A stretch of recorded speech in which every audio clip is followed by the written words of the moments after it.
Cool. Hey, what's going on, everybody? Welcome back to my channel. This is the Real Nathan Daly, and I am your law enforcement translator. As you guys know, I'm here to discuss difficult topics that we are going through in this country, and I bring my insight. I put a little special sauce on top for you guys. Listen, for those who don't know or new to the channel, I'm a 13-year law enforcement veteran, and I'm here to just give my wisdom wherever it's needed. You guys, this is a very interesting topic to discuss today. Listen, we're not going to waste any time. I have a special guest that'll be coming in here tonight to kind of drop some wisdom. For those who are not familiar with Angela Staton King, she's like a big sister to me. She's always showing me support, showing me love. You guys, she's going to stop by tonight and give us some wisdom on this incident that occurred today. This decision that overturned Roe versus Wade. You guys, listen, this is a lot. This is a big deal. This is a real big deal. And there are people who were hurt. There's a lot of protesting going on. I'm going to give you my insight. I'm going to give you my professional opinion. Why is that? Some might ask, why would you talk about this particular subject matter? What is it? What is it to you? Actually, it's a lot.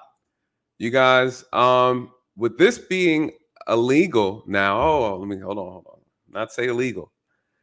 They are now saying this is going to be a state's responsibilities to decide whether or not they are going to actually make abortion legal for their state. You guys, it's already a lot of states are already not with it. But what's the crazy thing that'll happen, you guys? If it's considered illegal in your state, you could face charges. What's it you? But women could face charges for aborting a child based on their laws. It's already taking place in other states. You have women who have been charged with homicide. This is a very, very serious issue. There's a lot of things that are going to unfold around this.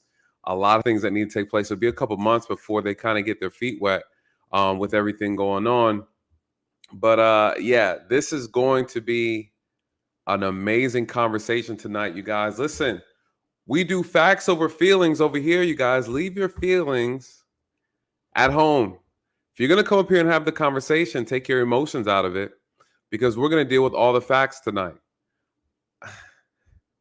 It's going to be crazy. Listen, there's a couple things, you guys. One would argue that this is actually a good thing for the country. I think it's a great thing for this country. Unfortunately, abortions have turned into a thing of, I would argue, to be an abuse, right? It's been abused. It's been grossly abused. We have millions and millions of babies over the past 50 years who've been aborted, whose lives have been taken. It's extremely unfortunate. It's very sad.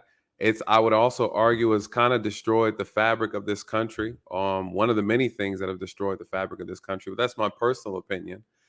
So we're going to dive into a lot of the myths. We're going to dive into a lot of the talking points. We're going to debunk those because they're easily to debunk, you guys.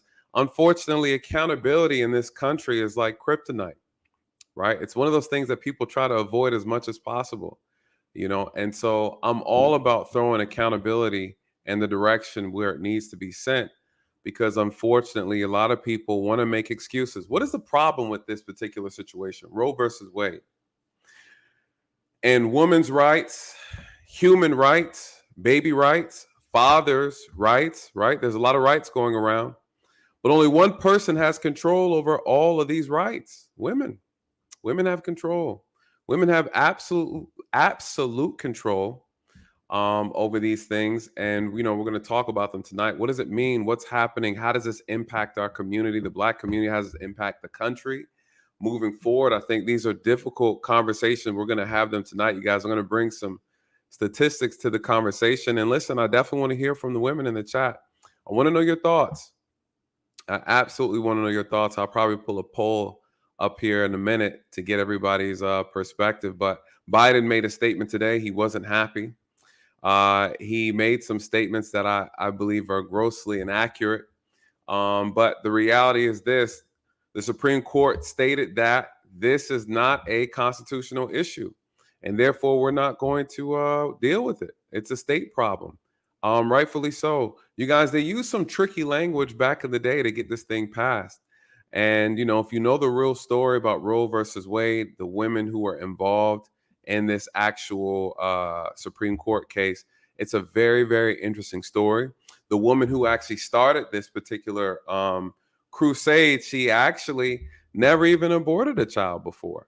That's the most interesting thing about this whole story. She never aborted a baby in the first place. She actually turned out to be a pro-lifer, and now she speaks against abortions. So she doesn't get any screen time. People don't want to tell that side of the story. Um, but case in point, shout out to you, Miss Washington. Always down for the cause. This is going to be a good one tonight. Yeah, if you want to get an abortion, you're gonna have to go to a state where it's legal. Outside of that, if you do it in your state and it's against the law, you could be charged. You could be charged for that. Let's dive into the data, you guys. I kind of want to play a clip real quick from Biden. What Biden said today, I think, is really interesting. We got to discuss it before I get into it. Shout out to Uncle Stu, old man from the block.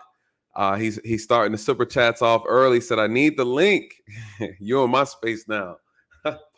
Listen, Uncle Stu, this is definitely his area of expertise.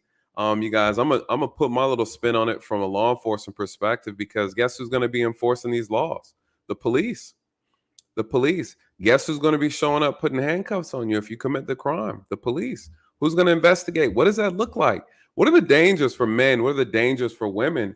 You guys, there's a lot of things that can go wrong with this situation. I'm going to tell you some things. We're going to talk about it. We are going to talk about it. These are sensitive subjects. Listen, we have a problem in this country. We have a problem in the Black community. Let me tell you what the problem is. Let me tell you what the problem is. The problem we have is that people tend to confuse the difference between a reason and an excuse.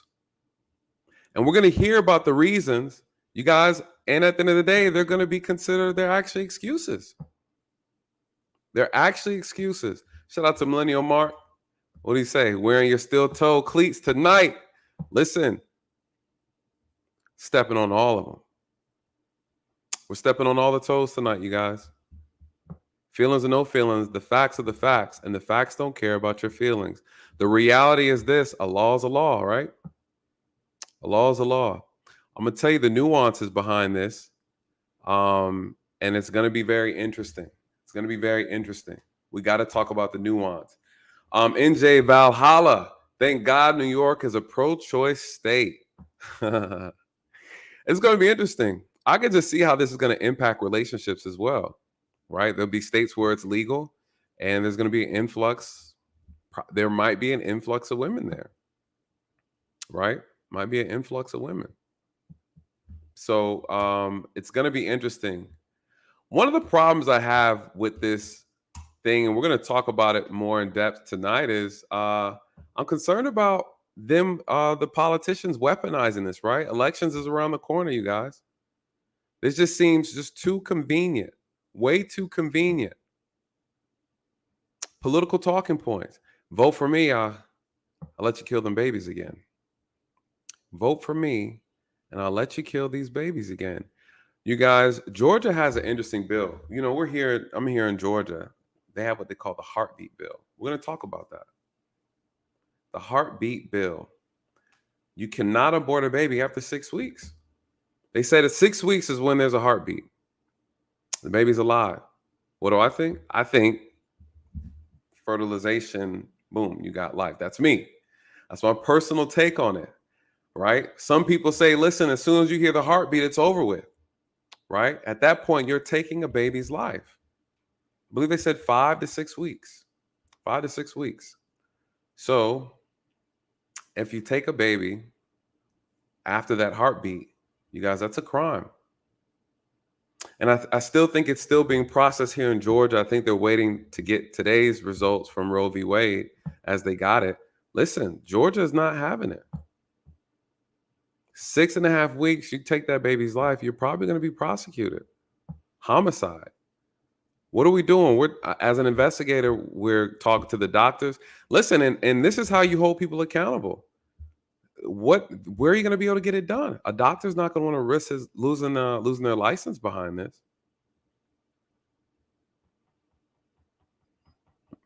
right?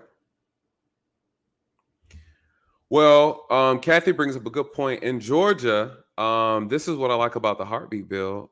In Georgia, they do account for incest. They do account for rape. In some states, they do not. From what I've heard and from what I've seen, they don't. I don't think that's appropriate, to be honest. I've investigated, as you can imagine, sexual assault cases where, you know, that's a fear, that's a concern, and there are steps that can be taken in the hospital while doing a kit, sexual assault kit, to help prevent those things along with other things. And so I think that's not appropriate. I believe that they need to account for incest. They need to account for, I mean, sexual assault, period. That needs to be accounted for, in my personal opinion. Georgia's heartbeat bill does. I think that's pretty dope. It's a very sensitive subject. I know it, but I think there's some things that are being lost in translation. And shout out to Campbell. No, who said it? I think I just saw. Oh, no. That number is low. It is low. It is low, you guys. We're going to talk about the data according to the CDC. Rape and incest related pregnancies. They call it RRP, rape related pregnancies. This stream right here is not going. I'm not even worried about it. We're going to be using the R word all night tonight. RRP is what they call it, rape related pregnancies, you guys. That accounts for approximately 5%. 5% of all abortions. All abortions. On average, a year, approximately 600,000 abortions are done. 600,000. Since Roe v. Wade, over approximately, that we know of, approximately 65 million babies have been aborted. 65 approximately. Over 50 years, approximately 65 million babies have been aborted. And they are saying that less than 5% of those, on average, are babies from RRPs, rape-related pregnancies. Over 60 million, you guys. And guess what we got to talk about? In the Black community, Black women abort the most babies out of everybody, almost at 38, approximately 38%. You guys, that's a problem. That's a problem. How much of this is rooted in what part of this conversation is based on responsibility, carelessness, murder? Murder? Shout out to the mathematicians. 3.25 million over 50 years. Whew. You know, the thing is, this thing is not regulated properly. Right? It's not. It's not. We're just letting people do what they want to do. Could you imagine? When I give you the data, you guys, it's madness. We're talking forcefully removing a human being out of a person's body. That's alive. That's alive. That's a fact. That's a fact. We're going to talk about it. We're going to talk about Planned Parenthood. Why are over 80% of Planned Parenthoods in Black communities? Why are we making excuses for certain behavior? Why not educate the community on how to handle these things properly? We're given the tools to our own self-destruction majority of the times. Whew. I want to play what Biden says. I think it's very important that we hear what Biden says, and I want to get your thoughts on it. Shout out to Courtney. What did she say? Eugenics. Eugenics. I believe this overturn of Roe v. Wade, you guys, is actually going to help the Black community. Hold on, someone else with some data right here. 19 million Black children aborted since 1973. 19 million. You know, shout out to you for throwing these numbers out. Man, you guys, 19 million. You know, right now, currently, the Black community represents like, I want to say 47 million, you know, 19 million. That would have put us, who knows how big we would have been, right? Our population size. We just wiped out almost 20 million of our own. And that's what's accounted for. That's what's accounted for. I'm glad that it's overturned, you guys. This puts responsibility back on men and women to take this thing seriously. You're creating a life. This is not a joke. It's not a joke. And when you fail to hold people accountable, people abuse stuff. People abuse it. I'm going to give everybody an opportunity to come up and speak. I would love to hear your thoughts on this, and I'm going to challenge you. Whether for or against, you know, I'm really curious to know what women think about this. I hear a lot of people saying, you know, don't, you know, it's a woman's body, woman's choice, but does a human being have rights too, right? And at what stage? I think that's always been that argument, that question. You know, we're going to talk about state rights issues. We're going to talk about the exceptions. Of course, we talked about the race and rape, incest, medical issues. They account for less than 5%. It's not a strong argument, but I do believe it needs to be addressed and accounted for. We're going to talk about the responsibility of men and women. You know, what are the most common types of abortions? We're going to talk about that. 2019, 56% of legal abortions took place in a clinical setting. They occurred via some form of surgery, while 44% were medication abortions involving pills. This is according to the CDC. You guys, listen, I've added the data to this to the description of this video. You can catch the links that I'm using for the data for tonight. I'm all about numbers. I don't like to really talk too much on my own personal opinion. I'll give you my professional opinion on these things, but you guys, we're going to be looking at the data tonight. And the data is here. It's attached to the video for your viewing pleasure as well. How many abortion providers are there in the United States? You guys, as of 2017, these are the numbers. 1,587 facilities in the U.S. that provide abortions, according to Gut Matcher. That's an interesting site too. You guys have a lot of information on. This includes 808 clinics, 518 hospitals, 261 physician offices. You guys, this is the thing. Everything is about to turn upside down. Everything is going to change, you guys. This is going to be interesting. And a lot of people are still going to fight this, right? A lot of people are still going to fight this. We gotta hear this. I gotta play this clip from Joe Biden. We gotta hear this.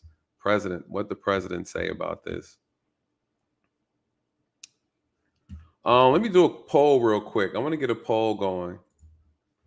Let me wait to the video. Let me wait till I pull the video up. Let me see here. What did Joe Biden say? What did the president say about this? You know what's interesting? I believe a lot of times we look at these situations and we try to say, well, who does it really impact, right? Like this should be a woman's decision, but you know, again, it is a woman's body. You know, and a woman has 100% control, and I think that's where this whole argument comes. Women are feeling like they are being restricted to make certain decisions, and the truth is that's not 100% accurate. You know, again, you have to go to where it's legal. You have to go to where it's legal. But one thing that I will say is men don't have a say in it, right? If a woman decides she wants to make a man a father or not make him a father, that's 100% a woman's decision. And, you know, there we have it. Let me see. This is a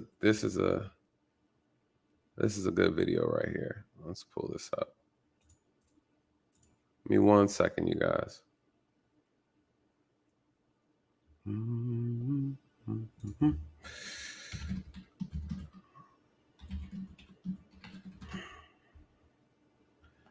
I listened to the speech. I kind of, he made a couple statements. I wasn't really, obviously, I wasn't really feeling what he was saying. I think one of the biggest problems in this country we have today is that people are constantly making emotional arguments, and then ultimately that's. It was three just. All right, here we go. I don't like the emotional argument. I just don't. I don't like the emotional argument.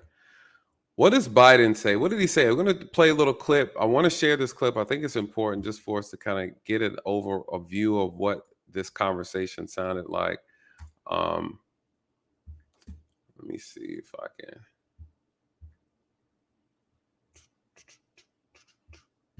What did Biden say? He said, "Oh Lord, a puppet talking." Oh man.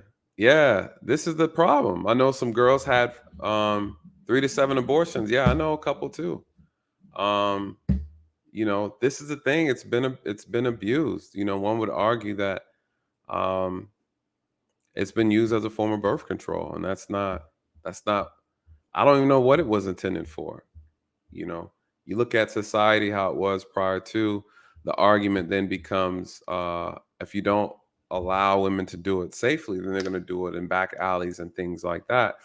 Well, unfortunately, then you run the risk, right? I mean, it's unsanitary. It could cost your life by trying to do it that way. So, I mean, again, you got to ask yourself, what is the safer thing to do? Just be more responsible. Men and women just need to be more responsible, to be honest. Let's see what this guy has to say here. It was three justices named by one president, Donald Trump, were the core of today's decision to upend the scales of justice and eliminate a fundamental right for women in this country. Make no mistake, this decision is a culmination of a deliberate effort over decades to upset the balance of our law. It's a realization of an extreme ideology and a tragic error by the Supreme Court, in my view. The court has done what it has never done before, expressly take away a constitutional right that is so fundamental to so many Americans that had already been recognized. The court's decision.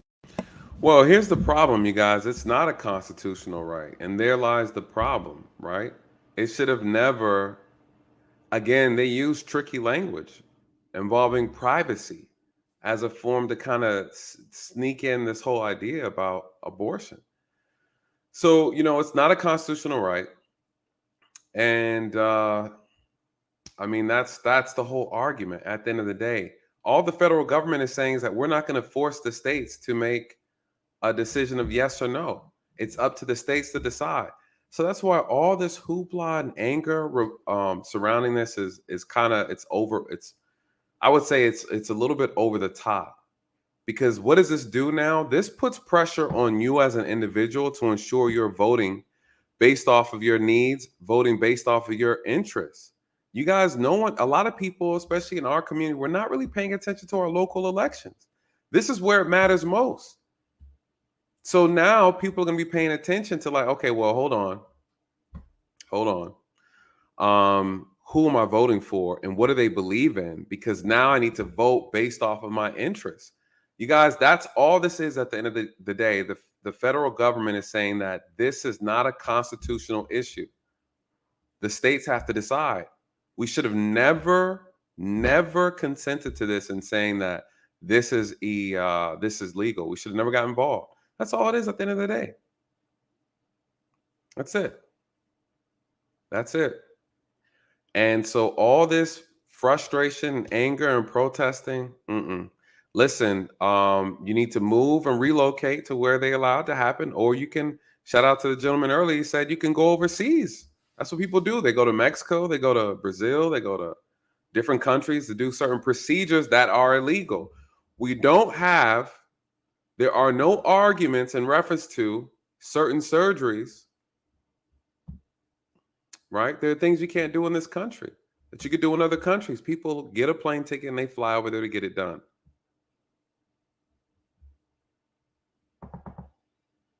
Yep. So again, what are we really talking about? Someone said her body, her choices. That's cute.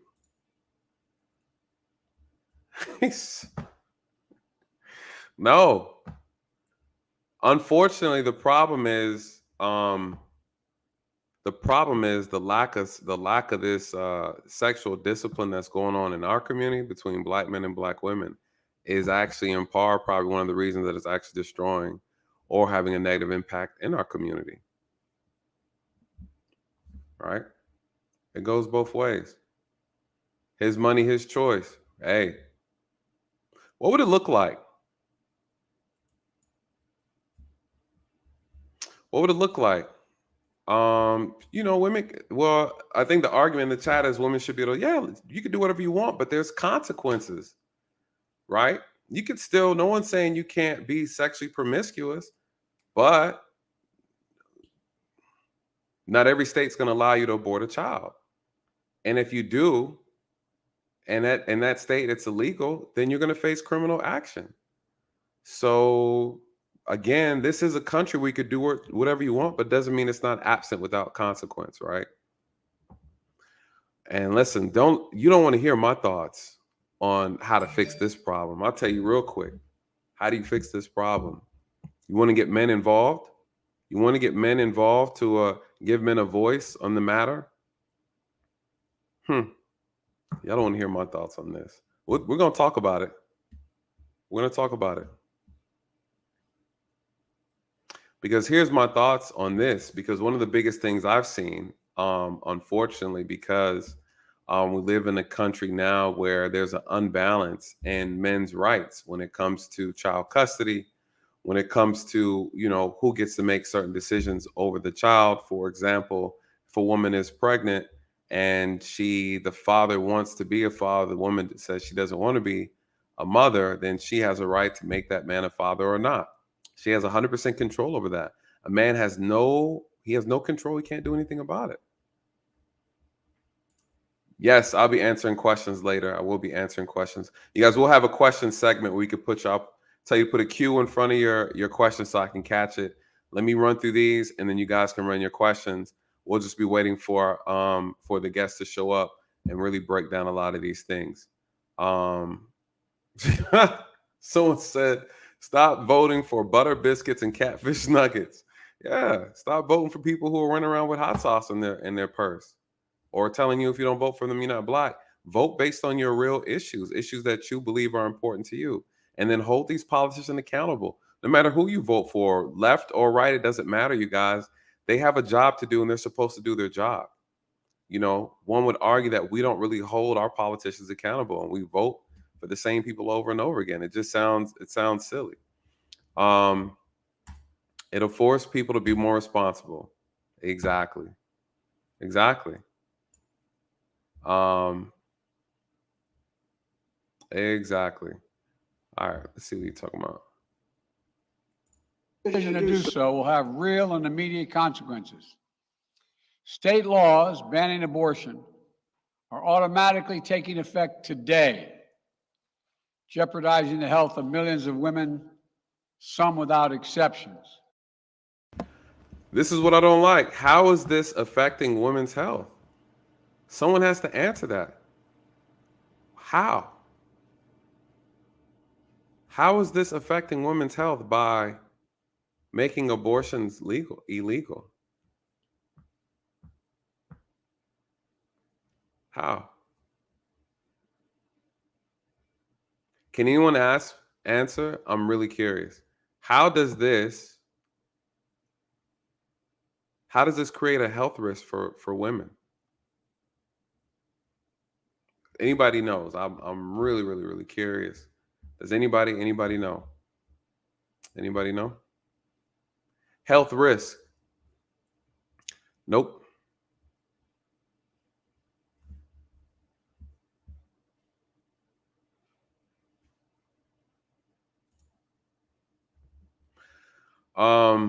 What health risk does this? According to Biden, he's saying this overturn creates a serious health risk for women. What health risks are there? I'm curious. I don't know. I'm asking.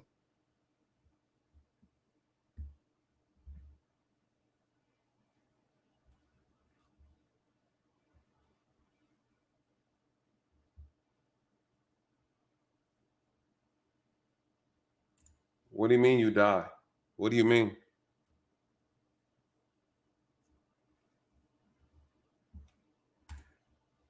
Oh, okay. Ectopic pregnancies. Okay. Do you know the data on that?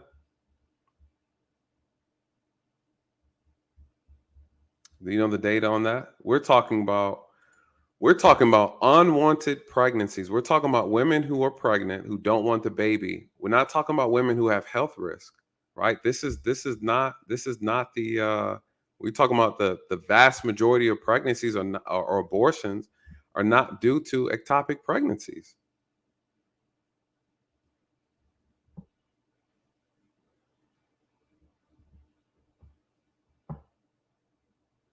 They're not.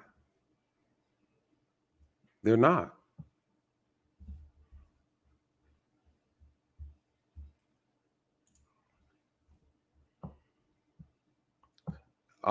Nurse Fancy, no, I mean, no, absolutely. My heart goes out to you, all women.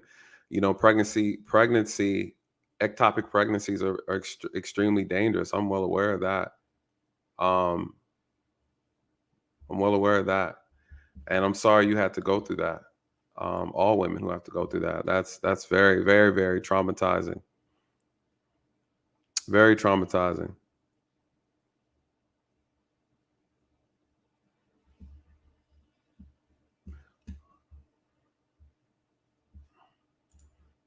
We have someone who's pulling up some information. Ectopic pregnancies are less than 2% of pregnancies. There's nothing to be triggered about, you guys. Again, facts over feelings. Facts over feelings. Take your feelings out of it. I'm sorry. But I'm not sorry. Take your feelings out of you guys. These are real conversations. These are absolutely real conversations. Nikki is saying ectopic pregnancies are less than 2%. Nikki, where'd you get your data from on that? You guys, this stuff is all in CDC. If you check the CDC reports.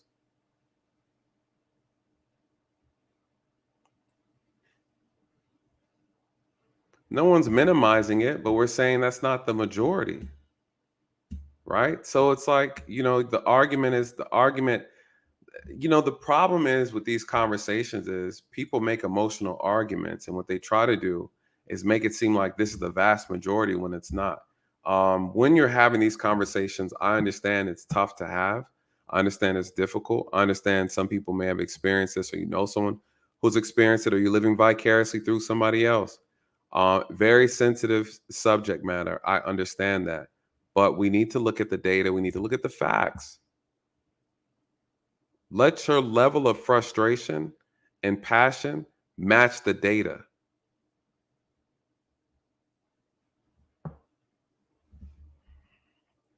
I think when they're coming up with these laws, obviously, there are states that are accounting for these things. They're going to account for these things, or they should. They should. And if they don't, then again, that's something that needs to be pushed on a local level, right? hey, you need to consider, lawmakers, that ectopic pregnancies need to be considered. Obviously, it's a medical concern. If not done, or if this does not happen, then the woman could lose her life. I've heard of situations where they ask the woman to choose, right? They'll have the married couple in the room say, hey, if we do this, you could lose a baby, or if we don't, then you could lose your life. And they let the parents decide what they want to do. You guys, this is reality. This is real life. I get it. I get it.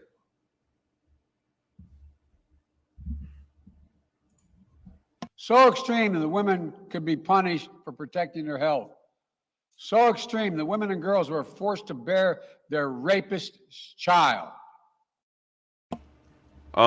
That's true, right? I think one of the things I was saying earlier, one of the things I'm going to cover on here is that some states are looking to punish women criminally for aborting a child.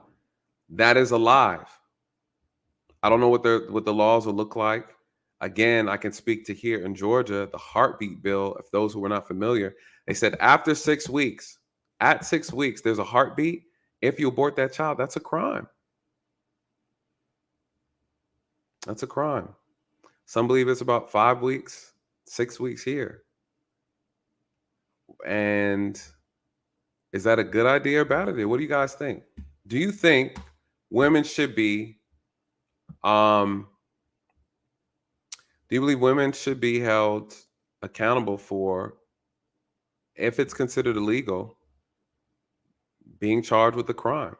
Do you guys think so?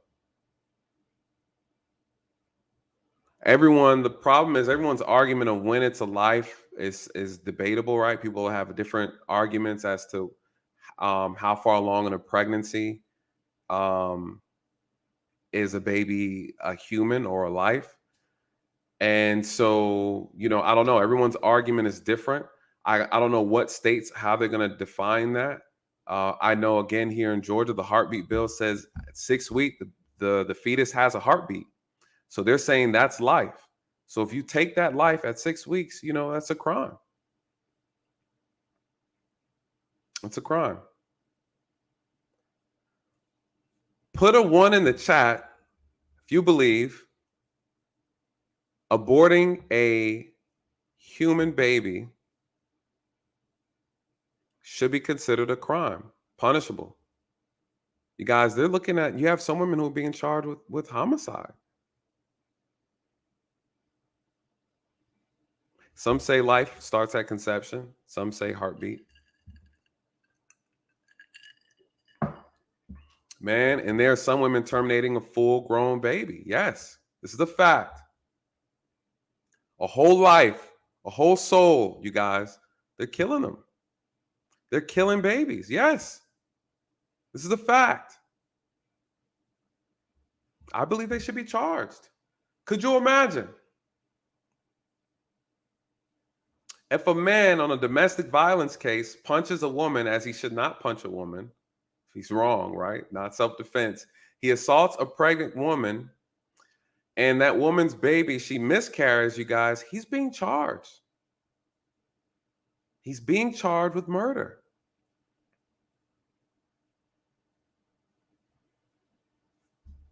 He's being charged, you guys.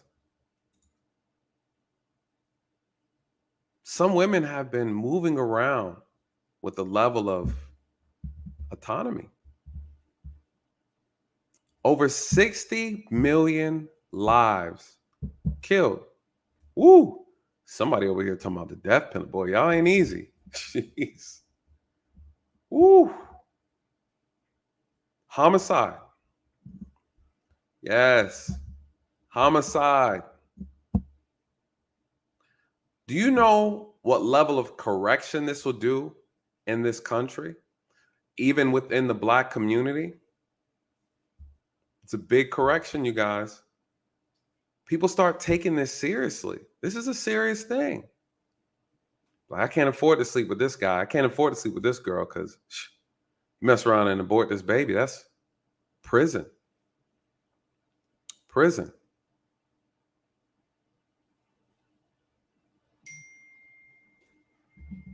Prison.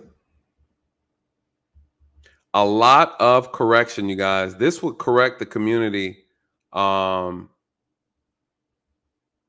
People will be more mindful who they lay down with. People will be more mindful with how they use their bodies, who they give themselves to. Shout out to Dre. What does Dre say? Prior to the passing Roe v. Wade, women were having abortions in back alleys. That is the health risk Biden is referring to. Got it. Got it. He think women will revert back to those tactics and abort the birth. Interesting. Okay. Thank you for clearing that up. That makes sense to me. Um, then the risks though, right? Shout out to Dre. Shout out to the members in the chat. Shout out to Dre. Thank you so much, bro, for this super chat. Super chat. He's right. You're right. That will be considered one of the health risks. That along with the ectopic pregnancies. I don't know why I can never say that word. But accountability is key. What do you do? How do you prevent it? This should be, we have gotten too casual with sex in this country. The hookup culture is out of control. We take this thing for a joke. And what happens? We're starting to bring our reckless behaviors, bringing babies or children into this world when said people aren't even interested in being parents. They're not ready to be parents. You have kids experimenting in sex way too early, and it's causing generational poverty in this country and in our community, in the Black community. I've heard these arguments about whose fault is this, the man or the woman. Unfortunately, guys, women control the access to sex. The onus is actually going to be on the woman. Nobody likes to hear that part. We're going to talk about it. We're going to talk about it. Someone says you're missing how this will affect the poor. How will it affect the poor?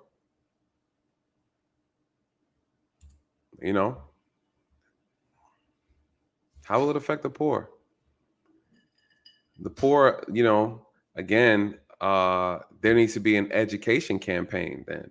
There's a lot of things that we need to change if we're going to fix this problem in this country.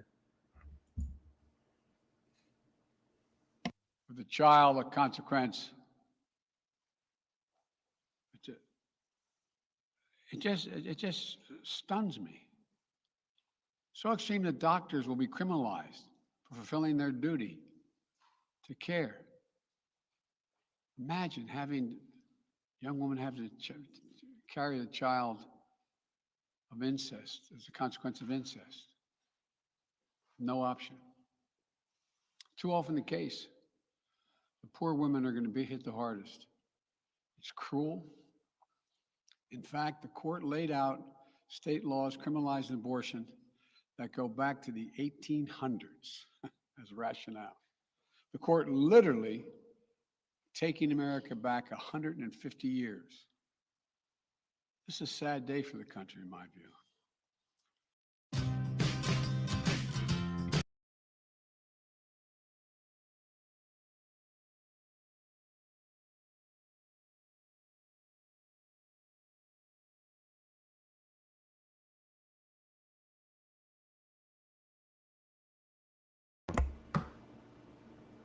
I was on mute. I like this comment from Jacqueline. She says, pornography and sexual promiscuity is the norm, and that has affected how people view sex and relationships. Absolutely.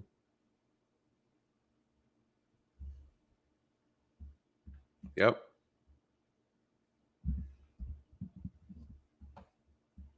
Yep. Abortion is wrong. Protect the babies. Protect the babies. Protect the babies.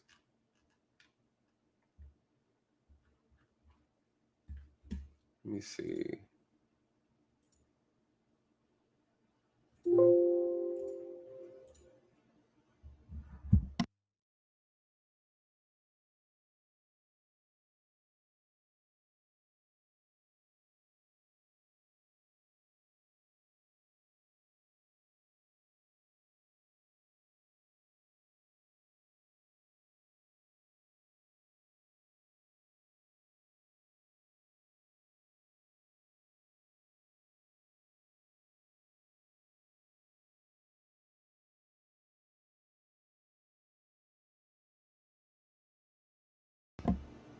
All right. I don't know. The button's retarded. Y'all can hear me now? uh, am I hitting the right button?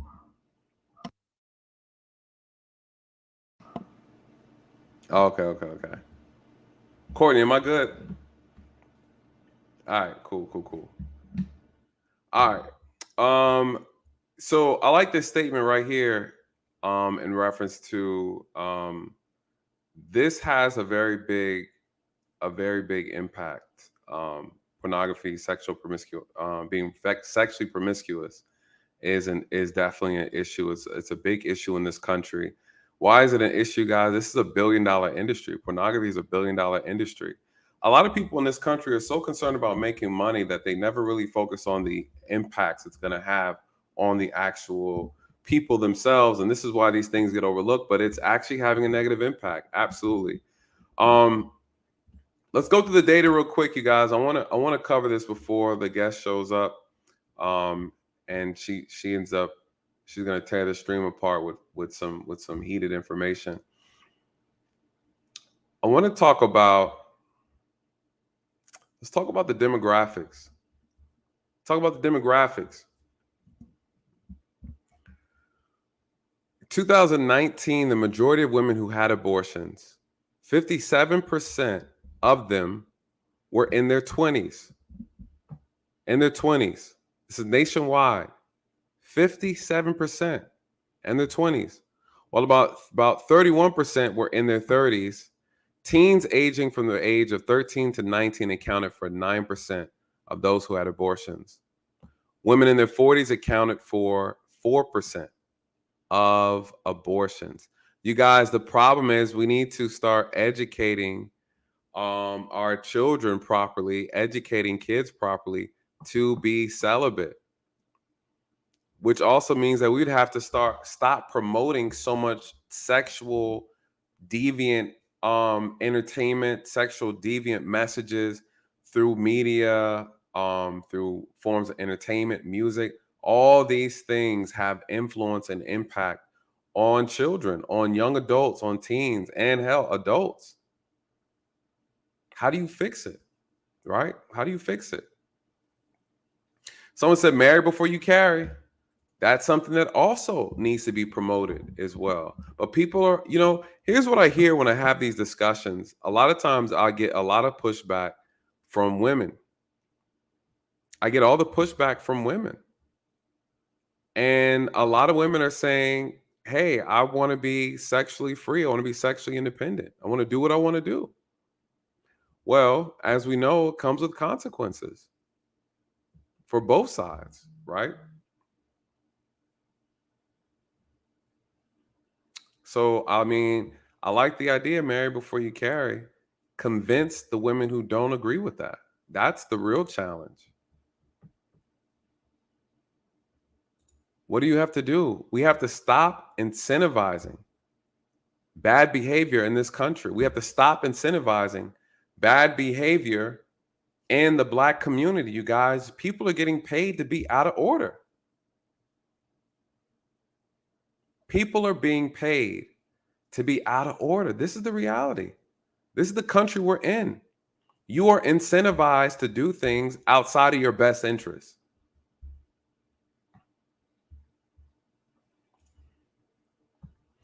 Shout out to Clark says women have over 30 ways to keep from getting pregnant. Men have one, right? Men have one. All we got is condoms, or you can get snipped. For those out there, the brothers out there getting snipped. So right, a lot of women have a lot of options. Women do have a lot of options. 57% people in their 20s. So again, the problem, you can look at this immediately and say, okay, there's an issue with our young adults who are, you could say, sexually reckless.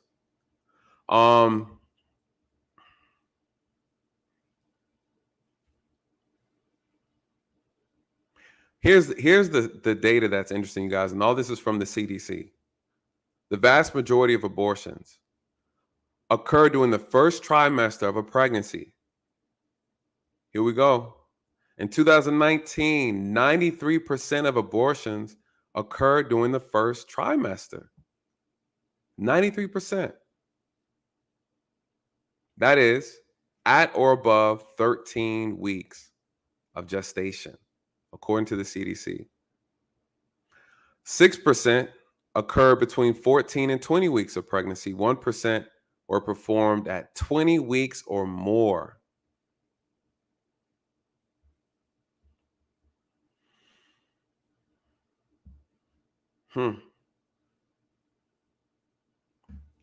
Race. We start breaking it down. By race, we know if we're talking about in the Black community, we're talking 38%, approximately 30% of Black women account for the majority of the abortions. You guys, this is a problem in our community. We have to address this. There needs to be a concerted effort to educate our young boys, our young girls about sex, about abstaining, about waiting, about choosing better partners, about making sure you're mature enough. A lot of things need to happen. A lot of money is being invested in the destruction of life, but that same amount of money is not being invested in the support of life. Make it make sense. Having an abortion, you guys, it's kind of too late. We put so much emphasis on after the fact. Where's the before? Where's the prevention? They said it's always better than the cure. No one talks about the trauma that women face after having an abortion. What that woman has to go through and deal with. What that man has to deal with. That man who may have wanted that child. No one talks about that. I've never heard a woman ask how a man feels when a woman aborts a child that belongs to him that he wanted. You guys, contrary to your belief, men have feelings too. Men have feelings too. The power of a woman to have 100%. Shout out to TLA. What did he say today? He said women have 100% of the responsibility, but only want 50% of the consequences. There's a segment of some women who actually want to blame men for the problem and say men are responsible too. Unfortunately, no.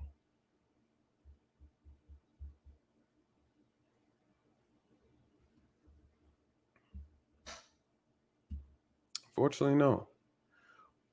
We're going to talk about Planned Parenthood as well, and how that's been a very divisive tool to facilitate the destruction of Black babies.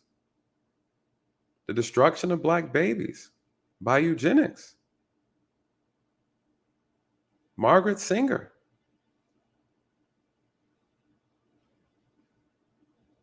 Margaret Sanger. Black baby genocide. Why defeat Black men and women when you can get them at the root? Hit them on all sides.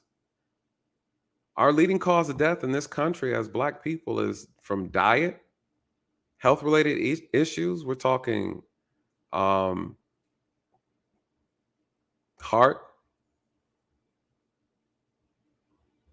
poor diet, right? These things are killing us. You have accidents, and then you have homicides.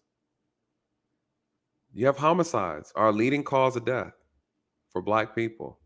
Top 4, according to the CDC. They don't add abortions in there. They don't add abortions, right? That's killing us too. Killing us before we get here. I guess that's why they don't count it. The national rape-related pregnancy rate, 5%. And this is sad, you guys. I've investigated cases like this. This is very sad.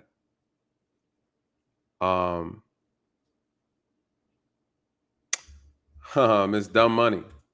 You're right. Planned Parenthood has some positive things about them. They do. They do a lot of great things. And then they also abort babies. Right? They also abort babies. And we know what was going on and why. The problem is, if you hand me life in one hand, and on the right hand, on the other hand, you're taking the life, does it matter? There's nothing good you can do on one hand when on the other hand, you're taking my life.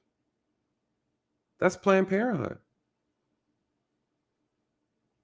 So you give the kids candy, but you don't tell them you're going to kidnap them. Cuckoo cuckoo. That's Planned Parenthood. And what are they doing with those bodies? You guys, you don't want to have that conversation. Shout out to Chaotic Truth. What's good, brother? What's good?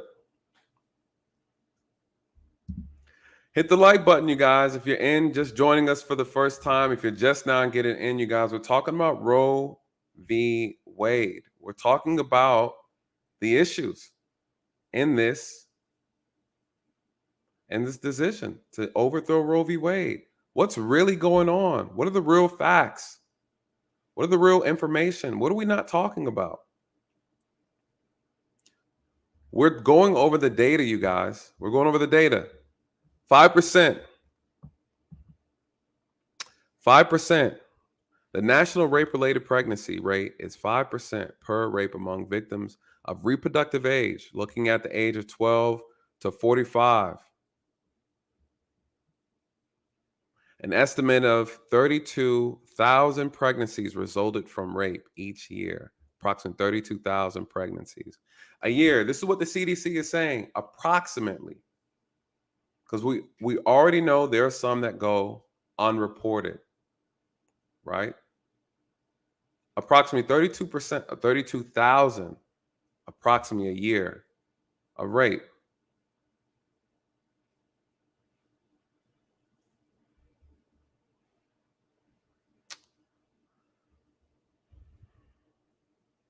I like discussing. I think it's very important. Only 11.7% of these victims receive immediate medical attention after the assault. 47% receive no medical attention after a sexual assault or rape. That's a lot. That's a problem. I've had cases where I've asked women, "Hey, we'd like to, take you to the hospital to do what we call a rape kit." They swab, they give you stuff, all that kind of thing. They do this whole process procedure. I'm gonna talk about these dangers though. We got to cover this though. It's something I want to touch on. Something I want to cover on. One of the things about this situation is a lot of people arguing about, of course, the rape, incest, and then also what's the other major issue?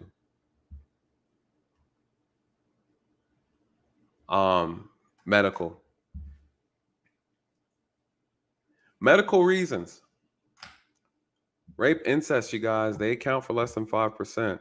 Regardless, nonetheless, they need to be addressed on a local level. I believe, these laws need to make sure they incorporate these things into the law to make sure women are protected from these type of situations. Absolutely.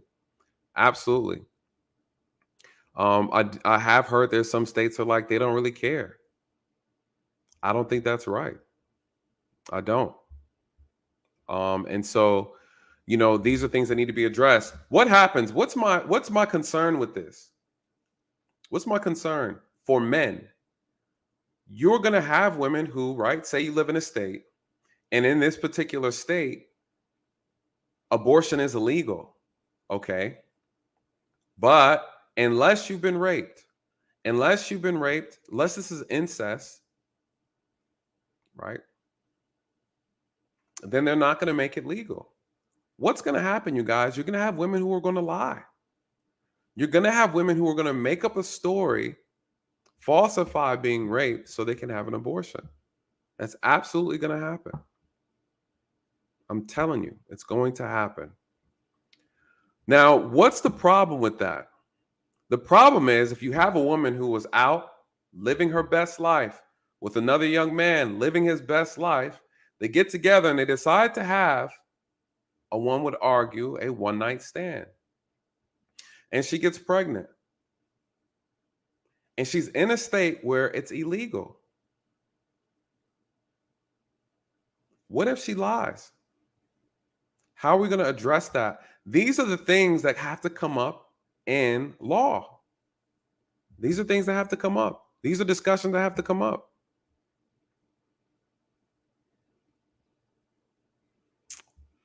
Someone said they unsubscribed. Listen, some of this stuff is hard for people to listen to. Do we believe that women don't lie? Do we live in a country where we just watched Amber Heard and Johnny Depp? You guys, I'm telling you stuff that happens in real life. Yes, women do lie about being sexually assaulted. Is anybody in the chat think that that does not happen? Man, we're not talking about you. And I'm sorry to hear that. November Scorpio, we're not talking about women who've actually been sexually assaulted. Listen, you guys, this is a mature conversation. If you can't see the nuance in it, listen, you might have to take a step off the stream. Listen, you guys, I've arrested people. I've prosecuted people for raping women. I'm not okay with that. If you only knew the things I was willing to do to ensure women's safety. Undercover. Listen, you guys, I'm not okay with it. And I'm also not okay with women lying about it on men who are doing 10 to 15 years because a woman lied. So miss me with that. Please. The reality is I've seen it happen. So you have to be careful. You guys, it's nasty out here. People lie. Men lie and women lie. If you want to unsubscribe because you don't like the truth, I understand. It's not for everybody. And damn it, the truth hurts. That's why I say let these truths find you where these lies have left you. You guys, some of you guys need a hard dose of reality. Period. Come on now. These are grown conversations. New member alert. Nikki Cunningham, welcome to the team, my dear. Shout out to all the members. Shout out to those who are part of the channel. You guys, listen. Nikki, thank you. Thank you. Welcome. We have a new investigator. Someone who's not afraid of truth. Someone who likes a balanced perspective. Someone who likes to talk about the facts. Someone who's here to talk about the facts, absent of emotions. You guys, listen. Facts over feelings. Some people want to talk about the reasons and they confuse them with excuses. What are we saying? We're saying, how can this go bad? We're talking about the reality, you guys. What's the reality? People are going to find any and every way in order to move around the law. They are called, what do we do when people don't want to obey the law? They find a way around it. Do you mean to tell me that people are not going to lie? What if you're a woman, a young woman, and you can't afford to go 5 states over to get an abortion? Are you mean to tell me she's not going to lie? Women have lied. Young girls have lied for nothing about being raped. For nothing.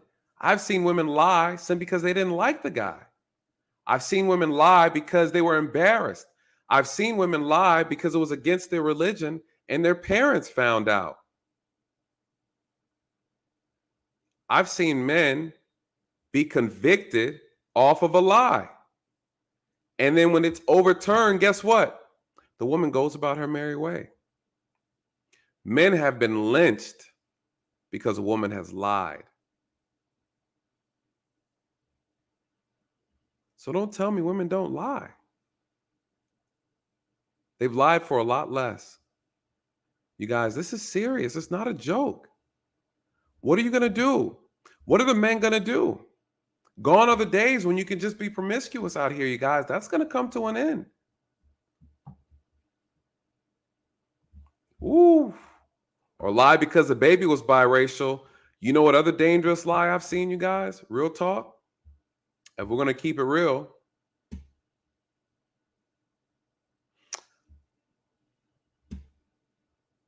you know what else?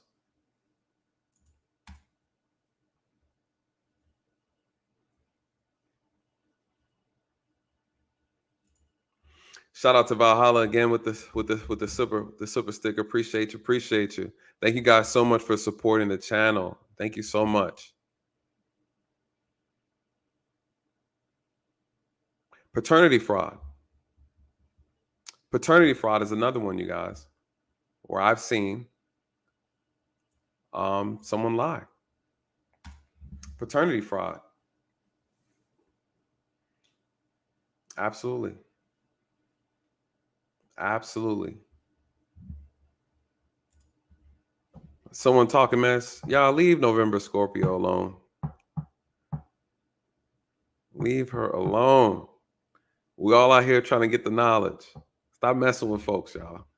The chat could be a little ruthless sometimes. Don't worry, November Scorpio. They be getting on me too.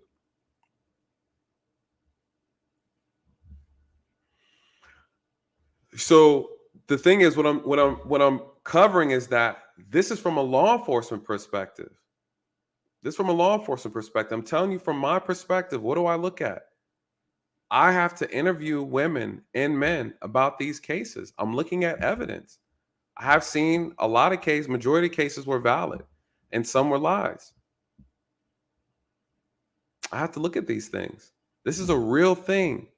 You know, if they're talking about prosecuting women for yeah, it's a real thing. I'm saying, what have I seen women lie about? Because they've gotten pregnant by another man and they're married.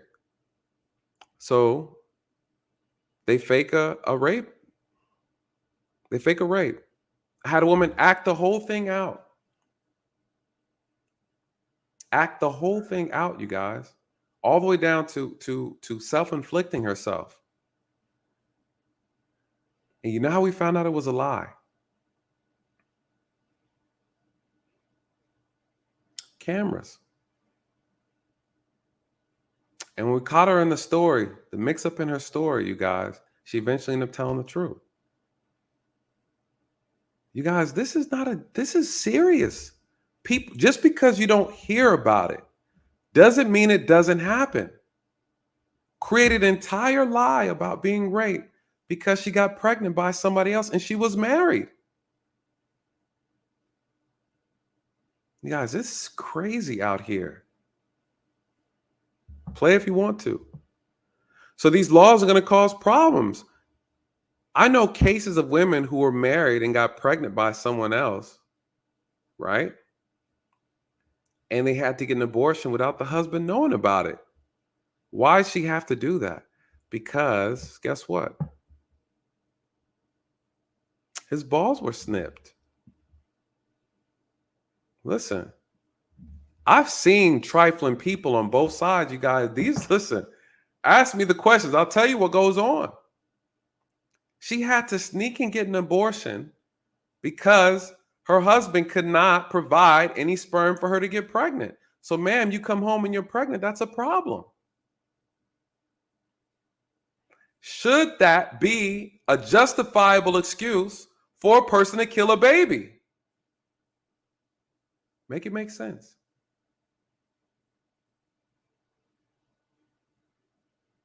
Make it make sense.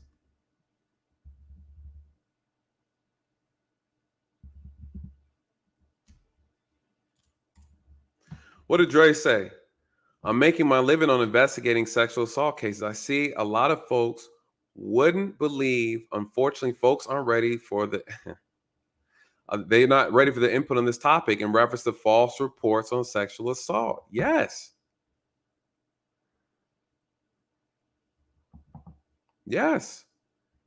This man is telling you, this is my boy Dre. He's telling you he investigates these cases full time. That's his full-time job. You guys, I just got it every now and then. That's all he does all day. Listen, you guys, this is a real thing. This is a problem. It's not a joke. Is that a justifiable excuse to take the life of a baby? You tell me. What is that going to do if you know you just can't have an abortion? You're either going to be really careful, extra careful, or you're not going to do it at all. Yeah. I look at this from a law enforcement perspective. I'm saying, okay, domestics are going to go through the roof. Why? Because you can't hide these things anymore. You're not going to be able to hide them. Hey, hon, I got to go to, me and the homegirls are taking a girls trip to Mexico. I'd be like, before you go, I need you to pee on this stick, though. Right here, before you leave. You guys, it's going to be interesting. Domestics are probably going to go through the roof behind this. And there are going to be a lot of unforeseen things. You know, how do you enforce a law like this? How are you going to intrude on a woman's right to privacy behind this, investigating these crimes? Like anything else, your rights are protected, right? You have a Fourth Amendment right. We're going to still have to get search warrants, right? These things are not going to change. You're going to have to get search warrants for medical records. Nothing's going to change. Nothing's going to change. Appreciate it, Dre. Thank you for that. Thank you for bringing that clarity. You guys, again, we are telling you based on being investigators, investigating these crimes. I've been in so many homes. I'm telling you, things are not what they appear to be. You will be surprised of the foolishness that goes on. You don't hear about it. Doesn't mean it doesn't happen. We see both sides. Shout out to Millennial Mark. Thank you so much, brother, for this super chat. What did he say? He said, man, your chat is tough tonight. He said, I told you about the shoes you'd be wearing with this one. Hey, and I'm about to tap dance on a lot of feet tonight. But that's okay. You guys, listen, this is a part of healing. This is a part of healing. We are in some ways bringing morality back to this country. Over 60 million lives lost. One would argue that 90% of them should not have been taken in the first place.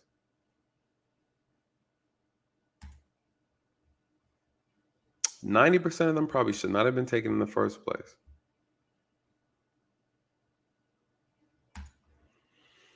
Said men lie too, saying they will take care of the baby if you don't get them abortion, then they disappear. We all need to do better. This is very true. Men do lie.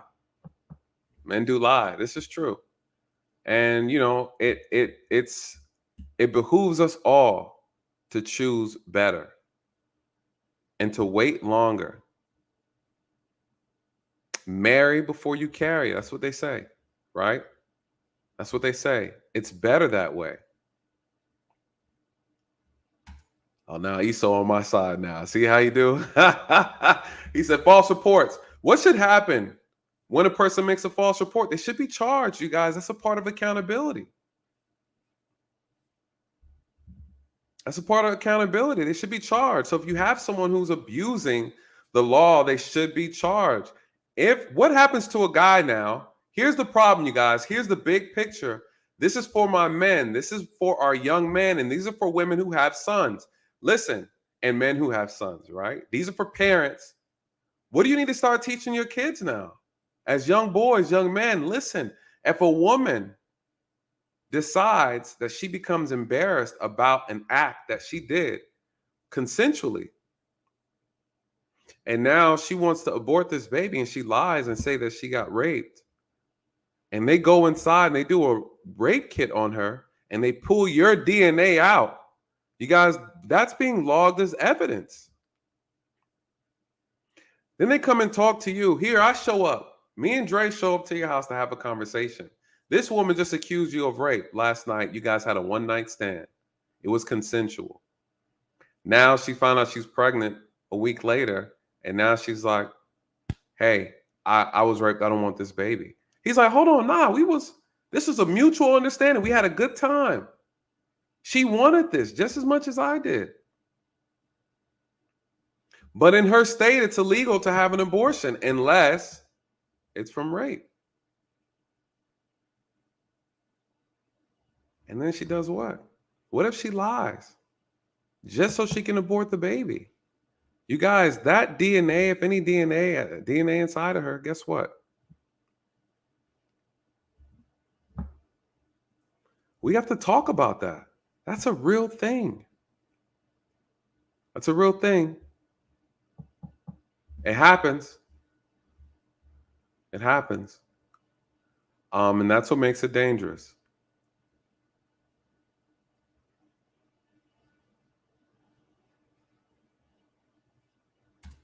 His brother said, I just stopped by to talk to abortion pro-life protesters, and folks were cursing and swearing at me and them just for having a conversation. Man, he said they are big mad. Yeah, they're upset. I would leave them alone. I would leave them. Colleen said ban BBLs. Well, you can't get them here, right? Am I mistaken, or are they just cheaper overseas? But women are dying from that too. Why would you risk it, right? The difference between the BBLs is that that's your life that you're risking. The abortion is the life of somebody else who did not ask to be here. That's the difference. That's the difference. Mm.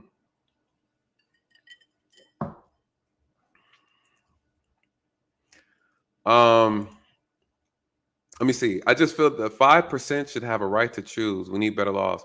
I agree with that. We do need better laws. We do need better laws. And we need better laws balanced on both sides for men as well. I think men are overlooked in this process. And that's another issue too. What rights do men have? What rights or what say so do men have in this whole equation? Shout out to Jay Speed. He said, King David, here we come. Yeah. Things are starting to look real biblical around here.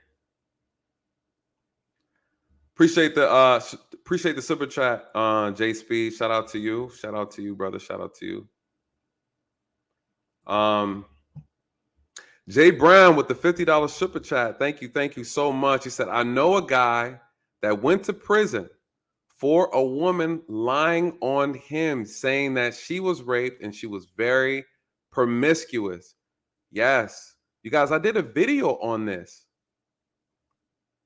I did a video about this, about that college football player. It was a good example.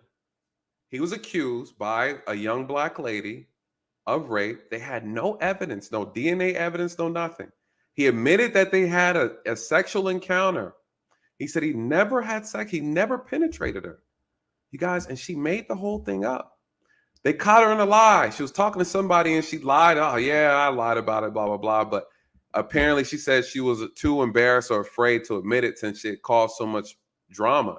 Well, they recorded it, went back to court and played it in court. And they're like, all right, we got to exonerate. We got to just kind of let this guy go free. He spent like 10 years in prison. I think he had like 15 to do something wild. Something wild. You guys, men are doing prison sentences based off of a lie. It's not a joke, man. It's not a joke. So this is serious. And as young men, we're going to have to, the men are going to have to teach the young men you're going to have to be more careful out here. You're going to have to. Unfortunately, the court system is still weighed to where it's a woman's word against a man's. You better have concrete evidence.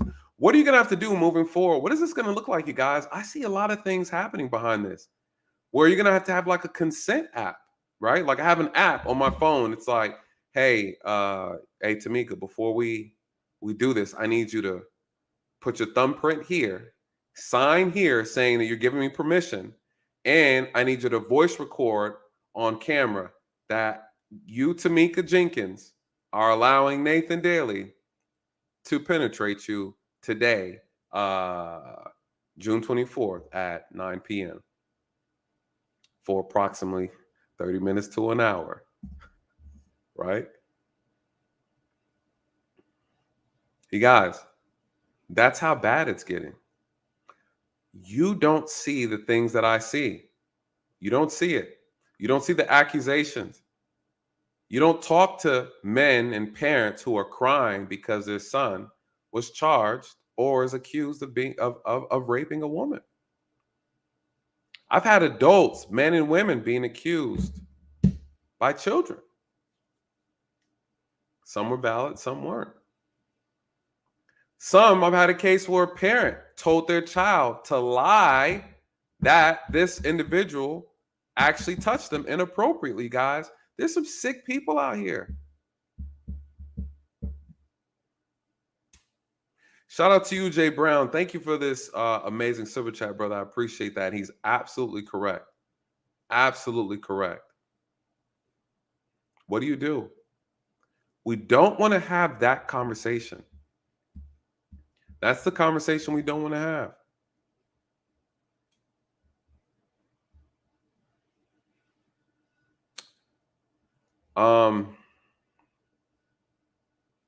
That's the conversation we don't want to have.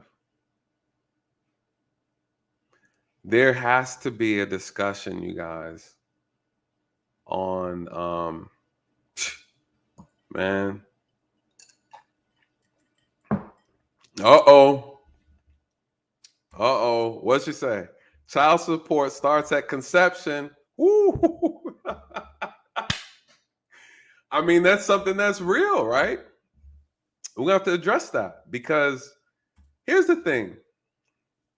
That's an amazing point to make. Child support starts at conception. What does that mean? I think, how do you fix the problem? What would it look like moving forward? Because this is a very valid point. What would it look like moving forward if you had a situation like this, right? I'm going to go back down to this data. What I wanted to pull up real quick. Okay. Could you imagine? As a man, men don't have control on whether or not they want to be fathers or not. I do believe it should be mandatory DNA testing. Absolutely think it should be mandatory.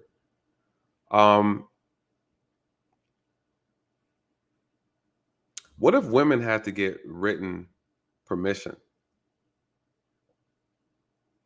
from a man to be a father? What if a man could actually refuse to be a father too? I mean, unfortunately, we got some that are, right? But they're still financially liable, even if they are not being an active father or not. What if a man could actually refuse to be financially liable? And you have to get written consent from that man prior to having the child.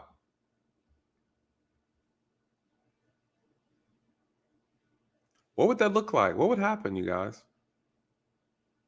We have to find a way to put the balance back into this thing. If women get to choose, men should also have to choose too. Because if a woman does get pregnant and she wants to keep the baby, but the man doesn't, he does like, hey, listen, we're messing around, whatever. I don't want to be a father. And the woman says, well, I don't believe in abortions. Should the man not have a right to say that I don't want to be financially responsible for the child? If men had that right to make that decision, what would happen? What do you guys think would happen?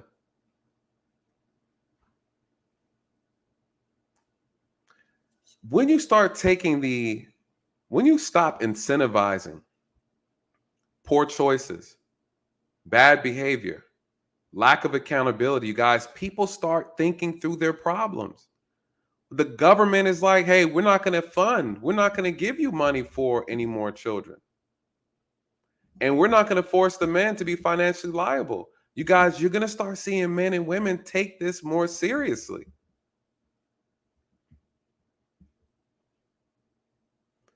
You know, if you want to hold this celebrity who got millions of dollars accountable for paying child support, you need a written agreement.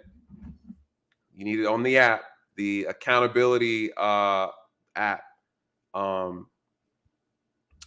Nick Cannon, you are admitting that you will be financially liable for this child, baby number 13, before the child is born. Yes, I, Nick Cannon, do hold financial responsibility. Or I, Nick Cannon, don't. I, Future, do not hold any financial responsibility over this 15th baby that I just had. You have to get my permission as a man.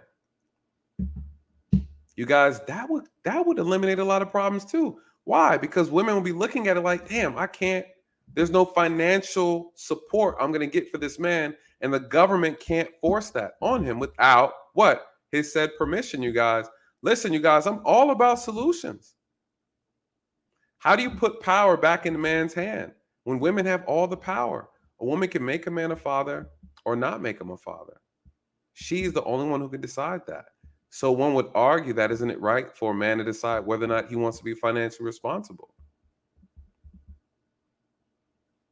Yeah, I don't want to have them conversations. I see that now. Yeah, I don't want to have those conversations.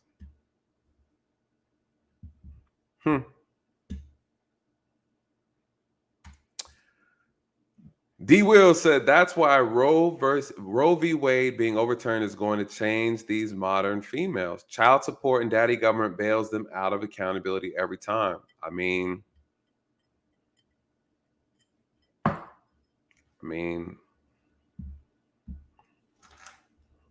true. Men have to be more responsible. Women have to be more responsible. This is going to start holding people accountable. Listen, you guys don't want me to make laws. I have this thing straightened out in about 6 months. I'd have this all these little problems that you take the incentive out of it. You take it out of it. Absolutely take the incentive out of all of this. That's the biggest issues that I see. Let me reach out to my guest, you guys, and see if she's a busy lady. Let me see if she's free still.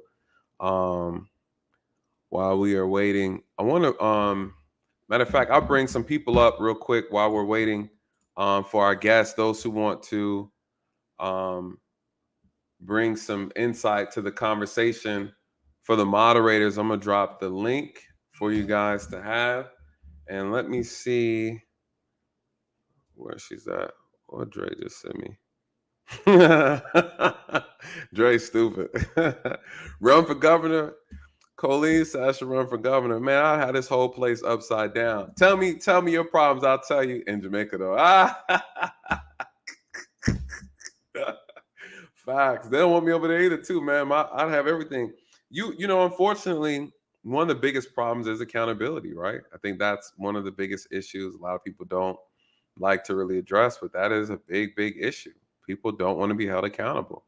And that's what we're seeing. That's what we're seeing today. George, let me bring you up. Cuz is stupid. Cuz, you're more than welcome to come up here anytime and have a conversation. You always got folks that are afraid. What's good, brother? How you doing? All right, how you doing? Man, I'm doing well. What are your thoughts on this Roe v. Wade being overturned? I'm glad. It's about time. It's unconstitutional. Yes, it is. And it gives accountability to women and the guys. I'm glad. I mean, too many of our kids have died for this, It's a whole industry. They're making money off of dead babies. And, it goes back to the states, but it's a step in the right direction. So I don't feel sorry for women and they're crying about all their rights and this and that. That's your problem, You're not supposed to be killing babies, not in the United States. Ooh. It should not be legal like that, So How do you feel about there being certain caveats to it as far as incest, rape, and medical concerns? Medical concerns I could see. Even incest. We need to get the people that do that and put them under the jail. You Facts. know, people need to go to jail for that. Um, and of course they need to get help. The women need to get help for all that. But it's just a small minority of that. I mean, for the most part, the other 95% or whatever can't do it no more or whatever. You're gonna have to go across state lines. You got to catch a bus or do something else or watch who you're with. I and I think um I think it's important. I think it's important. I'm sorry, I was just texting the guest there. Mhm. I think it's important that we put that onus and responsibility back on people properly. You know, Yeah, unfortunately, I do understand why women are upset. I do understand that. I'm not taking that anger and frustration away. I also do understand why women are upset when people are saying that the responsibility is on women. I understand that too. But that is the reality. The reality is that you're the only woman is the only one who can control. She controls all of that. She does. She decides who she allows in her body and what that person does. She picks, she chooses, she allows. And that and and again, that is just that's the reality of it. And so I understand the frustration, but it does not absolve a person of the responsibility. You just can't murder a baby because you made a mistake, you picked wrong, or you're unhappy with the choices that you've committed, right? Like, so we got to just be real. But listen, brother, I appreciate you, man. My guest just showed up. okay, cool. I want to bring her up, man. If you want to come back afterwards, man, come back up and give some more knowledge, man. I appreciate it. Okay, All thanks. right, brother. All right. All right. Okay. You guys hold off in the back. Guest just showed up. Just give me a little moment. I have to introduce her. She's like a big sister of mine, you guys. If you're not familiar with Angela Staten King, I put a link to her channel. It's in the description. Please go and follow her. Please go check her out. Very powerful woman, an amazing person, beautiful spirit, and she's awesome. I'm gonna let her do her introduction though. If you guys aren't familiar with her, I'm gonna bring her up right now so she can give us some knowledge on the topic. Miss King. Wow, Nathan, what's up, homie? How are you? I am doing well. Thank you so much. I know this was last minute, but when the topic came up, I said you are the best person for this conversation. Well, let me tell you something. I'm over here basking in joy because I'm someone that's been in the pro-life movement for well over a decade now. It's not a new thing that just happened to me when we just start hearing about these people talking about it in Congress. This has been the forefront of my fight alongside my godmother, Dr. Evangelist Elvita King, for quite some time now. And this is just an awesome day for those of us that believe in life. And Yeah. so I went to Whitewater today and came home and had a seminar and realized I am 45 years old, not 15. I can't be out there walking around in that sun and sliding down them. So I had to take me a nap. So I apologize for my tardiness, but let's get into it. Yes. No apologies needed. Yeah, it reminds me of going to Six Flags with my nephews. I came back. I was out for about 3 days. I couldn't move. Couldn't do much of anything. um for those who don't know you, Angela, you do a lot of work for our community, not just politically but also just overall in general, just empowering Black people. And I love that about what you do. Your message is so much truth, and it's so empowering, and I appreciate the things that you're doing, the work in real time, and I'm so grateful to have you here just to have this discussion now. um can you give us a quick synopsis of what's going on? Because a lot of times people don't really understand. Too many people in our community read headlines, and we don't really get the substance of the topic. Roe v. Wade just got overturned. Can you tell us what that looks like and what's going on, and kind of how Well, this what the impacts? well, Mhm. well, abortion is not banned, okay, everywhere. It's not completely illegal, but what they're saying is no longer at the federal level. Now, for those of us that are pro-life advocates, we are excited about that because our first argument was, we don't want our federal tax dollars going to fund abortion. And we know that's one of the first things Joe Biden did his first day in office was he globally funded Planned Parenthood, meaning that they would use our tax dollars to not only abort babies here in the United States, but that they would also abort babies over in Mexico and Africa as well. And so Mm. now with this overturning of Roe v. Wade, which let's all remember, Roe v. Wade was passed based on a lie. It was Yes. a white woman that said that she was raped by, I can't remember how many black men it was, and therefore she should be able to abort her baby. Come to find out, she was never raped by black men. So that was another, almost Emmett Till situation with these white women lying on these black men. And so you had these white men that said, okay, we're going to make abortion legal. But if we talk about who the founder of abortion is, Margaret Sanger, and if we just go back and research, Planned Parenthood not too long ago said, hey, we want to separate from Margaret Sanger because she was a eugenist and we don't represent her racism. Well, Mm. you wanted to separate your name from the founder, but you did not separate the act. Since Roe v. Wade was passed in 1974, the majority of their abortion clinics have been placed in minority areas, our neighborhoods. And when we think about it, this was done intentionally. This has been nothing but a form of Black genocide. They Right. began lying to us with the Title X Project. Margaret Sanger, who is the founder of Planned Parenthood and the open eugenist. And with the Title X Project, they started going around to Black preachers and congregations and getting them to convince us that we needed to control our birth rate, that this was good for us, that if we wanted to be successful, if we wanted to, Mm. be able to give our children the best lives, the best thing that we could do is slow down our birth rate. And so from birth control, it eventually moved on to abortion. And since Roe v. Wade has passed, 46% of the Black population has been aborted. Now, let's be clear. That does not mean that they have not been created.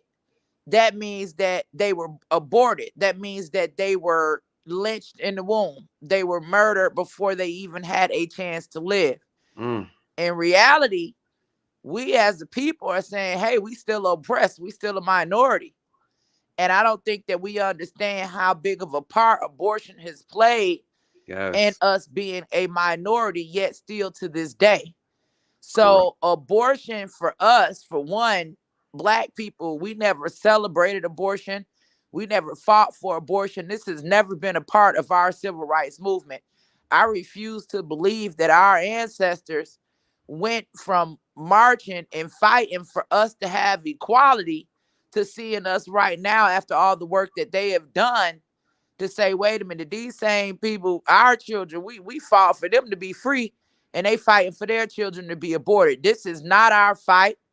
Um, we have never, abortion has never been something that any of us should ever be proud of. It's not some type of badge of honor, and it's not some type of freedom or liberation for us as Black women to be walking around here proud or demanding the right or protesting or standing up and holding signs for us to have the right to abort our own offspring. So this should be a joyous, joyous, joyous day for all of those that have been saying and protesting and crying that Black Lives Matter. Mm. Because I've always said, they say Black Lives Matter, but it seems to me Black lives only matter until a Black woman gets pregnant. But here we are today celebrating, and imagine how many Black lives will actually matter now that Roe v. Wade has been overturned. It's gone back to the states for them to decide whether or not they want to allow abortion in their particular states. And I'm hearing right now that Texas, along with Missouri, and I've got a map here, and some other states have already banned abortion. And I'm just not against it because abortion has gotten far too radicalized. Before it was like, they wanted you to have an abortion within your first 12 weeks. They've extended that now all the way up until the moment of birth. And when Black women begin to think about the reality that, hey, it's a lot of organ harvesting going on out Yes. here, human trafficking. Nobody that's ever gone in an abortion clinic has walked out with their baby's remains. It's just time for us to wake up. Whew. And that is the truth right there. And I think one of the things too, Angela, I wanted to ask you because earlier we are having the conversation about it, and I was just talking about how this thing is going to evolve and what it looks like.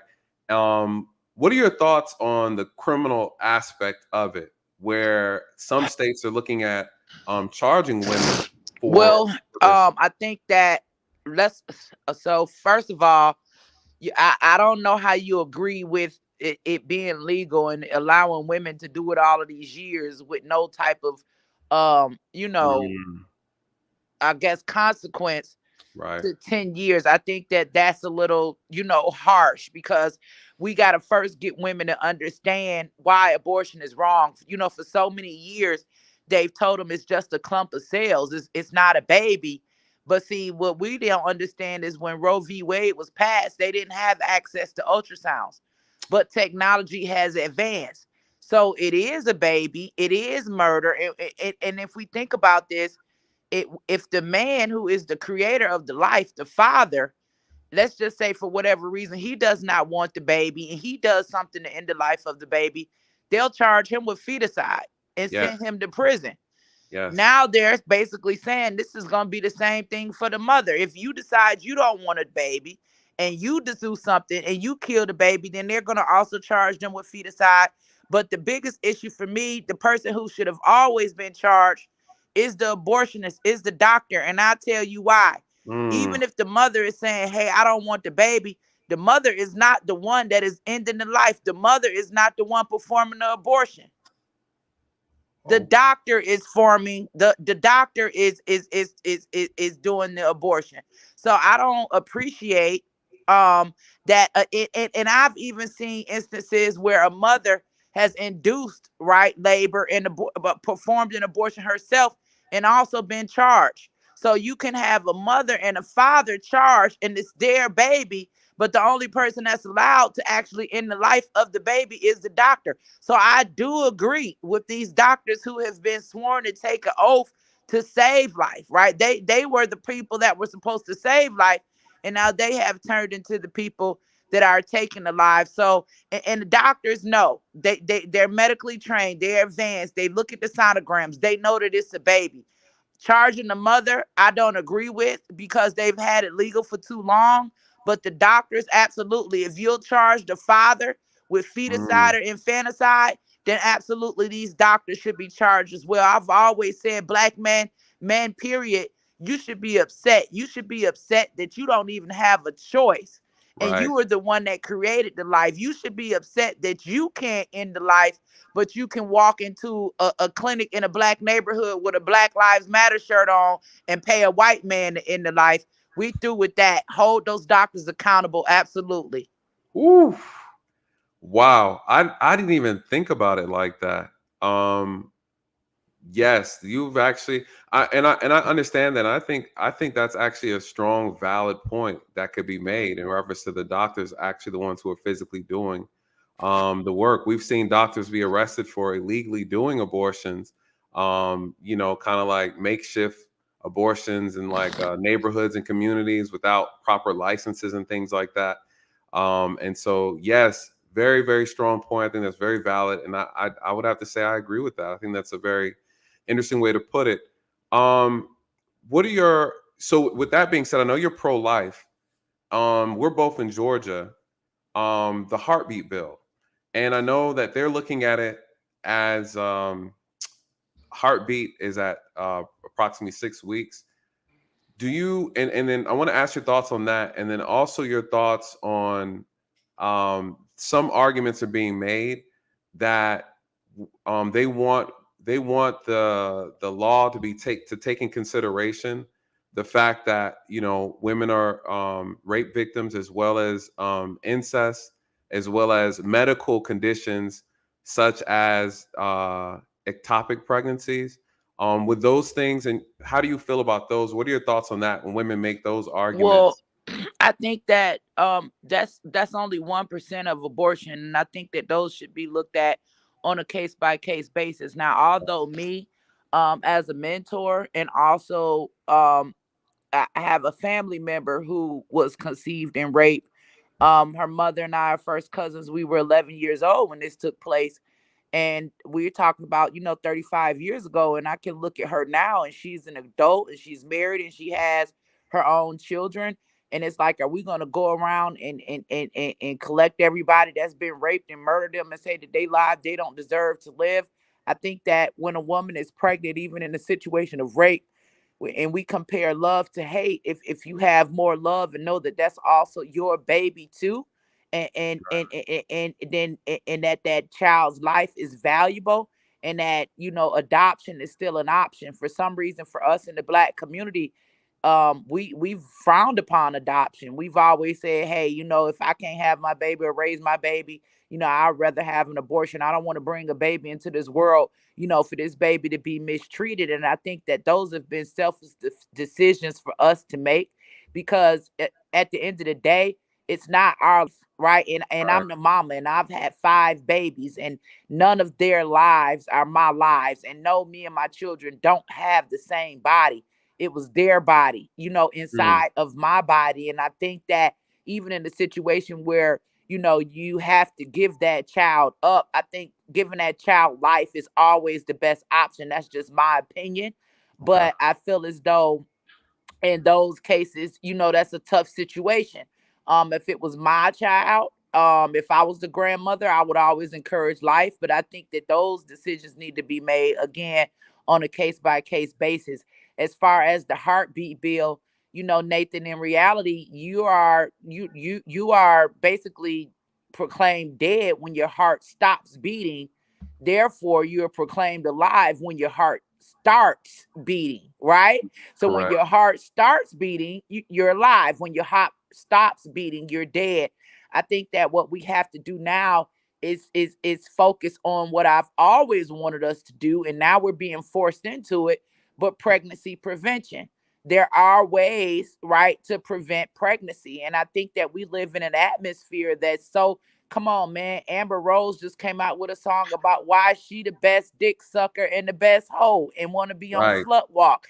You got Exactly. Meg the Stallion talking about Plan B. They were already planning for this. They already knew that it was going to be overturned.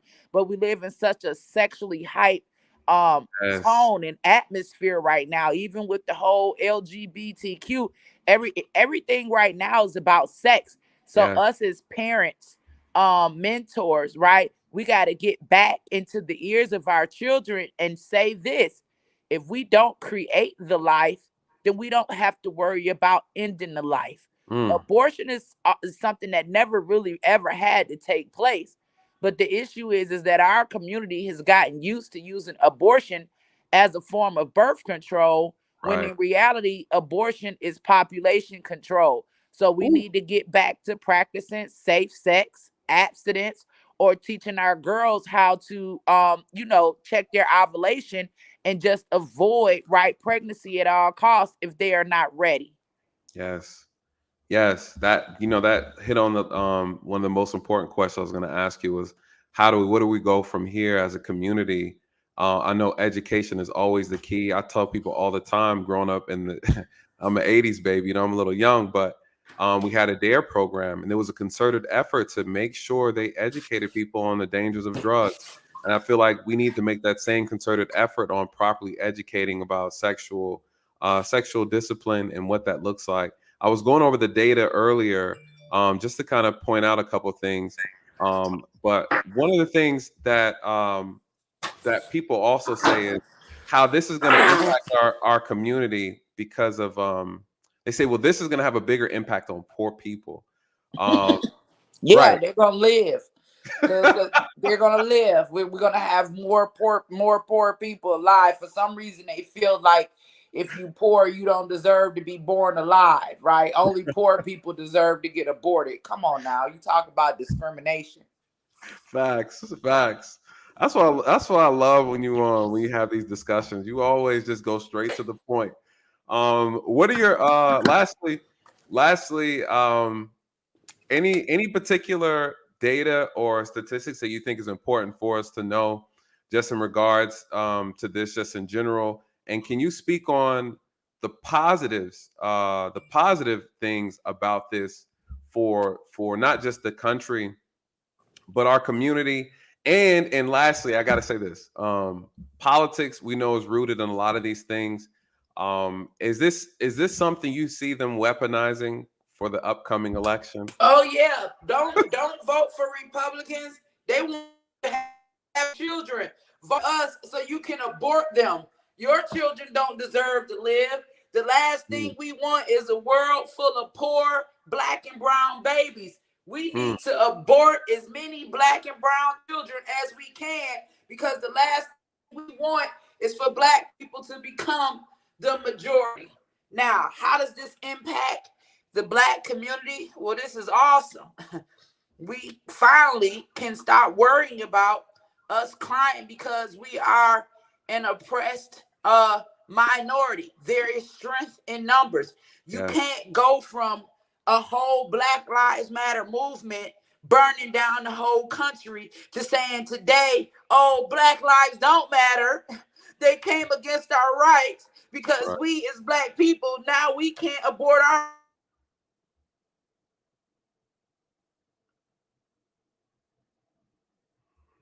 Uh-oh.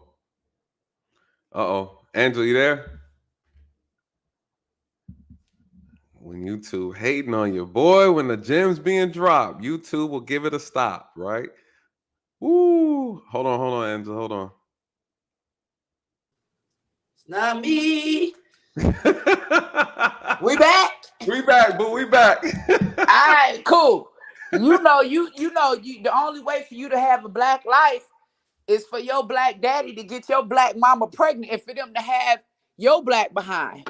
So we can't go from Black Lives Matter to Black Lives Don't Matter. Y'all got to pick and choose and make up your mind, because the only way you can have black life is your mama got to get pregnant. So either way we look at it, this is going to save. Think about all the abortion clinics and where they're located. Mm, We get abortion clinics in our neighborhoods. They get fertility clinics in their neighborhoods. mm. We done screamed Black Lives Matter so much to the heavens heard us. Everybody need to be proud. Facts. How many of those abortion clinics are in our neighborhoods? I know there's a high percentage. So over 80% of their clinics are in our neighborhoods right here in Atlanta. They just built a new Planned Parenthood right on Moreland and I-20. Damn. Mm. Nasty business, man. Nasty business. Listen, please, Angela, if you could tell the people how they can find you. I know they've been trying Ain't to no hate on telling you. how you can find me, y'all. They stay censoring me. I got a YouTube page. They done suspended me from my YouTube page. They must have knew this was gonna be overturned and we was gonna be jumping and on fire tonight. So they got me banned. You just gotta look for me. I'm here and there, a little bit of everywhere. Ain't no telling. Angela Stan King, I love y'all. Thank you so much, love. I appreciate you so much. And you guys, you can follow her on Instagram. Your IG still up though. My IG still up. YouTube is still up. I think I can go back live on YouTube in about 9 more days, something like that. But everybody stay woke. This Yes. is not an attack against our rights. As far as them talking about women's rights and it's taking away a woman's right, like what part of women's rights kill the women of tomorrow? You got your mama got to be pregnant and you got to be born and you have to grow up to even become a woman.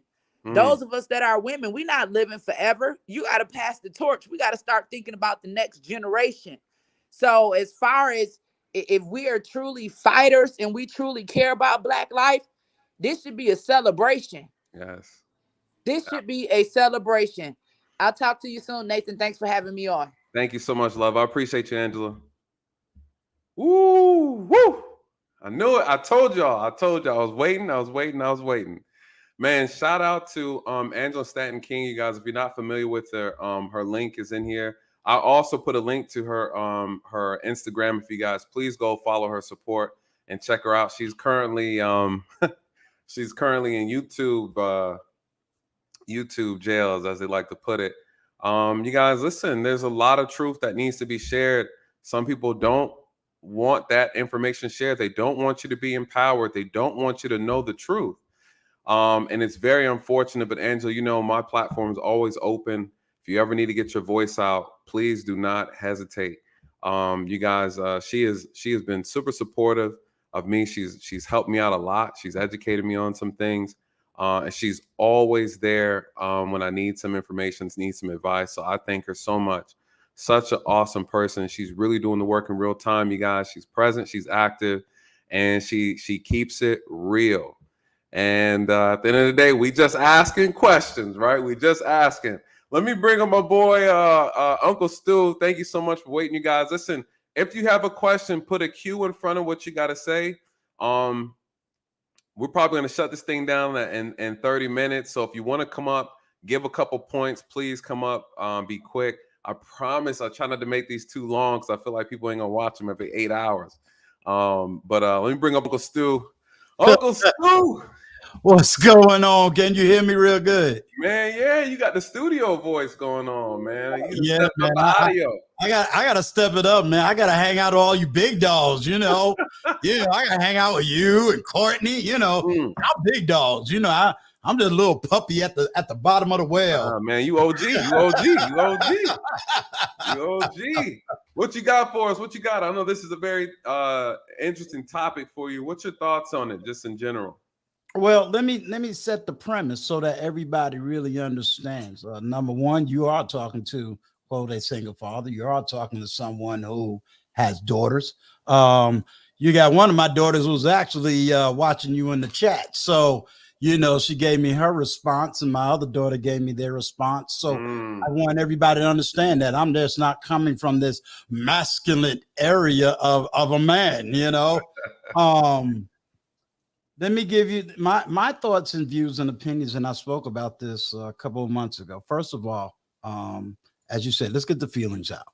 Right. We have a constitution, and the issue with the constitution is that we have three forms of government. You have legislative, executive, and the judicial branch. And when this situation came down, it was the judicial branch that overreached against legislation.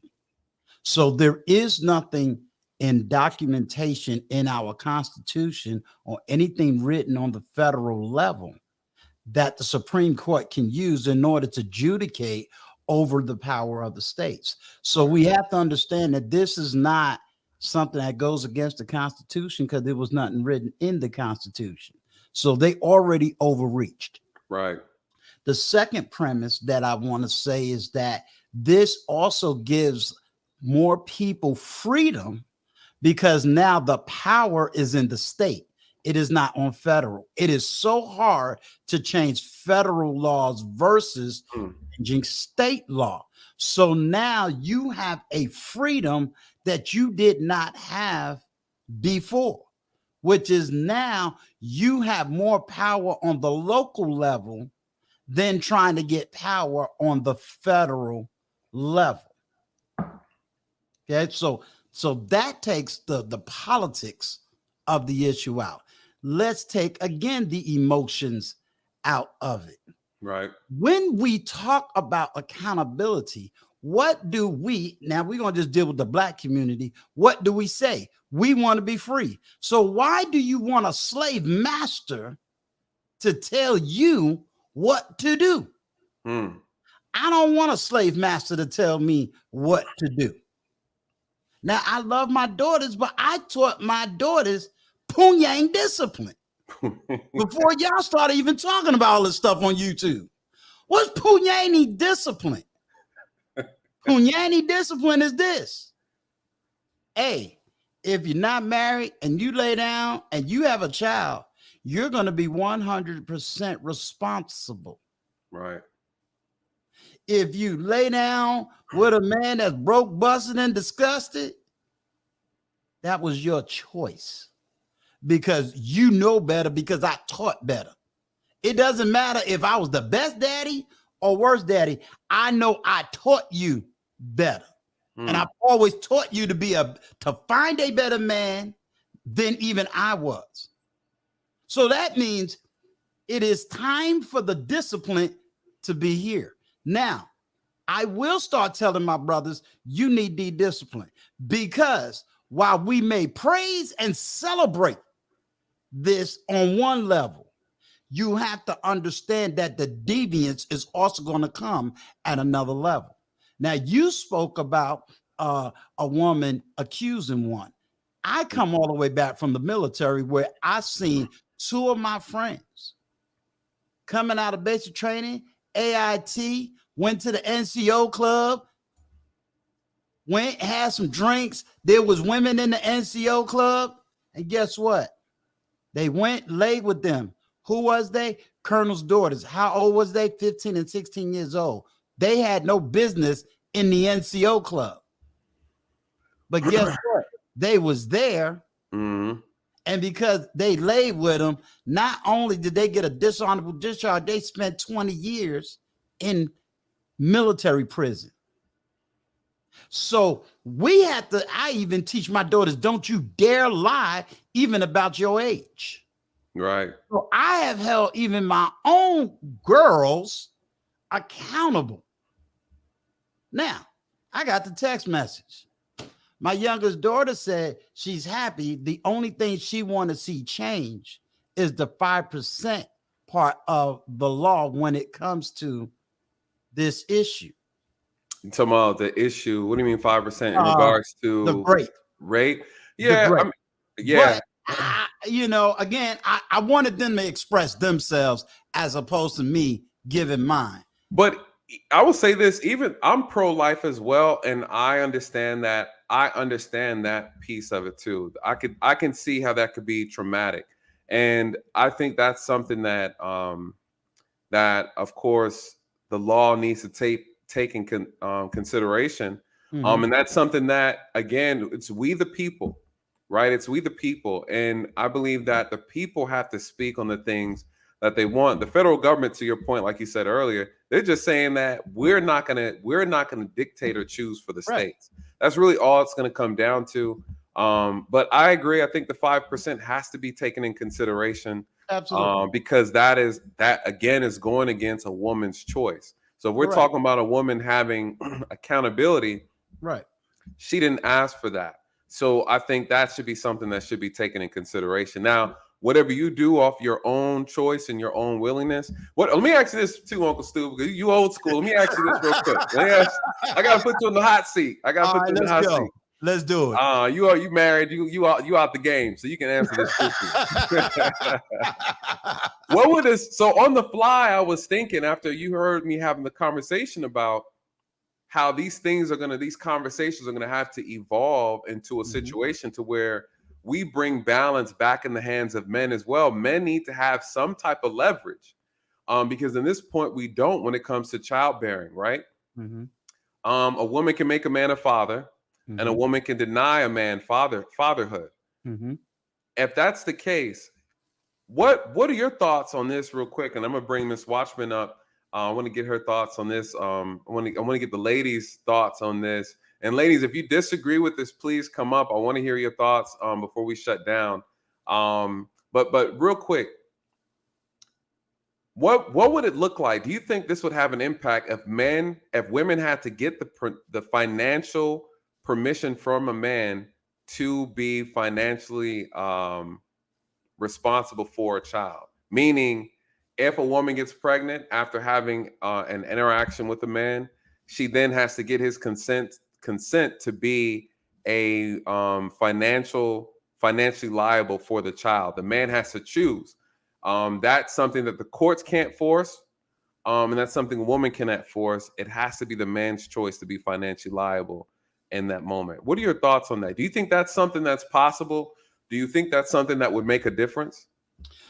You worded it. Let me reword it, and you tell me if this is the path that you're really trying to go down. All right, go ahead.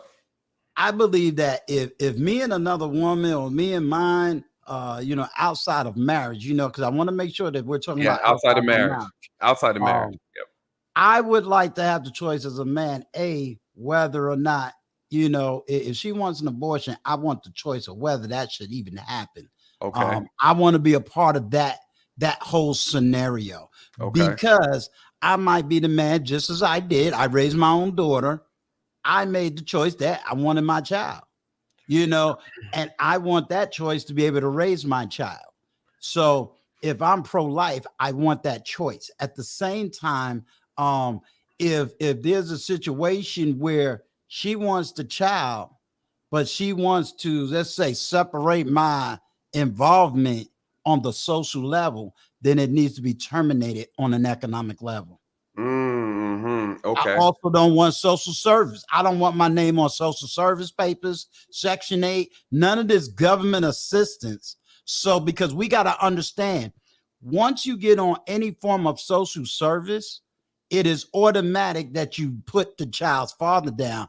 That's a whole separate I didn't know situation that. where the finances has to come from him.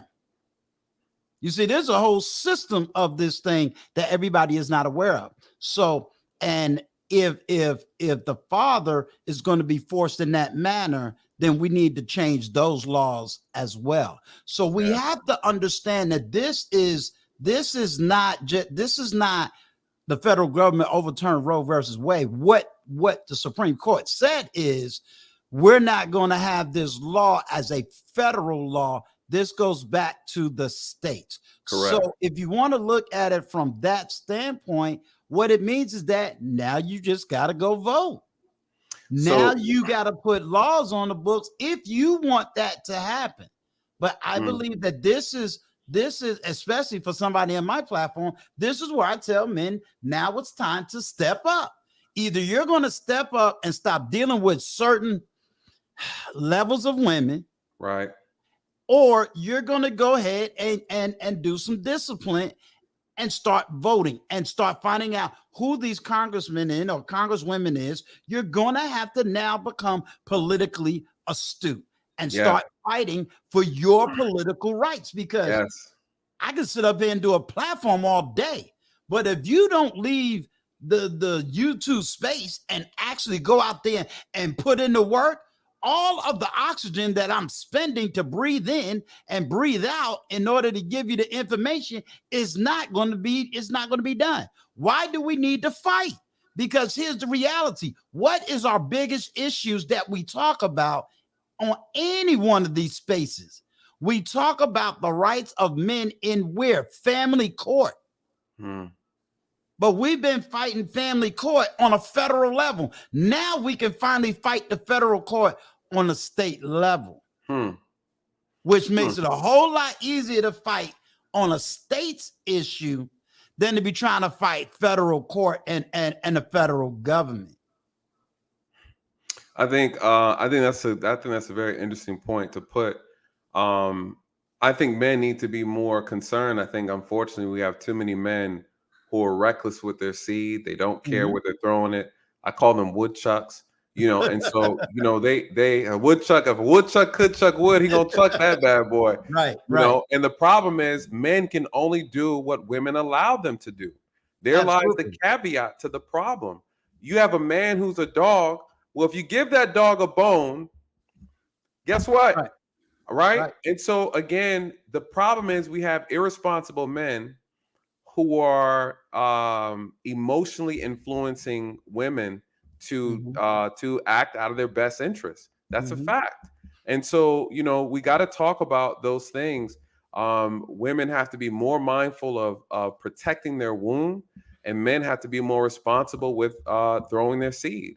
And so it falls on both. The responsibility falls on both sides. Unfortunately, the biggest weight of the burden of unwanted pregnancy falls on women, and therefore it requires them to be twice as much astute and more to be more focused on choosing the right partner that they lay down with, more so than men, unfortunately. So let me ask you this real quick, last question, Uncle Stu. Do you think women who abort, if they're in a state that's illegal and they illegally abort a child, do you think that there should be a criminal consequence for that? Yeah, we would get charged for it as a man if I went out here and was in a car or used my Or weapon and assaulter, yeah. assault her and she Mhm. lost, yeah, I'm being charged for red rum. You Yeah. know, I'm gonna get a Yeah. felony. Yeah, that is So a yeah, felony. I agree with that. I think my struggle right now, and I've been trying to do it on my panel, is I'm trying to talk to women. You Right. know, yes, it's a male dominated platform, but I'm trying to talk to women. I'm trying to let them know you're not just talking to any man, you're talking to a father. You Mhm. know, you talk to a father that got daughters, so let me help you. But you know, if you're not willing to listen to me and you're just going on emotions and you don't want to talk to me, you don't want to really hear, you know, what does a father's voice sound like? What does a father's love sound like? What is it that I taught my own? You know, I mean, I like it or not, my children didn't have, you know, my daughters didn't have children out of wedlock. Could they? Sure, they got freedom, they got will, they got all of this, but there was things that was also placed in them and teachings that was placed in them and certain levels of discipline that was placed in them and they follow it. You know, they see the girls that was wilding out and got 2 3 kids and you know not making it. So we got to do that and you know change a couple of legal situations, Mm. you know, that we ain't got time to talk about up here, but Facts. but definitely that's why I sent you that joke and said, oh, you stepped in my lane now. You know me, I deal with the social service aspect of everything. I think you know it's true, and Uncle Stu, you know, I appreciate you coming up. The Absolutely. moderators, please drop his channel link in the chat. You guys, please check out Uncle Stu. He has some great content, a lot of good conversations. Uncle Stu, you might have to start going to the women's panels, man, and dropping out. Listen, they're tough. I was on a show last weekend, man, and they were trying to drag me left and right. I haven't posted the video yet, but it is hard because you know, when you're having conversations with some women, there is an emotional response. There is Mhm. a frustration. There is a trauma. There is a traumatic experience rooted behind some of these conversations. And you know, when you're having these things, or if I'm having these discussions, a lot of times my conversation's absent of emotion. I'm just telling it how it is, and it's not Mhm. received well sometimes. But then again, if a woman tells a woman the same thing, they attack the woman too. So it's very difficult to have conversations with people, men or women, who are very stuck in a particular perspective or a mindset. So, you know, shout out to Yeah. you, man. It's a challenge. It's a It is. challenge. I come from a very unique position. You know, I Mhm. come from I am a single father. So Right. I understand what it's like to be a single parent. I'm Mhm. still waiting on my child support check after 27 years. Right. You know what Right. I'm saying? Right. I'm the one who understands, you know, being DV'd. I'm the one that understands being separated from a child. I totally understand what it means to hate the other parent, you know, while you're trying to raise the child. I understand the struggle of in-laws. You know, Yeah, you I'm got just the insight. I've been through it. Yeah. But you know, like I said, the only thing I could do is just keep talking, keep teaching. The only female panel I've been invited on was Suzette Speaks. And you know, I'm going there at the end of the month. You know, we talking all the subject that had nothing to do with this. So Right. Right. Right. I you know, got you. I don't get them conversations. I don't get them platforms, man. Nah, I got you, brother. I'm a refer some people to you, and if you can survive over there, you survive anywhere. All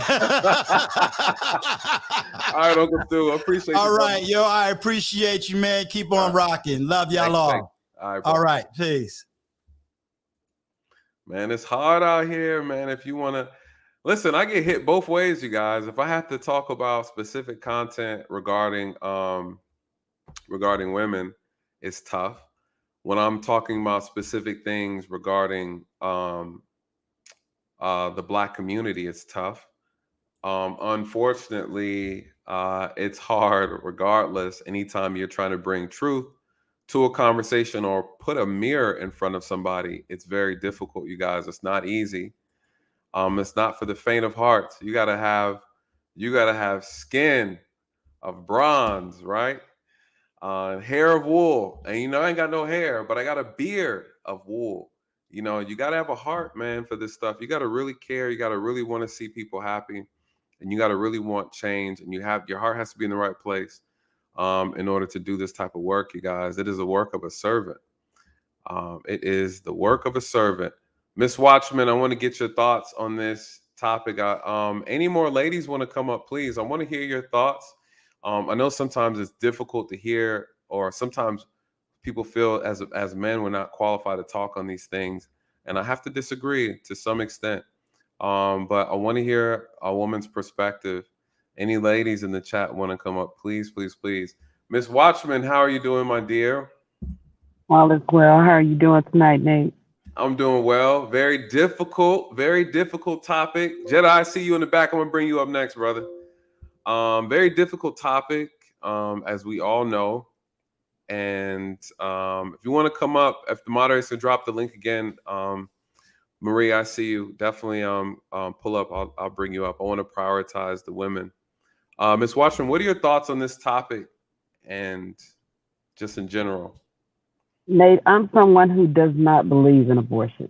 Okay. My belief concerning abortion is that anytime a woman has a miscarriage, that is the most high way of aborting a child who wasn't ready to be here. Mm-hmm. And a lot of women go and get abortions, and the first time they lay down and have sexual relations afterwards, they get pregnant again. And what you're doing is you're constantly delaying a life that has a purpose. Wow, that's deep. That's deep. That is the way that I see it. I have someone who's very close to me who was raped a little better than 28 years ago. Her son will be 27 years old this year. He loves her dearly, and she loves him dearly. And I know there are some situations like that where the young ladies just can't handle it. Give birth to the child, give the child up for adoption. There are some people out here who can't have children, and they would welcome your child with open arms from birth and take care of that baby as if they gave birth to that child themselves. You know, if you're out here and you're aborting babies, you're taking a life. Yeah. Plain and simple as that. You know, I understand there are sometimes medical conditions. I had a very difficult pregnancy myself, but I wouldn't change anything if I had the opportunity to go back. I would not change a thing. My son would still be here, even if I weren't. You know, children don't ask to be conceived. We do what it takes for them to be conceived. So if we don't take the responsibility to prevent that life from being created, then we definitely don't have a right, in my eyes, to take that life away. Absolutely. Absolutely. What are your thoughts? We can't breathe the breath of life into a living being. You know, we can't breathe that breath and cause an individual to become a living being. We can't do that. Only the Most High can do that himself. So how do we take his power and say, I'm going to do whatever I want to do with it? To me, taking a life is taking a life. I don't care how you do it. It's still the same. And I feel like the same consequences should apply. And yes, like Angela Stanton King says, hold the doctors responsible. Yeah. You know, I know there was a time when they used clothes hangers and they went to see some lady in some dirty apartment or something of that nature. Whoever's doing it, hold them responsible. Hold them accountable for what they've done. That's true. And I never even thought about holding the doctors. And when she said that, I was like, wow. I said, I didn't even think about that. That's a very valid point. And again, what happens, you put accountability on everybody who puts their hands involved in this situation. What are your thoughts about the 5%? I think that's a great argument that's being made in reference to, though it's a small percentage, it still is, that's still a person, right? That's still a woman who's been victimized of rape or incest, or if they had some sort of a medical complication, even being pro-life. How do you feel about that? Do you feel like, not to say that's a justification for taking the life, but do you see how Do you see how that should? What are your thoughts on that? Let me not put no words in. What do you think about that? I know that's difficult, right? Me personally, Mm-hmm. if I had to choose between me and my child, it would be my child every time. You know, my child would live because if I've lived long enough to be able to conceive a child, then the next step is my child deserves the opportunity to experience life as I have. That's just my feeling. If it doesn't apply, let it fly. Right. You know, to everyone, we all have an opinion. We all have a preference, and I don't judge you because that's what you've chosen to do. But I'm just going to let you know from my perspective, Right. only the Most High should be the one who determines whether or not life is taken. And if it's your time to go, it's your time to go. I mean, you could kill a baby and then leave the hospital in a car, end up in a car wreck. If it's your time to go, you're going to go. This is true. This is very true. Do you last question. Do you what are your thoughts on some states making it illegal and then wanting to charge the women for homicide if they abort the baby? What are your thoughts on that? No, that's a tough Well, one. if daddy kicks her in the stomach, he's going to jail. That's very true. I've seen it happen. I've charged men for it, so I know it to be true. I mean, these are tough questions. I mean, these are tough discussions. Listen, Miss Watchman, thank you so much. Thank you so much for providing that input. I have some more ladies in the back I'm gonna bring up. I see. I want to get their thoughts on this. So stay tuned, my dear. Thank you for coming up. Thank you for always supporting. You know, you're always welcome here. Bye bye. All right. Have a good night. You did the same. All right. All right, Jedi, I see you. I'm gonna bring the ladies up because ladies first. This is a woman's topic, so you guys hang tight 1 second. Colleen, I'm gonna bring you up first, and then Maria, I'm gonna bring you up after. Colleen, how are you doing? How are you doing? Hi, Nathan. Nice to How meet are you. you? I'm well. So if you saw me in the comments, I am pro-choice, All but right, that's definitely not to take away from the pro-lifers. Like every life is valuable. agreed. I just feel that as women in a patriarchy, we already have little to no power, and taking away another option from a woman just seems very disappointing. Okay. And I equate it a lot to getting the vaccine. Mm, So many people were opposed to what the government can mandate on what the body can and cannot have, right? agreed. So I'm just thinking like, why is it okay to protest against the vaccine and, you know, but a woman's womb is up for debate? It just feels a little biased, in my opinion. Just saying. No, I don't think there's anything wrong with women speaking out. It is, in a sense, it is a woman's body. I do agree with that. I think the argument is there's a couple of different arguments, which is one, it's a body within a body, Mhm. right? Body That takes body. priority, do you feel? You said what? Which body takes priority? I say both, right? They're both human. They're both a human life. You know, Well, the word you're. priority comes first. Which one comes first in your Well, eyes? which came first, the chicken or the egg, right? So, I mean, it depends on what you're talking about. If you're talking about As a far as a topic, pregnant woman. well, the whole, let me say this. There's a couple of different issues here, right? One is depending on the argument. If you're talking about some people have an issue trying to define when a baby is actually alive, right? Right. So people are still trying to define that. I honestly, I can only say what my personal view is. I'm not a scientist. Some people like to argue that when there's a heartbeat, the baby is alive, and that is a human life. That human has a right to live, and there should be laws protecting that human life because they can't control anything, right? Right.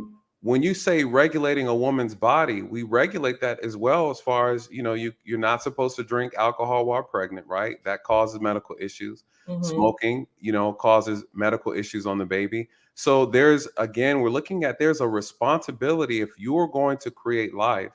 Unfortunately, this is just a burden that is on women. It is, It's it's and our burden. The word is our, right? one It's can argue that. it's not Yeah, everyone's.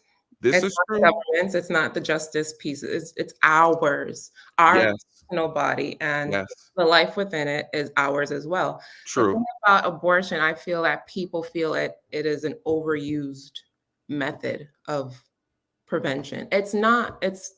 It is ultimately the last resort. It's the last stop on the bus because there's But content. would There's say, not for everybody though. no, not for everybody. Right. Those people are minorities. Not Are minority they? as in black, like a I know what minority you mean. of, yeah, okay. Um, but it really is. It's not as overused as people make it seem. Like Planned Parenthood, it does so much more than just, it's not an abortion shop. They just provide care, health care for the community. It's not just where you go to, that's just the most known place. But I feel like people think that abortions are just, oh, I'm pregnant, time to run to the abortion. No, it's really not I just. don't think that's the argument though. I feel like people think abortions are happening a lot more than they really are. It's really an option, and taking away a woman's option makes her feel more empowered and less empowered than she already is in the United States, much less the globe. How is that taking a woman's power away if you know that you have a response? If you get pregnant or if you engage in a sexual encounter with another man, that there's a risk of getting pregnant. Therefore, once you start creating a life, that there is outside forces that are saying we are responsible for protecting that life. Mhm. Because again, the reality is it isn't just you and the baby. That child that's being formed is entitled to rights. It's entitled to rights because it has a life. And so, because of that, just like any other human right, they also have a power to live, right? They have a right to live and they have the power to survive. And so, I think that's what's happening here. The conversation is, when does that baby have rights as well, right? Even though it's inside your body, you just can't do what you want to it. I agree. I totally agree with that much. I Um, feel like instead of overturning, maybe they could decide on that more so than abolishing it. Like, let's start thinking about when this child is considered technically a human, an infant, right? mm. Fetal mode. When can we decide that, okay, you have this amount of time, instead of just wiping away the entire. It's not though, and I think that's that's the misconception. It's not. It's just the federal government is saying that we're not going to be responsible of dictating That's, what yeah, I states. understand. So it's not that it's abolished, I right? I get it. So I There's a think lot that's of states. right. So I think that's one of the misconceptions. But if we look at the data, because you said it doesn't happen often, approximately that we know about, according to the CDC, they confirm over 600,000, right? 600,000 babies are aborted. And those are the ones that we know about, 600,000 a year. Out And to this point, out of a thus million far, women in the US? yeah, this is the US. What percentage is that? What do you mean, a baby's being aborted? Yeah, What do you mean as far as percentage in regards to what? because 'cause you're saying 600,000, but I don't know, like, what the percent. Oh, that's how many. That's just the raw, like, per capita data. That's how many babies. Yeah, a In the year. US? They say approximately. Yeah, over 600. There's an exact number I can give you. I'll look real quick, but they say approximately over the last 10 years, over 600,000 consistently. This is like a very consistent number around that ballpark, between 600 and 650,000 babies are aborted in this country. And as we know, the different demographics, as far as, Black women abort by 38%, and then white women, I believe, like 32%. I think Hispanic about 32%. So there is a specific number. So it's a lot over the course since Roe v. Wade was enacted over the last 50 years. They're looking at over almost about 65 million, approximately 65 million babies nationwide Right. have been aborted. Those are people, those are lives. And Mhm. so if you remove those that were involved in, as we like to call the 5%ers, the ones that may have been rape-related pregnancies, Right. and then of course those that may have caused maybe medical concerns. So I think we all know like most of these abortions aren't rape related, right? That's true. I'm that much I do know. It's poor choices, right? Correct. The thing is, like, I would appreciate if maybe a lot more of these, because a lot more abortions happen within lower income communities, right? That white, Black, Hispanic. So I would feel like it would be better to set up these families in a way that abortion isn't needed because, okay, so we're overturning abortions. Are we raising salaries? Are we ready for the overwhelm that's going to be taking place on the welfare system? Like, it's going to be a lot of repercussions. There's going to be a lot more dumpster babies. Like, it's not funny, but it's true. And there's going to be a lot of There's going to be a backlash, but the question is, like you said, are we going to raise income? Are we going to do this? Everything you talked about, Mhm. the only piece you're missing is the accountability piece. Are we going to start educating more about prevention, about being more responsible, about better sex practices? Over, I believe it was 70% of the, or what was it? Let me get the exact numbers. I don't There's a want. lot of people that know what to do. There's a lot of people that know how to lose weight. It doesn't stop them from overeating. There's a lot of things True. we already know. It's true. We're going to do it anyway because we're imperfect humans. There's No, nothing that's true. to teach us. We've been learning about sex education since high school. Let's be honest. And condoms left and right. True. And to your point, though, and one would argue choices out of childhood traumas. Let's just be honest. True. Like, you're looking for love in all the wrong places. And if a True. baby comes out of it, there's going to be people that are just going to take that horrible option, the unfortunate option of getting an abortion just to disassociate themselves from someone or to move on from a bad choice. It happens. It happens. And to your point, then if you take a tool away that incentivizes people from having reckless sexual behavior or Do making you really think it's going to stop that, though? Let's be honest. What's that? Reckless behavior. No, but I think it'll reduce it. Absolutely. I think like anything, you'll never get rid of everything. To your point, you never will.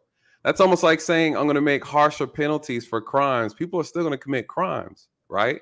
If I say there's going to be a death penalty for this, a death penalty for that, people are still going to commit crimes. Yeah. So again, it's not necessarily being tough on law. Mm-hmm. The question is you have to meet people in the mind.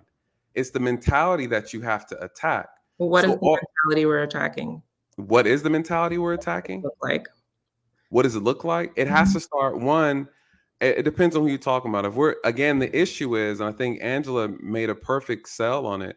The issue is that our community, this country in general, it's everything is so hypersexualized, right? When you look at the abortion rates as far as what age group, according to the CDC, if this is a 2019, the majority of women who had abortion, 57% were in their 20s.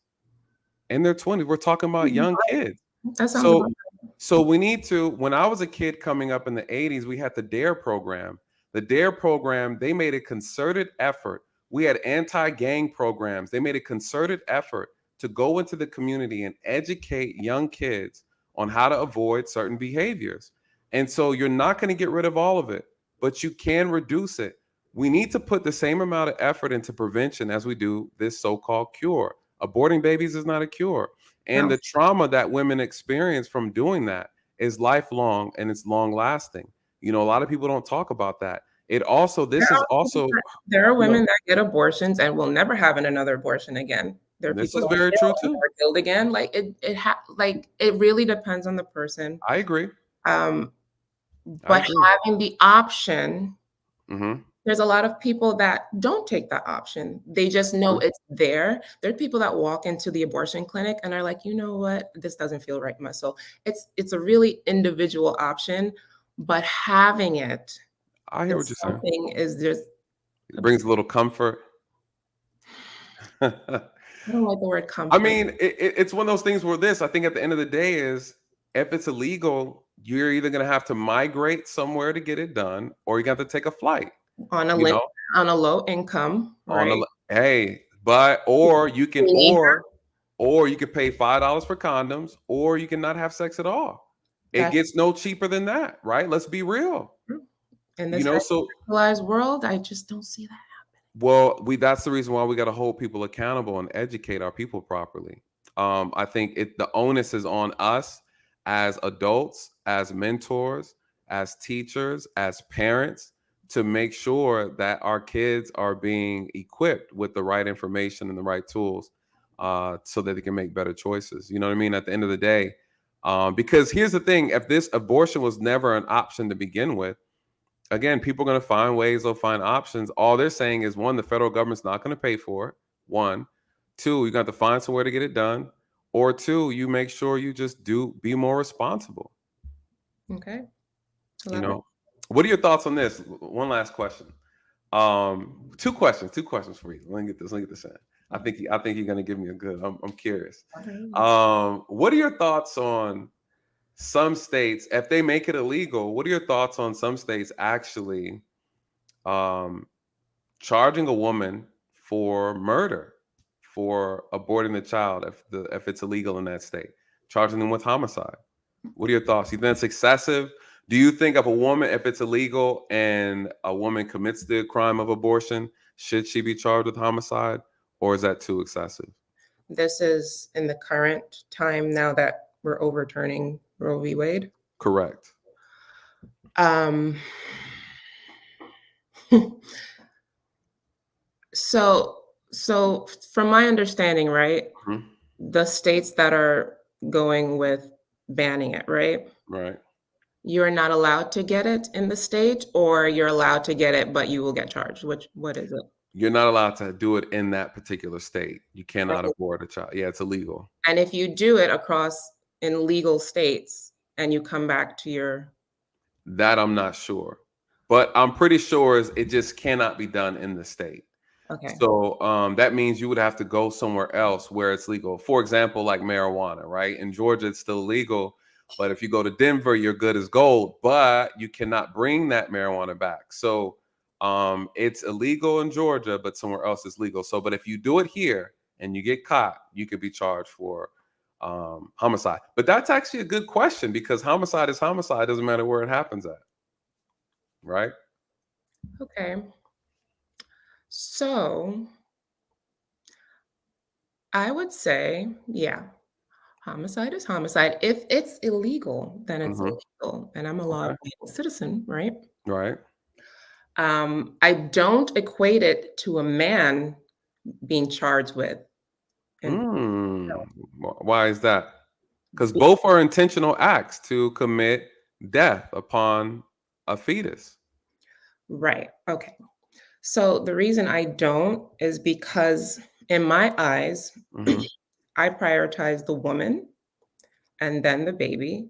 So if he's inflicting harm, he's inflicting it upon the woman in my eyes Okay. with intent to harm the baby, but you have to go through me to get here. Hmm. So if the baby dies as a result, you're going to get charged for her harming me and then a double charge for harming the child. But in my eyes, yes, the legally, if it's illegal, it's illegal. If Right. the woman is charged, then so be it. That's what it is. Like a law is a law. Um, but I could also view it as if we're not thinking about a child being a child in the 12-week formation stage, Right. it could be like removing a fibroid, honestly, Mm. in my eyes. I mean, very Not interesting trying point. to downplay the importance of like I have two sons, Okay. loves of my life, and I understand the beauty of life. I'm just looking at it from I understand. perspective, Yeah. logical standpoint. No, I mean, I like hearing it because again, I've been a man all my life.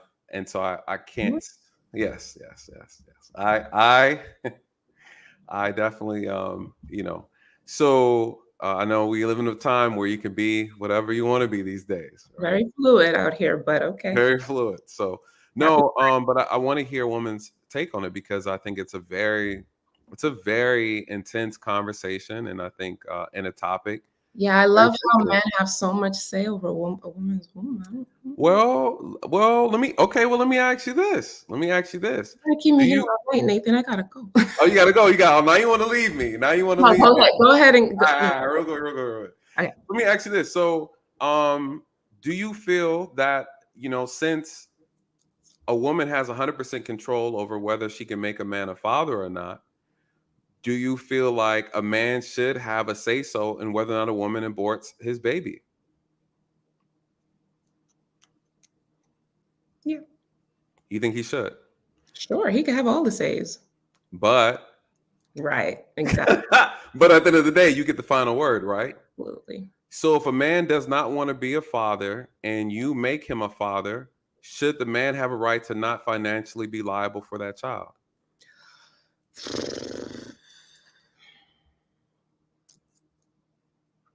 Should he have the right to not be financially responsible for the child? No. He should be able to say, I don't want to help out at all. I don't want to be a father. Right? A woman would have to really understand that. It's up to her if she wants to pursue child support. It really is. But if in the future, I think what's going to happen with this is that men's rights need to be acknowledged. So if you have a right to make me a father or not make me a father, if I don't want to be a father and you make me a father anyways, why should I be financially responsible for that child if I didn't want to be a father? Why should you have that right? That's what accountability looks like. Oh, so it's only look at you. Listen, so it's only accountability when it works in your favor, basically. Take that. You're right. Listen, girl privilege, woman privilege. Hey, listen, thank you so much, Colleen. I appreciate you, love. Come back anytime, all right? All righty. I like your lives. Take care. Yeah. All right, next to the stage. Mariah, I'm gonna bring you up. Oh, hi. Mariah, how you doing? I'm good, and you? I'm doing well. Welcome to the channel. I know this is a very interesting topic. What are your thoughts on it? You heard the young lady, Colleen. She brought some good points. What are your thoughts overall, just in the topic? Well, this is my overarching thought is that this is not the win. Okay. That pro-lifers think it is, and it's not the loss that pro-choice people think it is. Okay. It's really not. And I believe women should have the right to do what they want to do with their bodies. Now, I'm not one of those people who believes that at 29 weeks of pregnancy that you should be allowed to get an abortion, because by then you've had plenty of time, and this is almost, you don't let it go too far, sis. Right. You don't let it go too far. But I definitely am one of those people who believe within, I actually didn't have a problem with the states who were within the first 14, 15 weeks. Only thing is, I think for some situations where some things have to have time to develop. So if you see that the baby doesn't have a brain or something like that, and I don't know how long it takes for you to be able to see that on an ultrasound. Right. But if that's past those weeks, I think you should be allowed to get an abortion, right? Okay. And here's the thing, and this is why I hate to say it like this, but this is more a violation of church and state anyway, because most of this is predicated upon religious beliefs. Most of the people who talk about this are going to talk about God. Not all. Yes. Some people are making some type of logical argument about it, but majority of it has to do with God. I'm saying this as a person who lives in the United States and is not a Christian, but a lot of us are not Christians. I'm a Buddhist. Just because we're not a Christian don't mean we don't have religion. But in my particular religion, all life is valuable, right? Correct. You killing another human being is no different than you just looking at an ant crawling across your floor and you feel like you have to step on it. Correct. So if the argument, even if you're scientific, if the argument is well, life begins at here. No, life begins with a cell, a single-celled organism. Life begins. These same people will talk about life, but have no problem going out killing a snake, killing a rodent, killing, you know what I'm saying? And it's like, if Right. you're arguing, even for the people who are arguing based on science, if the argument is life, you're picking and choosing what you consider to be life that is worthy of living. That's True. no different than what a pregnant woman who has I guess is at the point of conception is doing. Okay, we triage life all the time, even with humans, because you have to value one life over the other. So for example, during the pandemic, if it came down to, if you were older and you had poor chances and you were a younger person and you had better chances of living, they were gonna save the younger person. We do this all the time in so many situations. So I don't understand why with pregnancy we make this such like this issue of moral. It's like it's the moral thing to do when people do immoral things that in many other religions across the world are considered on par with just as immoral behavior. But in the US, we have to make our law. People feel like we have to make our laws and abide by the Christian standard of morality. When Christians do things that are horrendous to people who, y'all know, there are religions like Jainism stuff, like they have to make sure, they have to look to make sure they don't see anything on the floor. They cannot step on it. And in those type of religions, just like in Buddhism, we don't, we're so caught up in punishment. Like you were asking, should those women have criminal charges? It's like, we already have the highest criminal population in the United States. We're looking for more stuff to criminalize. And second, it's like those type of religions, you rely on karmic law, which in my opinion is higher than human law. You get what I'm trying to say? Right. It's not that there are no consequences. It's not that you don't pay for these actions. You pay for them. It's just a court system does not enforce that consequence. Right. Even men who don't take care of their children, they pay for that. Whether you see it or not. I trust me, I see so many of these homeless, deadbeat men who their looks have run out. Their thing ain't working no more. Their game not working the way they used to. They can't dog women, go from woman to woman, having babies no more. And guess what? They're living on the street for the rest of their life. Your karma comes due. So you're saying the karma comes back around and hits you from coming out here throwing your seed around all reckless? Yeah, I mean, it comes due. Even with those women who go have an abortion. Now, it's a lot of women who, and I'm a woman. I talk to women. It's a lot of women who will tell you, I feel like the abortion was the best thing that I did. I don't feel no ways about it. I'm not going to say they're callous about it, but they feel no ways about it. But, it might be other things in their life where they feel that. And then I want to speak specifically to the older woman that came up. I hate to say it this way, but women that think like that are the reason why the Black community, a part of the reason why the Black community is in the way that it is, the state it is now. Why do you say that? Why do you say that? Because let me tell you something about these white women, okay? And I've been around all type of white women, especially like the, Christian. These are your red state voters. I live in Texas, okay? Those white women, they will march, okay? They'll be talking about pro-choice, personal responsibility until, okay, it happens to their underage daughter or it happened to their young daughter. They quietly go and take their daughters to the abortion clinic, and they don't tell nobody, unless they can trust them. Well, back in the day, they would send the kids off to they'll send them up north somewhere to a church. They'll have a baby, then bring them back, and you'd be like, Susan, where have you been? I was with the family and at the log cabin. Knowing because there was a shame associated with being pregnant out of wedlock, right? Like there was a shame about that. So we've taken that shame, we've taken that out of society, and so things have gotten a little bit out of control, though. Things have, I think, to your point, I hear what you're saying. I don't think there's anything wrong with the perspective. What are your thoughts, though, on, and again, I know you spoke on the punishment aspect. what are your thoughts just in general? Because I know you said it's not a win or a loss for either side. So what do you think this is even about then? Like, what do you think this is all about? It's about control. I mean, I honestly and truly feel like, again, and it goes back to people wanting to force their own religious beliefs or their own moral beliefs on other people. Because, and again, I'm gonna be specific, Christian people. Because again, you don't see Buddhists marching in the street for y'all, for folks killing snakes. Well, You're just never gonna see that.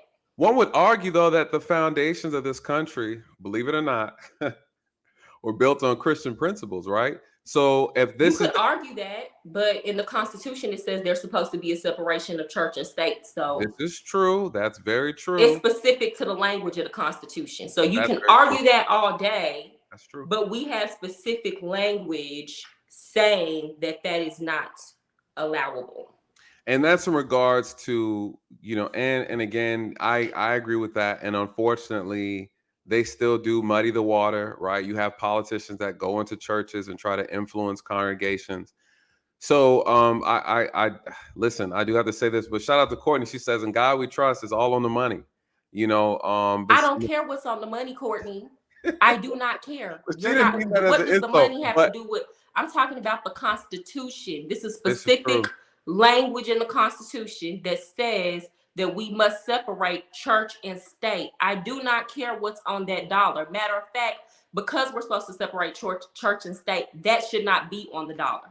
Well, unfortunately, a lot of that stuff that's on the dollar and the DC operations, all that stuff is Masonic related stuff anyway. So that's what I'm saying. But you can't. I'm saying she can't make that argument because, again, according to the Constitution, religious things shouldn't even be on anything governmental. So you get what I'm trying to say? It's like that. No, I don't like it when people make those arguments because that is against the Constitution. That should not be. We allow too much stuff that should not be allowed.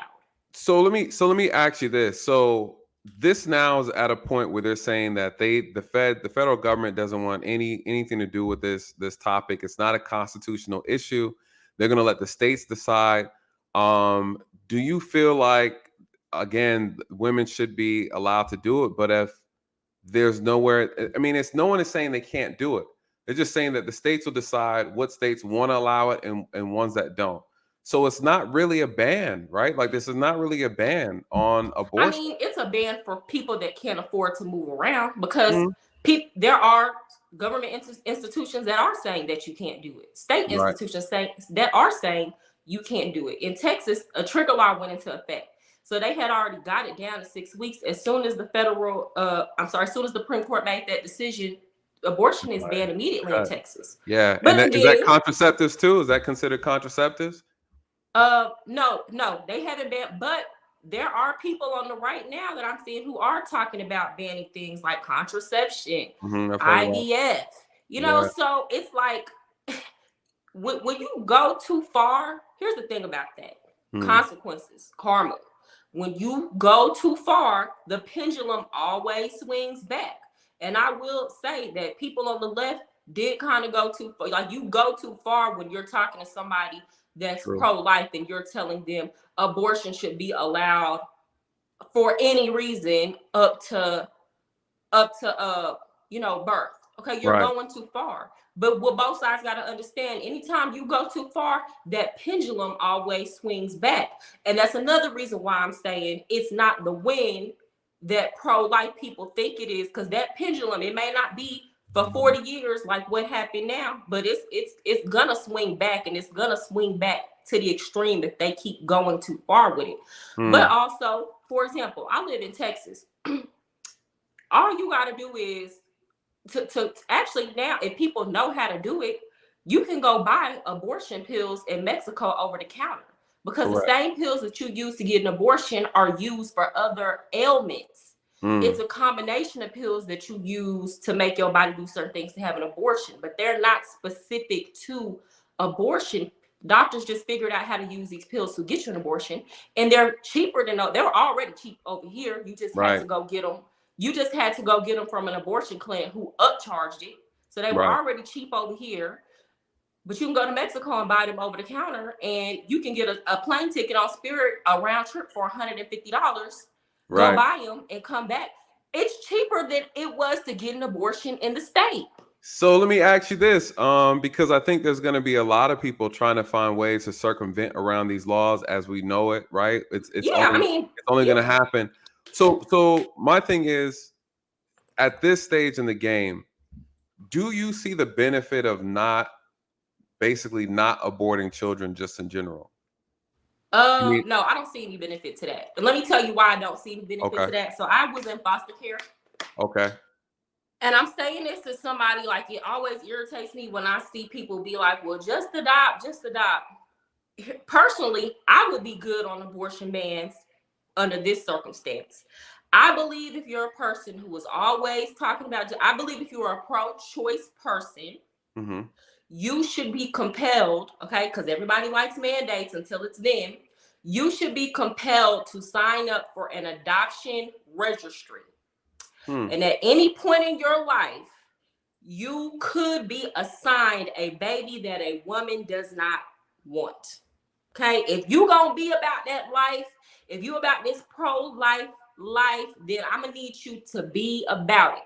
So I feel like I personally would have rather this, instead of the state legislatures make this up, I'd rather this have went to some type of citizens vote, referendum, and anybody who voted against abortion should have automatically had to sign up for an adoption registry, because that is a problem. Black children do not get adopted at the same rates as other races of children. And not just that, like, people say have a baby and then give them to, give them to adoption. Do y'all know how many people, and I'm saying this as somebody who knows because I've been through the system, do y'all know how many people adopt children just so that they can molest them? That's true. That's a Just problem. so they can evict them. This is not a minority. True. This is not some small percentage of adoption cases, y'all. This is how a lot of sex trafficking happens, so that they can rape them, they can abuse them.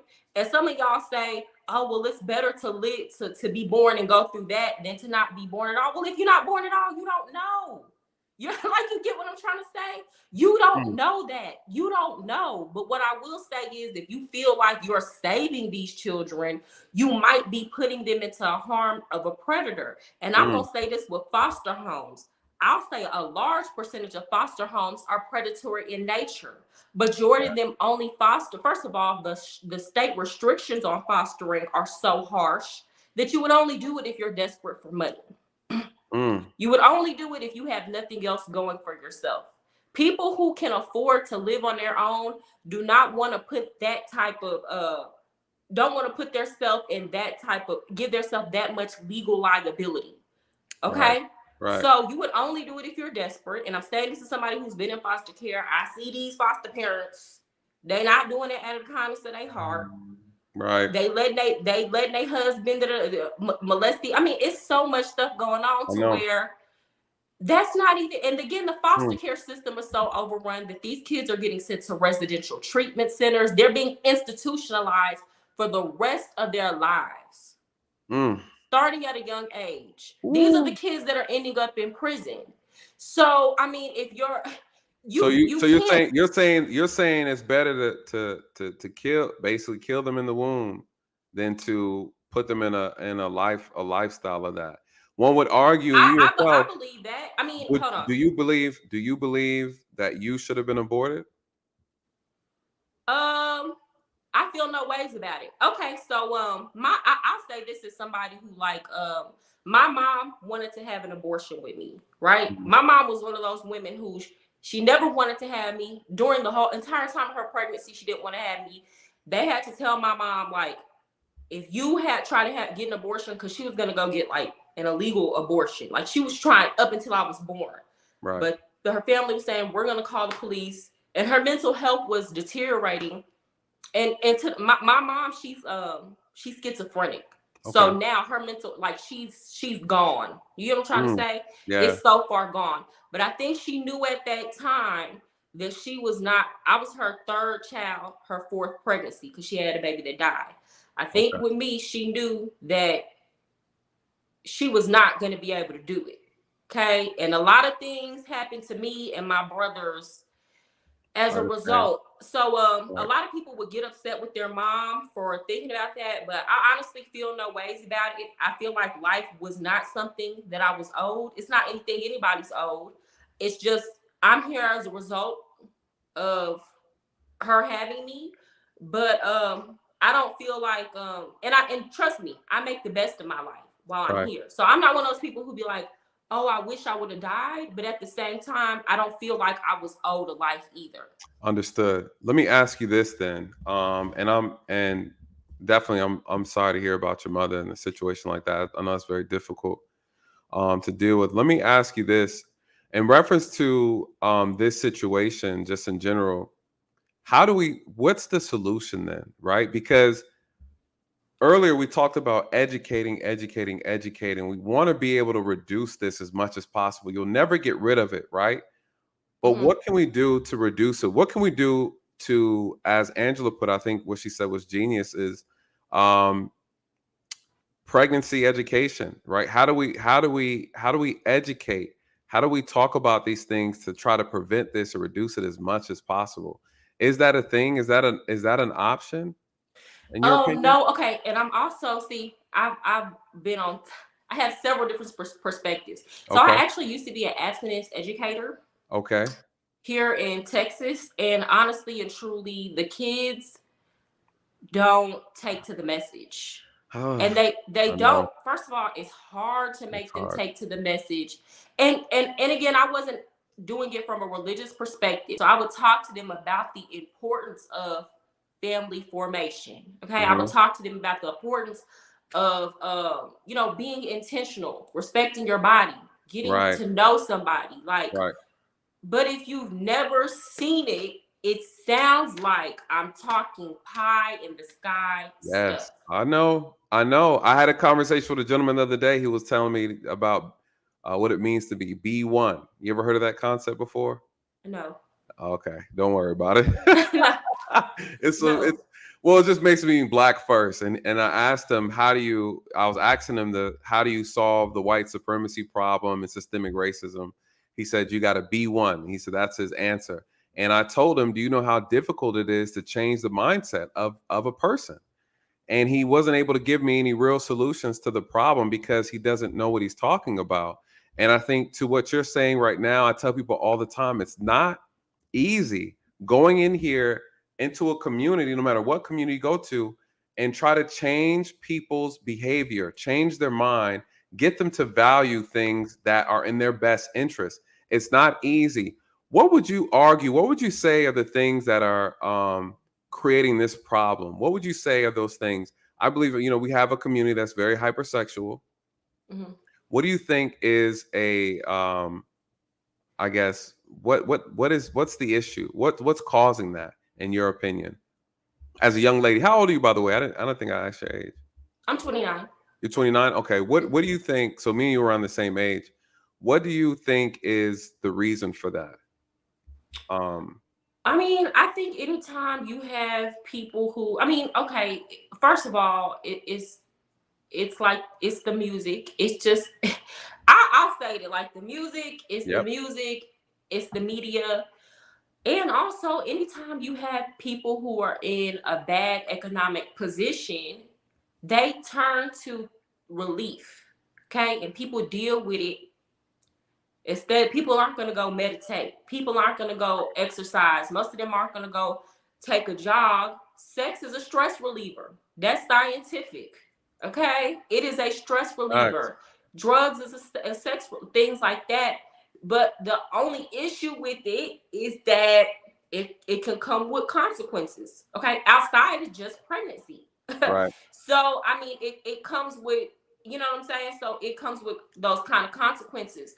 But I mean, if you were going to use laws to legislate that and lessen that, then that would have already been happening.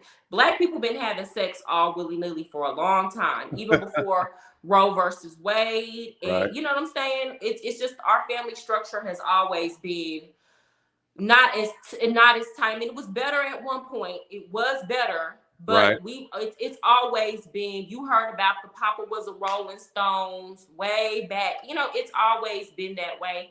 I feel like the real solution to this, people don't want to do, because it's And all what is that? about, and And what again, is that? it's not a solution to 100% stop anything.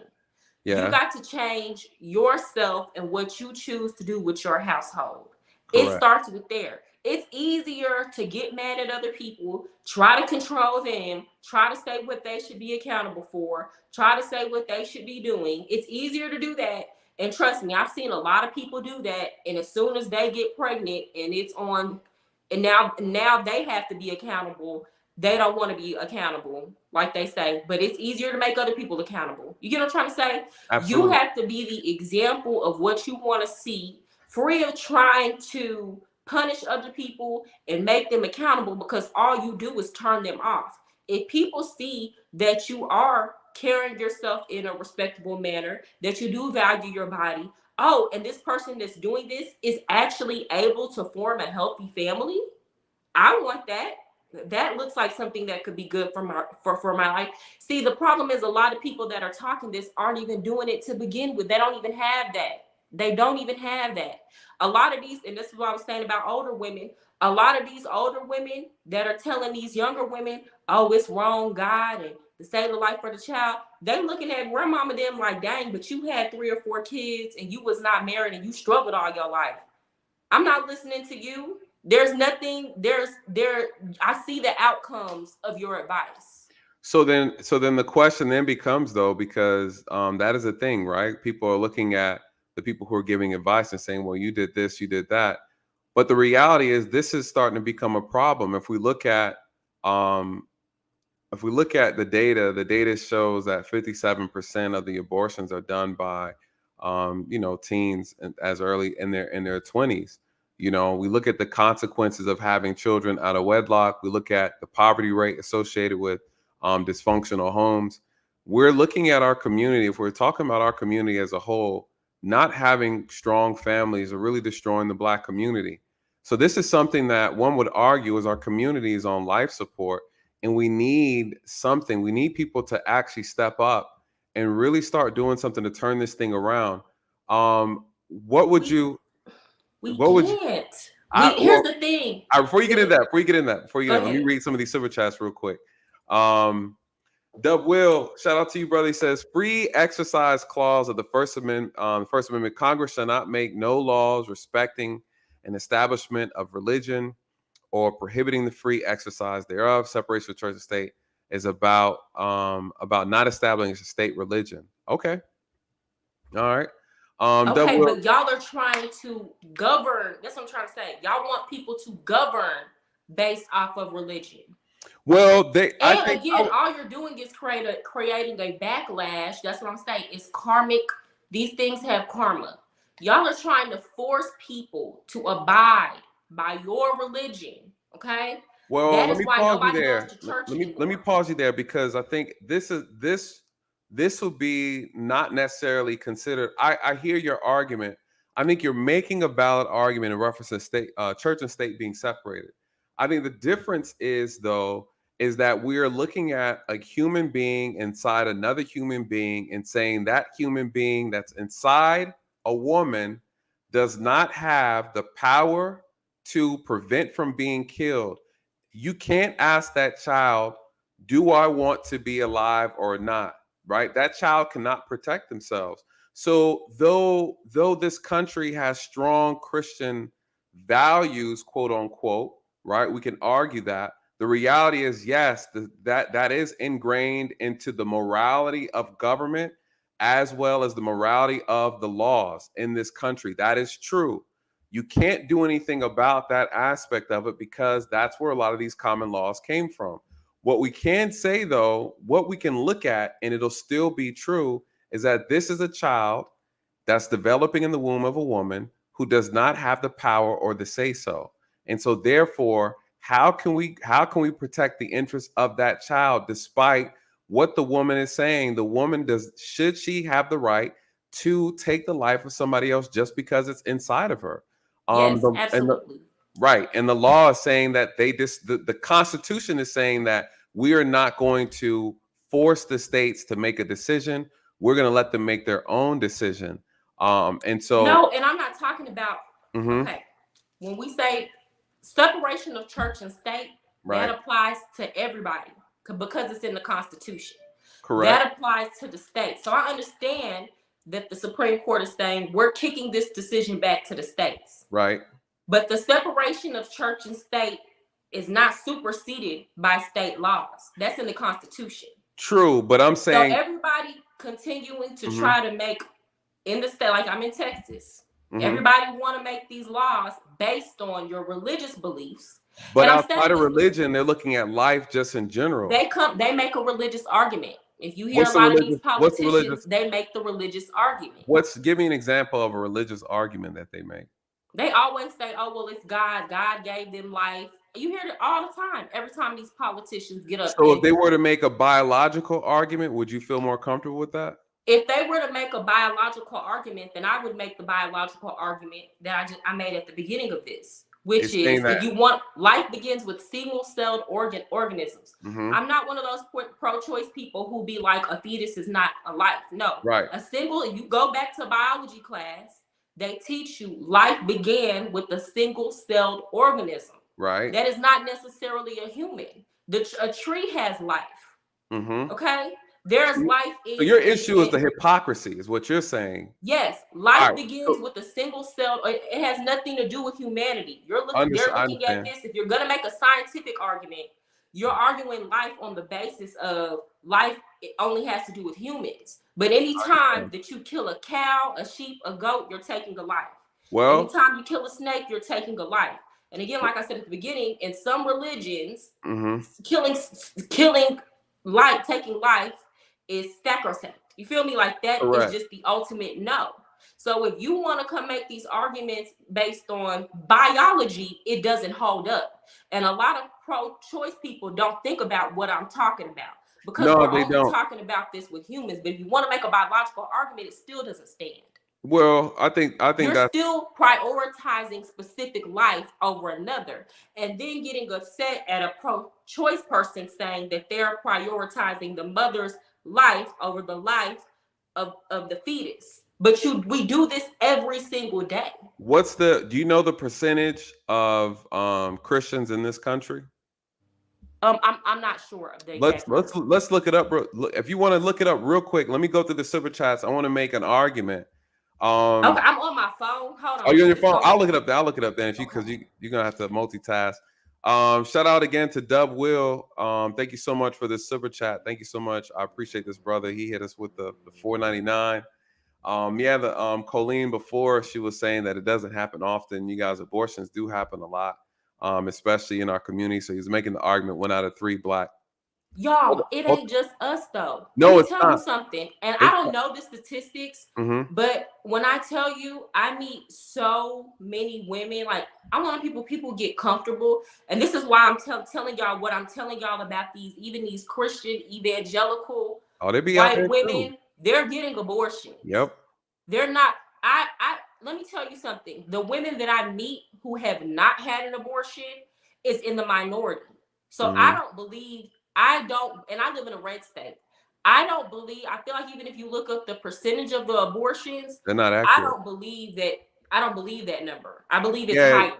I think it's higher too, because a lot of women will leave. They'll leave the states. I mean, it's a real thing. Like, this is actually a really, really, the number is bigger than I think we're I being think it's quoted. bigger than what we know. And again, let me tell you something about a lot of these politicians too that really irritates me. It's the same ones who are defending this. I promise you, I guarantee you, if their teenage daughter gets pregnant, they have the money and the means to go send her to get an abortion, and nobody's ever going to know about it.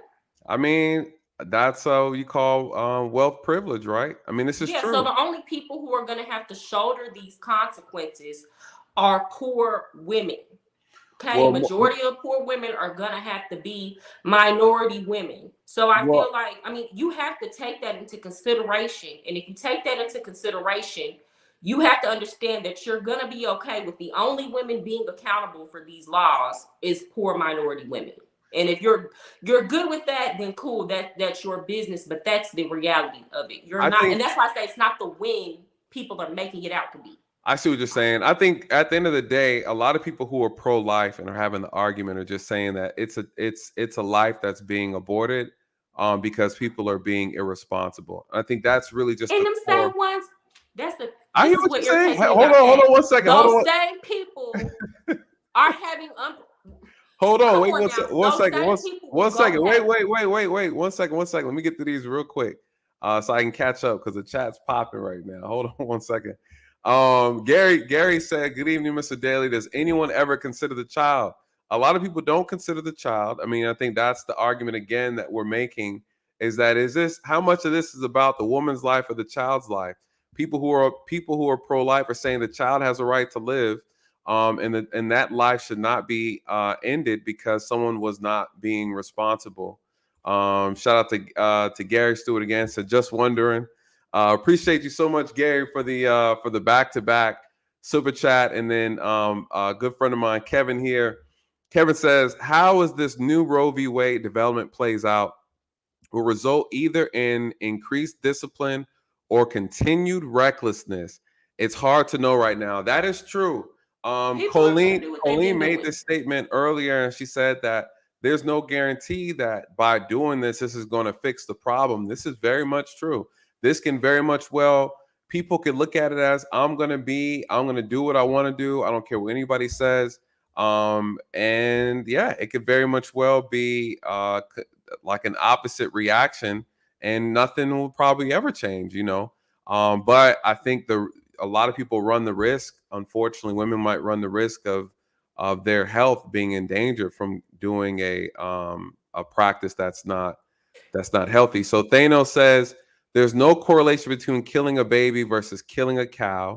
She really thinks she's being logical. Listen more than you talk, sis, respectfully.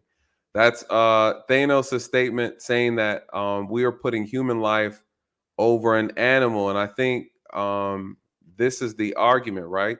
Humans are looking. Again, you're saying I am being logical. Because if the logical argument is it's life, go look up what life is. I need go back to the basics of biology class. Where does life begin? They will tell you life began in the oceans with a single-celled organism. They in biology class, sir, they break it down for you. There are all different classifications of life. You got the animal kingdom. Okay, you got all type of stuff. You got the mammals, you got the bird, you got all that. Right. It's not just humans. It's not just us. You're looking at this from the perspective of being a human. So you're saying being a human is more important than being a cow. Okay? But I'm talking about people who just specifically make the logical argument that life is owed to somebody. Okay? Life is not owed to anybody. And life began before the fetus. That life began when the egg was inside the mother's ovaries. Actually, it began before then because let me bring some people up to have the discussion. I'm really curious about you guys' thoughts on it. Kevin, if you want to come up, I just dropped the link again. Let me bring some people in the back. I know I lost a few people. Let's have a panel discussion. I think this is worthy of a panel discussion. Because I just wanted to hear a woman's view. You gave me a very interesting view on this particular topic. Let me bring up some people. Let me see who we got here. Brandon, you there? And then let me bring Kevin up. Yes. Hey, how you doing, Nathan? I am here. All right, brother. I see you. We are going to have an interesting discussion real quick. Let me get Brandon, before you go, I want to get Dre. Dre was waiting. Dre's here. He's here the longest. No problem. And then I want to get Courtney. Where you go? I just saw you up here. Courtney, come back. All right, and then I see Dub Will. Hey Dre, what's up, man? It's good to see you, bro. And then I'm gonna mute everybody. Courtney, you can come back. Where you at? All right. So before you guys go, let me get one more. We got a woman on the panel. I want to get the woman's perspective before the men go. Kev, you got enough time? I know you always all over the place. You good, Kevin? All right, good. Dre, you good on time? All right. Courtney, let me get your thoughts first, and then we're gonna bring the fellas in to have this discussion. Mariah brings up a lot of interesting points in reference to the hypocrisy. She's saying this is not a win on either side, and we are just out here being played. I see you, Isaiah. I'm gonna bring you up, brother. I'm gonna keep everybody on mute, and then we're gonna do this. We're gonna do this panel discussion. So Courtney, give us your thoughts on this. Okay. So my thoughts is that I am pro-life. I think this is a win for pro-lifers who respect babies and understand that a life means that it is a baby in conception, especially when that baby has a heartbeat around 4 to 6 weeks. Usually, as a mother, doesn't even know if they're pregnant within that time. So once a mother understands that they're pregnant, it's because the doctor hears a heartbeat. So it's that moment when we understand is when it's a life. And so I definitely think that we need to start respecting life more. And that starts within the womb. I'm pro community. So with the B1, it's Black first. We can't have a Black community if we're killing our babies in the womb and we're killing them within, what is the was it 300 or 30 million that we've murdered thus far? How we're going to have a community if we're not birthing our babies? So I'm for sure that. But I also want to comment because I was the one that said about the money and in God we trust on money, and you kind of snapped a little bit, and I was like, okay. She meant it out of love. It was out of love. Yeah, okay. So the separation of church and state, that particular wording is not in the First Amendment, but it is a clause that's in the First Amendment. And the idea was for federal government to not take over churches. They did not want the federal government in church business. That's what it's for. So now what it is that they want to separate the government from being in the churches. They don't want the government to have an idea like, I'm pushing Christianity on you guys and I'm pushing this. That's all it is. But religion has always been in politics. And it always is. As a matter of fact, with churches that are majority 501c3, they're tax exempt.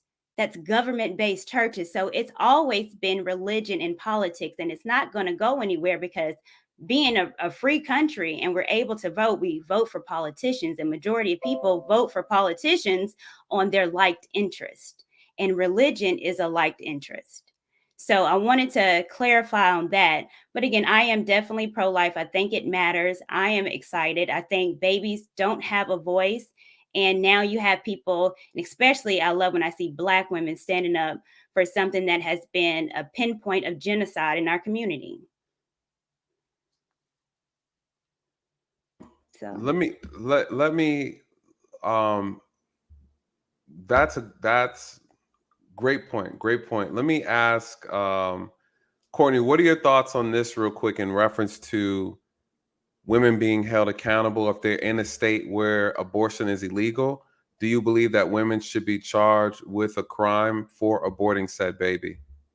it's a crime. So if it's illegal in your state and you take part of illegal activity, then yes, it is a crime.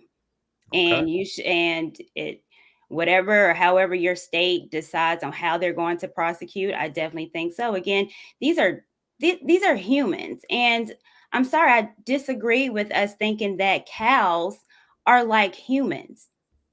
There is no way that I'm going to put my goldfish that I have over here, her name is Zelda.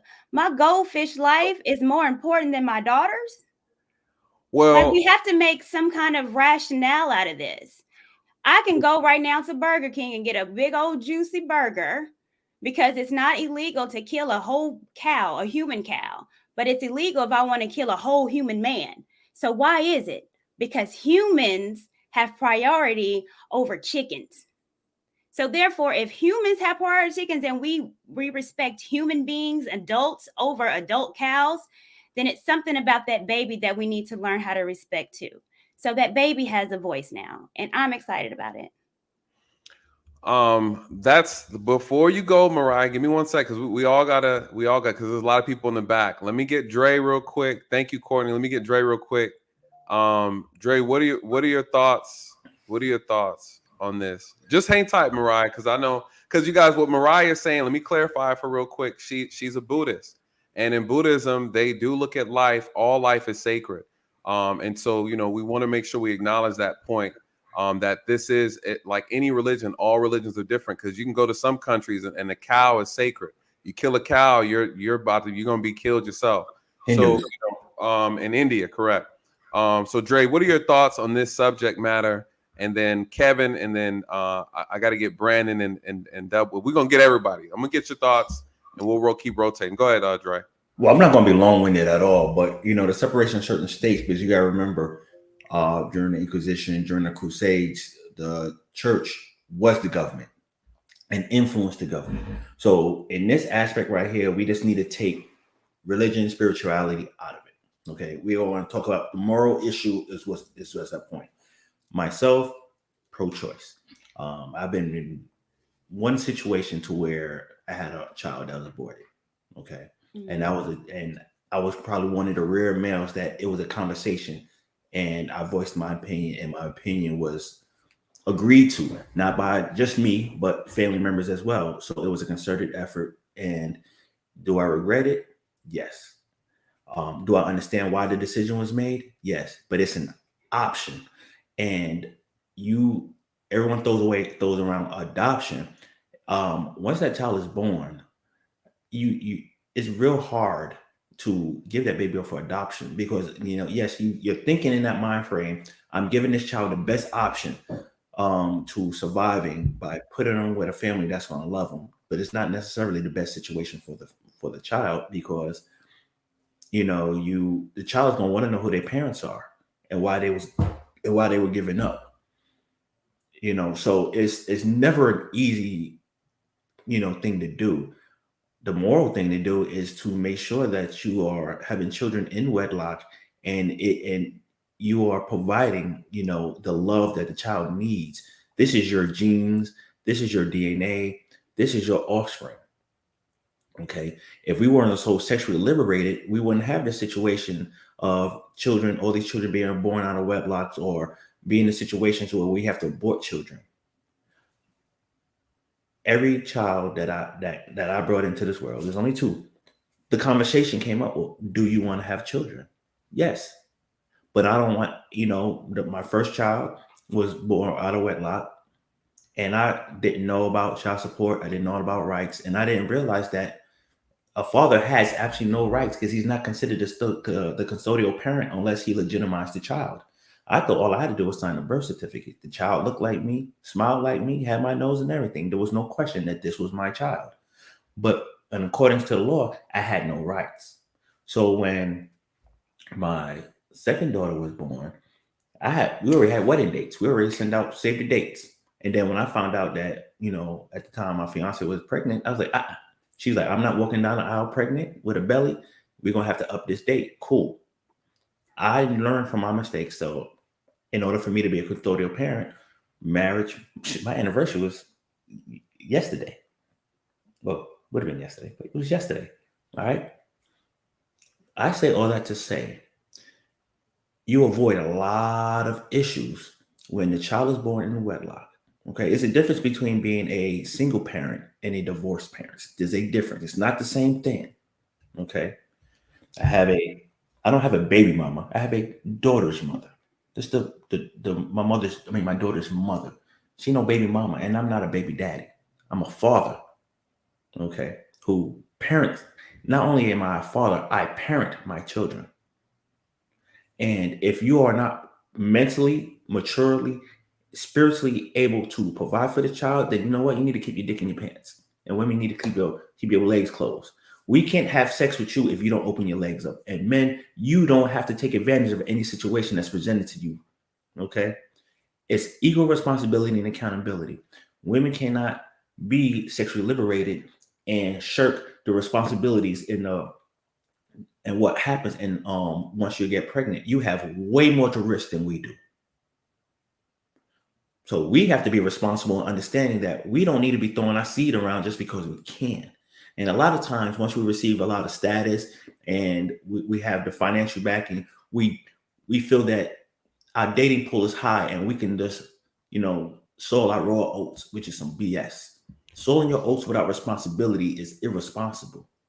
I think let me add to that. I think the biggest problem just in general is that we have turned sex into more of a physical activity of fulfillment than looking at it as a way to build a nation or a mission or a responsibility or a duty to one another. The question is going to have to come in regards to all this is how do we reprogram people to look at sex to be more about being a sacred process versus a process of having fun, right?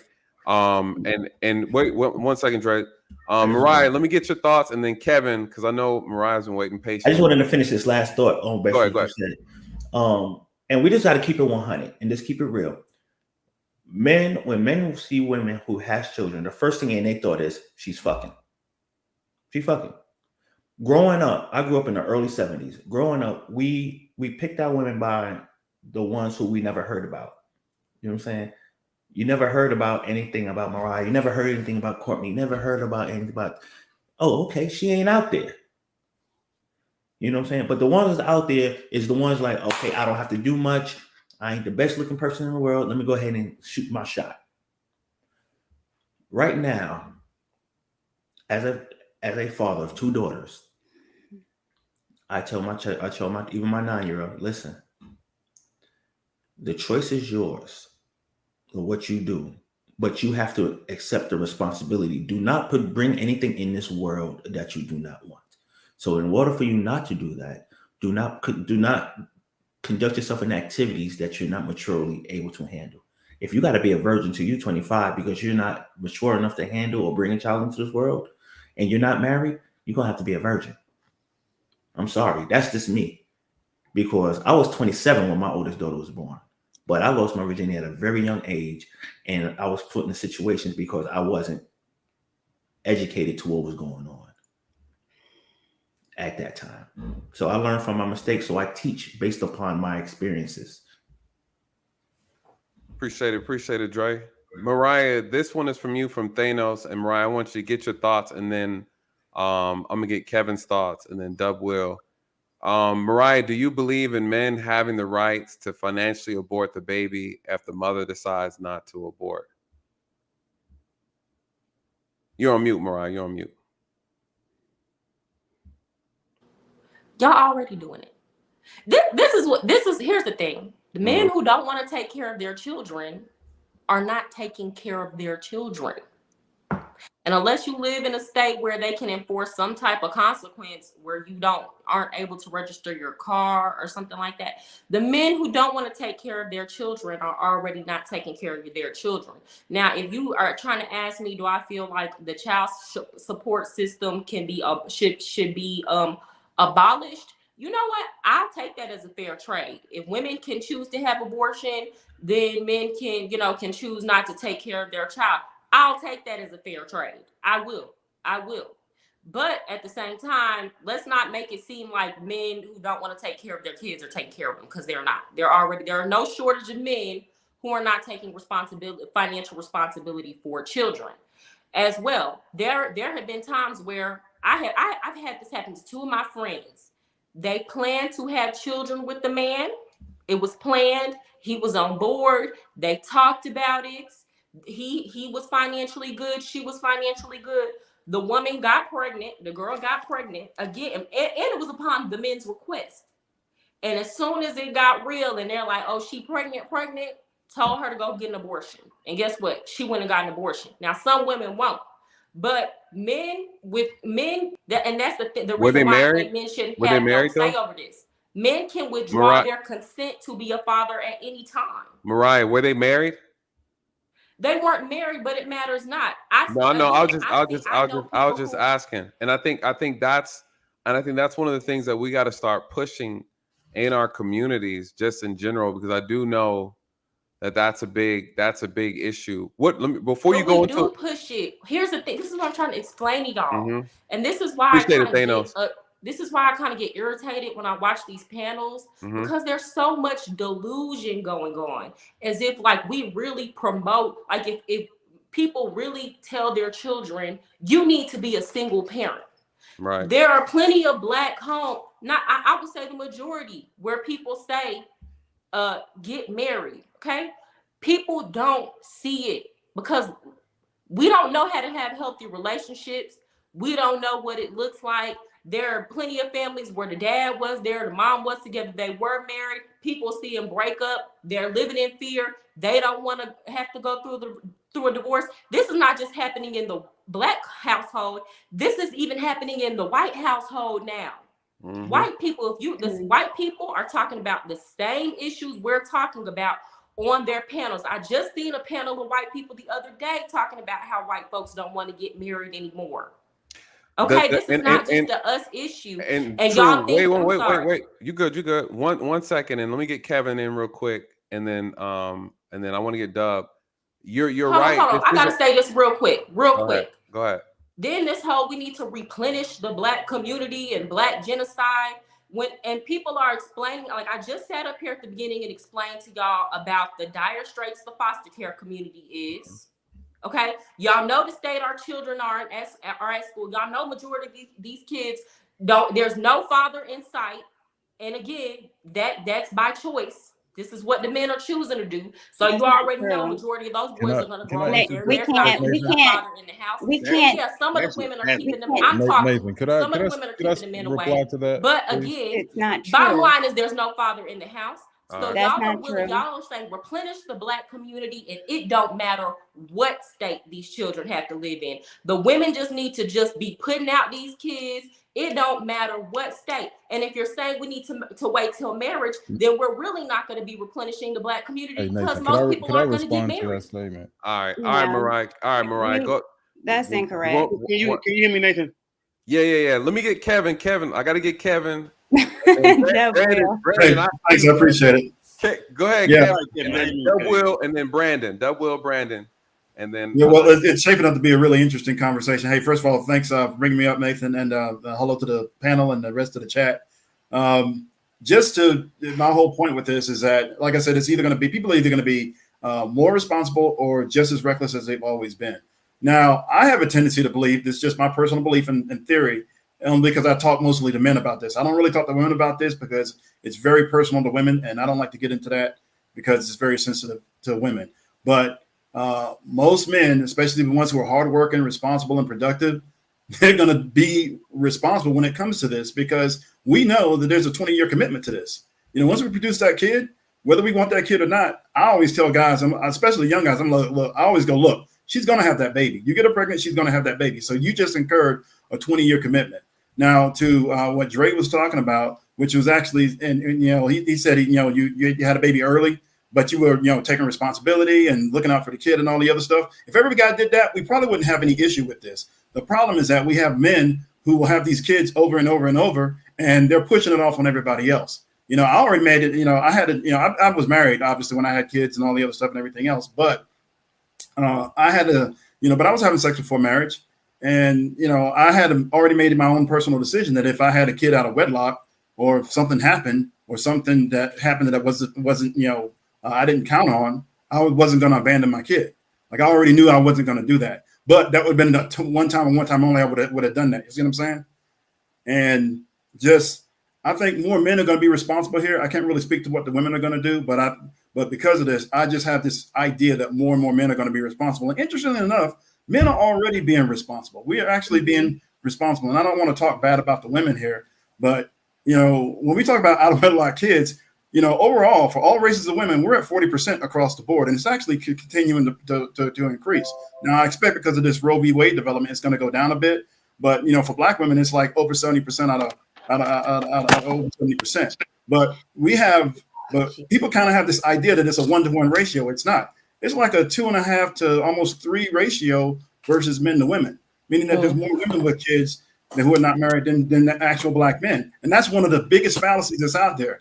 It would actually be easier if it were the 1-to-1 ratio because we could We could just literally pressure men to be like, look, you got a kid, take care of your kid. But because we have kids with like 5, 6, 7, women pregnant and having these kids all over the place, it's hard to pressure these men. And those are the irresponsible men that's doing it.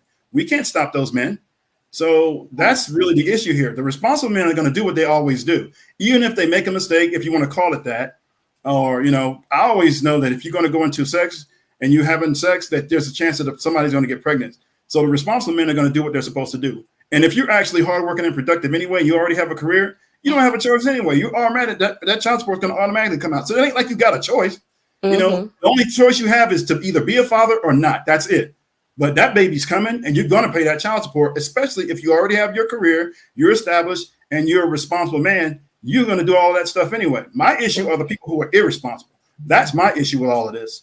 So, and the other point I want to make, and then I'll kind of go ahead and kind of back off here for a little bit, is that I don't want to get too much into the biology or the religious issue. My only thing is there's a concern for me when you're talking about the health of the mother, and then a kid that's where you have and I don't really know the details of this, but I remember hearing something about a tubal pregnancy or something like that, and then it kind of the kid can be kind of messed up, and there's a low chance of survival and a whole bunch of other things. Yeah. So when it comes to these types of, I would say, non-standard and high risk situations, they got to have to really look at that. And I have this idea and I believe that still, even with this law coming out, there's going to be some exceptions made.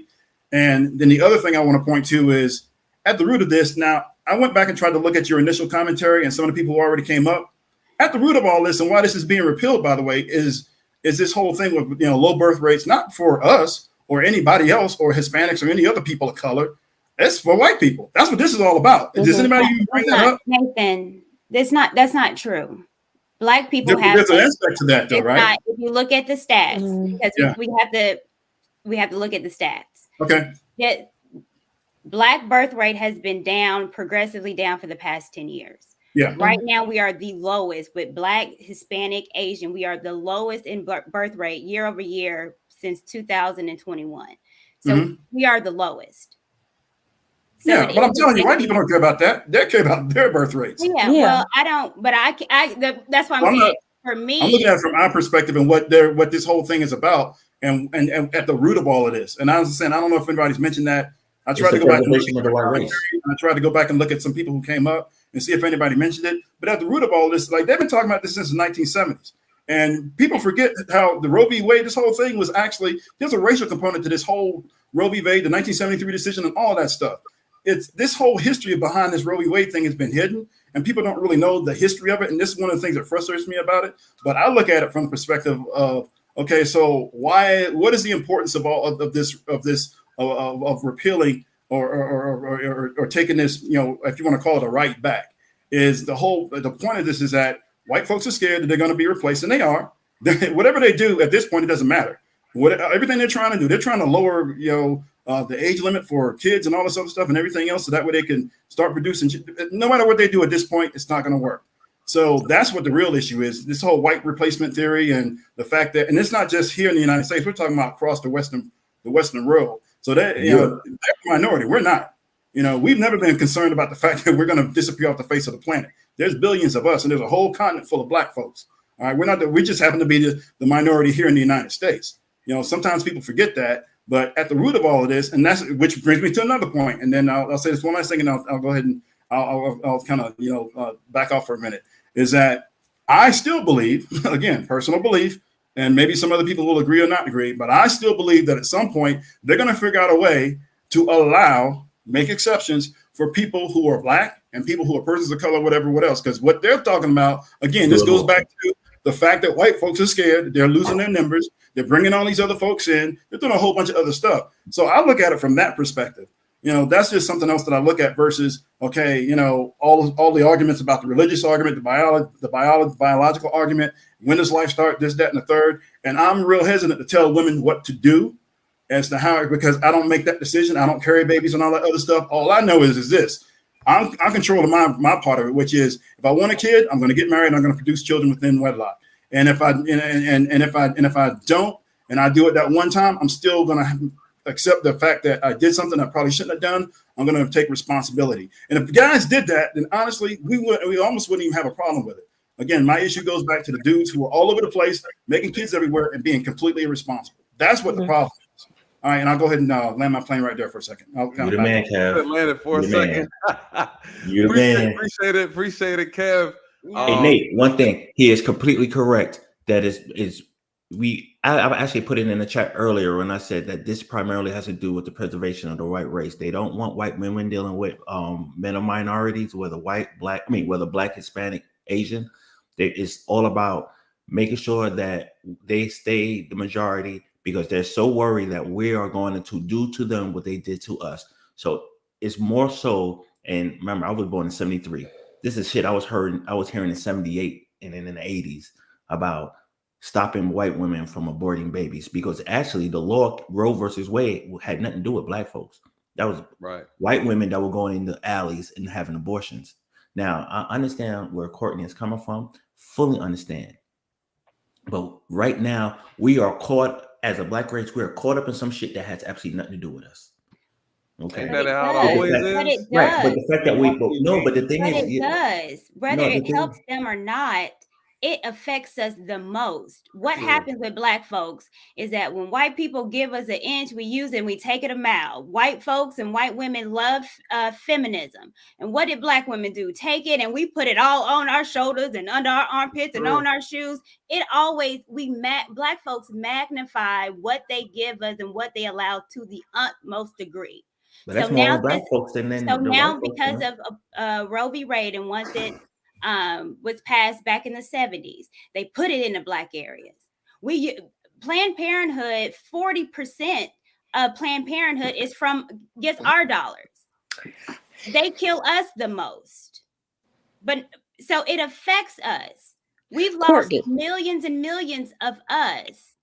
So whether they're doing it because they don't want to lose their race, but it affects us the most. And therefore, if they're doing it for us, it actually has a trickle-down effect on where it helps our culture as well, too. Courtney, do you know why more black people go to Planned Parenthood than white women? Because when white women want an abortion, they go to their primary care provider. They go to the doctor. They don't need Planned Parenthood. They can afford. That argument always irritates me. But that's Planned speculation, Parenthood though. is No for one can ever people know who that. are poor, who don't have a primary care provider. White women just go to the doctor to get an abortion. Why? Because they have more money than us. That is true. That's not true. Majority of primary care doctors, they don't need Planned Parenthood. You don't have to go to an abortion clinic. That's not true. In the Planned Parenthood to get an abortion. That's not accurate. That's not majority of primary care doctors do not perform abortions.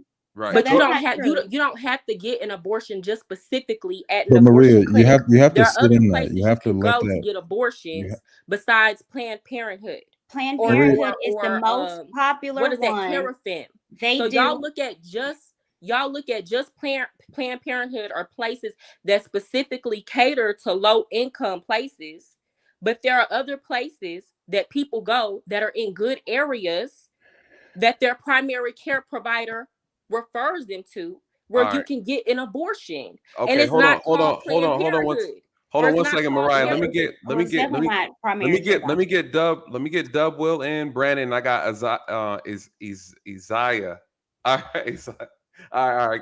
Hold tight for me, brother. Go ahead, Dub, Will, and then Brandon. I appreciate you guys waiting. Dub, Will, what do you want to say in reference to this? I know there's lots been said on the panel. Yeah, can y'all hear me? Yeah. Go ahead. Run your thoughts. There's been a lot said, so I don't.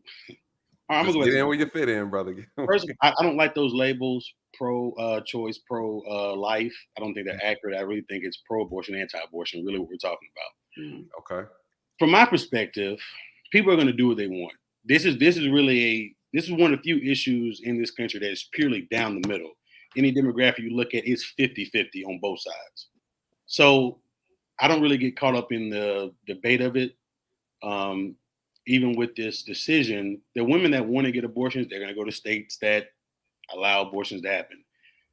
The issue I have with it is the hypocrisy part of it. Really, when you're talking about abortion, what it comes down to, in my opinion, is the decision or the choice to parent. Am I willing or am I able to parent? That is something that is solely on the side of women. It's totally consensual when we're talking about having sex, men and women, until that sperm meets that egg, then all the power shifts to one side. So I can't remember who said it, but somebody said something like, basically men are opting out. That's bull. Men don't have a choice. Once conception happens, all power when it comes to that child, whether it's unborn, born, gets aborted, goes to term, is in the hands of the mother. So I agree with what Dave Chappelle said. If y'all have the right to abort it, we should have the right to not pay for it if we don't want to. If we don't talk about equality, let's keep it funky across the board, as Logic would say.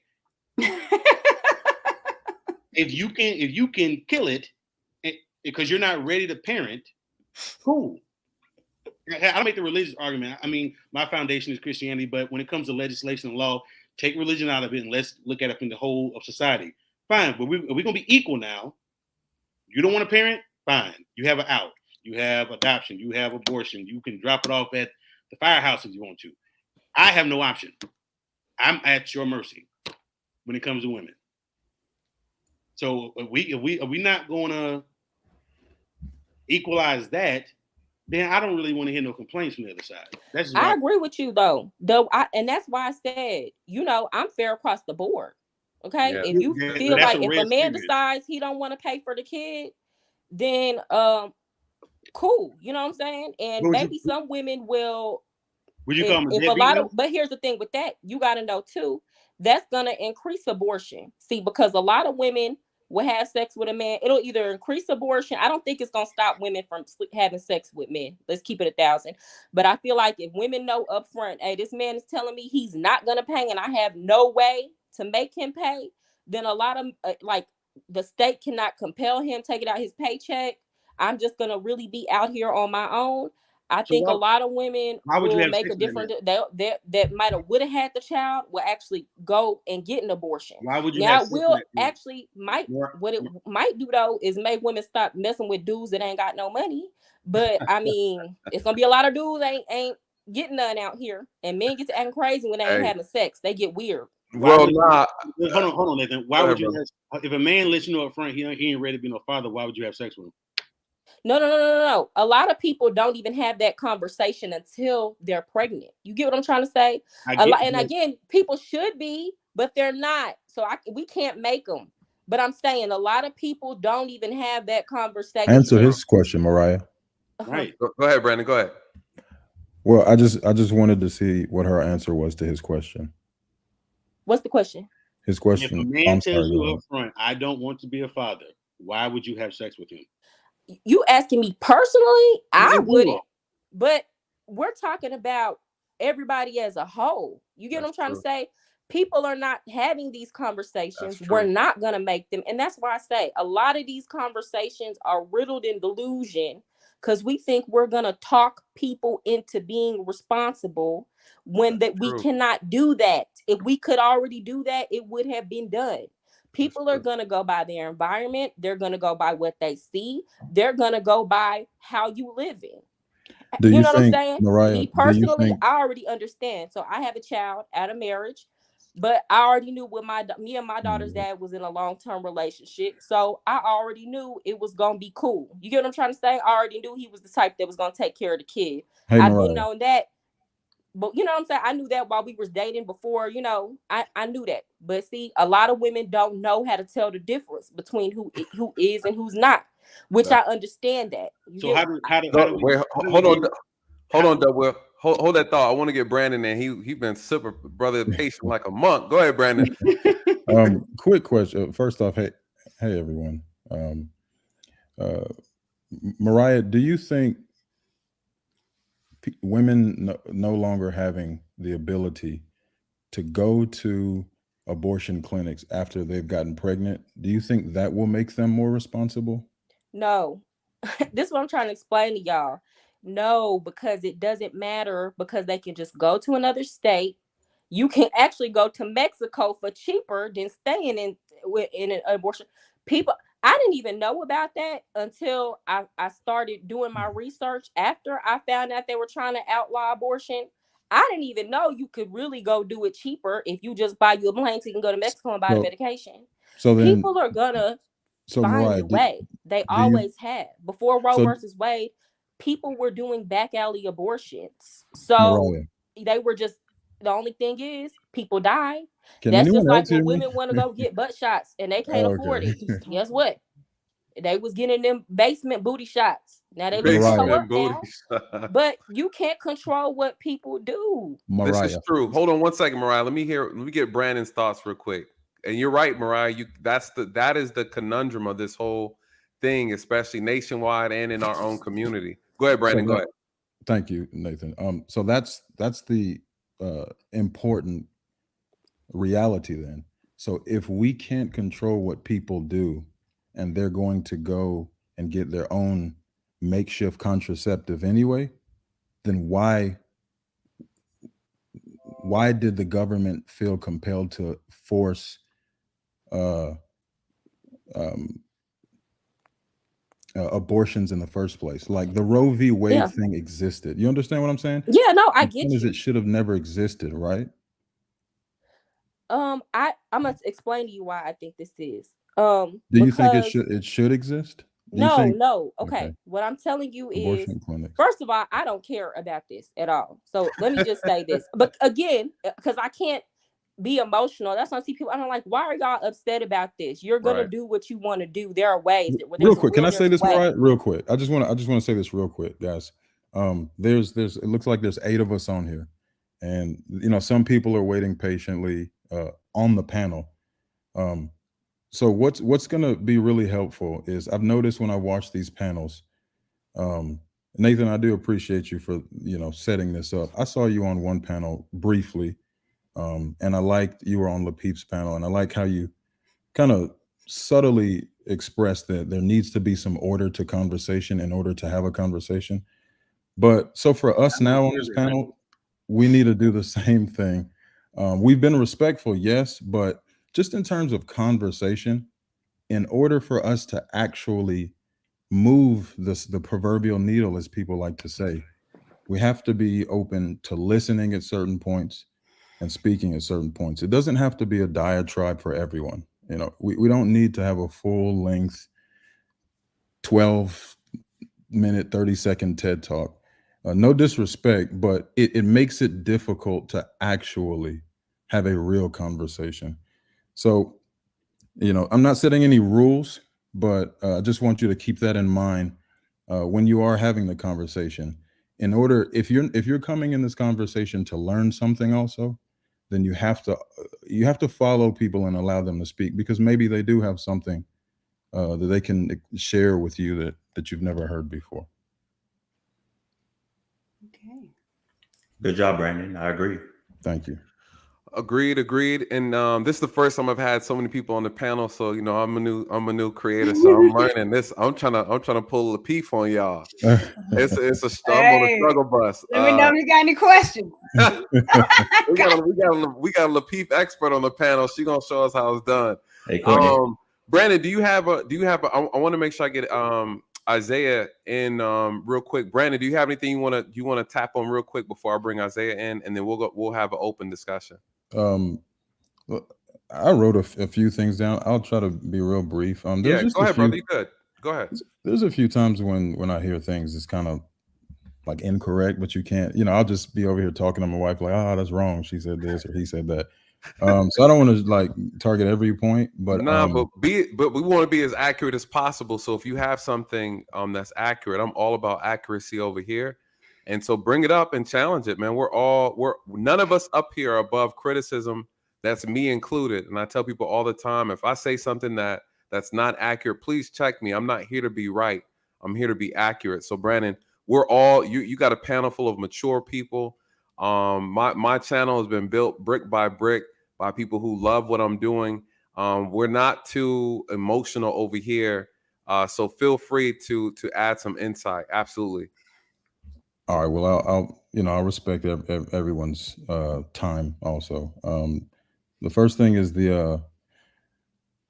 I'll leave the all life is valuable thing aside, because it is, tied into your beliefs, Mariah, and I don't want to offend what you believe as a Buddhist. Um, I will simply say that, you know, in Christianity, we believe that the most precious life creation was mankind, and that is why God said He made man in His image and not animals. So we believe that man's life is valued higher than animals and all other life, plant life, insects, because God so loved us so much that He would make us in His image. And I'll just leave it at that. Now, hopefully, you understand where you know people who are in the Bible Belt, are coming from with that. Yeah. And I, Um, oh, go ahead. I'm sorry, Courtney. Go ahead. Well, I was going to add to that. He gave men dominion over all animals, so he made men leader over all. So again, I mean, I understand there's different religions, but But to be yeah, fair, Courtney, you know, she doesn't believe what we believe, so it's yeah, it's not fair for us to tell her whose religion is right. You know, like our yeah, religion, because we believe it, we believe it. You know, but does she believe it? No. But when we say it with that conviction to her, as if it's law set in stone, it's almost like we're saying our religion is right and yours is not. yeah. No, I definitely don't want to say that. I was just making the clarification to that here in the States, and even when we inaugurate a new president, what do they put their hand on? The Right. Bible. So a lot Mhm. of what we do is Bible based, and that's in Correct. the States. So we're a melting pot of different cultures or different religions. But as far as the American culture, when you come over here, a lot of our ideologies come from it's Christian based, and a lot of our politics, our politicians are Christian based. Our presidents are Christian instead of like two. So Agreed. And that was another topic I And was real quick, gonna. Brandon, before you Sure. jump on that, I think that was the point I was trying to make earlier, is that if you go to another country, if you go to a Middle Eastern country, if it's Islamic, you have to you have to acquiesce to their rules. You know, that's their government is I forgot the correct terminology for, but the religion is the government, right? And so It's called a theocracy. theocracy. Thank you. And so when you go to another country, it's like you're looking at that being ingrained in the way they live their life, the policies, and things of that nature. And so in this country is no different, regardless of how hypocritical our government is. Bless their heart, we all know it to be true, but it is founded on Christian values and principles. And that is, oh, someone said Sharia law. Yes, that's also that's what I was thinking, Sharia law. But but that is a key point to this argument, and Mariah's point as well, which I do agree with her statement, um, about the church and state division and things of that nature. But I do believe that the principles of how the country is looking at these issues are from Christian values. But Because Mhm, that's a go ahead. fact, Nathan. I mean, it's irrefutable. You know, Right. it just because there is a law that you have to separate church and state, whatever it means. I'm not, you know, rooted in the specifics, but it doesn't matter. We understand that there is a saying called separation of church and state. But just because there is that separation of church and state, it does not now all of a sudden mean that the laws weren't founded upon Christian principles. So they can That's still correct. be the foundation of Correct. the laws, like "Thou shalt not kill." Everyone is familiar with that. This is Well, true. it's ironic that murder is also illegal. You know, And thou the government shall be not. killing a lot of folks Yeah, overseas. but it's still illegal. You know, Facts. but look, Okay, so watch this. Here's another principle: war. Yeah, right. War was permissible by God, so long as he gave the say True. so for the Israelites. Yes. This is true. I All mean, right, so we're going left field. but I don't want to go too far. Let No, me no, no. jump. But it's Let me get okay. Isaiah in. Isaiah, Yeah, Let me sure. get Isaiah in real quick, Brandon. Mhm. Bible study over here. Right? right. Pass the plate. Pass the plate, by the way. Go ahead, hallelujah. Isaiah. Thank you for your patience, brother. Absolutely. Can everybody hear me? Mm-hmm. hmm Okay, good. First, I just wanted to say, as a man, I stand with women. I think that at this point in time, a lot of men should really tone their voice down and let women have the voice in this. and then we should kind of act and follow accordingly on how we believe and how we kind of want to lead with women leading the charge on this. And I also believe that they should have brought it to a national vote by women. I believe think so that too. would have been more interesting, and just let's see what the numbers are when it comes to that and how women really feel in America. That would be interesting. Isaiah, I can I ask you how Oh, long? hold on, Brandon. Let him you- finish. Let him finish, Brandon. Let him finish. I got Brandon a ready to go in. I got a question. I really wanted just to put I wanted to put a different perspective on this. I really wanted to know, I don't know if anybody knows, I don't know directly, but what the pharmaceutical companies are going to be profiting off of this, because I think that there was a huge underbelly when it comes to the pharmaceutical companies, and I don't know what the price of Plan B is right now, but I guarantee you it's going to be like gasoline. It's going to be a hot commodity.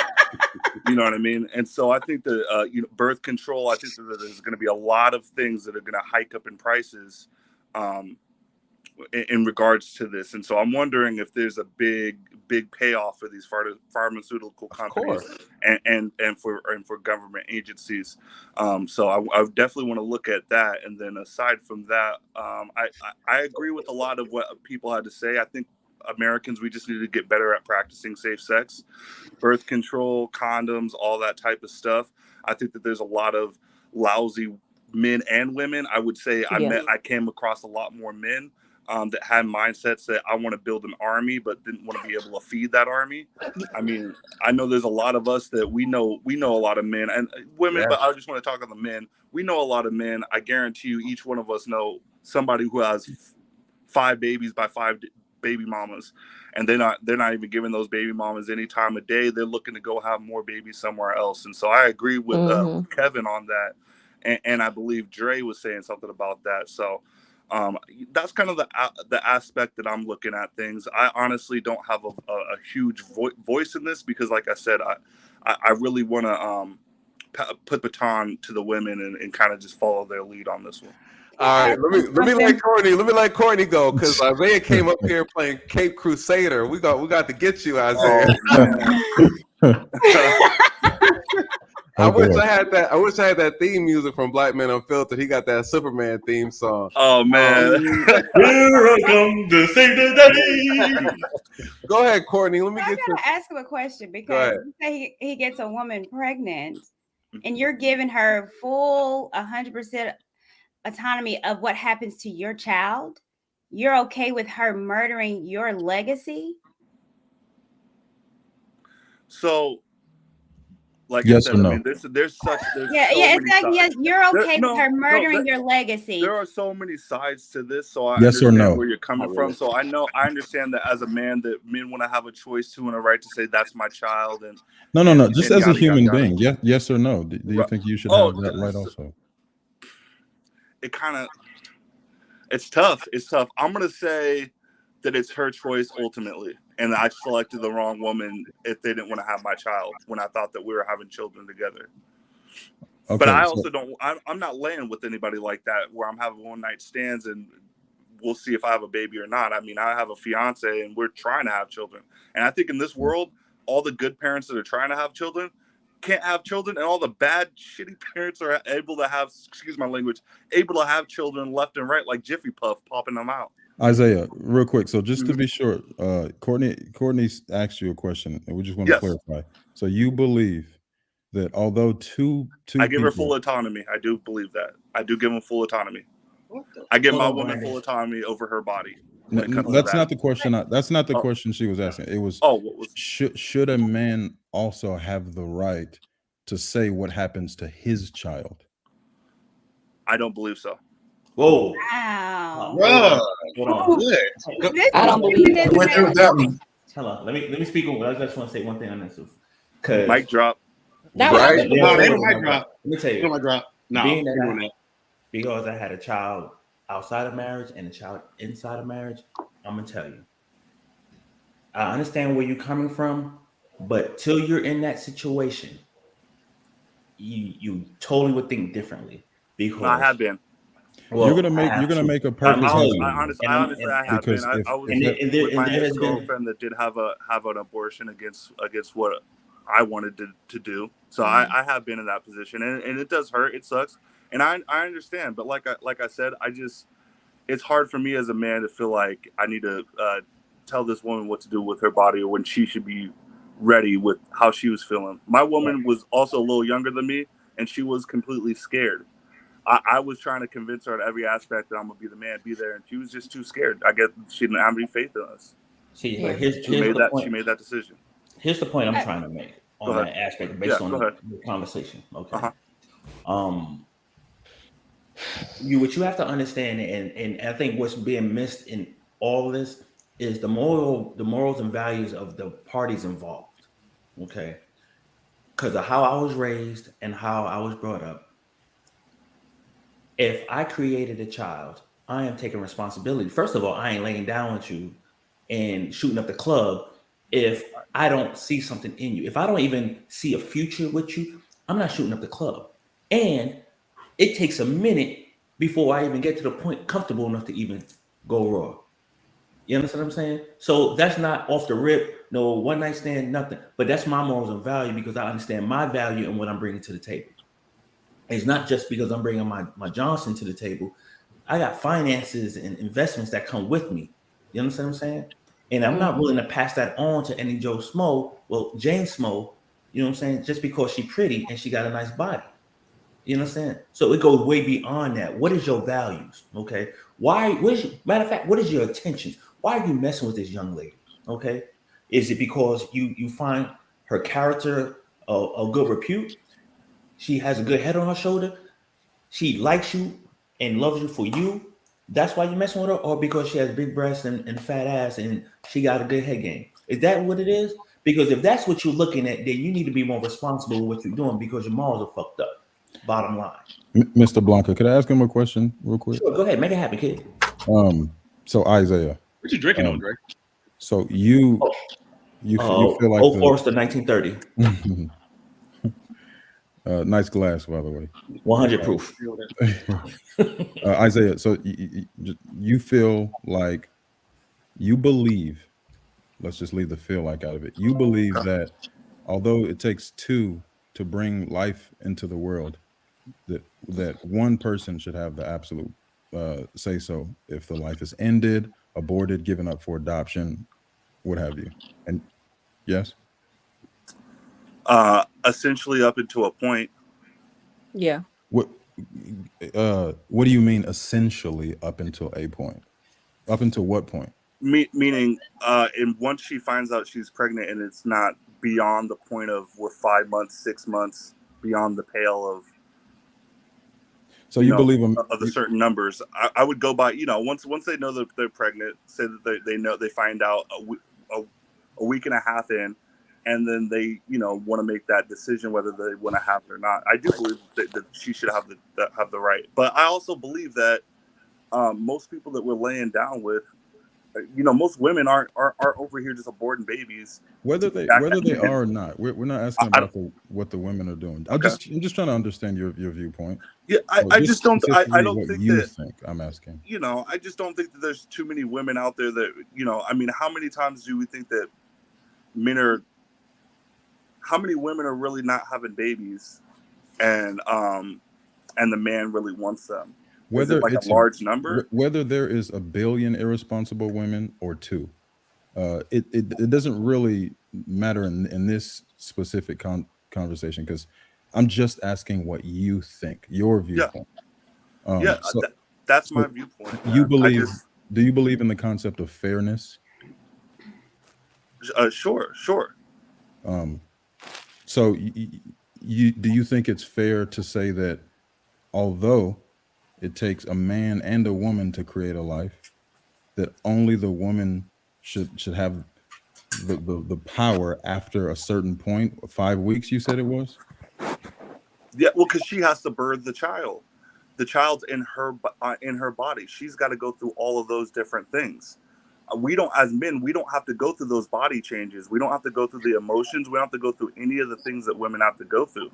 So I personally don't feel like I have the right, and that's what I'm saying. Speaking off of me, I personally don't feel like I have the right to tell So the Isaiah, women what to do with their But body. she didn't Personally. spontaneously get pregnant. Like, I see your reasoning. I see your reasoning, Isaiah. But is that not the equivalent to saying? And also, I just wanted to let you know, I don't think you're wrong. Trust me. You know, I see both sides of the argument. I'm just saying I never stated what I believe. I was just Oh, asking okay. you what you I'm believe. just letting you guys know. I'm not saying anybody's wrong or right here. I'm just saying this is just what I personally believe. Okay, I appreciate you for. Let me hit this super chat real quick before you guys go back in, and then I want to get Mariah. Well, we know Mariah's she got some strong convictions. She is agreeing with this. Mr. Mustachio, I had to get his name right from the last stream. He's Dre over here twitching like a fiend. He ready to go in. Look at him. He ready to snap. Kevin is patient. Kevin ain't with all this talk. I already know this brother, right? He pro man. He ain't with it. Let's see. Mr. Mustachio, thank you so much. He says, as long as the process of procreation involves men, and as long as men are forced by law to have zero say in all aspects of pregnancy, in childbearing and child support, men should have input on laws affecting men. facts. I agree 100% with that. I think the problem is, you guys, is just not balanced. It's not balanced at all. I'm gonna push back on that. Well, Go ahead. first of all, let me say this. I do believe that I've said it already. Men, if they don't want to take care of their kid, they should have the option to not take care of that if abortion is going to be an option for women. I feel like when you take that option away, then taking care of the child should be compulsory. Okay. So I do in general believe in the concept of fairness, but when you're talking about as far as having the baby, fairness went out the window when the woman was the only one who had to bear the physical, emotional, and put her life at risk, potentially die from having a baby. As far as the baby being in the womb, I don't believe the man should have any say, because you have, like, I'm sorry, life's not fair sometimes. Sorry, it is what it is. Sorry. But before I you do that, also let me ask this to the panel. Let's move the conversation forward. What about a baby contract, right? What about a contract? Because what's going on now, if we're talking about a balance, to your point, is it fair to give men the ability to avoid financial responsibility if they do not want to be a father? Since, to Isaiah's point, it's a woman. A woman has 100% responsibility over the child, but yet she wants to share the actual. She has 100% choice over what happens to the child, but she does not want to share 100% of the consequences of said child. So should there be a contract that is honored? And shout out to you, Mr. Mustachio, for the There is. Here's the thing. Now, I don't know if anybody saw the Spike Lee movie She Hate Me. Yeah, I saw that. All right. That form is actually legitimate, but it can be disputed in court. Whereas a woman can ask a man, I would like for you to give me a child, and you can sign, and I can absolve you of all your parental rights of this child, financially and morally. But you cannot come back and see this child. You have nothing to do with this child. You have signed off your rights. I'm not coming after you for child support or anything. You can sign away your rights as a parent. But the problem is, a lot of times when you're dealing with situations, I'm not going to even say women target men. Men are sexually opportunists. You bust it wide open, they're going to dive in head first. Right? But at the end of the day,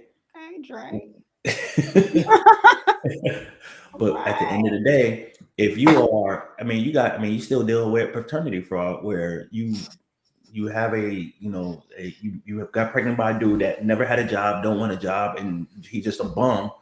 But you have somebody that's interested in you that want to be Captain Sable, a mom, and he has a good financial background. So now you're gonna you won't even tell him that you 6 weeks pregnant.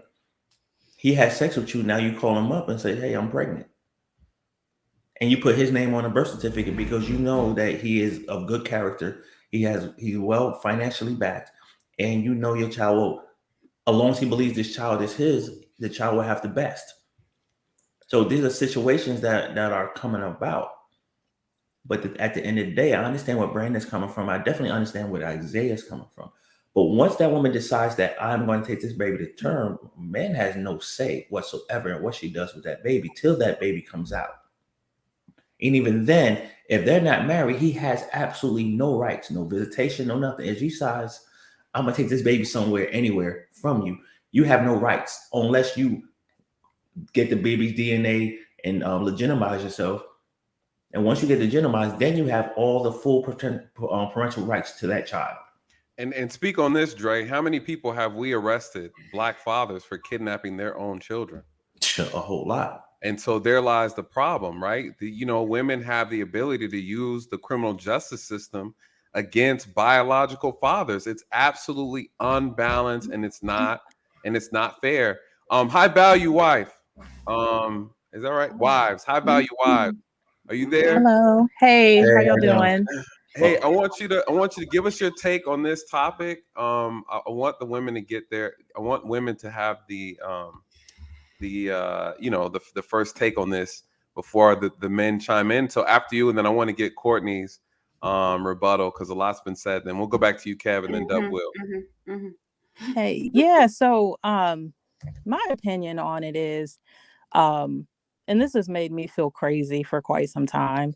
But in the comments, a lot of times I'll see women say, in response to this, my body, my choice. And what I don't understand about that is how it is your body, your choice. But what does the government not allowing abortions anymore? What does that have to do with it being your body and your choice? Because that would go more for if I went and if I performed an abortion myself, then yeah, it's your body, your choice, and you have the right to do whatever you want with your body.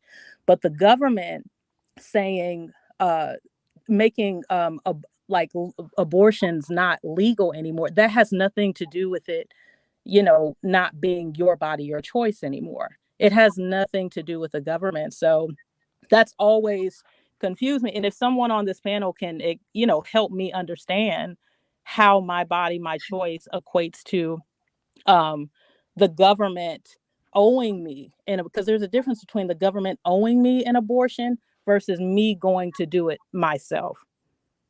High value wife, I don't think any woman is saying that the government owes them an abortion. They're saying they want to be able to legally get a consensual abortion that they paid for with their doctor. I don't think that's somebody owing them something. That's saying, if I want to pay to go do this to my body, then I should be able to do it.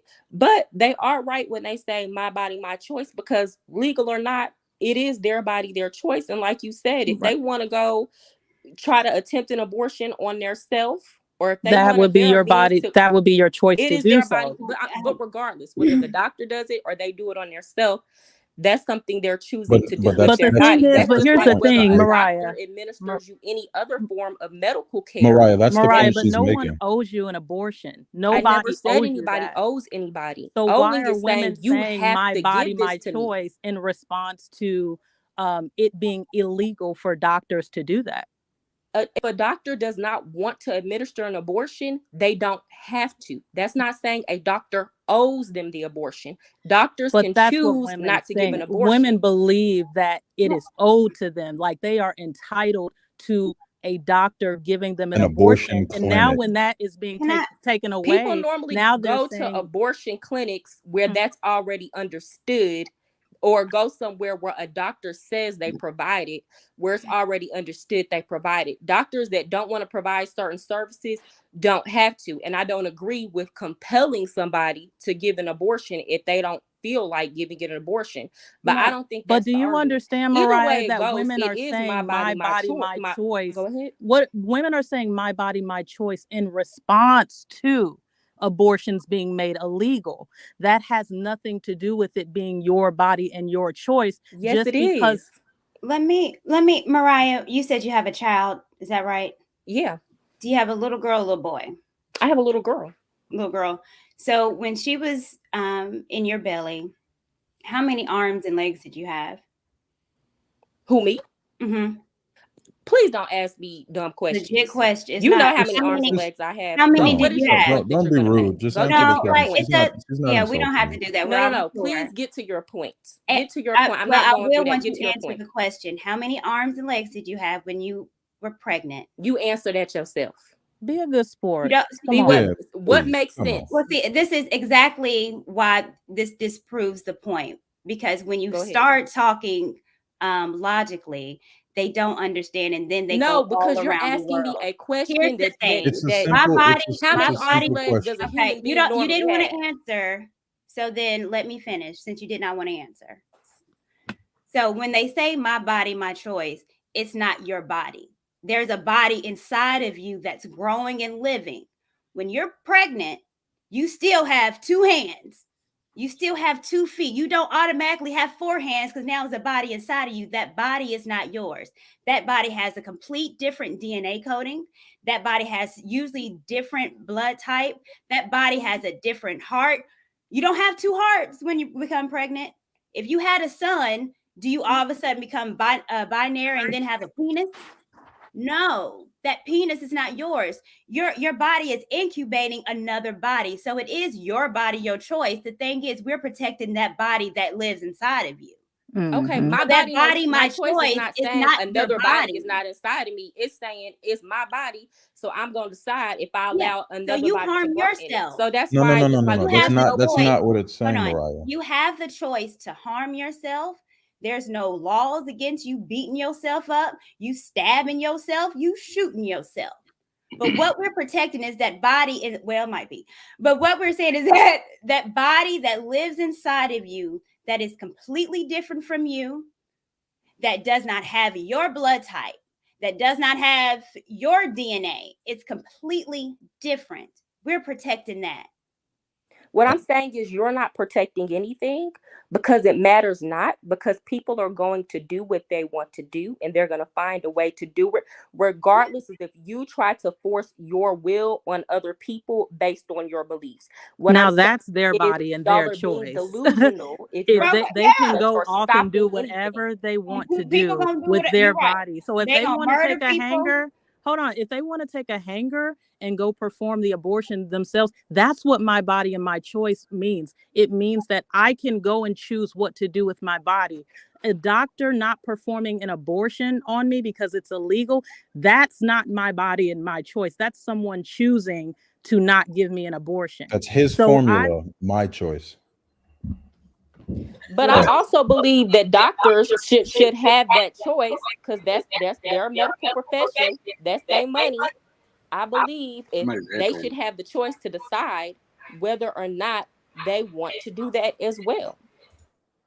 Let me clarify this real quick before we move forward, and I want to get these super chats in. You guys are making valid points, but let me be very clear. For those who misunderstand this concept, you live in a country, you live in a nation where there's rules and there's laws, and it's just that simple. These laws are set in motion to protect life. Unfortunately or fortunately for women, you have a responsibility to bear said life. You create life. That one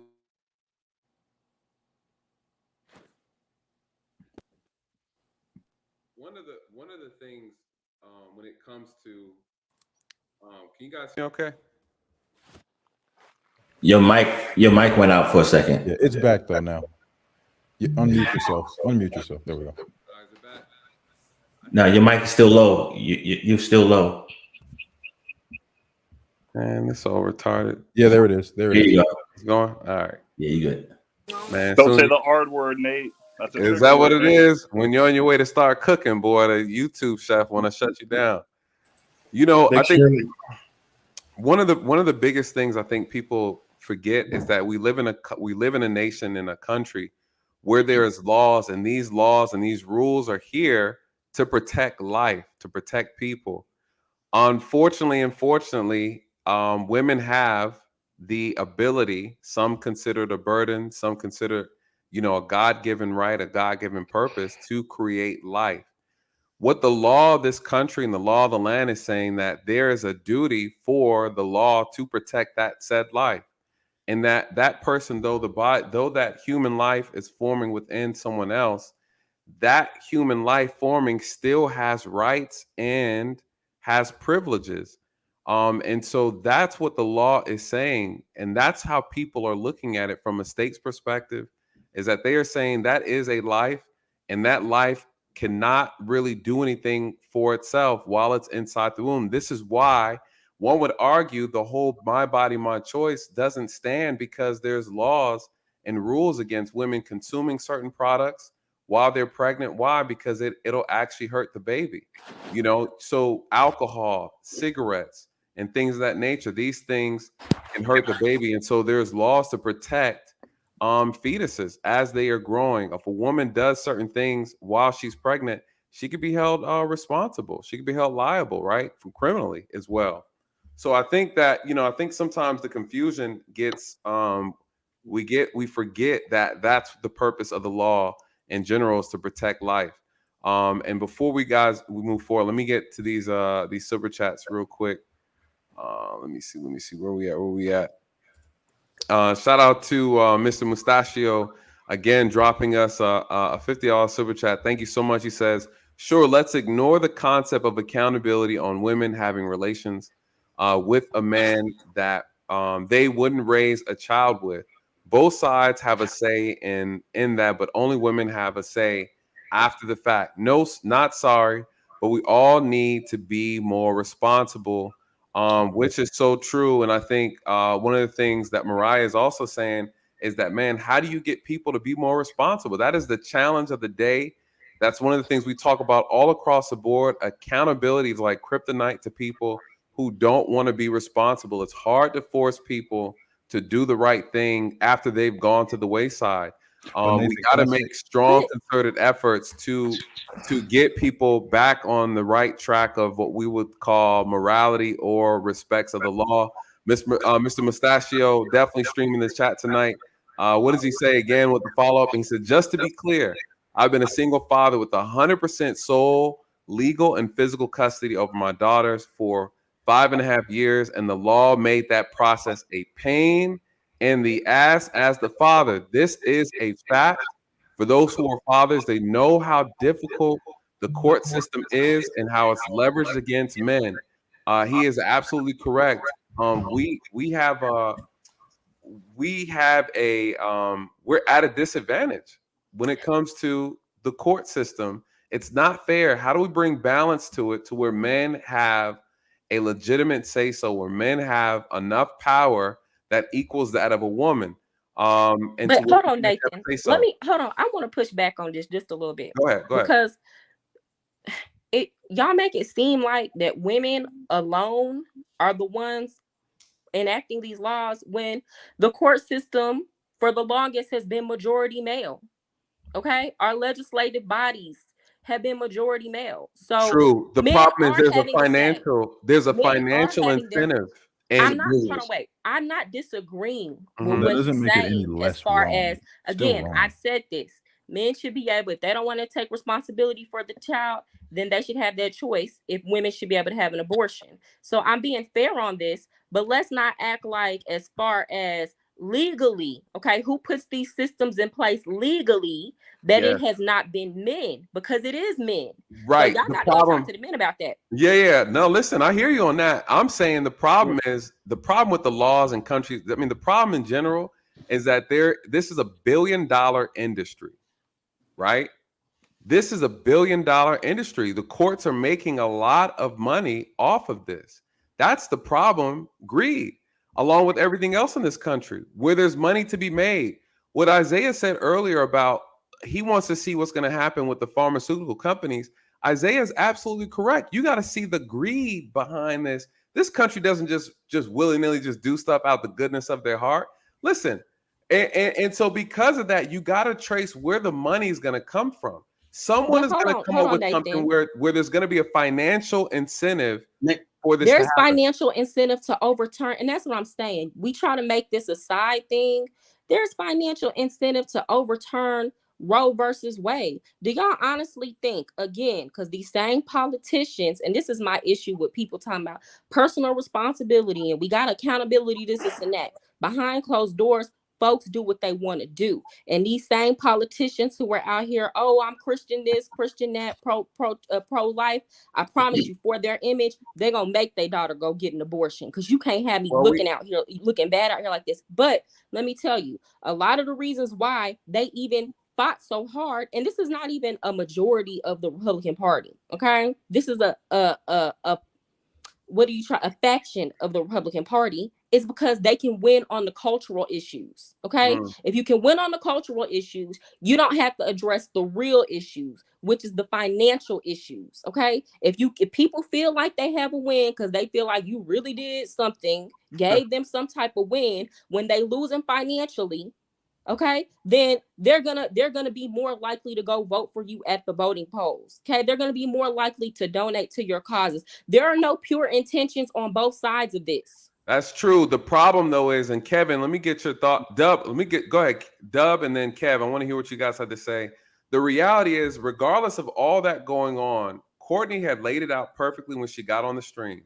She stated the reality is, this is actually having a negative impact on our community. We can worry about all the yellow brick road arguments and the Cocoa Puff arguments all day long. The reality is, if we don't fix the Black community, right?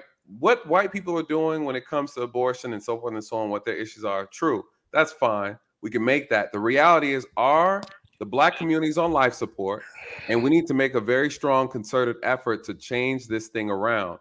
So how is this can y'all explain to me realistically? I'm not talking about dealing in delusion, like, okay, well, now people are gonna start being more like, realistically, how is making women who don't want to have kids and know that they're not financially ready to have a kid, how is forcing them, like, let's say you could force them, because they're not going to have the kids if they don't want to, but let's say you could, like, let's say this was the law of, like, they couldn't go to any other state and get this done, there was no other way. How is forcing them gonna improve the state? I'm not talking about the numbers, I'm talking about the state of the Black community. Because what it sounds like to me is, y'all don't care what state the Black community is in, long as there is a Black community. So it don't matter if you having more kids just so they can grow up to be killing your kids, or just so they can grow up to be making more single mothers.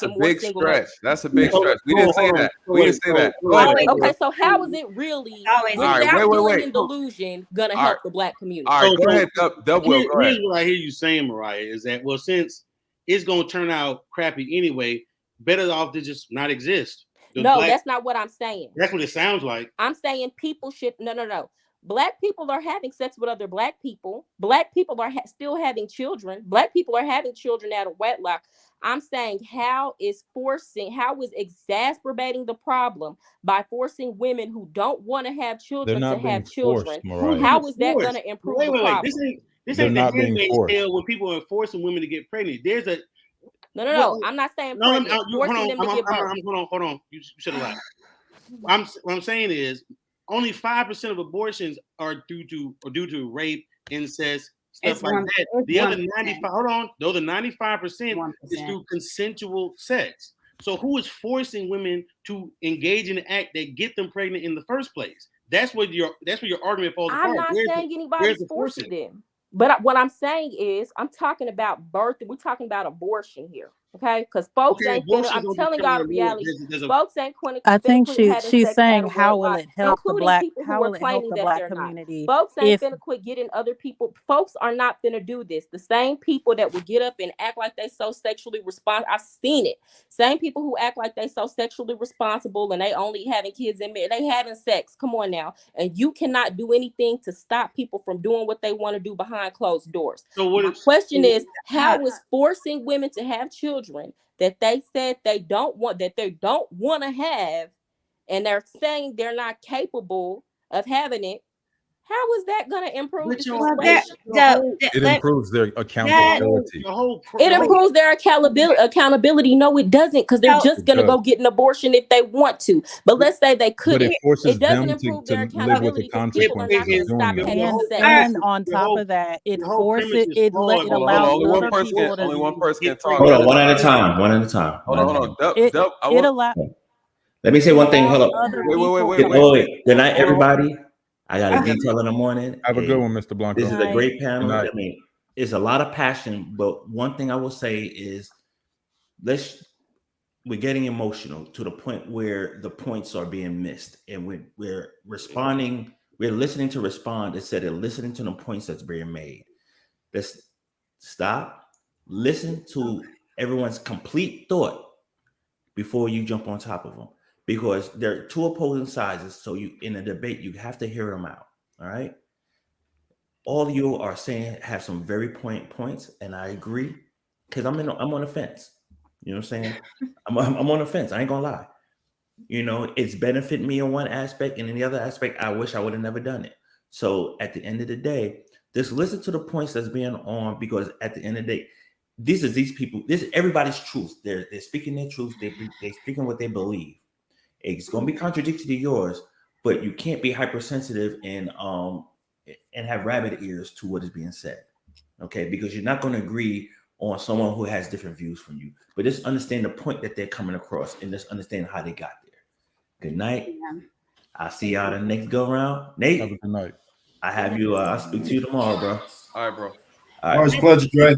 I'll say one thing. And Okay, I'll go after you, Doug. All right. I reject the premise of forcing women to have, or forcing anybody to have children, because the act that you engaged in to create the child in the first place is voluntary. Yes. From men and women alike. No one forces you to have, well, you can, but by and large, no one is forcing you to have sex. Same thing for men. If a man gets a woman pregnant, you say, oh, was she making me do anything? No one made you put your dick in her. And we all leave high school understanding how sex works. And we Right. understand that there are consequences to sex. So it's one thing if women are ignorant and don't understand how sex and baby making works, but we fully understand the risk and we still lay down and do it. So there has to be accountability. So the woman is held accountable because she has to live with her decision, whether she gets a back alley abortion or whether she's forced to have the child. And then the women around her who haven't gotten pregnant yet, they see what women have to live with. And that will scare them into not wanting to do it. If I can see around me that it's not a good idea, and if I see the woman suffering, and if I even see the children suffering by way of the woman, then that is going to scare me. But as long as there's no consequences, girls are going to know that, hey, if I get pregnant, I can always go get an abortion.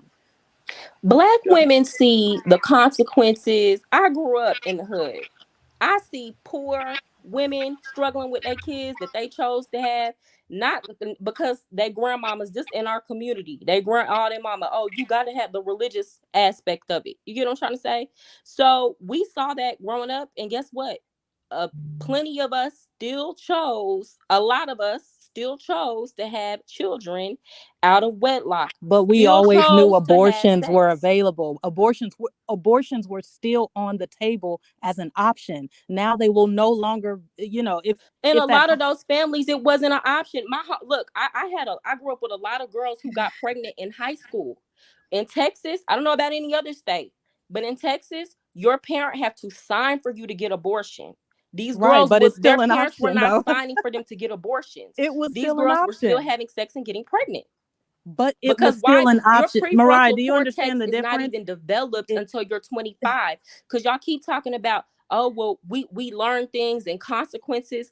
People don't, their brain is not even fully developed to really process the consequences of their decision until they're 25. This is based on science. So y'all are arguing from a perspective of a mature person that should understand action and consequences, who have maybe experienced some of the We were consequences also of their young, decision. Mariah. That don't work the same way in a 17-year-old girl's mind. That sounds good. But here's the thing. Hold on. But here's the thing: is that your consequences doesn't evade because you're immature. If you were a 16-year-old and you shot a man, there's still consequences. Just because your cerebrum didn't grow until 25 and you 16, so what? It's still consequences. There are some places where you will get charged differently. No, hold on. I'm not. That I'm is not a real finished. argument that's hold being on, made as we learn the science. Hold on, Mariah. You gotta let her finish. Let me finish. You having sex at 16 and getting pregnant doesn't dissolve that now you have a child, and it does not mean that child should be murdered because you're not responsible enough. I wish It I would doesn't force mean my that. 16-year-olds And a to lot have. of I wish times, I would Mariah, I'm force not my done yet. 16-year-olds to I'm have not a Mariah, done, baby. Mariah, Mariah. you gotta let them finish. You gotta chill. Child, So, I be feeling oh, bad. okay. We're making a lot of assumptions. And Mariah, you've been making a lot of assumptions. What's going to happen? This going to happen. This just happened. We don't know what the effects, what the pros, what the cons. We have no idea. We can look back before the 70s and before then, but we're in a whole nother time. So we don't know. We're assuming a lot.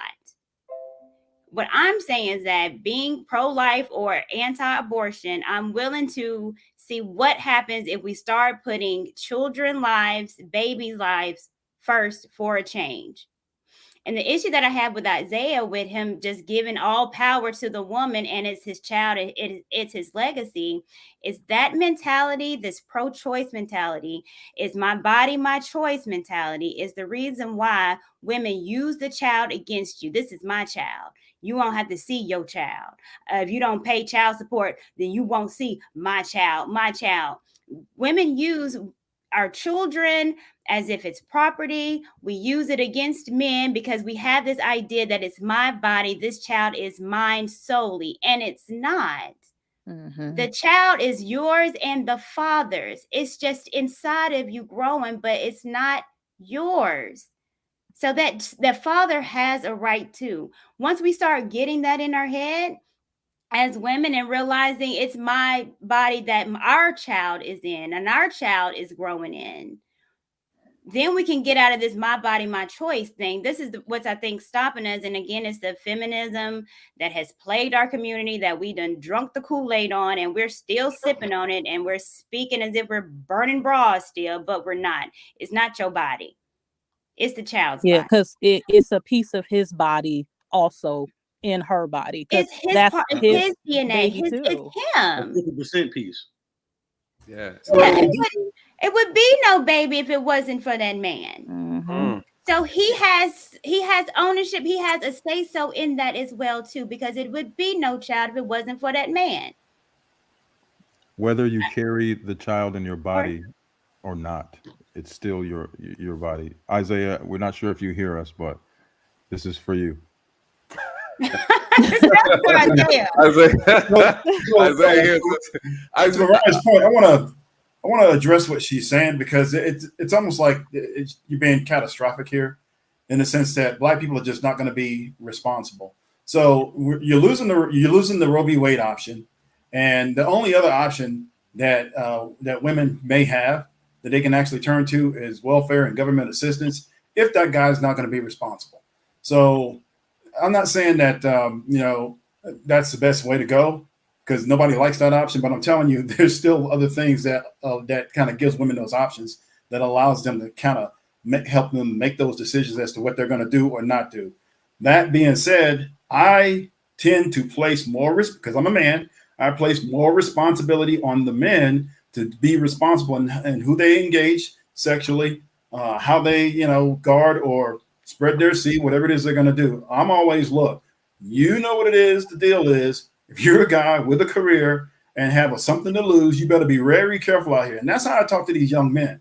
Because I see and this is no insult to the women here, but there's a lot of emotion attached to women and how they handle this and how they feel about it and all this other stuff. I'm trying to remove that. It's about responsibility, accountability, and making good, solid decisions and choices. And the concern and then I'm going to try to be respectful here, but we're also trying to create a quality Black community, not just pumping out babies just for the sake of pumping out babies to keep numbers up. I'd rather have quality over quantity. And I'm gonna tell you something else that's actually happening, and this doesn't really get talked about from men to women, but it's talked about along with men, because there's a groundswell movement among men, older men to younger men. We're given these life lessons and advice that we've seen over the last 20, 30, or 40 years. And we're telling young men, hey, look, you need to be very responsible out here. Guard your sperm, guard your legacy, and be very careful who it is you're dealing with. And if some woman comes up to you and says, hey, it's your baby, you better check that out and confirm it. All right. Because you may not be the only woman, you may not be the only man that she's dealing with, especially if you're not married, and especially if it was just a casual event. All right. Because there's paternity issues to talk about. So I try to remove all of that stuff and the emotion attached to this and just look at it from the male perspective and our level of responsibility and what it is we should be doing as men. I'm not saying that women aren't responsible. I'm just telling you, I just see a lot of emotion attached to it. So I try to remove all of that and put more responsibility on the men, because that's who I'm talking to. I don't even try to lecture the women, because then it becomes about all this other arguments and everything else. Men need to be talking to men and telling them, hey, look, do this, pay attention to this, be careful here, and we'll get the quality Black community that we're talking about. And we'll also do this within the context and the scope of a marriage, and we'll actually build it the way we're supposed to. There's a groundswell movement that's really happening, that we're telling young men to literally disengage from women who are toxic, irresponsible, and have no business being a mother in the first place. Like literally, we're having this conversation and discussion. So that would kind of hopefully, give you, assuage your concerns as it relates to that area. I'll go ahead and stop right there. Hold on one second, Mariah. I want Dub Will, and then I want to get Common Man in because he's been waiting. Let me just add to that what Kevin is saying. I think at the end of the day, the reality is we have to have faith that we can actually turn this thing around, regardless of how we feel about Roe versus Wade. Something has to be, an actionable attempt has to be done where men stand up, women stand up in our community and start educating our own people properly so that we can turn this thing around. Roe versus Wade is one thing that's going to make this situation a little bit easier, because it takes away those excuses and that tool of an excuse out of the hands of people. We have to take this thing away from them and then also not incentivize it. So there are other areas that need the same amount of attention, as far as we're talking about earlier, Mariah, is entertainment, the music, all these things are a process of conditioning that has created our community to be hypersexual. I don't care what other people do, right? When we talk about building the Black community, repairing it, these are things that absolutely have to be removed. They're toxic, it's counterproductive, and it's causing a lot of issues. And it starts with education. And you got to start with kids. You have to absolutely start with kids. And as we saw with the data, 57% of the abortions are coming from teenagers. So there's a disconnect. These kids are too all over the place. We're not talking about grown-ups. We're talking about kids. And we know how poverty starts. Dub Will, go ahead. And then I want to get Common Man in. 2 points. One, the argument about teenagers and people that their frontal cortex is not developed. I don't know what year y'all were born in, but I know when I was in high school, I knew if I had sex with a girl, I could get her pregnant. Facts. The girls knew that too. That's nothing new. Teenagers know they can get pregnant by having sex. And they talking about throat babies, and so they know what's going on. Right, they know what's up. Secondly, to Kevin's point, I agree with him on what he's saying. The only thing is that the vast majority, men know we have responsibilities when it comes to kids. Whether we want the kid or not, we know there's going to be a level of responsibility put on us, because society and the law and the court is going to put it on us whether we want it or not. That the problem is that for women in the society, there's a plethora of options to absolve them of responsibility if they don't want it. Now, this Roe v. Wade is just one area where in certain states that responsibility, that option is going to be taken away, and we see an uproar. That's why I have the problem with it. Actions have consequences. Courtney said earlier, if I go shoot somebody in the face, I know I can go to prison. If I get a woman pregnant, I know I might have to deal with raising a child with a woman I don't want to have, didn't want to raise it with. But for women, that option, they've all had options of adoption, abortion, whatever. And if they choose to still have it, they still have the fallback of, I know I can go downtown and get this man's money. No problem. That's my whole issue. Actions have consequences. If you're not willing to deal with the consequences, don't engage in the actions. What's complicated about that? We now it comes down to teaching that, and then creating a practice. Common Man, what are your thoughts? And comment before you go, let me get Lauren super chat. Thank you so much, Lauren. She says some married couples can't get pregnant. This is true. Said their eventual baby will have talents needed for that time. Teenage parents have children whose talents are needed for that time. You are your own legacy. It's unfortunate, but the reality of this whole thing is that there needs to be some control. It's gotten out of control. I think we can all agree that this has definitely gotten out of control. There's a lot of babies who've been aborted, potential leaders, potential inventors, potential everything. And so go ahead, Courtney. What were you about to say? Oh, I thought you were about to say. I saw you lean into the screen. I thought you was. Go ahead. Oh no, I'll say this because I am actually chit chatting with this lady Tandra, and I told her if she wants to come up and debate me, she definitely can. I'm with it. Because being called silly in your opinion is silly. We all have opinions on here. Am I passionate about being pro-life, anti-abortion? Yes, I am. This is a topic that is passionate to me. I am excited because again, I believe that abortion is killing an innocent child. These are souls that we are talking about, and we're not talking about ants or fleas or ticks on the ground. So it's passionate to me. I do also believe that men should have a say so in what happens to their child. It's their seed. And to negate that, it taking away father's right at the beginning is no wonder why fathers don't have rights towards the middle and towards the end. It starts from inception. True. Dads need to be there from inception. Dad needs to be there going to exams, looking at the baby growing. The dad needs to be there. The dad is important.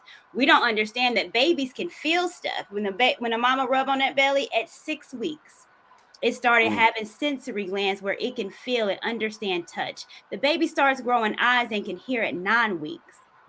See, these are the conversations that we're not having because we're just like, it's the mama, it's my body, it's my body. You're selfish.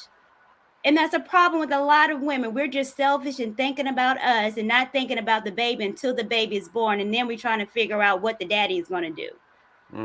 And then get mad when the daddy don't do nothing when the baby's not there. Well, he didn't have a say so when the baby was inside. I mean, exactly. Common Man, let me get your thoughts, and then Mariah, we'll take it back around. Thank you so much, Lauren, for this. Thank you so much. Okay, Common Man, you there? I'm gonna tell you. Yeah, I'm here. Can you hear me? Yes, sir. Go ahead. Can you hear me? Yep. Okay, I'm gonna tell you like this. All right, my daughter is 41 years old. All right, I'm gonna start there. All right, when the woman who got pregnant with my daughter found out she was pregnant, she wanted to get an abortion. Okay, so she went to our family doctor, Dr. Cheney. All right. Came to find out that Dr. Cheney said, I'm not going to give you any more abortions because you had too many already. Because we came up middle class family. Okay. I was just starting in rap. Okay. Now, what she did, her grandmother used to slide her grandfather's medical insurance because she took care of the house. So whatever happened in the house, she did that, right? So what they tried to do, her and her grandmother tried to do, was to get me to pay that $240 to have so she can go and have an abortion somewhere else other than our family doctor. Okay? I said, no, I'm not going to give you $240 because I don't believe in abortion, but I believe in your choice. You see? That was my decision. Today, my daughter is 42 years old. I look at you guys, man. You know, you're young men and women. I look at you guys today. I said, now what if I had aborted my child? All those years that I was able to love my child and be with my child. I was with my child. I was with my child when she was developing in the womb. Every time I would come by the house, she would kick. I put my hand on her stomach. She knew it was me. She would kick my hand. When I was sitting next to her mother, she would move around and everything else. Okay, when I was there. But I'm thinking, now what if I had aborted? What if I gave it at $240? You know, that beautiful child I have today, where would that child be? That's why, and you see, she's older than probably most of you guys.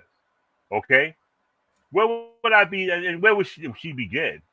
You see what I mean? It was my choice to give her life. I think Mariah said she had her mother went through that same situation. Okay, you see what I mean? But if that hadn't happened, where would Mariah be at today? You see, that's what I look at. Now, I'll never ever take a choice away from a woman to have a child. I'll never do that. But I don't feel that I should be a part of helping her make that decision because my decision is already made. My decision was made a long time ago, and I'm sticking to my decision. Okay, I will not be party to paying for a woman to have an abortion. But if that's her choice, then that's her choice. For example, if the woman had aborted my daughter, if Teresa had Teresa was her name, had aborted my daughter, okay, I would have never known this beautiful person that was born. You see what I mean? I would have never known. See, that's something to think about, you know. But she had just had that $240 at the time. You see, I would have never knew her. But So because of let me my ask part, you. hold on, because the part that I played in that, my daughter's here today. I'm sorry. Go ahead, man. No, you good, brother. You good. I didn't mean to interrupt. I was going to ask you a quick question before we get Mariah back in because she's been waiting so patiently. And I think when you said, how did it make you feel when you came back to the hospital and the doctor told you that he can no longer give her any more abortions? And I'm assuming It you was had no clue, right, that this was going on prior to. Is that correct? correct, correct. But And it so wasn't a how hospital. It did was that a make you doctor's feel? office. It was our Feel doctor's office. It wasn't a right? hospital. Okay, I'm sorry, the doctor's office. How did that make you feel? Did you feel kind of betrayed, or did you feel like that was kind of like like that was like disrespected in a sense? I felt I felt scared first of all, knowing Hmm. that this is my child. Cause see, we had planned on it, but I think he thought it was a joke. Cause all our friends around us, we talking about this is the end of 1979. Okay, we know, and all our friends was having children. So I said, "You want a baby too?" And she said, "Yeah." Because we have been making love for years before that. Because I learned about sex in eighth grade, so I knew how to withdraw and all the other stuff. Blah blah blah blah blah blah. I still do. Okay, so our daughter was basically our decision. Okay, and or my decision was our decision. Okay, and But when did you she got feel pregnant, it disrespected? changed. Listen, and she changed her mind at the last minute, and she decided all of a sudden, no, I don't want, I don't want this baby. That made me feel afraid. And Dr. Chain knew me because he knew that I'm a good person. Okay, I think that's probably one of the main reasons he didn't give her abortion. Okay, and I felt afraid. I felt betrayed. I felt like I couldn't trust her anymore. I could never trust because I said, now if I have any more kids with her, how do I know she won't go? Because she got the money. She would have the money later in life. How do I know that she wouldn't just go out and have an abortion one day when we were supposed to have more children? All these Mm. emotions was going through me, and all these thoughts was going through my mind. You see what I mean? But that one point was she wasn't going to get rid of this child that I had, that we had together. She wasn't going to get rid of my child. You see, and Mm. her grandmother made her go through it. Her grandfather made her go through it. I made her go through it. My daughter's born. My daughter's a beautiful, healthy child. Now I keep calling her a child. She's a woman, and she's 41. You see what I mean? And in my decision, and I was there for her. I was there for her all the time. Okay, but my decision is my thing is if I hadn't have made that choice, where would she be? I mean, I Right. would have never knew this beautiful person. You see what I mean?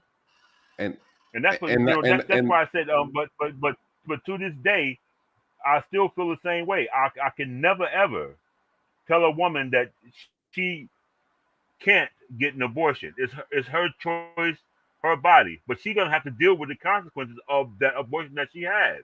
You and I see, think she's gonna have the to the deal with it. part that you're missing though is, and I feel like unfortunately we live in a world today where we have just ignored how men feel. You yourself in this moment Yep, just said how it made you feel, how bad that made you feel, yet you are still willing to relinquish that power and responsibility wholeheartedly on one person. And I think that's not your fault. I think we've just gotten so comfortable as men accepting different forms of abuse from women and saying that that's okay and that's normal. that's That's abuse. That's that's you. emotional abuse. That's That's you guys' generation. You can say that. In my generation, That's true. okay, That's they true. the women didn't have as much power as they have right now, but they still did have the abortion. They still had it. It was I was alive when Roe v. Wade went through. Okay, they still had that power, but because that they're $240, fucking $240, okay, a life would not have been born. Wow. One life would not have been. My daughter would not have been born. And see how simple it is. Right. And that's what's scary. You see what I mean? And then, like I said, that made me think if I stay with her, I don't know when she might do it to me again when she gets the money, and I would never know about it. You see? And that's now the scary part of it.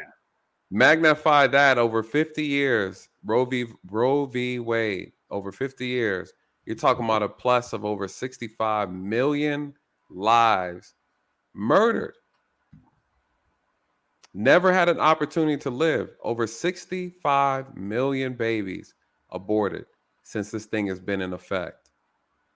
So, to your point, that, they could be here right now talking to you, but they're dead.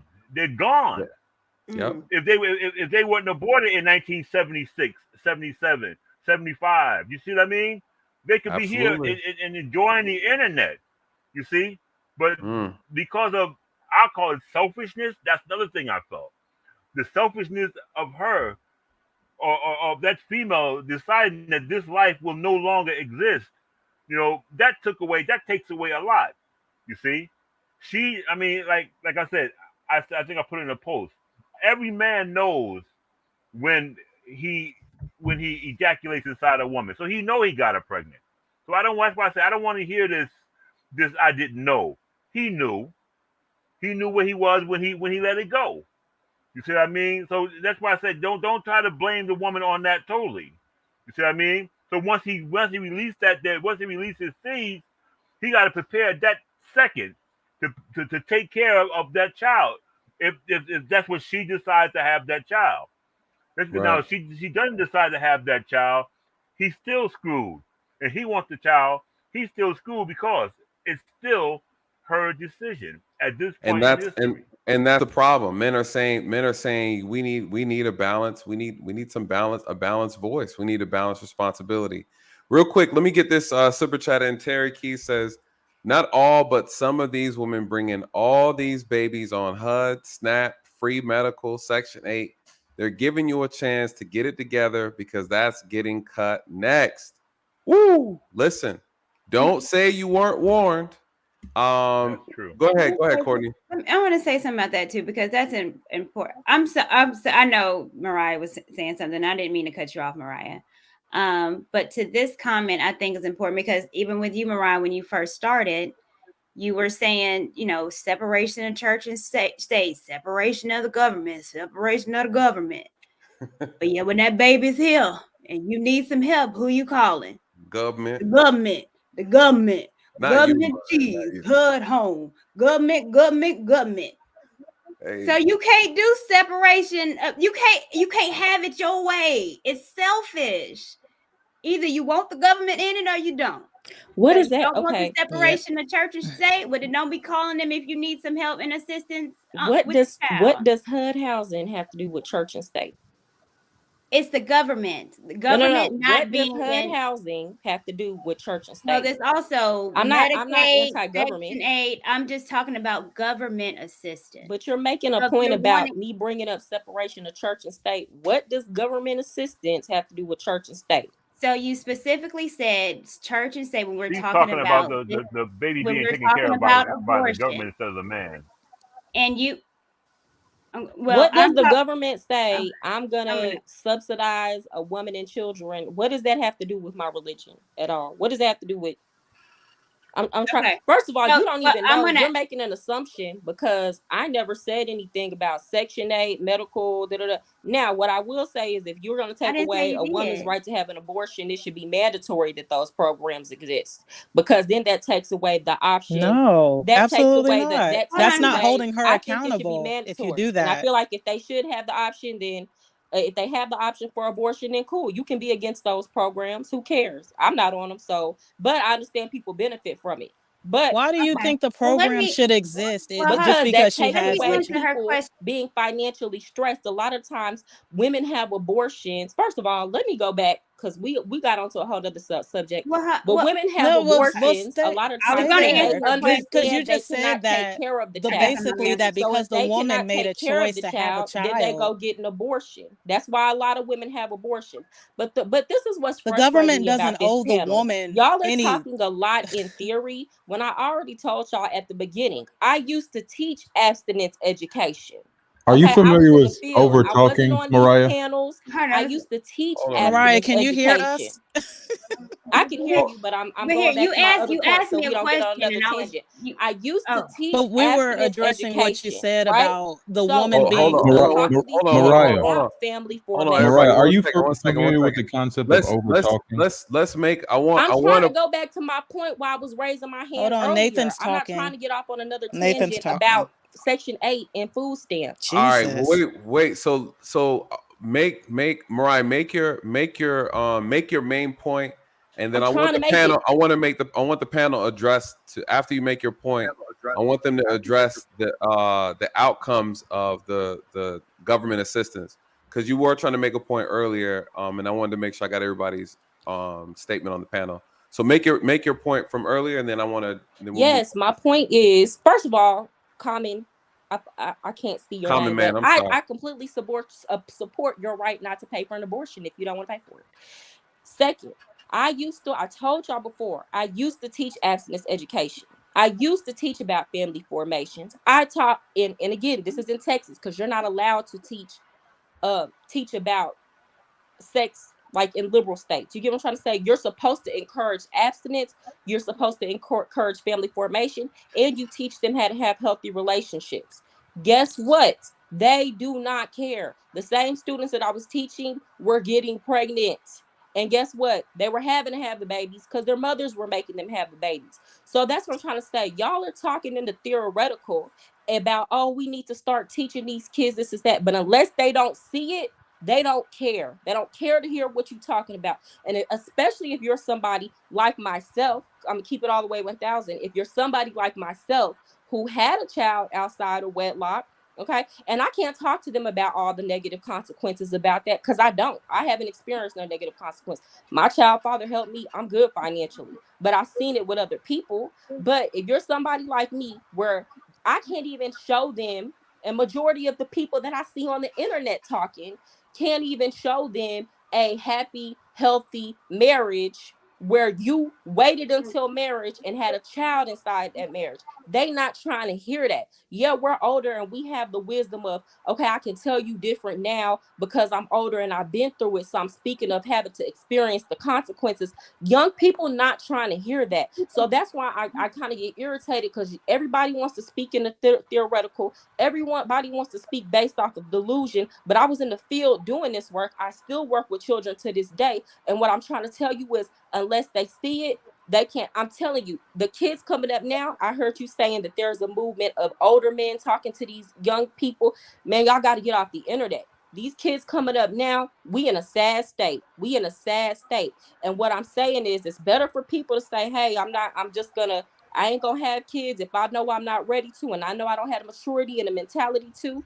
And again, I'm gonna go back to the foster care system. 80% of kids who are trafficked out the foster care system because y'all always want to bring that up. We got a case going on in Texas right now where a supervisor over CPS is in trouble because they was trafficking them kids. Do y'all understand that there's a benefit to people who sex traffic kids for people to have kids that they don't want? Because after they have them and they don't want them, it's a lot of things that happen to those kids that y'all don't understand and don't really care to explore that. It's just about have the Yeah, I baby, have the understand. baby, have the No, baby. it's not that. I So don't that think that's so that's And not they the sell them case. for It's just drugs that you're too. only focusing on the They negative sell them for side of it. drugs and That money doesn't and all happen with kinds I'm of all stuff. focusing kids on that come out of reality. all right, This is what I'm foster. hold trying to deal in. But no, you're not dealing with the full reality. You just explained the negative side of it. Do you have anything positive to say about, do you know any success stories about kids that have come out of the foster care system or any kids that have Yes, simply have okay. been hold Wait. up I because you was in just foster care. Wait, hold on. yo Since you want to ask me this.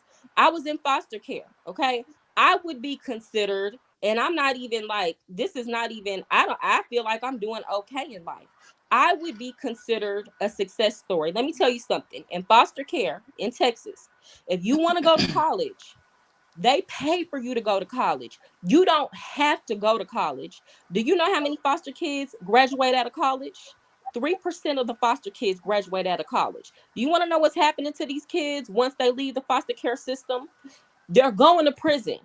Yes, there are some that leave and they go You're to the not in military. And prison, this is not Mariah. me saying that everybody should kill the people that had kids that are in foster care wanted to have their kids, clearly, because Mariah, but abortion is legal. you're not in prison. I'm not in prison, but the majority of the girls that I were in foster homes with me are in prison or on the host roll or selling. They're doing bad. Think They're about what damaged. And that guess means. what? A lot Think of their about what that kids are in means, foster Mariah. care right now. Mariah, think about what that means. That means it's She's possible you just have bad association, and your friends. I mean, maybe I shouldn't say bad association. I don't but let's choose just to say, Let them associate talk. with Just girls let I was them in talk foster for a care with. second. I get Dang. placed in a Mariah, home. You get what I'm Mariah. trying to say? Don't make this, don't gaslight. Don't sit up here and say this is what I choose to. I was in foster care. You Mariah, don't choose the group homes you go to. You I don't choose use who the you're around. words. What I'm It's telling you is possible. when I go back and I Jesus. see these people and I talk Mariah, to my old foster parents, or Mariah, I go back, these people are not Mariah, well. They're not Mariah, well. Mariah, the Mariah. host of the show is. Hey, hang tight. One, listen, Mariah. I know. This is a very sensitive topic. I know you're very passionate about it. Um, For the we wrong reasons. gotta give everybody an opportunity to respond, because when you're speaking, you cover a lot of content within a short amount of time, and people want to make sure. I want to make sure people respond to what you're saying, because you're making a valid point. I tell people all the time that these foster homes, a lot of the things that go on in these homes, is not what people realize. It's not a safe haven. But again, that brings more attention to the fact that these are things that need to be brought up when we have these conversations with people that we vote for. Hey, these things need to be fixed, right? So, Mm-hmm. high value wife, and then Brandon, I want to get your thoughts. But high value wife, high value wives. What are you what's your thoughts on this? We're well aware that the system is just not, the system is problematic. Anything the government touches usually doesn't turn into gold, and we're well aware of that. And not only that, we know that people with ill intentions are using this system as a way to take kids who are unwanted by society. That's a problem. That's something that needs to be fixed. But what is your thought, just in general? To your point, there is a positive side, because there are positive stories that come out of foster care. But what are your Yeah. thoughts in general from what she stated? Yeah, she said that we're gaslighting. I kind of feel like she's doing that too, because anytime, like, if we try to bring up, hey, there's a positive to this, she automatically deflects to the negative side. I can acknowledge that there's a negative side and a positive side, but I believe that children, um, like, have a right to life. They have a right to a chance to live their lives, whether it turns out ugly or whether it turns out good. But I don't feel like anybody has the right to end a child's life. And I just feel like her line of reasoning, like I said, to drive her point home, she just wants to focus on the negative. And so all I'm saying is I was just pointing out that you're staying on the negative side, but you're not acknowledging the positive. But both need to be acknowledged. I agree. And I I'm think, focusing on the negative wait 1 because second, the Mariah. positive that Mariah, y'all wait, bringing up Mariah, is hold on, way less. It's not even a. Does the mute button work? I did today. Hold on, Mariah. Hold on, sister. Hold on. Let me say something real quick. Brace Club, thank you so much, brother. Thank you Y'all so are peefing much. out here. Y'all are peefing. Y'all trying to turn this into Don't be putting my show up in there. Shout out to Lapeef. He's somewhere hiding in the chat. Lapeef, you got. Don't be calling him over here either. Lapeef, come on over here. Lapeef, get your show, man. Lapeef, be quiet. He don't say nothing. Hold on, you guys. They can't hear you. They can't hear us. They can't hear us. Y'all. They can't hear y'all. Let's just have a conversation. Come on, family. Come on. Shout out to Braves Club. Thank you so much, brother. I appreciate it. He said everyone who has ever voted is already here. Let's talk about this. Let's shift it in this direction, you guys. I always like to end my streams on a positive note, I'm big on accountability, and I'm big on solution oriented content. So let's talk about solutions. Mariah brings up a very, very strong argument that, the foster kids, or the system, is like a dumping ground for, again, society who does not want to take care of these children properly. They're abused kids, sexually assaulted kids. I've heard about it. I've seen it. It's very sad. I don't like the system at all whatsoever. It's very unfortunate. What are We know the negatives with everything that goes on in this world today? We know the negatives. I want to hear everyone say something positive. What can we do? What can be done? And I'm starting with Mariah. Mariah, what can be done? And I think with Mariah, you guys, she has a very, very unique perspective. She has a very unique insight. She works and teaches in this field. She's grown up in foster care, so she has an insight that a lot of us don't have, to a degree. And so I think a lot of her passion is rooted in that frustration, seeing a failed system. It really sucks.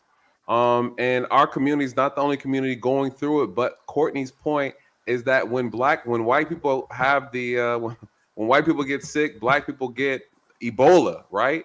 And so there lies the biggest problem. We have to reduce the problem. It's not that everybody else is not going through it.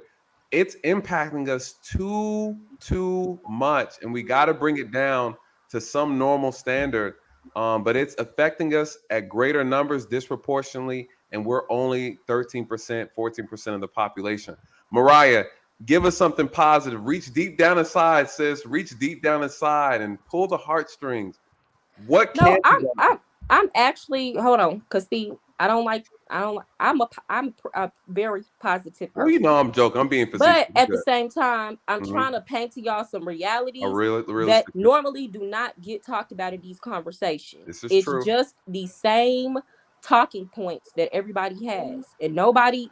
But what I will say is, I do not believe forcing anybody through legislation is going to solve the problem. And if you Okay. were going to try to do it that way, all the issues that I'm talking about first, when we talking about people not having enough money, when we talking about foster care, when we talking about people using sex as a means to cope with their depression and their situations, you have to fix that stuff on the front end, not the Right. back end of passing these Right. type of laws. Because all you're gonna do is exacerbate a problem that's already there, and y'all not ready to really talk about them type of consequences. So the solution is try to fix those stuff from the front end and the back end. Only thing is, y'all gonna say this negative. It's difficult to deal with that because, again, a lot of these same politicians, they have their money in the child trafficking. They have their Mm, hand in these systems. Do you mm. understand? None of this stuff is by accident.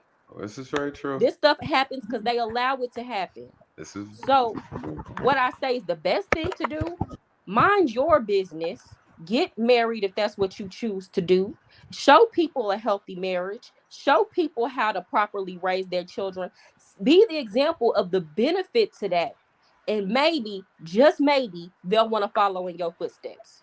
mm. Short, sweet, to the point. I'll go next. You go next.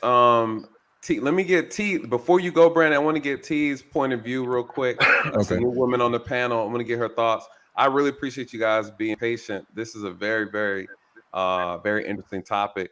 T, go ahead real quick because I know I didn't get a chance to bring you up last time. What are your thoughts, just in general? Hey, so I had came up for something totally different, but after Miss Mariah went on her rant, and I am a GS-12, I'm actually a Medicaid, That's what's up. Medicare chip process expert for the Okay. past 3 years. So when she's saying the foster care and government assistance, I'm not trying to be funny, but I'm only speaking from my area of expertise. Sis, you're not all the way honest. If you were a product of the foster care system, just because the way the government is, they already assume that you guys will have issues coming out. So you will automatically get some type of government assistance. And you said you have a child. And I went in and out. I'm not sure if you said you had a child before or after you got married. I'm So not that married. Are you listening to? I'm not married, and no, I can't get government assistance just because I was in foster care before. You're speaking to a GS-12. Okay. I don't care. I'm a somebody who came out the foster care system. When you fill out the application, they don't ask you if you were in foster care before. It's certain things. Mariah, Up until a certain age, everyone you should can get get an Medicaid opportunity till to talk. 26. Can you let her Up finish? until a certain age, you can Here go we to go. college. Up until a we go. certain age. All right. Are you done? Lateef, get your show. Yeah, I'm done. trying. Don't sit up here and tell me that I I'm got me on lying. JR When energy over I'm here. telling you, and it don't even Hold on, matter. family. Hold on, family. Hold on, When I'm family. telling you these kids Y'all doing gonna bad, stop. don't Hold Hey, on, handle this family. in after hours, when I man. see it. Hold on one second, Mariah. All right, go ahead. Let Go me ahead, suck T. them Go ahead, titties, T. babe. Go ahead, T. Hold on, family. They can't hear you. Go ahead. Go ahead. I Look, need to get a hat. Hold on. I'm snitching. Don't tell nothing. You snitching, but what point did you make? Because again, you're not even telling the whole truth. Hold You on, let don't her finish. automatically get That was government me said that. I wasn't assistance talking to you, Hold on, just Mariah. Mariah. because you're an adult Mariah. who's in. I All right, go wasn't. ahead, T. I Hold said on I one was second, speaking to Mariah. Nathan. Oh, thank you, Nathan. The I mute wasn't button talking to you. works. It's temporary though. T, go ahead, T. That wasn't even me speaking. No, Yeah, that was me. You no, know, they Courtney always say a Courtney hit was making dog a hollers. yeah. Courtney I was making a joke apologize. about me. Yeah. No, you good. You good, Mariah. You good. Listen, it's And all love over Mariah, here, y'all. I don't have anything. I'm not trying to get clout, go viral, but if you are being 100% honest, keep it in a buck as a grown ass woman, send me your full name and date of birth, and I guarantee Why you, would I send you my full name and date of birth because on the internet? listen to me, love. You already spoke your piece. Let me go. Why would I let me tell you Here we go. something. Wait one I second, am Mariah. Let her fully finish. employed. Mariah, you gotta let her finish. Mariah, you gotta let her finish. Hold on, Mariah. Hold on. Mariah, hold on, Mariah. Oh my God. Hold on one second. Nah, because you playing with me. Wait, I said let her finish speaking. Mariah, you get more flies with honey than you do vinegar. All right, go ahead, T. Go ahead, T. I get a picture for this. Like, what do I got to gain from this? If you are being honest, as far as being a product of the foster Well, I care agree with Mariah, system, so I don't know what y'all talking right? about. She's hyped up for what? But they always say Because you're hit coming dog. on here making it seem like Here I'm we go. lying when I'm telling the truth. Baby, You don't, I get it's certain paid things for up until a this. certain age. You'll get, like I said, they will pay for you to go to college. Mariah, You will get Correct. Medicaid until you're 26. If you Mariah, have, hold on, you Mariah, send me some of wait. the I need same to hear what criteria she has you to had to say. get. You don't Nathan, get close her assistance. square. God damn, girl. Lord. A man move. He had to You do are it. proving my point up into 26. So if you have that child prior to 26, you will automatically qualify for certain assistance. Like she has a problem. She has underlying trauma that needs to be addressed. You can't let nobody speak. You're overly emotional. No. Like, god damn. But like Well, I said, listen, grown ass woman. If T, you hold were on. I don't want us to be attacking her on the. Let's not attack her. did she not attack me? She's very passionate, And respectful. I am too. We're all very passionate, Which is but, why I went to a career field, because I'm very passionate. and T, let him speak. and so don't let's repeat the error. Let but him T, speak. I want to hear your professional take on what you've seen, and then also want to get your take on the subject, and then I'll bring Mariah back up afterwards. But let me hear your thoughts, T, on this, because I think you can bring some insight from the professional side of that area. I'm really curious to know the ins and outs. So when I started off from VA, as you can see, 757, the Children's Hospital, all of the children in the what do we call it? We call it social services, Right. child protective services, CPS back home, right? The neglected children, abused On the children. East Coast, yeah. Women need to be held accountable. As I want to say, Dub Will, when she said, you lay down with the man and money and the financial aspects and things like that, why go forward? If he's telling you straight up, why do it? But we know the government, they're going to swoop right on in. Hey, we're going to take care of your food, utilities, fuel. You want to go to school, we're going to pay for that.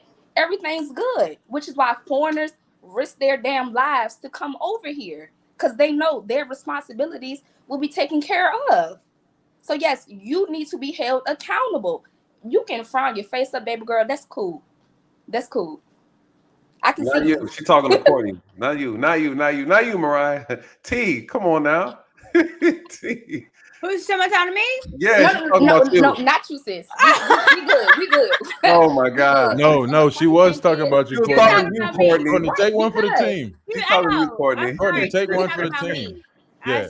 I looked at her crazy because where she's But from. No, but T, not you, Courtney. let me ask you a question, T. Uh-huh. Is how do you bring about change? Because this is Mariah brings up a good point. It's very hard to change the mentality of people. Where's I do Dre this at? all the time on this channel. How Like do I you told Dre, Mhm. revoke all of the assistance. We got too comfortable. If you Yeah. take away all of the assistance, if you have to do for your children, pay for their appointments, pay for their food, pay for the shelter, pay for all of that, oh, they would change their tune. They would definitely change their tune. If my tax dollars are paying into that, and we give an option to withhold that, and you have to do for yourself, oh yeah, they would change their tune. You will Hey, vet T. these men. T, could I throw in a little nuance? Mm-hmm. I think for the reasonable minded people, they would change their tune. There are some people, a smaller number of people, who she was talking about who won't, but It's true. at the very least, they'll have to suffer with the consequences. That's fine. We And can so look there'll at be I'm just throwing that out. And So let me there'll at add least be a something learning too. example. Everybody ain't gonna make it, Brandon. Everyone's not going to make, and I think this is what happened. Hey, it works out for the overall best, I guess, because it's a learning lesson. And what happens too, you guys, I think what's missing out of context is that this is a generational thing that has to take place to where it starts to change generation after generation. You're gonna have what happens when you start correcting the problem or removing the incentive to do wrong is that after and over time, you're gonna have more and more people who are like, okay, now I don't want to do that because I've seen this generation thing happen in the past. I don't want to do that. You're gonna have less and less people willing to take that risk to a point to where that mentality ends up dying out within itself. This isn't something that'll happen overnight. It will take at least 3 generations to fix, but you got to take the incentive out of doing wrong just in general. And that applies to any and everybody because human nature, to Mariah's point, is human nature. It does not change. People are going to sneak and do it differently. People who have money are going to do it differently. People who don't have money will do it differently. But what will happen is that you will eventually reduce it. It is too high in our community. The men are too reckless. The women are too reckless. And they're reckless because they're incentivized to do wrong. And that's the piece that has to be removed. And that leads to my last point in reference to the government assistance. If you take that out, it's going to hurt a lot of people. But as generations go on, guess what? It's going to tighten people up. People make the same argument about food. You make food too available. Mm-hmm. You make it as you make food, the price is supposed to. People are not going to be wasteful because it's going to be too expensive. Now, listen, look how much gas it takes. $100 to fill my car up. I don't leave the house unless it's absolutely necessary. Right. And that's what people self-correct. So we got to make sure but to Mariah makes a good point again. What did she say? That there are other elements that need to be addressed to fix this problem. This alone is not going to be enough. And so there are a multitude of things. It does start with education. Educating teens and young adults is it's very hard. I've mentored a lot of Black men. They are in prison right now doing life. And there are some that are not. There are some that I held as they died. And there are some that moved on and went to college. The problem is you're not going to save everybody, but it doesn't mean that there should not be a concerted effort to do the saving. So solutions, Brandon, I know we left off with you. What are the solutions? Well, T, let me get your solutions from a professional standpoint, and then Brandon, and then so forth and so on. Well, I have my master's in African American history. So Okay. I'm a strong believer in we need to take it back to the old school. Traditions. To the ones who came before us.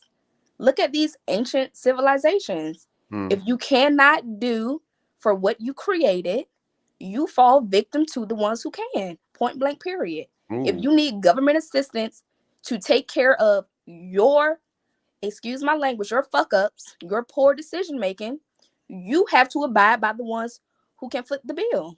Wow. period. Because this is the United States. Everything is around the dollar. And if you don't have that dollar, you shit out of luck. Yes. Period. And if my hard paying dollars are contributing to that, and you can lay on your back and perform in the sex Olympics and get incentivized for making these children that you can't take care of, oh yeah. Not the sex Olympics. Yeah, I mean, That's that's a new what one. it is. So how many different events are in the Sex Olympics? How many events? You gotta ask them. I mean, I make too much. They text my check like it's crazy. I don't have no dependents because I'm too responsible. I know a couple events, acrobatics, whips and chain event. What else you got? Hang from the ceiling event. Brandon, what are your thoughts for solutions? Give me the problem once more. Solutions for which problem? The solution for I guess we would say lack of sexual discipline, right? I would argue that's the problem, right? Gotcha. The unfortunate solution is sexual discipline. You know, that's the only real solution, because we live in a country. Well, how do you make it so? Because that's the issue. How do you actually implement something like that? I mean, you know how free will works. You know, True. We're free moral agents. So if our Creator Himself didn't stop us from doing wrong, then how can man, who did not create us, stop us from doing wrong? You know, it's not that God couldn't. It just he refused to revoke the free will that He put inside of us. So, you know, we're either going to need back in the Israel time, godly direction. You remember everything they had, they did. They had to consult the prophet first, because it's not up to man to direct his own step. We're going to eventually lead ourselves in a wayward path. You know, so we have systems. I mean, look at our laws. We have so many like clear errors in our laws that allow problematic situations to occur, embedded in the laws themselves. You know, look at this whole abortion thing as an example. Women are now saying that it is their right to have access to a poison to end their baby's life, and the laws should compel science, medicine, and medicine administrators to give them the access to that medicine. I mean, you know, this is, and there are laws that have actually up until today have made that so. You know, it did not. It was forced. People were forced to administer and create abortion clinics. You know, so the solutions simply are, if we can't if we can't exercise the self-control ourselves, then people have to set up measures, like we'll say the powers that be, the lawmakers have to set up measures that either prevent us from making bad decisions or allow us to suffer the consequences when we do. And so the consequences will be the checks and balances for our lack of sexual discipline. That's true. That's true. And I think T brought up a good point. If you can't, and I say this all the time, don't put yourself in a situation where you give someone else a responsibility to dictate your freedom. I say that all the time with law enforcement. That's a big problem. Listen, Brandon, thank you so much, brother. I'm gonna drop you down as we close this thing out. Appreciate you, man. Yeah, I enjoyed the talk, you guys. Have a good one. You too, brother. You too. Kevin, I always love your approach. Is always very methodical and well thought out, man. What are your thoughts to the problem in general? I know you touched on it earlier about, you know, men educating men, kind of getting that back in order. Men are out here being woodchucks, throwing wood whenever a woodchuck could. So what are your thoughts just on kind of wrapping this thing up on solutions? Yeah. So again, this really goes back to everything for me. Always goes back to individual and collective accountability, where you can affect and make decisions that are going to affect your life and possibly produce negative outcomes. then you just, make the smart choices, and you avert from doing those things. So it always goes back to the out of wedlock, we just being irresponsible, this, that, and the third. So we really have to emphasize, and I don't know if you need to shame people to some extent, because remember, it used to be very shameful to do all of this. Yeah. And I don't come up on every panel that you, but I do look at your shows, and if I miss it, I go back and look at it. But you mention it almost every time about literally this out of wedlock thing will really stop most of the issues and problems that we have. We keep talking about a better community. That's how we build it. Yep. All right. So it's very simple to me. Produce children within the context of a good, solid relationship in marriage. And even if it's not in marriage, then you got to have to at least agree to a co-parenting, and you actually have to stick to it. I think that'd be harder to do. So that's why I encourage marriage, because that goes to the whole stable two-parent, forceful, discipline, relationship, loving relationship, all of that stuff. That's how kids come out of that. And the other thing too is, and this kind of goes to what Mariah was talking about as to why, these young folks aren't listening. But the reason they aren't listening is, I suspect that the reason they aren't listening is that there's a way out. So Roe v. Wade being taken away, that's one option that's off the table. Then when you take away all the other stuff, okay, as far as all the government benefits that come along with making those irresponsible choices, then you eliminate all of that. And that automatically reverts everybody to making responsible choices. Now, one of the reasons I'll tell you why that probably won't happen is that when we talk about it in terms of Black people in the Black community. Well, remember, when they take that option away from us, they got to take it away from everybody. All right. And as soon as you start doing that, now white folks are going to complain. Maybe some Hispanics are going to complain. And then even Asians to some extent might even complain. So that's why that stuff is still there. It's not because of us. I guarantee you, the government has never, the United States government has never really done anything to benefit us. They're not really trying to help us out at all, because they're really trying to help everybody else out. Us getting help is just a byproduct of that. But I'm with, taking all those options away, so that way you're forced to actually make those responsible choices. Now, the other thing too is, barring that, even with the whole, welfare system and everything else that's left, we still have to literally drum this in everybody's head. Look, if you're going to make kids, do it within the context of a good, solid, stable relationship that's leading to marriage, and then make those kids and raise those kids to adulthood. And all of the stuff that we keep talking about and all these problems that we keep talking about, we can eliminate literally most of it. Now, all of them are not going to go away, but we can eliminate the majority of it. And that's really how you do it. And I don't know any other way to get this done. I don't know any other, anything outside of that. Occam's razor, right? The easiest solution is usually the best, right? And that is the most succinct, forceful, and simple solution. Produce those kids in wedlock within the context of a two-parent home, and raise those kids to adulthood and be responsible the entire way through. That's really how we get to it. I don't know any other way to do that. Do you? I would say that, yeah, I agree with that. I think the whole thing always comes down to implementation and education. If you can't educate the youth, to Mariah's point, if you don't get them early enough, then they're done. And you have to remove the elements that are actually being weaponized to actually create this problem in the first place. Entertainment, music is a very big conduit for this problem. And so, but again, if we talk about in the context of the Black community, we don't educate or have the ability to educate our own properly. And there lies another issue. And so with something as simple as Buzz Lightyear having a movie, and you get a lot of same-sex type of sexual things are being taught to kids at such a young age, you got to address those things as well, because now as a parent, you're forced to have to expose your child to sexual behaviors that you don't feel like it's appropriate for your child to be exposed to. So, or you could just not go to that movie, right? Yeah, true. But I agree with that. But I agree with not supporting that. But this is all on Netflix cartoons now. This is on cartoons that kids can get access to through tablets. So this isn't, sexual behaviors not being censored to children anymore. And that's a problem. And so that's something that also has to be addressed. They banned that movie in 14 countries for a reason. They understand the power of subliminal messaging. So, when you have sexual immorality, guess what?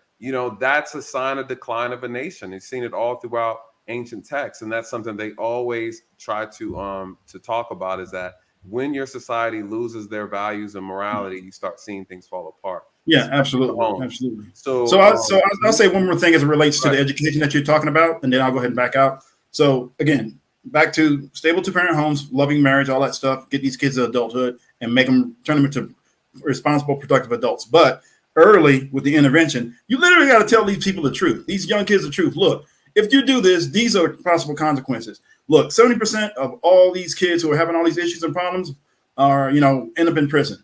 High self-termination rates, high drug rates, high pregnancy rates, all of this other stuff. Like, they literally have to know these numbers. Everything goes back to facts, data, and statistics. We literally have now 40 plus. Actually, we're 60 plus years now, but I like to say 40 because that's like a good solid number. We can go back to the last generation and the generation before that. We now have 40 plus years of good, solid facts, statistics, evidence, and empirical data that says none of this works. All right, so you can't refute that anymore. You can't go, oh, I can make it happen. I remember when you go back to the 1980s and earlier, or when it's kind of started, there were people, and it was mostly young men not taking responsibility, saying, I don't want nothing to do with that. Whatever happens, happens. And then you had the young girls going, well, I believe I can do it by myself. Well, we know we can't now. We know we can't. So that's part of the educational process. And anybody who's pushing back against that, I'm showing you the numbers. You're gonna sit here and dispute the numbers. You're gonna sit here and dispute that, like, as hard as they're pushing back. Yeah, but I know, I'm telling you, you're gonna sit here and argue with me about that. You're really gonna argue. See what I'm saying? So as forceful as they are, we got to be pushing right back, and we really need to actually do this as a group and as a unit. And that's how we make the changes. That's, and I don't want to get to the point where we're making a catastrophe out of everything, and it's not going to happen, because I'm already seeing it happen. All right, I do get out to the extent that I'm actually talking to young men in and around in the real world, not just on the internet. And I don't really talk to women because, again, I don't like to deal with that, because there's a lot of emotion and stuff tied to it, and then feelings and everything else. But men in general, especially the younger men, they're like, oh, this older guy is talking. That's the other thing too. And you know what being married gives you more credibility. Like, look, I'm doing everything that you got to do. You thinking about doing, I'm already doing it. I got a proven record of success that shows you what it is you're supposed to be doing. I'm telling you, marriage is the way. Now, if you're going to produce kids, then go ahead and do that, and do it in that context. I'm telling you that's the best way to do it. I'm also giving you the facts, the data, the statistics, the numbers, and everything else. So that goes back to more married men, actually seeing it. People always say, well, we didn't see this growing up. Okay, that's all great and wonderful. But you know what? That's only an excuse up until about maybe a year and a half, after you turn 18. After everything after that, whatever your parents did or did not teach you, you're going to have to get out here and learn it. If you got some issues you need to deal with, you need to get that fixed, so that way you can be a responsible, productive, and solid adult out here in this society, because it's very unforgiving, and nobody wants to continue to hear that you got all these issues and problems, especially from the men. Women get a little bit more latitude. Men do. We get none. And all the men on the panel, you all know that. Nobody wants to hear about your issues and problems. Nobody wants to hear about all the stuff you went through. They want you to fix it, and then you better start getting productive. And you got about a year and a half where you can kind of go, well, my dad didn't teach me that, and I didn't have a father. Now you better fix it. That's how we do things, right? Facts. Okay. Hey, thanks for bringing me up. It's a good panel, good discussion. A little bit of emotion is attached to it, but again, my issue is always focused on what the men are doing. And if the men are doing what we're supposed to do, then I have this idea and belief that other people will follow. All right. Hey, thanks for bringing me up. Good talk. Appreciate you, everybody. Good night. Let me get to his point. He made a good point. I mean, Mariah made the same point that we got to do by example. The men we got to step up as men, but at the same time, women got to stop falling for the cornballs out here who are pulling wool over their eyes, right? So we gotta keep it real. We have women that are naive and being played and manipulated by these men. Terry Key says with the super chat, thank you so much. Said we need the Scare Straight program back. Yeah, I mean, we do. We need, Common Man can speak to that. We need it. We need a campaign. Common Man said no. We need a campaign to really push this message. We gotta, just like Black Lives Matter pushed the message and they were all up and down the streets burning stuff down. We need the same energy to fix this problem on all areas. Bring that same level of awareness to these homes, these broken homes, and DFACs and foster care. We need the same level of energy. Dub Will, what are your final thoughts? Thank you, Terry. Thank you so much for this super chat. What are your final thoughts, Dub? So if I'm not mistaken, the question was, what's the solution? Yeah. This reminds me of the conversation I think I had with Courtney on her channel one time. I'm a cynical person. I'm not. I think people just need a barbecue and mildew, man. Take away the comfort, take away the safety net. I agree with Mariah on two things she said. She said people are going to do what they want to do. That's one. And she also said that the government's corrupt, and we know that, I'm paraphrasing, but we know that they really don't care, right? So stop looking to the government, whatever political beliefs you have, whatever party you belong to, they don't care. They're in it for themselves, for power and greed.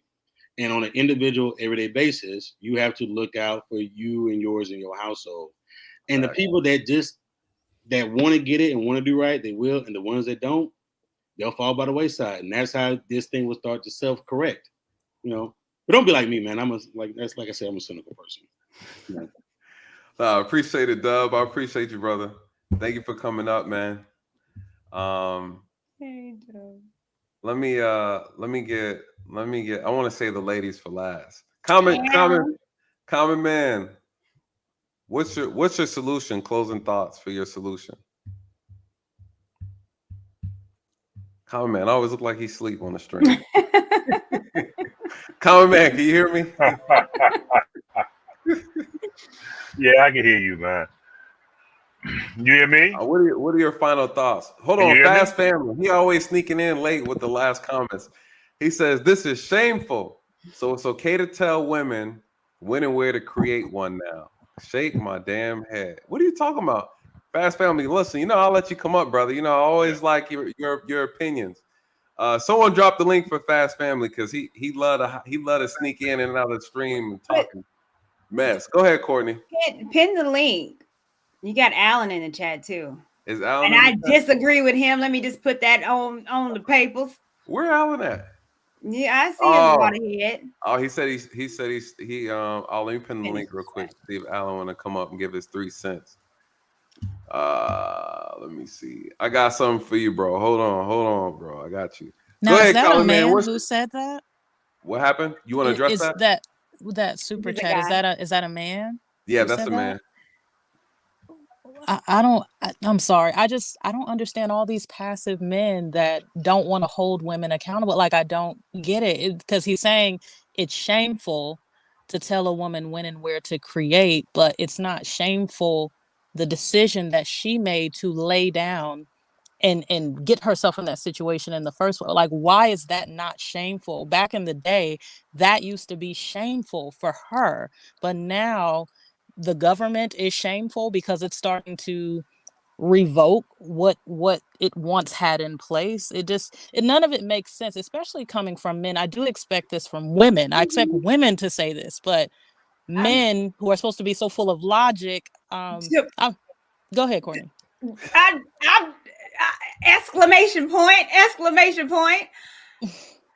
I totally agree. I'm sorry, Isaiah that just left. I was in shock. Isaiah. The responsibility for a woman to be able to terminate my legacy.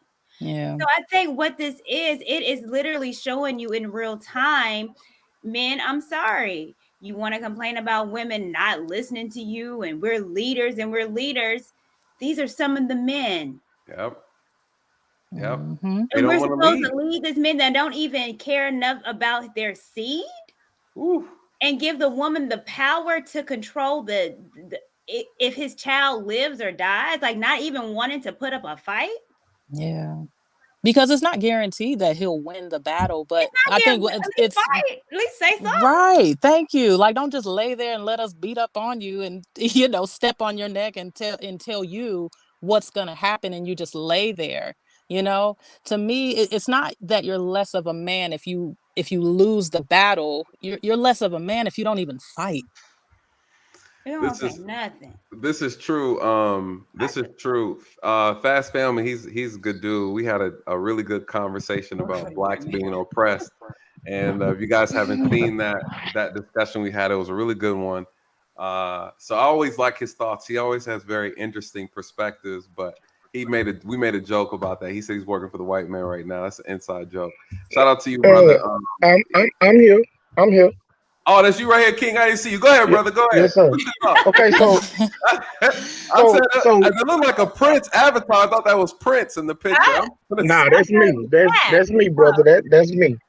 So first of all, I want to say, because before I came in, I wasn't gonna come in, but I heard the young lady start speaking. First of all, it's a gross assumption that every woman that gets pregnant willingly laid down to have it, willingly laid down to be in that position. That's first of all. Second of all, what happened to small government? What happened to the government not getting into the personal lives and decisions of people in this country as American citizens? They do it when they create abortion clinics. That's definitely getting in their business. Bingo. But they don't force people to go to those abortion clinics. Those Right. are credit. So small government. The point of small government is not imposing their will, their ideas, their agendas onto the American public. Is having the ability and the free will as American citizens to decide what we want to do, the decisions that we want to make. But King, you can do that because you can take a hanger and you can stick it up your vagina and you can perform it yourself. Now, that is your body and your choice. What the government has done is they have set up shops, slaughterhouses, I would call them, to where you can come and have it performed by a professional. But like you said, if you want the government out of the citizens' business, then they need to close down the shops, because having the shops open, that is getting involved. No, they don't. But that's the point. So the government gets to decide on what operations, what procedures that a man or a woman can perform on their own body. So if they can do this, which is basically they are stripping rights away from American citizens. So yeah, I think you came in late. But let me I'm gonna say it again. Okay. The baby is not the woman's body. That baby is its own body. What the government is doing is saying women do not have the right to pick and choose who they want to live. If it grows in her body, she has the right, or she should have the right. Hold on, there's the body does a baby's body doesn't belong to, that's not her body. And but the example that I use. Hold on, the baby is the woman's body, you said? No, the baby. No, that's what King First just of all, said. first of all, there is a time frame before the fetus actually becomes a body, as you're saying. But Lord. the fetus grows in the woman. It's her body. It's attached to her. Now, if you want to clone babies off of a uterus or egg and sperm and do it in a lab and say that the woman don't have no rights over that, okay.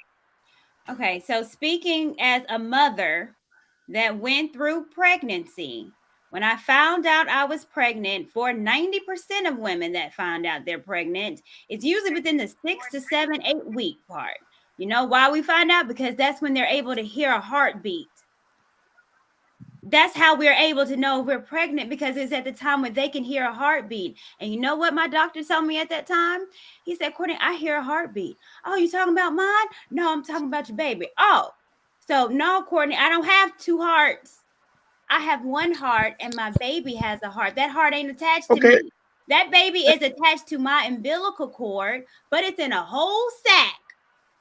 That baby's which is where is that sack outside? Is that sack outside of your body? You gotta let me finish now. Can that baby survive without you breathing, without you eating, without you having to support and carry it for 9 months? If that's the case, then I should be able to murder my child when my child is out of my womb at 2 months. Wow. You want to know why? Because my baby cannot survive without me either. The baby still needs me when I have my child for shelter, to eat, to warmth, everything my womb gives, my baby still continuously needs me do outside. It's just instead of my body giving it warmth and nutrition. It's my breast giving it nutrition. It's my body heat that gives it warmth. That baby can't survive without me in the womb or out the womb for an extended period of time. Like, what are we not getting here? Yeah, I don't like that. The only difference that this baby is the difference is just location. Right. That's I don't like that. I don't like that, women like you and myself, Courtney, like we're trying to hold women accountable. And this is not all men, but I'm starting to feel like we already got the women jumping down our throat as we're trying to hold women accountable. We don't need men jumping on the side of women, making it more difficult for women like ourselves trying to hold women accountable. It just makes it more difficult. It makes it more complicated, and it's insanely frustrating because what we're doing, it benefits you guys. We want women to be held accountable in all areas of life, things that we've been getting away with for years, especially the things that have negatively impacted men. Now women like us are starting to stand up and say, no, women have got to be held responsible just like men got to be held responsible. But then you have these passive men rising up saying, no, they can do what they want. It's their body, it's their choice. And they've been conditioned in that men have been conditioned in a form of passive, emasculated positions in life now, where we've gotten so comfortable, not being men. Let me right? Nathan, can I say something though? Go ahead. This is the truth. Okay. A lot of men change their position on whether or not they believe in abortion based on the woman that they get pregnant. Okay, because I've seen men who come from cultures. Let me not even forget the Black community. I've seen men who come from cultures where having children out of wedlock is unacceptable. Mm-hmm. Go sleep with a girl who they would never marry. That's true. Get her pregnant and tell her, hey, you got to go get an abortion. But when they go in front of their family and their friends, it's another story. And these aren't men that I would say are passive. These aren't men that I would say, because when they did get a woman that they wanted to get pregnant, they handled business. She was submissive to him. But men changed their stance on abortion, just like a lot of women. I'm going to flip that. A lot of women change their stance on abortion, either to be for it or not for it, based on whether or not they're placed in a predicament when they have to make a decision. And that's why I say folks want people to make decisions about what they do with it's regarding abortion based off of your personal convictions and beliefs, when 9 times out of 10, most people ain't even standing 10 toes down out of their own personal convictions and belief when push comes to shove. And that is what it is. A man will want you to have his child based on how he feel about you. And that's just facts. And we're not talking about them. That is what we're talking about, because you were talking about you don't like that these men are agreeing with the women, but I promise you, a lot of these same men who are like, oh, these women, they need to be held accountable, who a lot of them, let's keep it 1,000, ain't even getting set. It's a majority of them, they wish they could get a woman to lay down with them, and you're saying that those men aren't passive, that they're, and then that these men who actually have access to women, who actually are in situation, and again, I'm not saying all men who are anti-abortion don't have sex, but I'm saying a lot of them who aren't do. But you're saying men who actually have access to women are sleeping with women, are placed in situations where they may or may not have to be a father, them saying, hey, I believe a woman should have that right, that they're being passive, when I know a lot of men who handle their business and who are real men who have told me they have told a woman to go get an abortion because they was not feeling shorty like that. Yeah, we know those men exist. No one's saying that they don't exist. I mean, I don't understand your point. I don't understand your point, because you're All making right, it seem like hold on. One second. Yeah, hold on. Wait, Mariah, wait 1 second. I want to get Common Man's closing points, and then we need to talk. I see you in the back, bro. Give me 1 second, Alan. I'm gonna bring Alan up. Hold on 1 second, Mariah. Common Man, what are your closing thoughts on this? For quick solution. What's your quick solution to this thing that you see? Okay, well, the quick solution is to control one's sexual habits. Right. That's the quick solution. That's the quickest you're gonna get. Now, as far as like I said, I'm a staunch opponent for pro-life. I believe in pro-life, but I also believe that it's a woman's choice because she's the one that decides whether the baby's going to be born or not. She has control over that baby from the time she conceives it. We can't change that. We can't change it. That's just nature. That's just life. That's just evolution. But now it's Okay. illegal. Yeah, so it's illegal. If it's illegal now, what's the solution? What options? How do we keep women to having to be in this position in the first place to where a baby needs to be aborted? The control of one's sexual behavior. That's the solution. But now you have to ask the question: are people willing to control their sexual behavior? Right. That's just as Mariah was saying. You can talk to as many people as you want to, but they were still going out getting pregnant. Right. Okay, so that's as we know, that's not going to work. And then we also talk about the government. Okay, the government makes it easier for younger people not to have a moral standard. Okay, for example, when I was a kid, you couldn't go out and do stupid things. You couldn't go out and break somebody's window. You couldn't go out and steal a cupcake from the store because the parent, the neighborhood raised the child. Today, you even said so yourself, Nathan, when that kid was in that car. Okay, if you say something to that child, 16 years old, that child has the right to either sue you or the mother can jump on you for telling him, don't you say that to my child.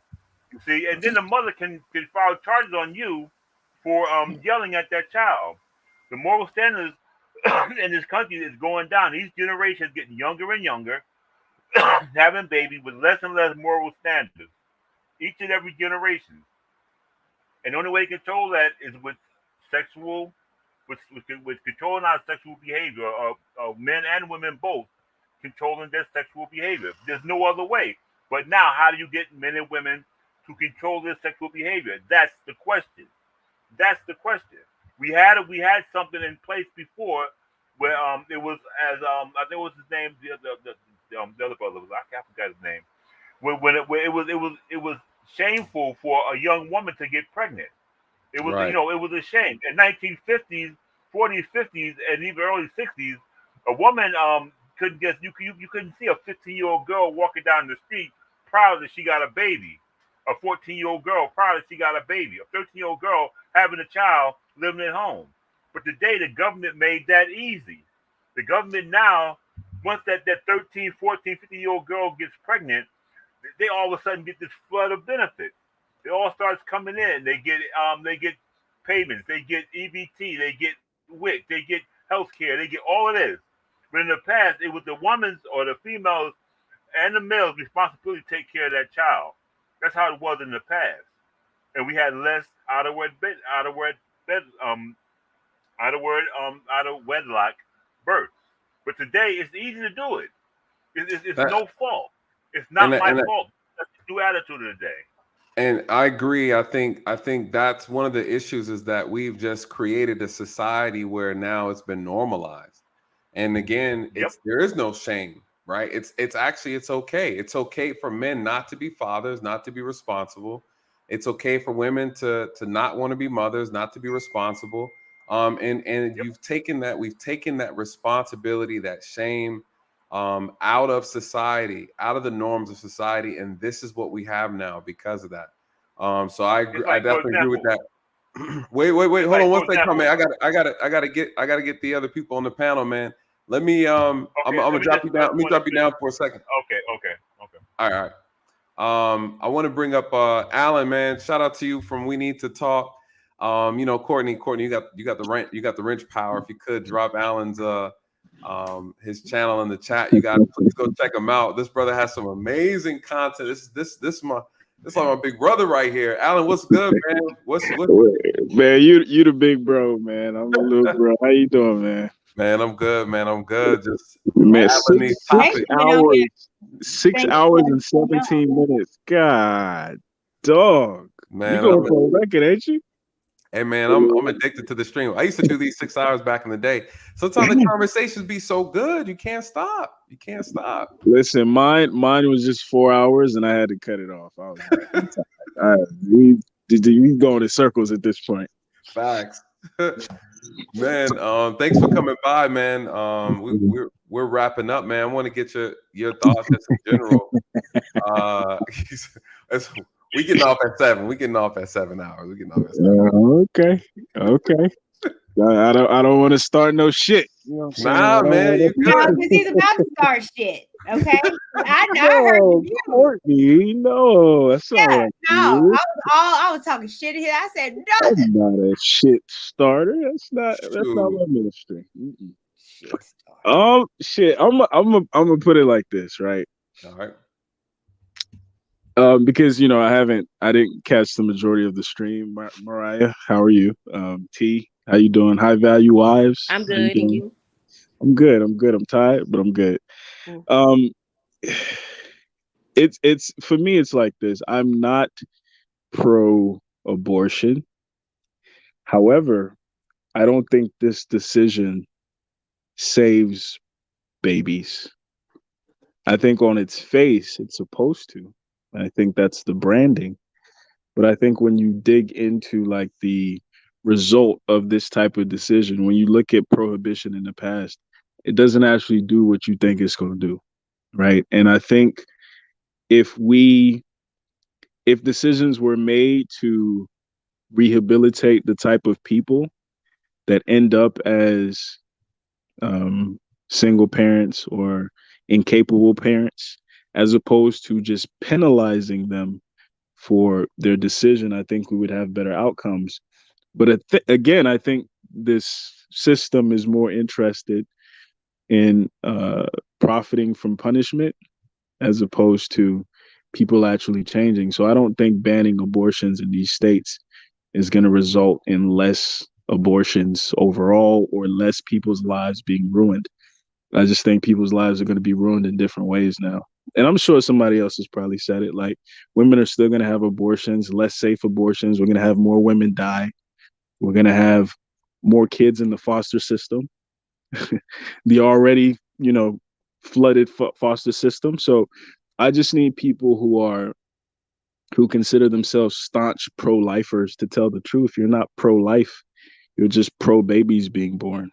Because if you're not adopting, if you're not volunteering your time to guide these kids, these already unwanted children who are being born, into better outcomes in life, then you're just, on some idealistic or Christian kick. And I just want people to tell the truth. That's my position. But again, I'm not pro-abortion. I'm just looking at things big picture. We need to talk. You said everything. Basically, you just summarized everything I've been trying to say. And I'm saying this too as somebody who is like, if you believe in life and no life is more important than the other, then yes, you do have to consider the mothers and these young girls who was gonna be killing themselves doing what they ain't got. And I know y'all be like, that's the consequences. They ain't got no business trying to abort. Okay, cool, but let's not play like this is about you having compassion for another life. Let's not do that. When I was a teenager, I have a homegirl who I'm still friends with. She ended up was not successful. My homegirl had to go to the hospital. Again, she came from a family with a religious background, and this girl did everything she could to abort the baby. Okay, hangers, drinking bleach, doing all type of stuff. So she came from a culture where it's shameful, very shameful to get pregnant as a child, and she's carried that stigma with her. But I saw her have to go through that and having I was young, having to try to keep her secrets, the girls not knowing what to do in the house, so it's to the point where there are a lot of unintended consequences, whether your intentions are good or not. It's a lot of dark underbelly, and that's why I say we're having these theoretical discussions, but it's a lot unless you're really just out here and you see what's going on. Like I see the whole houses in my city where the mayor in my city tried to shut down the legal strip clubs Okay, but he ain't doing nothing about these illegal hoe houses where they have children and Asian women and some of the biggest, most powerful, influential people in the city that pay for these people's funding frequent these places. So that's what I'm trying to say. You trying to control other people and trying to let an entity with bad intentions tell people what not to do when there's so many. It's a dark underbelly, and it's easier to just say or feel like you created a solution if you say, well, let's just stop the abortions.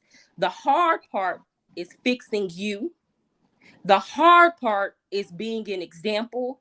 And the hard part is releasing control and saying, I have no control over what these other peoples do, but I'm going to try to live my life as honestly and as true to my values as possible. And I'm going to hope that that is a light to the next person. That's hard. That's fact. That's harder than going to the polls. That's harder than marching. That's harder than shaming people for their decisions. That's facts. And as you know, I'm Nigerian, so I understand completely, like, coming from a culture where it is stigmatized. And one of the things that I did want to bring up, like, globally we're seeing birth rates fall, right? Globally, kids aren't being born at the same rate. And smarter people than me realize that the main reason that isn't because of a lack of laws. It's because women are becoming more educated. Educated women tend to have less kids later on in life, right? So if people are really actually concerned about Black babies dying, the real solution is making sure that more Black women are educated, as opposed to just stigmatizing and trying to prosecute more Black women. All you're going to do is feed the prison industrial complex, and you're going to have more people end up in the hospital for these attempts. Because I mean, even on TikTok right now, they're circulating homemade, like, abortion tactics and shit like that. Like, we have to talk about what's happening on the ground. Yeah, like, imagine being a scared teenage girl. You can't turn to nobody. Imagine we were in a culture where it's just extremely shameful to get pregnant, but you get pregnant anyway. You can't talk to nobody. I'd rather my daughter come tell me that she's pregnant than go try to take this concoction that she learned on Facebook because she's so scared to come tell me I'm pregnant. At least that way I can tell her, okay, if you want to have this baby, I'm 1000%, I'm gonna help you. You know what I'm saying? You don't feel like you gotta go do this. You know what I'm saying? Don't feel like you gotta, you know what I'm saying? I'd rather that. But see, this type of stuff is not being considered at all. And I also want to say, like, the same jail cells that you build for other people, you better be prepared for them to be built for you. And I'm saying this as a person who I don't believe in the government telling folks what to do. And I would consider myself on the left economically, but when they told me they was gonna try to mandate vaccines, all that, I was saying, no, this my body. You don't have no business telling me what to do. The state, you have to be okay. If you're okay with people compelling you to do things you don't want to do, then you got to be if you're okay with compelling other people to do things they don't want to do because you feel like it's right, you need to be okay with people imposing their will and authority on you when they feel like it's right, even though you don't feel like it's right. But people don't like it. It ain't no fun when the rabbit got the gun, and the pendulum always swings back the other way. So that's why I'm saying, if you really is a pro-life person, you need to be extra careful about how far you take this. Because if you take it too far, it's going to go right back the other way. May not be now, may not be years from now, but it's going to come. And it's going to be to where women is killing, like in California, they tried to pass that law where you can kill your baby up to 7 days after you have it. Okay, it's going to be that extreme because people don't like to be controlled. So real quick, let me Courtney, were you gonna say something? I want to get your thought, and I want to get the ladies' perspective on what we need to talk just stated, just as far as there is a repercussion to this thing that no one's talking about. A lot of the things that Mariah chimed on. Courtney, I'll start with you, and then I want to get High Value, and then I want to get T's perspective. Yeah. Well, I am a pro-lifer. and I'll say I'm a starch pro-lifer. Besides religion is one of the reasons why I believe that it's killing an innocent baby. I believe that life starts at inception. Another reason why I am pro-life is because you said this earlier, but no one's talking about the other ramifications of when women have abortions, the trauma that lives with them forever. I don't know if anyone has actually seen documentaries or have been to abortion clinics and see actually abortions happen, how they take they put you in turnips, and depending on how old the baby is, how they drag it out of you, and they have to break the neck of a baby, tear off its limbs to take it out of you at times. I don't think we understand that the baby is still living in you, and at 6-7 weeks, again, like I said this before, it can feel it, the baby can hear, it has a heartbeat. So this is a living organism inside of your body, but it's not your body. That baby, it's its own soul. There's an organization here. It's a place that I went to because when I had found out I was pregnant, I had no job. And I was like, what am I going to do? And I thought about abortion. But it was the father, her dad was like, oh, hell no, we're going to do this. Regardless, we're going to do this. So we went to a place called Hope. It's called the Hope Clinic. It's here in Nashville, where it helps single mothers that don't have anything. I was given food. Like they gave me Similac if I needed it. I got clothes, toys, and everything. There are organizations that also help, but we're not talking about those. We're making the assumptions as, oh, if we have babies, and they're going to be already doomed. They're already going to be in the prison system. They're already going to be this. We're making these amazing assumptions instead of focusing on, thank God we don't have to kill any more Black babies. Thank God the most dangerous place for a baby is not going to be inside of a mom's womb. Thank God that some of the trauma that these women have had because they think they're just going to a clinic, getting it done and leaving and everything is okay. Thank God some of the trauma may chill out. Let's talk about the places that help these women that don't have anywhere to go, because there's a lot of those places, but we're not talking about that. We're talking about the what ifs, the could, should, maybe this will happen. Oh, I'm not worried about necessarily women that might kill themselves because they're trying to do abortions with a coat hanger. You mean, you're worried about a woman that's going to kill herself trying to kill her baby? The baby has a voice. And the baby someone has to speak for the child. And I'm just so amazed that we're talking as if that baby is not living, as if that baby can't even hear you. Alan, you have a baby. Y'all could hear you at 6 weeks, can move at 8 weeks. We're acting like this is just a little ball of cells. It's not. When are we going to have grown adults that say the only reason why these pro-choicers, what they want is the option to be able to be responsible or not? That's not true. What they want is the option to see to try to alleviate the consequences of them being on their back, spreading their legs, and letting a nigga come in there with no. That's what it is. That's not true for all pro-choice people, though. You can't. It's 1% of rape and incest that get abortion. It's not about rape, though. I'm not talking 1%. Majority of people that get abortions, that get multiple abortions, is because they use it to cover up them being a slut.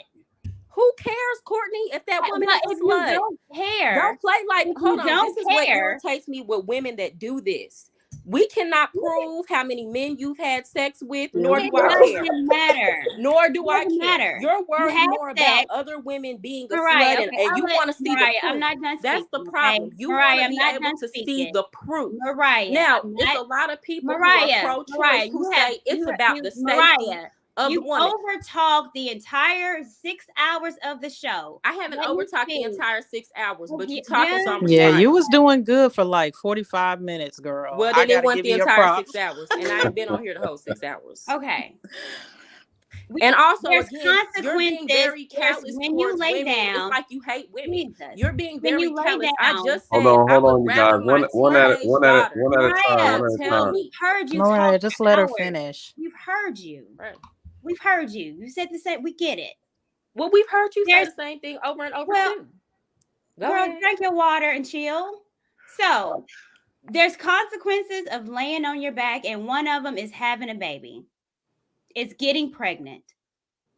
What we need to do is stop incentivizing and giving us just always an easy way out. I understand there's a whole lot of freedoms that we have in America, and one of them is if I have a mistake, I can either kill my baby or I know the government is going to help me get back on my feet. If we stop incentivizing some of this stuff and get our policies together and start focusing on, oh, we need to focus on family, and the idea is focus on family is make it easier for our families to be together. But right now, it's easier for us to be apart. It's easy for someone to spend, what do you say, $250 for abortion? That's easy.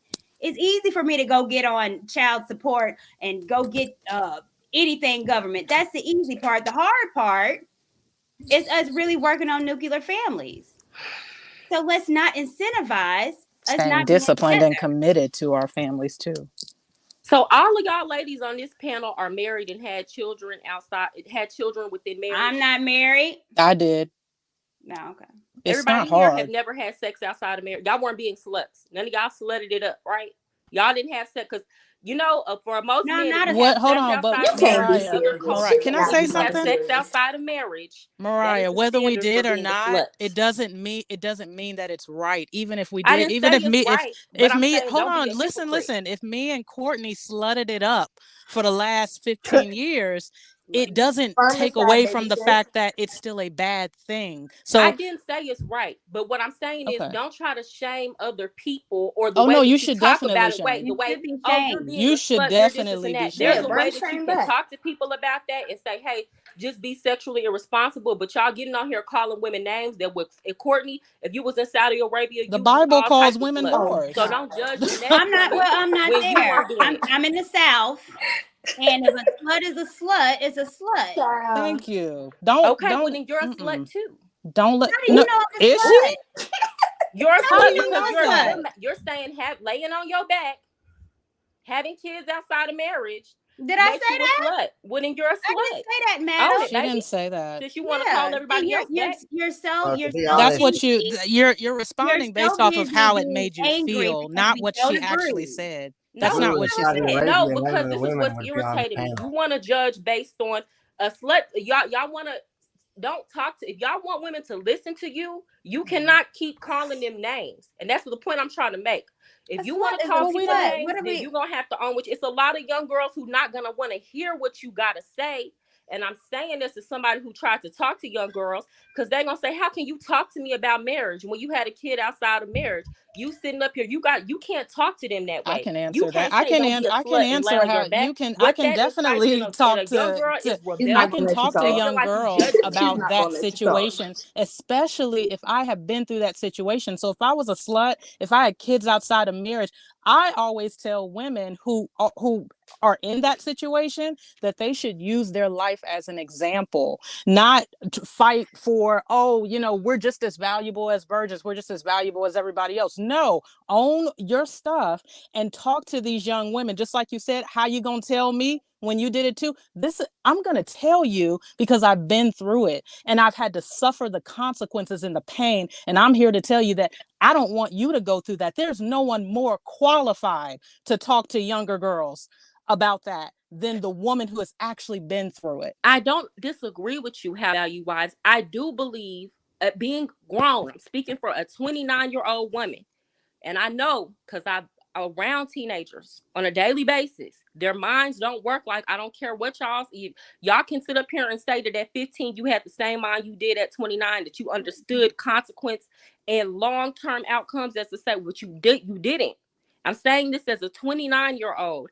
I understand that I have the foresight to tell girls, hey, because I've been through this, this might not be the route that you want to go. And I understand, I'm speaking from experience.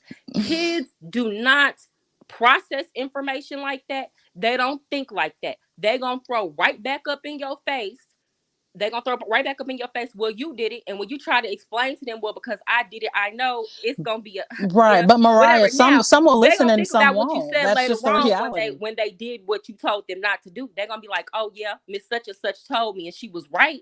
But they're not, their minds don't work. So I'm saying, y'all are saying talk to the kids, educate the kids.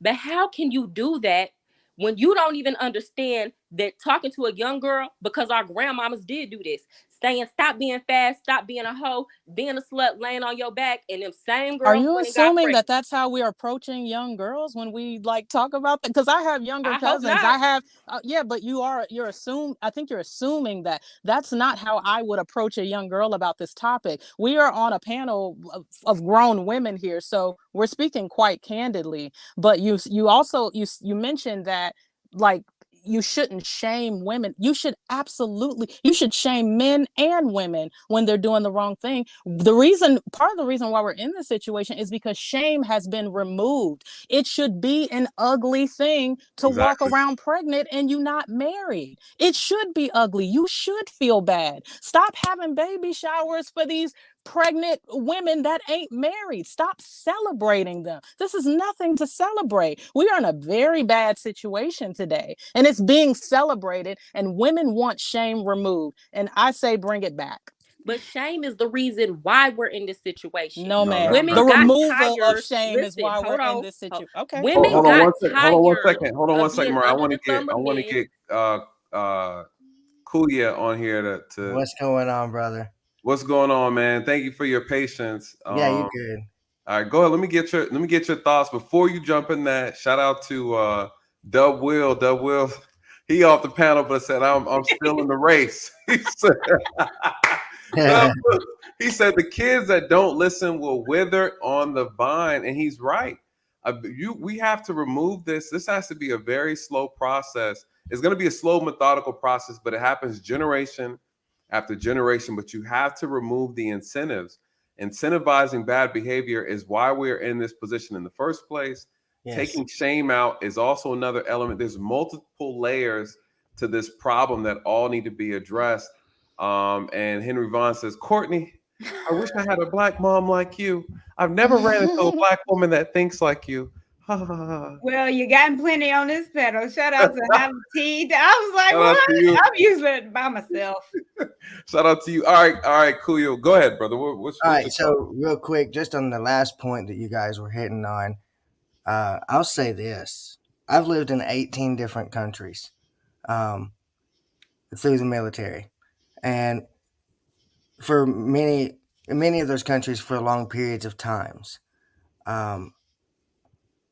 the abortion issue is interestingly not as big of an issue in other countries as it is here.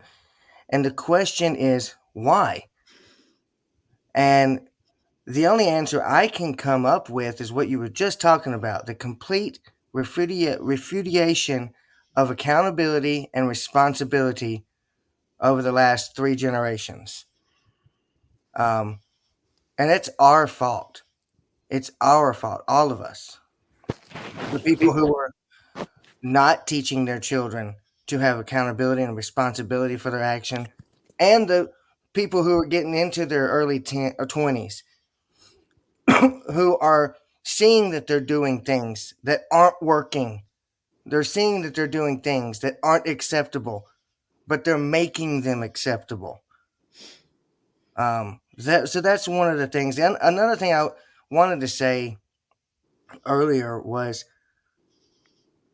and I forget who your guest was on that was talking earlier about, and I've heard it a couple times that the overturning of Roe made abortion illegal. Guys, that's not even what this is about. Right. Roe has no effect on the legality of abortion. It has what Roe did, what the overturning of Roe did, because it is not an enumerated right in the Constitution. It takes it to the 9th and 10th Amendment, which then gives it to the states to make it legal or not.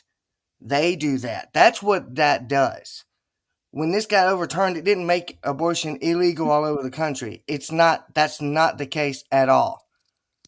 And anybody who is telling you that is flat out lying to your face.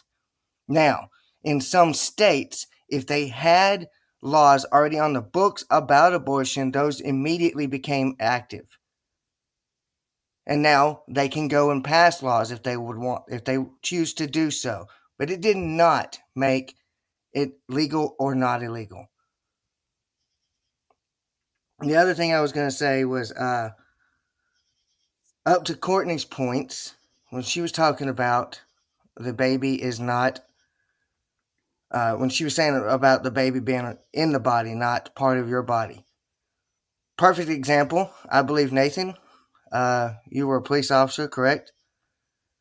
When a car accident happens and I'm a drunk driver and I've hit a pregnant woman and I've killed the pregnant woman and the baby dies, am I not charged with manslaughter on 2 accounts? That's absolutely correct. Why is that? Because that's an actual human being inside the woman's body. I've killed 2 human beings, not Good one. point. Yep. Not one. And the other point I was going to make is, guys, I applaud everybody who's come up in the chat too on the thing. I always love coming to Nathan's shows. Passion is a great and wonderful thing to have. But passion left out of control can turn into fanatical tendencies, where in a civil debate, we cannot anymore listen to what's being said. You only hear what people are saying. You have to really control yourself in debates of civil discourse like this, where you are in control of your emotions. And if you're not, you need to step away, because it leads no help to your argument. And it's not just one person. I'm not just singling out one person, because there was a couple of people who got heated. And it's okay. But you can't let that emotion get into it to where you're not pushing your points to people, because nobody wants to hear it anymore. Nobody wants to hear it anymore. Once you get to a certain point, even if you're making good points, they don't want to hear it. So, all right. With that said, I will take my baldness down. Yo! I call him chocolate milk dad. He's white chocolate milk dad. I'm chocolate milk dad. Shout out to you, brother. I appreciate you, man. I got a question for Alan. Go ahead, Courtney. So we understand, and you mentioned this earlier, Nathan, about Planned Parenthood, that it's strategically put in urban areas, Black areas. We understand that it was created by Margaret Sanger, who was a eugenics. She wanted to terminate the Black race. She said this out of her mouth. She said that we were obviously, white folks was obviously superior over us. So she wanted to get rid of us. She called us vermin. And so the genocide to get rid of us was part of Planned Parenthood to abort us. So if we know that that was its intentions, and for some reason there has been for a long time an attack on Black folks, particularly Black men, and abortion has been and has done an amazing job of getting rid of millions of us. Why in the world would we not be in pro-family, pro-community? Why would we even stand for anything that has anything to do with Planned Parenthood? It's for eugenics. It's to kill us. It's in our neighborhoods to kill us from inception. So how could we even support the idea of abortion, knowing that it's taken 30 million to 60 million of who could have been amazing men, amazing women, incredible leaders, not in the jail system? But we would never know. So to respond, I think this country is gone through different iterations of, we were brought over here to be workhorses, you know, so we were valuable for our labor, so we had to be alive. And then when that labor was no longer necessary, now, you know, we're target practice or we're tree ornaments, right? So, you know, with Margaret Sanger, that's very true. She definitely was a eugenicist. I've actually talked about like forced sterilizations up until like I think even the 90s or the 80s in North Carolina. Yeah, with all that said, right? I think we can't miss the fact that this system is sophisticated. The system is insidious, and it will find a way. And the way that it's found is, I think it's the cycle of we're gonna kill them, we gonna use them, we gonna kill them, we gonna use them. And I think right now it's more profitable to use black bodies. Right? So um, I would love to think that those 30 million children would have become the next Obama or the next find a cure for cancer.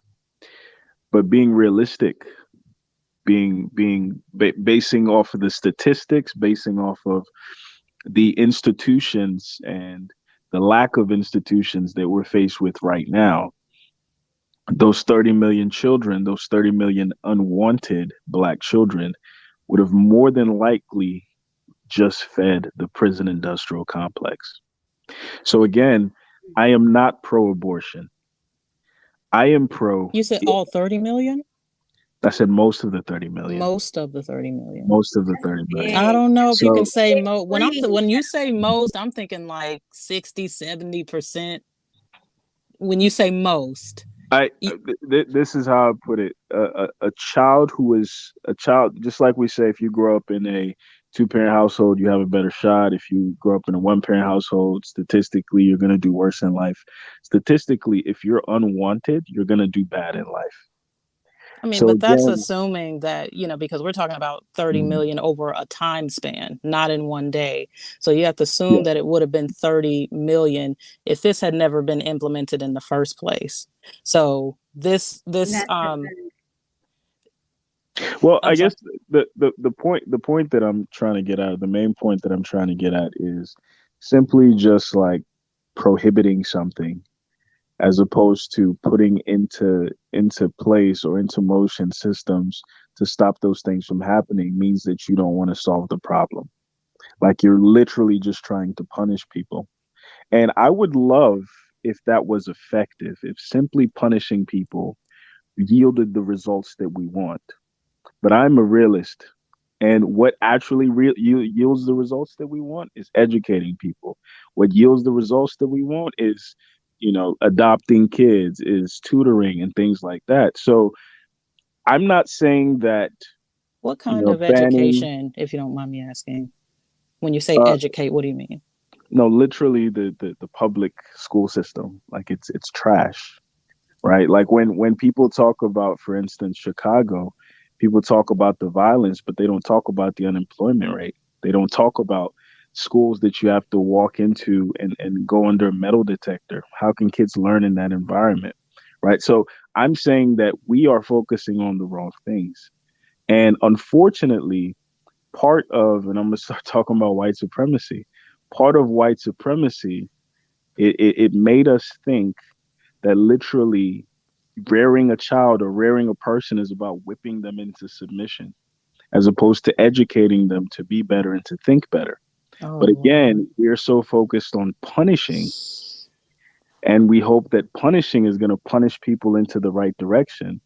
And unfortunately, that's not how this works. But I think that's assumed. I think it's assumed that, you know, because we want, I call it accountability, it's assumed that we don't want to educate just because we're advocating for accountability. Because I'm going to tell y'all right now, my daughter, I have a 7-year-old daughter. She's about to be 8 next month. She's getting spanked, but she's also getting education. She's also getting love. She's getting a plethora of things, you know? So it's not that we just believe in punish and just harsh rule over people. It's just that people have to be held accountable. And when people are held accountable, when consequences are handed out, it has been proven over time that it does work. So we can't sit here and act like, the consequences and punishment, people suffering because of their decisions, that it won't work. Not only will it work for some of those people, but it will also work for the people around them, the onlookers, because we all know people, we've seen them suffer because of something, and we stayed away from that something because we said it ain't gonna be me, so let's not, and I'll pass it off to you, Courtney, but let's just not act like punishment ain't gonna work, because it will. Not for everybody, but for some. Yeah, and I'll let you answer that because I know that was towards you, but also if you can't answer this too, how is it punishment? How is eradicating abortion punishment? It's you taking care of the consequences of you laying down and opening your legs and letting a man inside of you. That's the process of getting a child. So if you was aware of you being on your back having sex, that act is going to have a baby. So what is the punishment of allowing you to have your child, the one that you laid on your back to make? It's a consequence of it, and the consequences have to be good or bad. It's just the result of your actions. Sure. Well, so the thing is, and with this conversation, with any conversation, I think to make or to take a position, it's based on an assumption, right? Like whether we realize it consciously or not, like we're assuming every day, right?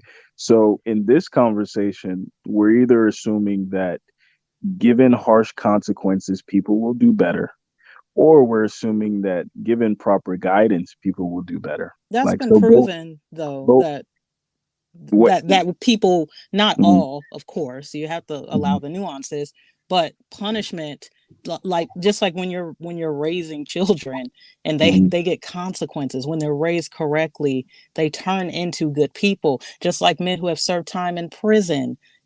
Some get out and do the same thing, and then some get out and actually make. I think that is a beautiful comparison. So first of all, I don't think the children comparison is a good comparison if we're going to talk about society at large. Okay, we'll use the prisoners. You're right. Yeah, I will give you it's that. a lot more complex. But with the prisoners, like, and Nathan knows this, recidivism is really high. The reason recidivism is high is because convicts tend to have to revert back to the things that they did to get in prison in the first place, because prison system as it is currently does not rehabilitate. And then it stigmatizes them when they leave prison. They can't get a job. They're ostracized from society for all intents and purposes. So you put somebody's back up against the wall, somebody who's also undereducated, somebody who's also traumatized, somebody who's also suffering from typically mental disorders. Of course they're going to reoffend.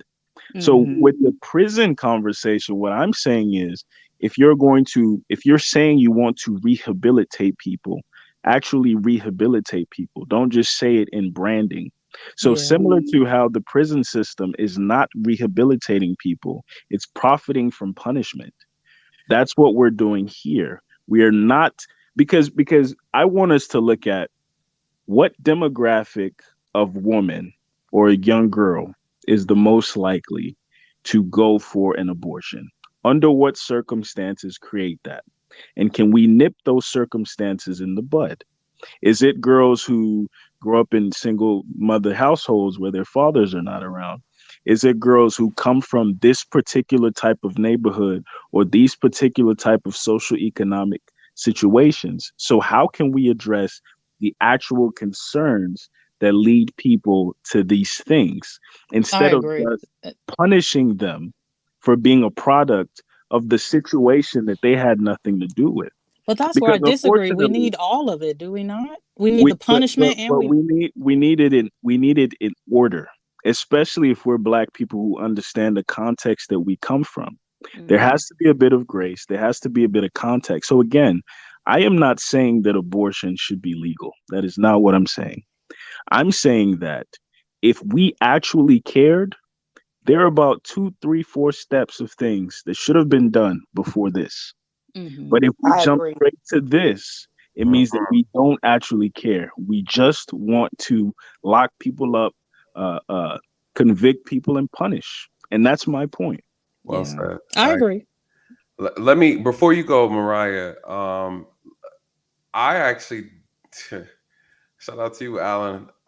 Listen, you guys don't know where I sharpen my iron at. That right there, this is who I talk to, you guys. He makes me smarter, right? It's good when you have someone who sees the world differently, who can bring a different perspective. Because honestly, I would have to agree with that. And it was said so eloquently. And I think one of the things that we do miss is that I say it all the time, to your point, Alan, you made about the correctional system does not correct the problem. And arresting someone is not going to solve the issue. So with this particular thing, there's an underbelly. Shout out to Mariah. She talked about the underbelly involving this issue encompasses something larger that people are not focusing on. If you love people, you see things that are beyond the surface, and so there's so much nuance to it. But the reality is, everything does have to come from education. I do believe that this is a generational step process. I do also believe that you can't. I think the thing with this is that where we are talking about or where we are saying or there should be an and in place, meaning that there's a multitude of solutions that need to be implemented and addressed to get this thing going. But again, I think well said. I actually agree on that. It makes me want to take my thoughts back to the drawing board and kind of reassess the situation. But before you guys go into it further, Sexy says it's sweet, sweeter. I like the way all that sweet talk with no avatar. So what are your thoughts on this? Chime in before they dive deeper, and then I want to get T's been quiet. I want to hear what T got to say. T's just brewing. So Sexy says it's sweet. Let's see how sweet you can say it. That's a tongue Sexy, twister. sassy, sweet. Oh, Hi, sexy, everybody on sassy, the sweet. panel. Can y'all Yes. hear me? Can Go you hear ahead. me? Go ahead. Yes, sexy. Sassy, sweet, sexiness. Go ahead. Okay, I grew up. I've been raising kids since a young woman. I'm 45 years old. I have 3 children. I have 2 adult sons, and I have a soon-to-be 18-year-old daughter. It's very hard in this world to determine what your children will and will not do, even with good parenting. Kids are going to always find a way to sneak and do things. So if you really put it in perspective to whether they have a choice or a right to say at that age, becoming teenagers, pregnant, for a son to have a child or a daughter to have a child, you as that parent become responsible for not only their well-being, but this child that they're carrying. And I think it should be a personal choice for the parent and that child to sit down collectively, along with the pregnant um the pregnant child, a teenager that's there to have this adult conversation. Is this appropriate for this baby to be here? Because they're not mature enough to make these decisions, but they go out and make choices that are not necessarily the right choices for them. Because as teenagers, we all made mistakes, right? Can we agree on that? Mm-hmm. We all made mistakes. We all did things to defy what our parents was guiding us on. So that's on that part. And I'm not going to say that having abortions is something that I'm for, but it's also something that I'm not against. Yeah. It's just that it becomes a personal thing. So no one on the panel to me is wrong or right and about how we feeling about this. But I do agree what we need to talk. There are different steps that we have to take before we get to making drastic decisions and deciding that this is the only way that we're going to solve these issues. Yep. Is by taking this one issue and saying this is going to correct our problem. We have generational things that have been in place in the systems that allowed our teenage daughters and sons to be on the path that there are, even with good parenting. We had AFDC where they were growing up in generational homes telling them the more kids you have, the more funding you'll get. They give you more money on your check. They give you more food stamps. You can get medical. You don't even have to finish school. So we still are dealing with generations of kids that had this embedded into their minds. So we have to work on the individuals being collective as a community to reach out to them, whether they don't want to hear it or not, Mariah. We're the enforcers of that. And they're going to make those mistakes, but we have to keep drilling it into their heads.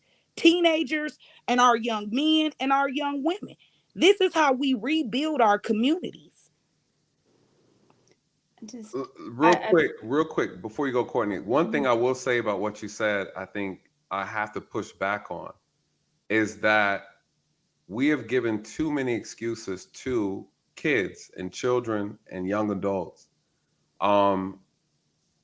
We've gotten too lackadaisical with real issues that impact people's real lives when it comes to teaching children about real life choices that have real life consequences. I think we have to get back into, as parents and even just society as a whole, that this is not a game, right? Just like wielding a gun and pulling a trigger and things like that. It's not a joke. It's not a game. I feel like we've gotten way too lax and comfortable, and we've basically desensitized a lot of kids and young adults to the realities of how real life is. When you lay down with someone, when you interact with someone on that level, you are creating life. You are creating a bond with that person, soul ties, whatever you want to call it. I just feel like that's something that we need to get ingrained back into our culture. Because again, though everybody does this across the board, we do it far too much, right? At a higher rate, that's very, very, very frightening. And so I think that, to your point, you're right, though, with kids. I've had to talk to plenty of kids. There is a lack of concern. They don't take certain things seriously. And we need somewhere down the line that has to be fixed, right? And I know that's a big thing to say, but I just feel like we don't take things seriously enough in our community. And this is why we have this big of a problem. And not just to the parents, just overall from a cultural perspective. Someone said this is a sex Olympics. It's true. You know, we look at sex as a joke, as a game, as something fun to do, you know, at the movie theaters, behind a building, behind the bleachers, right? We have just downplayed something that actually has real time, real life consequences. And we have to adjust that. We got to adjust that. And I think that's where the issue is that I've seen a lot. And if I can interrupt for a second, Yeah, and you're absolutely right, because I spoke on the children, but we have what are supposed to be adults out here that are not leading by that example. So you have grown women on the TVs. You have grown women inside of these children homes around them all day long, and they're displaying this to them. They're making them think it's okay. So it's people like Courtney, it's people like Mariah, it's people like you, Nathan, it's people like We Need Talk and High Value and even T to come up and step up to the plate and try to get a hold to these kids. We are that link. We are that bridge. We're the community. If we can have and be so passionate about being pro-life or pro-abortion, how come we can't be as passionate to get out in our communities and try to reach some of our young men and women?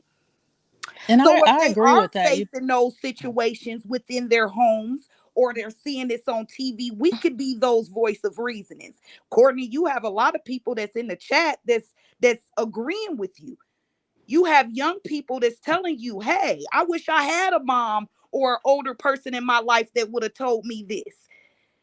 Imagine how many more you can reach by doing that. That's the place that I say we start at. Mariah is very passionate about what she say, and I agree with the man that was on here. I can't remember his name, but sometimes when we speak, because I'm a passionate person and I can get kind of flustered and upset. Sometimes when we speak and we get so emotional, no one wants to hear me. I face that a lot, Mariah, my whole life. Because when you tell me that I'm wrong and you're right, no. We don't have that. We don't get to discern who's right and who's wrong, because we all have choices. We all have opinions. And just because you feel like yours is more valid than mine does not make it right. So as adults, we have to sit back and we have to be able to listen to what someone else is saying. And even if we don't agree, we have to learn to agree to disagree. Yeah, and I understand. I agree with you. I think I kind of get irritated when I'm trying to, because again, I don't think people understand, again, because everybody thinks they're making a moral argument here. And I feel like, especially, everybody thinks they're making a moral argument here, and that this is going to fix some moral type of issue. And I think it's really difficult sometimes to explain to people, especially, again, and I have, y'all, if I told y'all my whole life story, you could write a movie, a book, this and that. When I see certain things, okay, and certain outcomes, and even just the stuff I know that go on in my city, that it's hard for me to have debates with people who are firmly Democrat or firmly Republican, when I be like, y'all all looking crazy out here.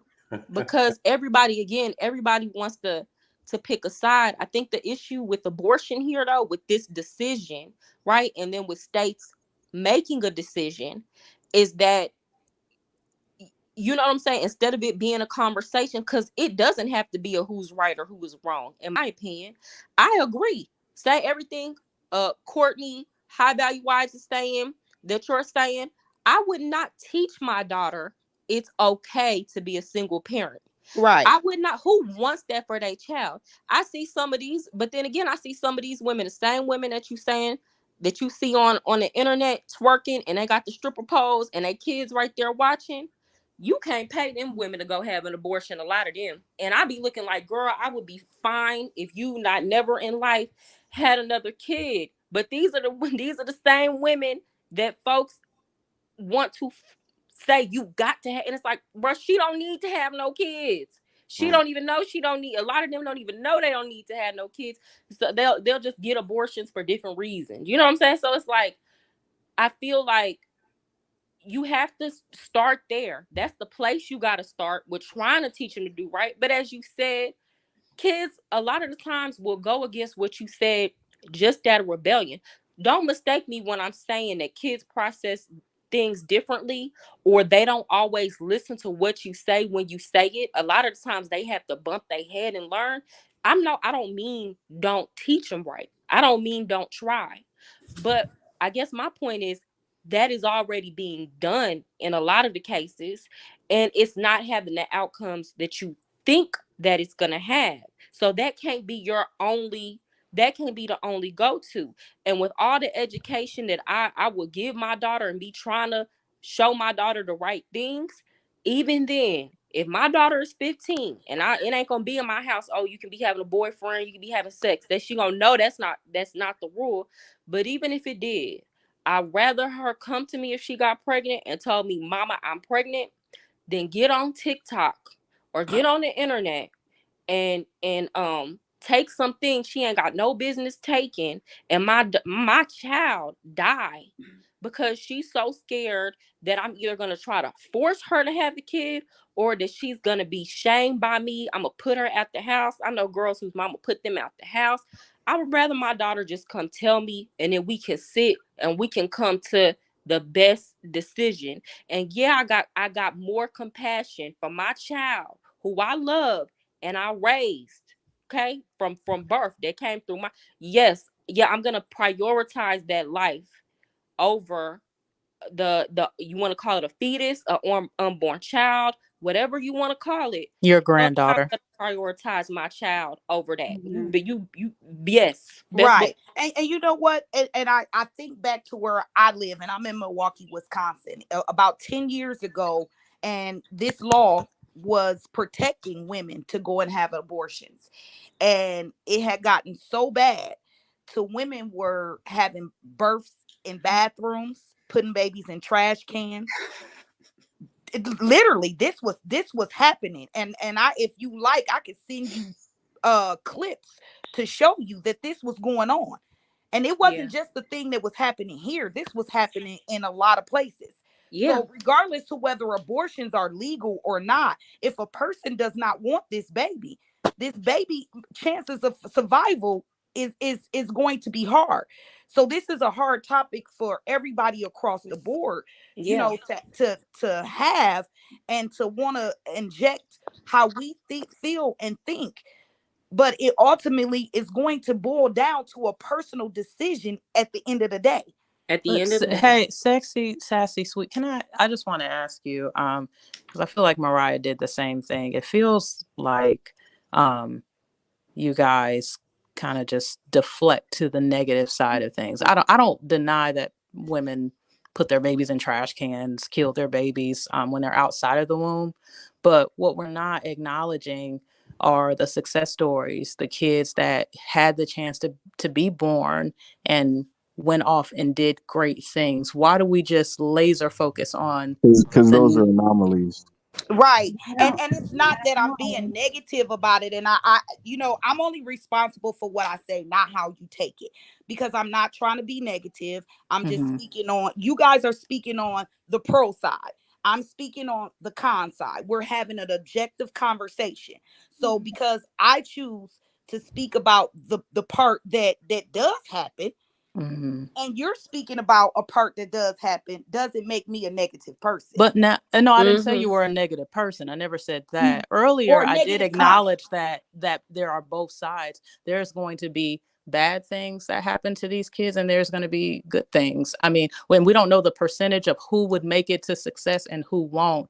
But I just think, and this goes for me and Courtney too, we can't, and T as well, you can't just focus on the positive. There is going to be negative. That's life. But just because there are some children who may not stand a chance, you know, it doesn't justify this being okay, because even if there's just one child, two children that would be a success story, then this would be worth it, because all of their lives do matter. So I'm just saying that to say that, you know, we have to focus on the negatives and the positives, because they're both are real. I would be with you 1,000% if, you know, let's say, you know, Texas, when they ban, or if they haven't banned it already, when they ban abortion, if they simultaneously created programs specifically for underprivileged mothers, then I would be like, okay, y'all actually give a fuck. But if you're just going to wholesale ban some shit, you're not talking about prison reform. You're not talking about education reform. You're not talking about mental health reform. You're not talking about, for instance, one of the things Nathan talks about that I think is brilliant is if somebody's having a mental breakdown, there should be somebody else to call, not the police. Right. So if we're not addressing real problems, if we're not creating, so for instance, the 16-year-old girl who unfortunately made a mistake, if there's not a specific resource for her, then guess what? That baby that we're claiming to love so much, that baby suffers. That baby suffers from a shitty mother who doesn't want them, and a family or a community who can't support. The village doesn't exist anymore.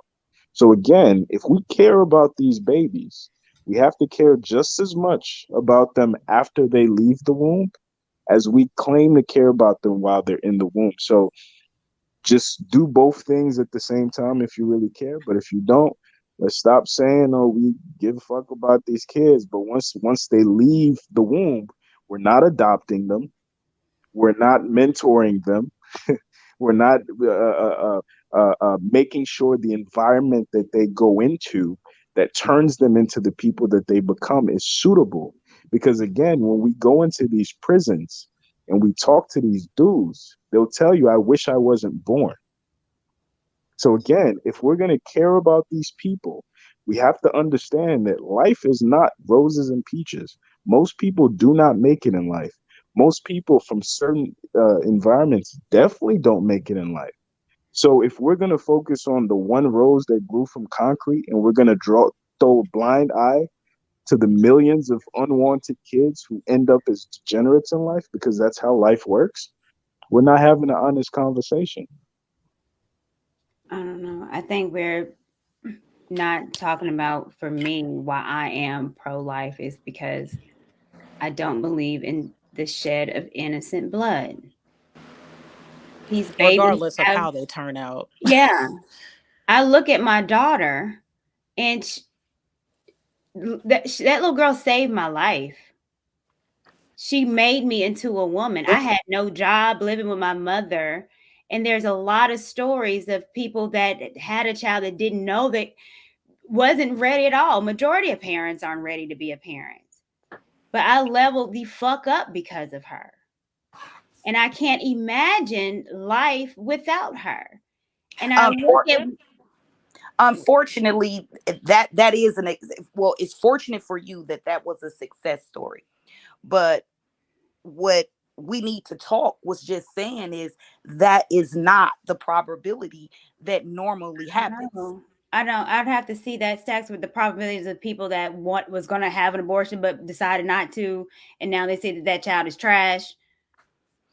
Yeah, that no, I mean, that's not a lot of these parents that are having kids. They're having because they had the option to have an abortion. It was legal. They decided. And they decided because they a lot of people want to do the right thing. A lot of people don't want to abort kids. This is not something that's an easy choice for a woman when she's pregnant to decide whether I'm going to keep this baby or not. It's a many women that I'm sure have struggled with this. It's many women that struggle with that decision. It's not easy, Courtney. It's not easy. I know. Because, you know what? One of the things. And this is why I say this, because again, I worked and I've volunteered a lot at this place called, like I said, the Hope Clinic. Look it up if you're in the South. And they help me, so I give back tremendously to that place. And talking to women, and they also go outside of abortion clinics with pickets and stuff like that. I've talked to a lot of women, particularly Black women, that have said, "Oh, I'm pregnant. Oh, I'm gonna go ahead and do it. This is my 4th, 5th time." Yes.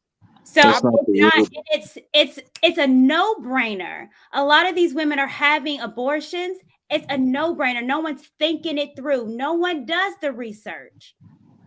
So are the majority of abortion cases people who've done it multiple times or one-offs? I don't know the numbers of multiple times, so that I cannot say. Yeah, because I think a lot of times when we have the conversation, we brand it as women using this as a birth control alternative, right? And I don't think that's a fair categorization of people getting abortions. I think most people, first of all, like, I've been to an abortion clinic. When you pull up, it's picket signs and like Christian motherfuckers you have to drive through. You have to drive through like 2 lines of motherfuckers. And then after you get in, you see what I'm saying? And then after you get in, they give you the heartbeat. They show you the pictures and the whole nine. It is, and I can only imagine what that feels like. It is not an easy decision. Now, it's some hoes that it's probably easy for, but those are the minority. Let me add this. That's not true. Let me add this real quick, Courtney, before you dive into it in reference to the data. I believe it was last year, I think, or I want to say 2019. They said, according to the survey that they did or the information they got from the women who were aborting, 58% of them were aborting children for the first time. It was whether or not it was true or not, we can argue, but 58% were first-time aborters, if that's the thing. But so that's in 2019, according to the CDC. So just to kind of get us an idea, we do know people abuse it. We know that's a thing. And so I just wanted to throw that in there so you guys had that context. Go ahead. Okay. So, and I've picked it outside before. Our abortion, our abortion is right across the street from Fisk University. So it's right across the street from what HBCU, which again bothers me to the 10th degree. But when you go into those abortion clinics, they don't give you the ultrasound. You can ask for it, but they don't offer it. They don't want you to know about it's a life. They specifically will tell you, "Oh, well, we're just going to get rid of it. It's nothing. Don't worry about it." They don't give you any counseling before nor after.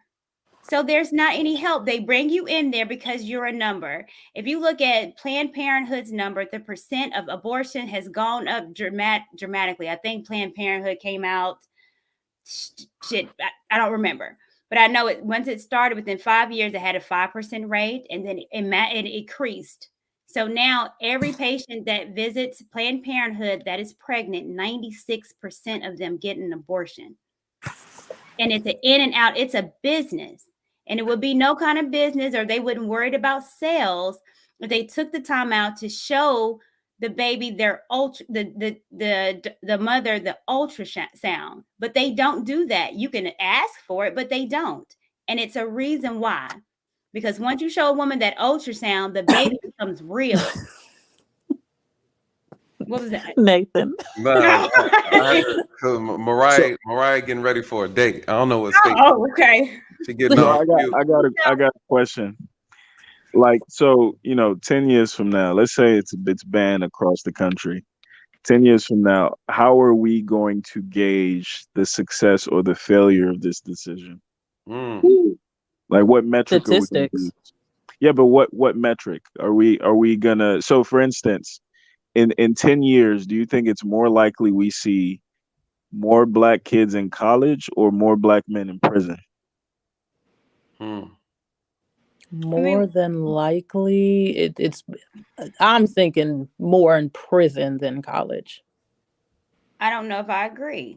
Okay, so and I asked that because I'm saying, like, when we say save a life, like what do we really mean when we say that? Let them It be means born. give them. It means allow them a chance to do life. That's the point. Everybody deserves a chance to do life. It doesn't matter if they end up in prison or college. They had their chance. That's the point. So even if 25% out of that 100% make it to college, to me, it's still worth it. That's 25% that did something with their lives that would have been dead if it wasn't for this Roe versus Wade thing. So my whole argument is give people a chance. That's it, regardless of where they end up. I Well, believe if we start with education.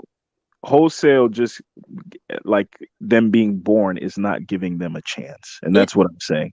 I'm saying that if we're going to give them a chance, we have to invest in opportunities for these people, not just throwing them out into the wilderness. Like when we study history and we study what white supremacy did after slaves were emancipated, they were just left in the wilderness. There were no opportunities. And you know what white people did then? They created vagrancy laws. So now I can lock people up for loitering because they have nowhere to be. I'm locking homeless people up for being homeless. So again, if we're not creating an opportunity, a proverbial 40 acres and a mule for these unwanted babies, we're literally just feeding them to the prison industrial complex. So what I'm saying is, if we're going to save babies just to feed them to a dragon, we don't really care about those babies. Right, throwing them out there for chance. Well, I don't think anyone's throwing kids out there. I mean, this isn't happening in a third world country. This is this is the greatest country. So there's so much opportunity here. So I'm not saying that to say that all of them are going to be successful. I don't believe they are. And to answer your question, I said I believe most of them would probably be fed to the prison systems or dead. But like I said, the point is that they deserve a chance. That's it. And I hope I'm being clear. They deserve a chance. I don't think that someone has the right to determine whether they live or die. Once their life is in process in the womb, no one has the right to take that away from them. That's my personal belief. And I believe that good things will happen for some and bad things will happen for others. But either way, both got a chance at life. Some will win, some will fail. Let's be clear. Like we need to talk as saying why we won't set up systems Right. So these Because kids that the are But thing is, coming I into the don't world, they disagree got a with better you. fighting chance. the thing I is, don't disagree with you. I feel so funny calling you sexy, but I don't I You don't don't have to. You don't have to. Just say sweet. sweet. I don't disagree with you at all. Like, I agree that there should be things in place. Look, my platform, I mean, I'm just a little small part of the solution, but on my platform, I teach and encourage women to be better wives, and I help women who want to be married. That makes a difference in the Black community, because if women are better wives, they're going to keep the family together. Now, that's a small part of the solution, but it's a part of it. I'm doing my little part. I'm pretty sure, Courtney's doing her thing. I don't know her personally, but as long as we're doing something, I don't have a full-fledged program, but I am giving my contribution. So I do agree with you that there has to be education. I don't disagree. Just because me and Courtney and T want women to be held accountable does not mean that we're against education. Yeah. Right. And I worked in quite a few homeless shelters with not just teenage mothers, but single mothers, period. And what I helped to implement was, it would be nice if it wasn't just mothers and children here, if they can bridge the gap and have the father be here to struggle with this family to rebuild themselves together. Why not try something like that? They had individual rooms where them and their children could be. So if the dads were present and the kids could see that the dads were present in this situation, a lot of kids feel a lot of hope with both parents. So I agree with the whole marriage thing. I agree, even if you're not married, just a two-parent household makes a huge difference in any child's life. Mm-hmm. And it makes a difference not just on a financial standpoint, but it makes a difference on the moral values. It makes a difference on the emotional impact the kids have. And it also kind of make a difference whether the kids will be more acceptable to the teachings that they're getting. Mm-hmm. I Because agree if you got a 100%. single mother that she has to work every day, all day, she doesn't have a lot of times she doesn't have time to go and pop at her up at her kid's school. And God forbids if she has multiple kids, and they're different age groups and she have to go to a different school. She doesn't have time to do that, cook, clean, discipline. So a lot of things that kids need are lacking because of that. And if she doesn't have anybody that's standing next to her to help her, that becomes a struggle for not only her but for the kids. Mm-hmm. So I don't disagree with anything that anybody is saying on this platform. I think we all are on the page that we want to get out and really make a change in our own communities. But it's the aspect of how and what do we do? What's the first? Because anytime you open up a business, you got a business plan. So you line out everything that you need for this business. And I believe that is what a family structure needs, even if it's unplanned. At some point, you got to line out what it is that your bullet points, how you're going to accomplish this. So if we want to help our community, we need to line those bullet points up. We need to make a significant business plan. Well, we've always needed to do that. It's just unfortunate now the government is stepping in and they're doing their thing. I've heard Black people talk about what needs to be done in the Black community. I mean, I can recall since I was a little girl, not much has been done as far as, like a community effort. So it's to me, in my opinion, it's been a lot of talk about it. Now that the government is stepping in, you wait, education. Oh, we got to do something. We should Right. have been doing something. We Right. have not been doing anything. Ain't This is nothing been done agreed. since the civil rights movement. And it's like This is now agreed. here we are. Now we're mad at the government now because they stepping in and saying, okay, well, here's what we're gonna do. Well, the issue is this: we've been allowed to be distracted by things that have nothing to do with the betterment of our community. We've allowed Yes. that.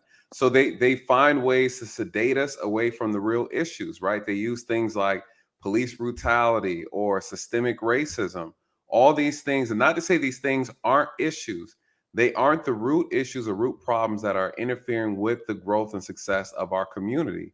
And so, of course, none of these Black activists that are out here being thrown around on TV, doing all this hooping and hollering, not the Black Caucus, not the NAACP, right? They're not speaking on real issues that are impacting our community. And so they use these political talking points to distract us from these real core issues. Again, and Alan makes a good point. We need to talk makes a good point. He's saying that at the end of the day, if you really want to see who really cares about Black people, they talk about root issues, core issues, that if you fix these said issues, it'll be like a domino effect of solutions that will come. You don't have to do much. You put the focus on repairing the Black family, right? Repairing family, repairing these kids, bringing fathers back in the home, having men stand up, be on their purpose, having women focus being on their purpose, and you bring them together. There has to be a concerted effort. There's where the solution lies. And again, that is the problem. They have us distracted on stuff that's completely irrelevant. When people tell me the police are the main thing that are killing Black folks and keeping us from, I'm like, are you kidding me? No, it's food. The way we eat food is killing us. Abortions is one of them, taking our numbers out, right? Homicide, the men are killing men at alarming rates. Like, they don't want to talk about that. Let's Because not forget that's where the mental real health. issues are. Mental health plays a big part in this. Mental health too. But when you think about how mental health comes about too, stress, anxiety, right? And so just not having a stable foundation, these things are all rooted in these core issues that nobody wants to talk about because they're not being paid to talk about them. They're being paid to sedate us away from the issues. We like to look at things that are irrelevant. We're watching sports all day, celebrity drama, and we're constantly distracted from what we need to be focused on. So to your point, high value, this is why it's so easy to manipulate us, because you have politicians turn around and make emotional arguments, and we fall for it every single time. And when someone steps up to try to talk about real issues, i.e. like an Ice Cube, when he did his thing, folks then try to turn it around and make it about race and racism. These things are used as tools of distractions to blind us from really talking about core problems in our community to bring about change. No one talks about economics and the power that how you can build economic strength through family, right? So again, we have this fake gender war going on in our community as we speak. We realize that if I take my measly 45,000, you take your measly 45,000, we bring it together, that's 90,000, almost 100,000 in the household. We could do so much more with that. Instead, we are over here complaining about things, about who got more degrees than this, who make more money. Man, we all making damn near the same money anyways. You know, you make a couple more thousand I do. Why does it matter? And you sitting here looking for Tom, Dick, and Harry making six figures who got a six pack and his dick, what, hold on, what, 6 feet, six pack, what's other six figures, right? And so you want all these things in this package, 666, that's the devil. That's what you You said 6 feet? 6 feet. What kind of wait a minute, say that the height, Courtney. Go ahead and log it off for me. Courtney Law, she's Courtney Law. I just need a man. I don't care if he's 4, 5, 6. He just, I caught that, Courtney. About the 6. Y'all was late. I hear what you're saying. I hear. 6 feet, 6 inches. You say 6 inches? 6 inches, 6 inches, but I don't know. That's not acceptable no more. 6 inches is the average. Right. That's the average size for a brother these days. You know, every now and then you meet a brother like me, I'm blessed. You know what I mean? But you know, all jokes aside, the reality is we are so distracted, and so I like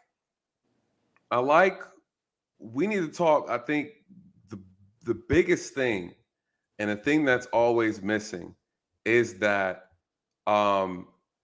people are not trying to address the real root issue, the real root problem. And at the end of the day, if you're not really addressing that, again, just saying we're gonna change this law is not going to change outcomes. And I would say that's probably one of the aha moments I've had all night.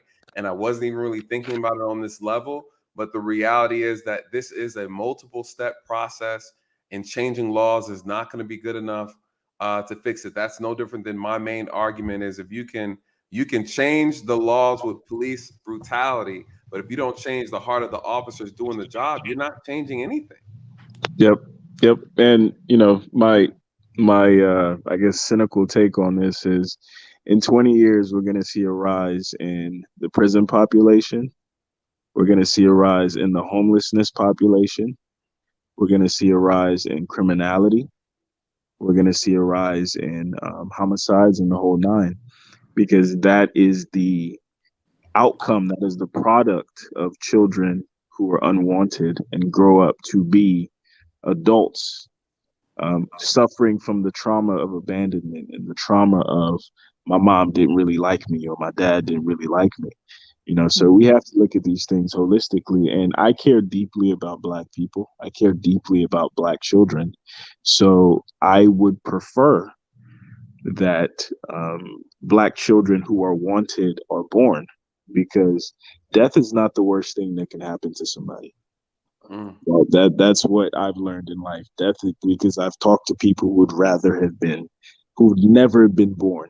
So when we're talking about these things, because we have to they be clear. want the pain to go away, not Yes, because they yes, never wanted to live, but they're in pain. Right. Absolutely. So we have to be honest about the genesis of that pain. So when we talk about like the rose that grew from concrete, we have to be clear. These are anomalies. The vast majority of people who come from these types of situations in those types of communities will not have a good life. We have to be clear. But again, a lot of time, and on my channel, I have conversations with women. A lot of what we tend to do is we conflate possibility with probability. Because something is possible, we think it's probable. Probably there are going to be some kids who come out of it and have good lives. That's possible. But probably most kids will not. Most kids will end up in Right. prison. Most kids will be homeless. And we have to be clear about that. But That's what about all. even the Wait a small minute. I percent? disagree. It's an assumption. Look at the progression that we've done in 20 years. So we progress where you're not. We always compare most enrolled as far as in college with Black men or incarcerated. That's flipped. Black women financially, we've progressed. And the progression wasn't because now we have the kids that are here are wanted and wanted to be here. That our parents didn't, we weren't oops babies and, well, you here, I guess I can get on some assistance to get help. That's not the case. The majority of us are here with a lot of mistakes. Oops babies. Damn, I didn't know I was pregnant. Hello, had no idea. Was not supposed to be here. My mom said I was an accident. So, but in our 20 years we've progressed. And so now all of a sudden to say we're just going to digress because now we're taking women have to be more responsible. Now we're going to focus on children and not killing them. I don't I agree. would have to see the statistics on that progression that you're talking about, because I'll put it in the chat. Yeah, please. But I'm gonna do research too, and I just know that working with a lot of these young girls, they come from households that were broken, literally, where they were put out on the street, not because their mothers put them out on the street, because their mother couldn't afford to keep a roof over their head, and now they have a baby and she have all of these kids. She has nowhere for them to go, so she's letting everybody loose. And where is this at, Sweet? Is this at a shelter where you work Yeah, at? I've been around lots of teenage girls. I've been around grown women that have been raised in households this way. And I'm not saying this is every case either. Please do not get me wrong when I speak on that. But just sitting down with these young women and trying to find out the root of their homelessness, the root of their uneducation, the root of everything that happened to them during the course of their lives, These are the things that they tell me. Well, I couldn't go to school once I got pregnant because I didn't have anybody to keep my kid. My So mother sweet, it wasn't there to sounds watch like me, we should be or I advocating was for watching my programs own that, siblings. but shouldn't we be looking at building programs now? Because y'all are talking about, oh Right. my gosh, it's going to be so bad for this influx of children. Why are we not talking about, oh But my that's gosh, the we need to point. prepare They I don't for want the I influx? stated that Why are we before. saying That's they the don't want to they don't want to build programs because that's not the yeah. point. There's It no Well, they are you incentive don't to want to build build serious? anything. programs, but we have to be willing to build these programs. That's why I spoke Yes. that's on what? Well, even being Is it in this, only sweet. That's black even being people? around these young women in the shelter, and even trying to get the fathers on board to come and be with this young lady and his child to be, or children that he have with her, so that they can struggle through this thing together and see how to work this out. That's a step towards building back into our community and having a 2-parent household. Also, too, this another aspect of it y'all aren't talking about with women who are having children with when they're not financially ready to. Okay, because molestation is a real thing. And I say this all the time, and I'm gonna these stand on this. extremes are crazy. I don't care You what can tell who statistics didn't is really out there read the on this, because you revisions. never really know. But I'm talking about my experience T. growing up. I feel like men who are attracted to children or who will mess with a child that is not theirs, like it's said the mama got married, she decides she want to settle down and get married. Men who are attracted to them, that number is far higher than what a lot of people think. Y'all think that that's a small percentage, that these are just deviants. I would say that, though, I'm willing to bet that that's close to at least 40%. Okay, because I know so many girls who, again, because you got to understand too, because we're saying push marriage as the solution. So I know a lot of women who will get pregnant, or they've already had a baby before. They get pregnant by a man. They really don't want to be with this man, but he's financially well. Then they get married to him. And guess what? This man, because he have all the financial power, he messing with the daughter, and the mama know it, but she can't do nothing about it. And what you Mariah, were saying we about gonna black start women calling you have come Doomsday far. Mariah, girl. The reason I'm why a lot just of black like, women, I'm not finished. The reason why a lot of black women have come so far is because the ones who It's get always black, educated, they're black, not black, out black, here black, having black. all these kids. They're going and getting abortions when they need to get an abortion. Trust and believe, when they understand I cannot take care of this kid by myself if I had to, they're going to go get an abortion. So they're not held back financially in the same way.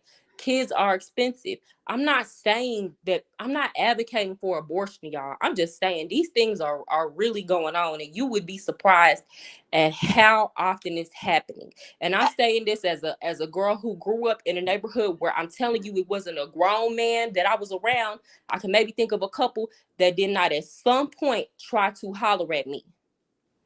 So let Okay, me I'm sorry, Nathan. Let me say this to Courtney, High Value, and Mariah, because I'm brainstorming while we're on here. And this is a platform. We're having I think a good dialogue, and a solution that I think would be helpful is if we could get a platform with ladies like us on there to talk to these young women and hear their points of view, to see, what is the real mindset out there, instead of us throwing out our own theoretical, situations, or hearing each other talk about other experiences that we've heard people go through. The root of the problem is our young women, our young men. Even if we could get Nathan or someone to do this with young men and get what they feel about this situation, because that's how we're going to really be able to understand how to help this situation, because this law isn't going to help this situation. Us debating back and forth with each other about what we feel the principal root or of right and wrong is not going to help us. The kids are who we need to reach out to. The kids are who we need to hear from. And then we need to objectively get together after listening to them and figure out what will be the best means to help them. hey Because right guys, now we're I just agree. being adults I that's going gotta. back and forth, kiki and cacaing at everybody's opinion and their thoughts. Hey, y'all, I have I'm gonna have to go, but if I could just have a closing thought here, Yes. Hold I on, before you do. do that, and I want you please, if you could shout your channel out. I didn't know you had a channel. Definitely, I pulled up the link here. I'll drop it in the chat for people. Please go and support high value. What is it? Is it high value? What is it? Yeah, high value wise. High value wise. I'm gonna drop the link in the description. So please give your final thoughts, and you guys please go and support and check her out as well. Yeah, thank you. I appreciate that. When it comes down to the solution, I mean, I truly believe that men are the leaders. I think that men need to come together and they need to figure this thing out. And just like the Bible says, the woman compliments the man. I think that women, we need to go back to the old school and we need to learn to compliment them. We need to encourage them. We need to support them, but they need to come together. They have to come together. They got to use their logic, their God-given logic, and they have to figure this thing out. So talking to the youth, I think is good, but we can't just say, oh, we just need to talk to the youth. No, we need to talk to the men, and we need to get the men to get a plan together, because Black women claim they want Black men to lead. We need y'all to be leaders, so y'all need to be looking to them. Y'all need to be pushing them. Hey, we have a crisis and we need y'all to form some type of delegation and fix this. And we'll be at the house cooking or something. We want to support you, but we really need men to step up. Because when you go back in time, when men were more in control, when we had more of patriarchal systems, we didn't have these type of issues. Now that we live in really what I like to call a more matriarchal system where women have more control.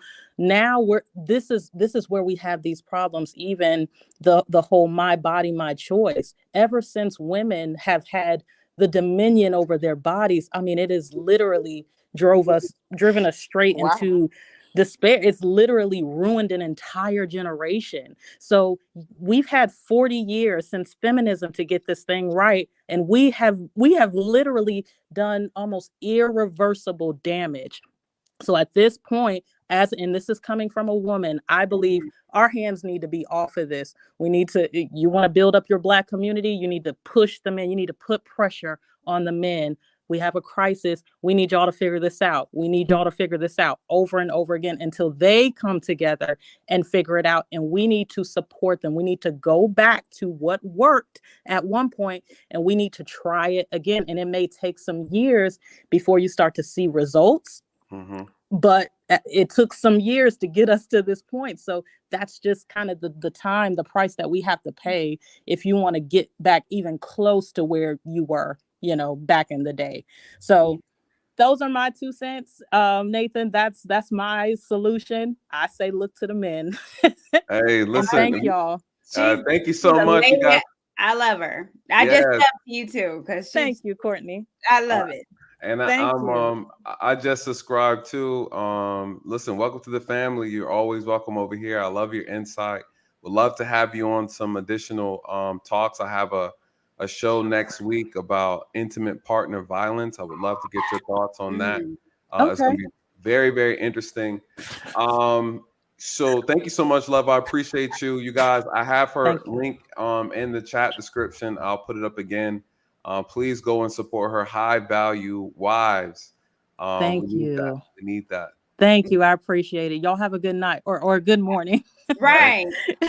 I'm trying to log off, and now you done brought these two. These clowns. Yeah, we're gonna shut it down soon, you guys. Oh no, man, brother, I ain't even introduced you yet. You muting off. Listen, this ain't Lapeef's channel. This ain't Black Men Unfiltered. How dare you mute my mic, sir? I need to get on Zoom. You come on my platform, I don't mute. I think we muting them. Listen, shout out to her. Shout out to these are the big homies right here, Black Men Unfiltered, and Mandrell. Welcome to the panel, you guys. I rarely get a chance to get you guys. Y'all are so busy, man. Thank you for showing up. You're welcome, Black man. Thank you for the super chat, brother. I really appreciate that. It's always good to see you on this side of the fence. This is a long stream, long stroking y'all tonight with some good facts, good conversation, very passionate panel. A lot of gems dropped, a lot of interesting things. If you guys don't know, my good friend over here, this is the broski. We need to talk, you guys. He's up on the panel dropping some gems, bringing some unique insight to a very complex issue. And at the end of the day, we say this all the time. The power is in us, in our hands to fix it. There's a lot that needs to be done. No one is coming to save the Black community but Black people. And that's the mentality that we need to have. The reality at the end of the day is if we don't do something, we're going to wipe ourselves off of the map. We know that this situation is only one piece to a bigger puzzle that needs to be addressed. We need to talk's position. If we are not addressing all aspects of this problem, we are only going to exacerbate this issue even further and create a larger issue on top of itself. And I absolutely agree with that. Listen, you guys coming up. Black man, what's your thoughts, brother? Welcome. What are your thoughts? What's going on, my brother? It's good to see you. I am Courtney's in the building tonight. What's going on, Sugarfoot? Hey, listen, guys, if you're looking for pure entertainment, you want to follow I am Courtney. Her IG will make you wreck your car if you don't pay close attention. So it's good. It's good to see you, Sugarfoot. Cody, the real Nathan Daly, the man himself. A lot of things Nathan don't tell y'all. Nathan, right now, he has this channel. He's blowing up like a bomb in Amsterdam. And also he's a stripper on the side. Everybody knows him. They call him the Chocolate Slim Jim. And so he's working hard, and I'm gonna support him. I'm gonna give him a super chat, but I'm not gonna support his stripper life. I'm gonna let the women handle that. So it's so good to see you, my guy Mandrell, my brother from another mother. It's good to see you, Mariah Sincere, sexy. What is sexy, sassy, sweet? Hey, sexy, sassy, sweet. Triple S. What's going on with you? Hey, how you doing? And we need to talk. Listen, I'm trying to sit on that red. I'm trying my best to come sit on that couch because I've seen Courtney. People look different. They act different when they come off of your couch or your chair. So I need to get over there, bars. So listen, my thoughts about this whole thing. Make sure you subscribe to Nathan Daly here. But my thoughts about the whole situation is I think this is going to bring a new level of responsibility. Now, I've been going down my timeline today, and I've seen a lot of women that I know very closely in my life that are very upset. And I'm seeing things on the timeline that says Roe v. Wade no longer with us. It's been overturned. Devastating. That's all I'm saying. Devastating. Heartbroken. Why would they control us? Listen, but then some of these women have little girls that are 3 months old, a year old. And I'm thinking to myself, why is it okay? Like, why is it okay to feel as if we could just go and take these babies? I don't understand it. I don't understand how a woman can promote this. Now I know my body, my choice. Okay, honey, that's your body, your choice. But what if you made a better choice before you made the baby? The better choice would be put a condom on, or there are 32 to 36 contraceptives. Am I correct, Mandrell? We talked about this before. I don't remember the number. 36 for women. 36 contraceptives for women to partake in to prevent this from happening. So we're not doing preventative measures, and now they're trying to make it a law in a lot of states, especially here in the great state of Texas that I'm living in. Jesus, they don't want to help you. They don't want to give you any assistance, any medical assistance, anything. If you're caught, it's already illegal in Texas. Right. And if you're caught doing as it, of today, you're gonna lose your license. Yeah, as soon as the ruling went down. Yeah, if you're caught, you lose your license. You they have a mandatory sentence now for doctors that go against the law. And so, a lot of women are outraged here. There's going to be a huge protest here in Texas tomorrow, in Dallas tomorrow about this. So a lot of women are very, very upset that they can't do that. But I just don't understand why we're not preventing this. Why are we not preventing women? If you're a woman and I don't want to have a child, how can you let a 30-minute stroke fest without protection? You have to take responsibility for it. And now the law is saying you have to be responsible. If you go out and he has no protection and he skeet, well, you're going to have to deal with the responsibility. All skeet, goddamn, right? If you let him get up in there, girl, oh my God, it was so good. And girl, you know how they talk about Nathan, girl, he be stroking you down. He throwing that thing from the free throw line. He skeet. I don't want to hear this. And and so when Nathan you skeet and get up and go, in a couple of days, a month, or 2 weeks pass, 3 weeks pass, he gonna have to deal with that situation as a man. So now women are gonna have to deal with that situation as a woman. You can't go to these clinics and get that taken care of no more. Y'all gonna have to work that out. And so I just think it's gonna be a whole different responsible level. It's gonna have to respond. People gonna have to be more responsible. Now you're gonna start seeing the sale of condoms go through the roof, the sale of contraceptives or free, and then some of this stuff is free. I just don't know why people want their vaginas to be the refrigerators for babies they don't want. And let's not forget, black man. Let us not forget that an abortion costs several $100s. Yeah, you know where you go, several thousand. Okay, there are some where it's $2,500, $2,700. Yeah, but Plan B is $50. Well, now $40 at Walmart. Now watch this, man, because I know you know. Watch. Now keep in mind. Hold on. Pause 1 second. This is not Nathan Unfiltered. Yo. I'm sorry. Hey, listen, you guys. If y'all don't go follow Black Men Unfiltered right now, I have Courtney drop his link in the chat. This is the type of conversation they have over there. They got no. Listen. They don't have no sense. No sense, no filter. I have sense. Mandarin don't got no sense either, you guys. I do. I'm just a very direct person. I don't see the point in, beating around the bush. Sexy. Listen, if y'all not following, please go and follow Black Men Unfiltered. I get a chance to go over there and have real, raw, truth conversation. I try to be real political over here. I give y'all a little bit of taste. But to be honest with you, if you want some real conversation, I go over there to spread my wings all the time. And we act a plumb fool, but we get it. We get to the root. We get to the root. So shout out to you guys. I'm just messing with y'all, man. Let it rip, man. Keep it real. We keep it real over here. We're going over the data earlier. Just about 85% of abortions come from unmarried women. Yeah. 14% of abortions come from married women.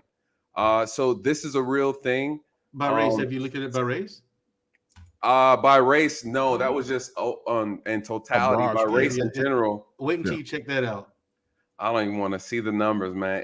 At this point, it's a thing where, it's not necessarily illegal to have abortions, but some women are really panicking behind this. Well, and some of them never even have kids or never have abortions themselves, and they're really making this thing up. I think most of the panic don't come just from the fact that this is a law that's preventing women from having abortions, but it's a personal decision, which means ultimately if they can take that right away from a woman to decide that, what other rights will they be able to come and put forth on us without us having an opinion on it? Because let's not forget, the Constitution has a lot of laws that prohibit Black people from doing a lot of things. True. So if they not Black people, that, as long as you're 3/5 of a human, you walking down my alley. Okay. I'm about to tap you on the shoulder. Welcome you in my house. As long as I'm 3/5 of a human, yeah. And we are. Yeah, come on now. We can get rights unless we get incarcerated. Come on now. If we go to jail, then we can go back to slavery. We're no longer citizens because we can't vote. Okay, not the voting matters anyway because the majority doesn't rule in America. We've had 2 elections in our lifetime where the popular vote, which is us, which is the majority, we voted one way, and the Electoral College, which is a minority, voted a completely different way, and their candidate won. And in a democracy, that's what this is supposed to be, the majority rules, but it doesn't. No. Sometimes. Absolutely, and that brings again me back they do this stuff right in our faces. That brings me back to the point that I was saying. So with that being said, knowing that this is how the voting happens for us when we're the majority and we still can't overcome with our votes being the majority, if they're able to take this right away from women, what's stopping them from, even if we're 3/5 of a human, what's stopping them from taking away other rights that we absolutely have. nothing. I don't consider absolutely this. Nothing. If it's advantageous for them to do so, they most certainly will. Right, and I don't consider it a right to do that because right now, if I don't want, let me say this. It's amazing to me that at conception, conception, the kids can be made, or they can go through 4 months, 3 months, or sometimes you can go up to a certain amount of months before you can delete the child. I don't understand that it's okay for me to go delete that child when I can see the child on the screen, arms, legs, head, brain, heart beating. I can see him and I can still delete that child. But if a man chooses to go in the house and knock one of his kids across the head with a hammer, he going to prison. Now listen, what's the difference between a man coming out of his kitchen, knocking his kid across the head with a hammer, and a woman going to a doctor and the doctor using a hammer to do the same thing? Absolutely, and I'm never the same thing. No, it ain't though.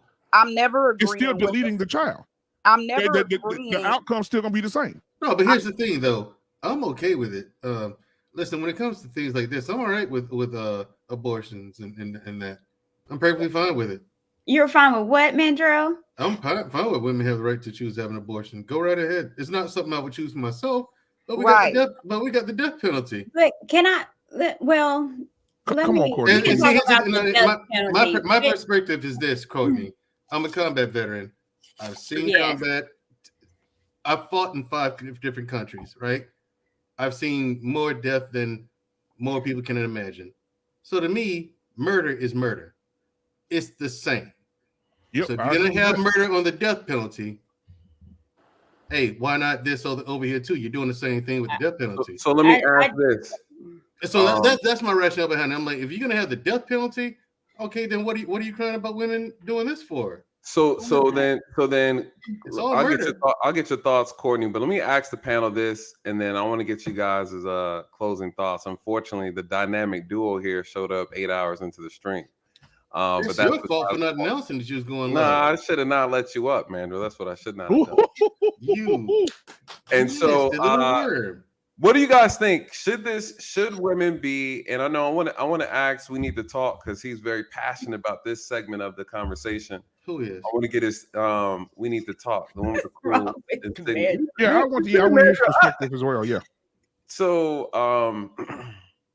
hey, Courtney. If abortion is illegal in a state, should a woman be held criminally for aborting a child, along with the physician who also made it possible? Should they be held criminal to as a charge of homicide? We need to talk. What do you think, bro? If it's considered illegal in the state, should she be charged? Should she be punished? If it's legal or illegal. I'm asking. We need to talk. I'm trying to understand the question. Well, hold on 1 second, Mandro. Let me repeat it. Just listen. It ain't his fault, brother. Give him patience. Ain't my fault. You taking little jabs at me, Nate. Don't worry about it. All right, go ahead. We need to talk. That mute button, the mother. Welcome to my panel, Mandro. I got the power over here, brother. Thanos. You said, should the woman be tried? We should if abortion is considered a crime in the state that a woman lives in, and she commits the offense of abortion, do you think it's excessive to charge her with homicide? And the reason why I ask that, because some states are actually doing it, and women have already been charged for killing a baby in the womb. Well, I always kind of go back to, like, what is the end goal that you want? Is the end goal that you think this is going to dissuade other women from doing this, or do you think women are just going to become more crafty and more, resourceful in doing this in ways that they wouldn't get caught? And then it also brings up the question of, at what point is killing the potential baby homicide? Like, if she found out if it's 2 weeks, versus if it's 8.5 months, right? And I think that is at the core of this conversation. Like, what is it a person? Like, people talk about the heartbeat at 6 weeks, right?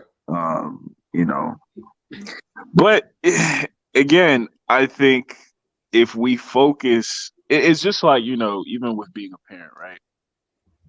If you spend more time thinking about how you're going to reprimand your child versus how you're going to guide and pour into your child, you don't really love your child. So as much as it's incumbent upon us to give our child consequences when they do wrong, I think the majority of our time, energy, brain power should be spent in pointing our children in the right direction. And what's currently happening is the government, the white supremacy, whatever we want to call it, is spending the majority of its time trying to lock up and criminalize and penalize people, as opposed to getting to the core of why they do the things that they do. So, I don't think it really cares about people. I really don't think it cares about babies. I really don't think it cares about women. And I do. And that's why I care more about, okay, who are these women who are the most prone to seek abortions? And under what circumstances are they being informed by? Are they coming from? And can we, get to them before that? Because what we don't talk about a lot is, as much as drugs and alcohol is an escape for people, sex is an escape as well, right? So if we can get people, young people, in situations where they don't have to escape from, then we won't have to worry so much about these secondary, because abortion is a secondary effort. It's a plan B, pun intended, right? So I just think we need to spend more time actually caring about people instead of trying to punish them. Shoot. No problems there. Who wants, anybody want to follow up? What's your thoughts on that, Black man? I will say, he said when it becomes a human being or a baby, judging based on that. Again, in the state of Texas, here in this lovely red state, they say conception. Damn. As soon as you know you're pregnant here in Texas, there's nothing you can do about it. Ooh. So it's criminal as soon as you know you're pregnant. And so that's why they're having this huge protest here tomorrow and the next day and so on and so forth, because women are saying that's not right. By the time I found out I'm pregnant, I'm already there, right? There's already, the baby's already forming. So what are you saying? The governor said conception, period. And they asked him, well, what if it's something that happens from being raped, right? Or what if something happens from my brother did it, incest. He says it doesn't matter. Conception. Put the baby up for adoption. Yikes. So Texas is very, very, you don't want to live here right now if you want to be a woman that wants to delete your child, because it's not going to happen. And he said that if it does happen, the hospitals are to report it as a criminal act, as if they should, if someone comes in shot. Wow. So you know how it is, Nathan, how a person go in shot and they have to do a police report and all this other stuff. If a woman comes in and there's evidence of a doctor has touched her in any way to delete a baby, they are to report it to the police immediately. They want to know the doctor. He'll have his license revoked, and they're doing mandatory terms for the doctors. I think it's 10 years or something crazy. Dang. So 10-year mandatory for the doctor, and then she could be criminally charged for deleting the child, because it is illegal to delete a baby in this state now. Yeah, so they're real harsh here right now. It's rough. Black man, what's unfiltered? Yes, ma'am. Can y'all hear me, y'all? Because I'm driving. I hope it's not louder than me talking. No, you good. You good, baby. Go ahead. Okay, so I live in Texas just like you. And of course, I'm a woman, and I would say, I'm pro-choice. If I had to just choose a side, definitely, I feel like it's a woman's choice. And I'm not worried about it because, and I feel like all of this that the women are doing on social media, I feel like it's a knee-jerk reaction. I understand why they're reacting that way, because they haven't even had time to explore other options if they need to get an abortion. But the fact of the matter is this: if somebody's a grown woman is placed in a dire enough situation, or she just really feels like she doesn't want to have the baby, regardless of the fact we live in Texas, she can just go to another state and get an abortion and just not tell anybody. I mean, not tell the man she pregnant, just go do it. And then I was also explaining earlier, the good thing about being in Texas is that we are on the border with Mexico. And it's cheaper. You can go buy abortion pills over the counter over there. And actually, it's cheaper to buy a Spirit plane ticket and go get you some pills and take them than it was to have actually got the abortion. Now, wouldn't it be better they to go start take birth? realizing. Yes. Would it be better to take the birth control pill instead of going to get the abortion pill? And then on top of that, what if you do go to Louisiana and get your abortion, and then you come back and an infection sets up in your body, and you have to go to a Texas hospital, and they refuse you service and call the police on you? They can't do that. That's hold on. But here's the thing. They can, Ranger. I'll send it to you. Even if they can refuse I service hear at what you're. Yes, sir. Hold on. I hear what you're saying, but I'm saying what people are gonna do. I don't, you know what I'm saying? Because you want to, like, people are like, well, what if? This is what people are gonna do when they feel like they're out of options. They gonna make a way when they feel they have no way. And you're right, they could get an infection, but guess what? Women go to the Dominican Republic all the time, knowing dang well that people come back and die, and they come back and they die from infections. What I'm saying is, people are gonna do what they have to do. This lie has no bearing. I don't understand why I understand why they're so upset, but once they calm down and they think about what the situation really is, I don't think they'll be as upset, because at the end of the day, this is not stopping anything, and there are cheaper ways to get an abortion once they, really go into it. I agree with you. Yeah. There could be something, if you don't go under the care of an actual doctor, a lot of women are going to be dying trying to do stuff they don't have any business doing. Watching somebody was saying earlier, these TikTok videos about how to make these concoctions. Honestly and truly, the people that this is going to affect the most is not the grown women who have access to resources. It's going to be the teenage girls, because the grown women could just buy a plane ticket and move around.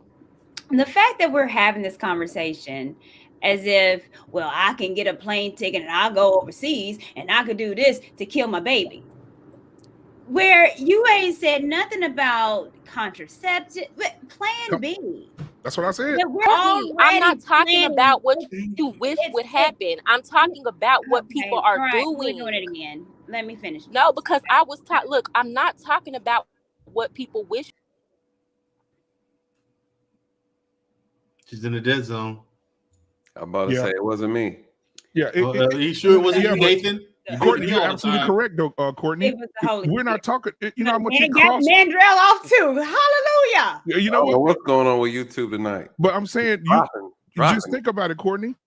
You're right. You're gonna buy a $300 plane ticket to go pay $400 to get the abortion when you could have just got you a $20 pack of damn. Right. It's all. I'm gonna find a way instead of preventing the thing. Morning after pill is and that's $40. where we are. We're so focused. We're always focused on the negative, the trying to do it the hard way, when you can prevent a lot of stuff from happening.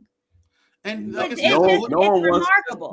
Just take the whole thing. It's so funny how we want to try and find every way possible to avoid doing the thing the right way. Yeah. Always want to find all these instead of just doing it, do what you're told, right? People say, listen, don't carry before you marry. Wait until you get married to have all these rules and traditions. I tell people all the time, tradition was not meant to put you in a prison. This is not a prison. Traditional values and moral values are there as a guide, as a tool to protect you. Right? People are too often feeling encased by tradition and feeling that these older ways are restricting you from being free, from having fun, doing what you want to do. These same rules, these same laws are here to protect people. They say, hey, don't stick a clothes hanger up there to try to abort the baby. Hey, don't try to do this on your own. It'll kill you. People do it anyway. Oh, I'm going to go overseas and get a BBL. Well, if you just exercise, if you just do a couple Pilates, if you just try to do it the right way, There's a reason for it. And I don't understand for the life of me why people are willing to take the 10th degree to take all these risks versus just do what they're told. I can't. I always. Here's why, Nathan. It's crazy to me. Here's it's why. Crazy. It's a part of the human condition that people deny, but people deny. But it's in human nature to take the path of least resistance. It is, and as opposed to going to the gym because Pilates ain't gonna do it, squats and lunges. Ladies, squats and lunges. You want the butt to pop? Squats and lunges. Anyway, as opposed to putting the work in and doing the 4 to 5 months to get that shape, you're right. They'd rather go spend thousands of dollars and run the risk of dying on the operating table and getting a butt lift. You know what I'm saying? You're right. It is insane, in my opinion, of course. I just think that's crazy. Like when you could have just taken 4 or 5 months and gotten better results than that. At least your body would be proportional. Well, this is just And you going still have around a the nice corner, shape, but though. well, This here's is the thing. going around to the Walmart and picking up a little box of condoms or get a prescription. They have it online. You don't even have to go to a store. Right. You can get birth control pills online. Right. And here's the thing, Courtney. Like I said before, the morning after pill, the price has actually dropped. You know what I'm saying? It used to be $50, and you can get it like Walgreens pharmacy, Walmart pharmacy. I'm about to Man, you know, man just got a whole shoebox full of blue pills in his No, I do not. Plan Bs. He said, I do not have a whole shoebox full of blue pills. I'm about to be selling it out my car. I'm telling you. I'll sell them for $1,000 a pop. Hell yeah. Yeah. And here's the thing. To answer your question, Nathan, because I did go AFK for like 20 seconds or so. I don't know if you got around to me to answer that question, but if it's illegal, should the woman and the doctor be penalized as murder? Right. Well, and this is why I didn't want We Need to Talk to go first, because I knew he was going to steal my answer. And the brother's lucky I like his content. Okay. So I'll let it pass. Yeah, he's lucky I like his content. Marvelous production over there, by the way. Man, what? Marvelous production over there. Absolutely. Marvelous. Yes. So I knew he was going to take my answer. But my answer is this. It depends, because for me, life begins when the brain forms. Because consciousness is the brain is where consciousness lives. And consciousness is what makes us who and what we are. If it's just a heart, it's just a heart. It doesn't think. It doesn't know it's a heart. But when the brain gets connected, then that central nervous system starts developing. Now you're talking about a human being. And then it's too late. But the problem comes, like when it comes to terminating a pregnancy, how do you determine when the termination took place? You know what I'm saying? And I think 10 years is far too long. But if it's illegal and this is the law, you got to follow the law. Mandrell, you saying that the fetus doesn't become an official baby until the brain is connected? Yeah, once the brain forms, that's when that's when it's too late, because now consciousness is there. It's aware. If someone is on life support and in a coma and have nothing going on, are we to kill them? Well, we don't know what's going on in their brain. Well, the instruments. Definitely tell if there's activity going on. Give the family the decision to whether they want to pull a plug. If someone is on life support, your family decides whether the plug is to be pulled or they want to let you lie there in a vegetable state. It's a time frame. I get you. Time frame that they go with that. So it's not just no brain activity, we can kill them. So Courtney, to answer your question, here's the thing with that. Medical science, as far as we've come, we're not there yet to know what's actually going on in there. The problem is that you have a person who's may or probably not going to come out of that coma, and they're taking up resources from other people who really need it, and we could save their life. We know we can save this person's life with this equipment that this person's using, who may not come out of this coma for 20, 30 years, if ever at all. You know, so that's where the whole pulling the plug thing comes into play with coma patients, you know. Okay, and again, just like the sister over there said, the family does have the option to pull the plug, whether or not they want to pull the plug, on that one. So there is choice there. Like I said, now abortion is not something I would choose for myself, unless the woman, the mother of my child, her life is in danger. We can always try to have another child, but I'll never get another you. Oh, look at Wait a damn minute. He's being so sentimental and soft and vulnerable tonight. Oh my God, you little soft bastard. I can Listen. never get another you. Can you play that superhero theme for me for absolutely, man. That's You know what? I would definitely do that for you. Okay, everyone's asking me to show them the real me and tell them how I really think instead of just putting my foot up in people's behinds. You hear that sexy, sassy, sweet? You hear him? Oh, he's so sassy, sweet. I heard him. It's so sweet. It's the truth, though. It's the truth, though. I trust in that a lot. It's good to hear we have black men that think that way, because some black men wouldn't care. This boy's speaking from the left ventricle of the heart. I'm just saying, it is a fact. I mean, I think most men would make that choice because it's the most practical. I agree. Running the risk of losing both of them.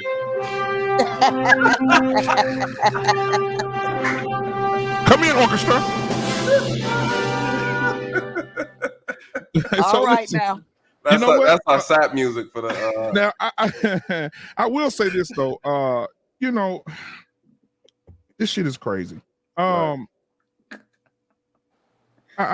just don't get it. Now, let me say this. This is not gonna be sexy. So, we're talking about science, and we're talking about this, and we're talking about this. We're talking about, if the brain's not connected, it has a lot to do with the brain. Okay, let me throw this out there. Nathan, you're an ex-officer, but if you're still active, you got a call. You go over, a mom and a dad sitting out in the yard, and they said, "This is my 24-year-old son. I mean, this 24-year-old man. I just caught him having sex with my 14-year-old daughter." Ooh. As a police officer, what do you do? Well, I mean, he's getting cuffed.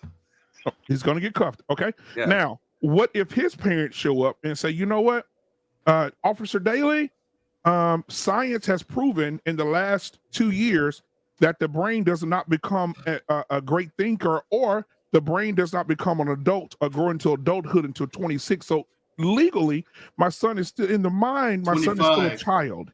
So 25. Why is it not okay for my son? It's scientifically proven to be a child in his mind until he's 26. He's a child. Why is it not okay for him to be with that 14-year-old girl? First of all, what do you say? That's disingenuous. That's not. That's not. It is. What I'm double saying. Standard laws. His facts are wrong. His facts are wrong. Black Man Unfiltered. That's double. That's the contradictions that we deal with law.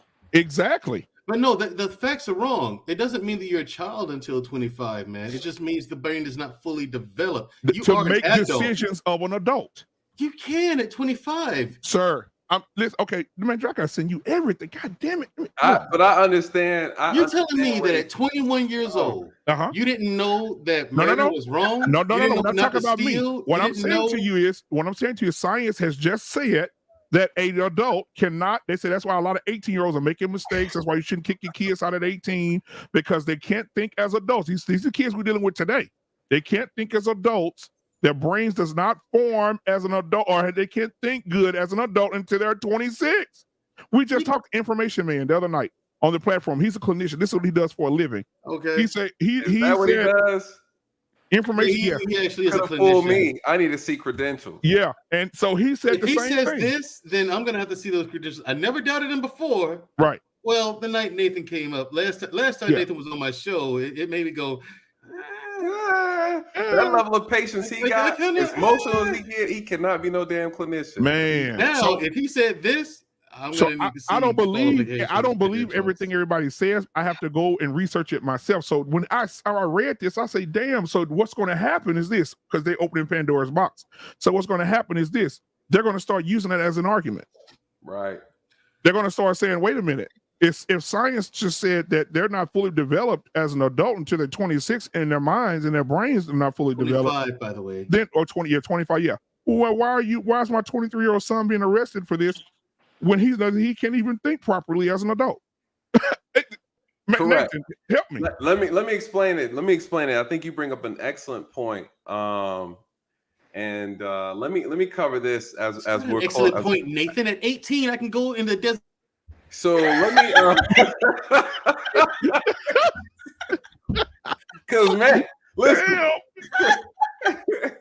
I know, Mandrill. I know. It's sign language. It's It's sign crazy, language. Mandrill. It's crazy. Yeah. But you got to give me a second to explain, Mandrill. You're so loud over there. And bright. Oh, little lemon head. Hey, shout out to High Value Wives. Thank you so much, love. I really appreciate the super chat. Thank you. Hey, how do we get in touch with High Value Wives? She got an email address or something? Yeah, go to her channel. I just subscribed to her channel. You guys check her out. I just subscribed to her channel. Yeah, I just subscribed. Just type in High Value Wives. It'll take you there. She got the pink pretty stuff going on.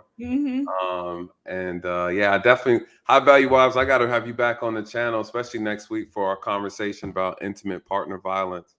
We'll be talking about a lot of situations there. I have an amazing guest, the real Erica. Erica is going to come by and have that discussion with me. So, what do I want to say as we close out? The dangers of that situation there, what you're talking about, is what ends up happening. This is the dangers, and people don't see this in regards to what's going on now with people being able to choose their genders. People get to be whoever they want to be. For example, if you feel like you're a dinosaur today, society allows you to be a dinosaur, right? You get to pick and choose what you want to be. The problem with that, as to your point, Black Man Unfiltered, is that when you open up Pandora's box, what does that look like? That looks like when you have a situation of a person who decides they want to be 16, though they are actually 35 years old, 55 years old, they then get to make an argument that, hey, I'm still 15 years old. I identify as a 15-year-old. So if I'm psychologically, mentally, in my mind, believe that I'm 16, why in fact can I not? Why is it a problem for me to be with a 16 or 15-year-old girl or boy? Because that's how I'm feeling. So now what's going to happen? You're going to have these pedophiles using this as a way to justify, right? They use it as a way to justify their behaviors. And that, I believe, is going to be the next turn of events that we're going to see coming across. That I think we have to be very careful. As your point, this is Pandora's box. Absolutely, I see it happening because we see it happening with mental health cases today. You have people who have developmental disorders, and they say, well, they're stuck at the age of 12. Yet they are a grown man, but they have the mentality and the learning behaviors of that of a 12-year-old. Right. So one would argue that because they still truly believe that they're 12, they still behave like a 12-year-old. It would not be unrealistic to assume that they are attracted to another 12-year-old. And at the same time, that's an excuse people can make who are pedophiles and just sick and twisted. What's your thoughts, Mandrew? Number one, when it comes to that, people who have developmental disorders and they're stuck at a certain age, right, of cognitive function and ability to learn, right, there would have to be a medical diagnosis up the wazoo. If there's no medical diagnosis, no record of treatment, things like that, then you're tried as an adult. From my perspective, you should. Well, the problem with that, though, there was a medical diagnosis and people started ignoring it for gender dysphoria. Well, here's the thing. Well, the thing is, gender dysphoria is no longer, obviously, I guess it's no longer a thing, right? It's becoming accepted practice. It is an accepted practice. However, when it comes to people with developmental disorders, for instance, severe cases of autism, right? When they're way down the spectrum, not on the heavy side of the spectrum, right? Right. And they are like, the kid could be 12, but he's an 8-year-old mentally, right? Right. Of cognitive function. Yeah, that's a different case though than gender dysphoria. Gender dysphoria was a cop-out that people tried to make when all the LGBTQ community said was, hey, I want to be a woman. You know what I'm saying? or I want to be a man. And that's literally all they were saying. But the scientific community tried to make, not even them, the government tried to make sense of it and give it a name. When the LGBTQ community always spoke out against that diagnosis, gender dysphoria. They're saying there's nothing wrong with us like that. No, it's just this is what we want, and this is what we're gonna do, because it's their choice to do that. That's what they want to be. It ain't for me, but whatever. Do what you do, and man. that's why the letters keep adding. Right, LGBTQ. All right. Listen, yeah, P coming. Yeah, let's get P coming. I got you, but let's not get as ridiculous as they do. P coming. Yeah, let's not get as ridiculous as they do. Okay, it's out of hand, in my opinion. But yeah, this whole thing is you're gonna have to take it on a case by case basis. You really are, because I'm with you.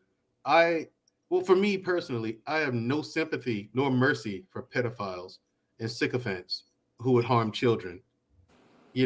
Absolutely no mercy under any circumstances. However, if this person has a history of medical diagnosis of autism or some other kind of developmental thing, and there's clinical proof that this person has this disorder, then we have to look at another form of punishment, and we're also going to have to ask the caretakers to come in and answer for this person's crimes.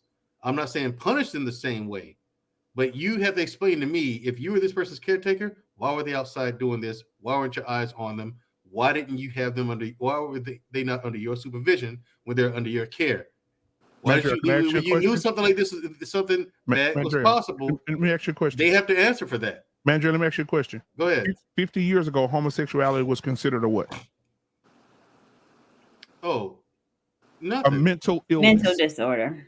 A mental disorder. Watch this. Hold on. Watch this. And if you were caught, the consequences were grave at times. They were. Right? All right. And you be hung up, you be beat to death, all type of stuff, right? 50 years later, let's talk about it. 50 years later, it's Pride Month. Love who you love who you want to love. You can be with who you want to be with. You can identify who you want. I'm telling you, when Pandora's box opens, it's going to be hell, because what's going to happen is if a man can love a man, if a woman can love a woman, and then a man I can identify, like today, I can go to my job tomorrow and say, I identify as a woman. I work in the corporate world. They have to respect me, the name I want to be called, or you will be fired for disrespecting what I'm asking you or requesting you to do. And you also can go into the women's restroom. Right, absolutely. And so what's going to happen is, Mandrill, if I say, like, I don't like Ben Shapiro, but Ben Shapiro has something great to say one day. He said, a little girl stood up and said, I asked him a question, and he said, she said, why are you always talking about the homosexuality community and people identifying? He said, ma'am, how old are you? She said, I'm 50. She said, I was 16 or 17. He said, okay, so I would like to date you. She said, you can't, you're an adult. He said, no, I identify as 16 today, and I want to date you. I don't care if I'm 40. I identify as 16 today, and so I want to date you. Can I do that? She said, no, it's against the law. He said, so I can identify as a woman and use a woman's bathroom with my penis out in front of little girls. Think about it, Mandrill. No, here's the thing. You can identify as a woman, go pour your penis out in the bathroom with an 8-year-old girl watching you. But you mean to tell me a man can't? Come on, man. Well, here's the thing. You're not telling me out of control. But the thing is, out of control. And the thing is, Nathan, he's not talking about anything that I haven't thought about before. I've already analyzed this whole thing with the LGBTQ community. No, flat out no. And I'm being as diplomatic with my answer here as I can be. Appreciate that. Respecting your platform and all that. It's not for me. If you get what I'm saying. Right. How I feel about it is far more potent, we'll say. Mm-hmm.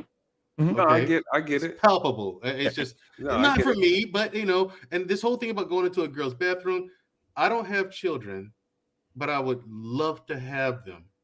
And if I have a daughter, woe betide the man, the person who was born a man, who goes inside the women's bathroom with my daughter in there. I'm not having it. It's the law. But that's how a lot of people feel. But listen, here's the thing. Nathan knows. I get it. Listen, I don't law be damned. I have to protect my daughter. But that's the whole point of the argument that they're making, is that exactly this is the problem. When you open Pandora's box, people find ways to justify immoral acts and then turn it into a societal norm. This is you have kids who are changing their gender. Right. You have parents who I've never thought I'd see the day. This stuff is starting to look like Sodom and Gomorrah. Right. No, So yes, it again, is. so again, the problem is we're on a slippery slope in this country. And you wonder why they're banning a cartoon from over 14 different countries, right? People understand the power of symbolism. They understand the power of it and how dangerous it is to a nation, let alone a community. Yeah, and this has, to be fair, this has nothing to do with the abortion argument. I don't talk about the LGBTQ community because I don't think about them. That's their business. That's what you want to do. You go right ahead, as long as you're not trying to force your ideas on other people. But And you're that's not bringing exactly what you're not bringing they're your doing. nonsense. Wait, That's exactly what's I happening. know, Yeah, and you're not right. I'm just telling you how I feel about it.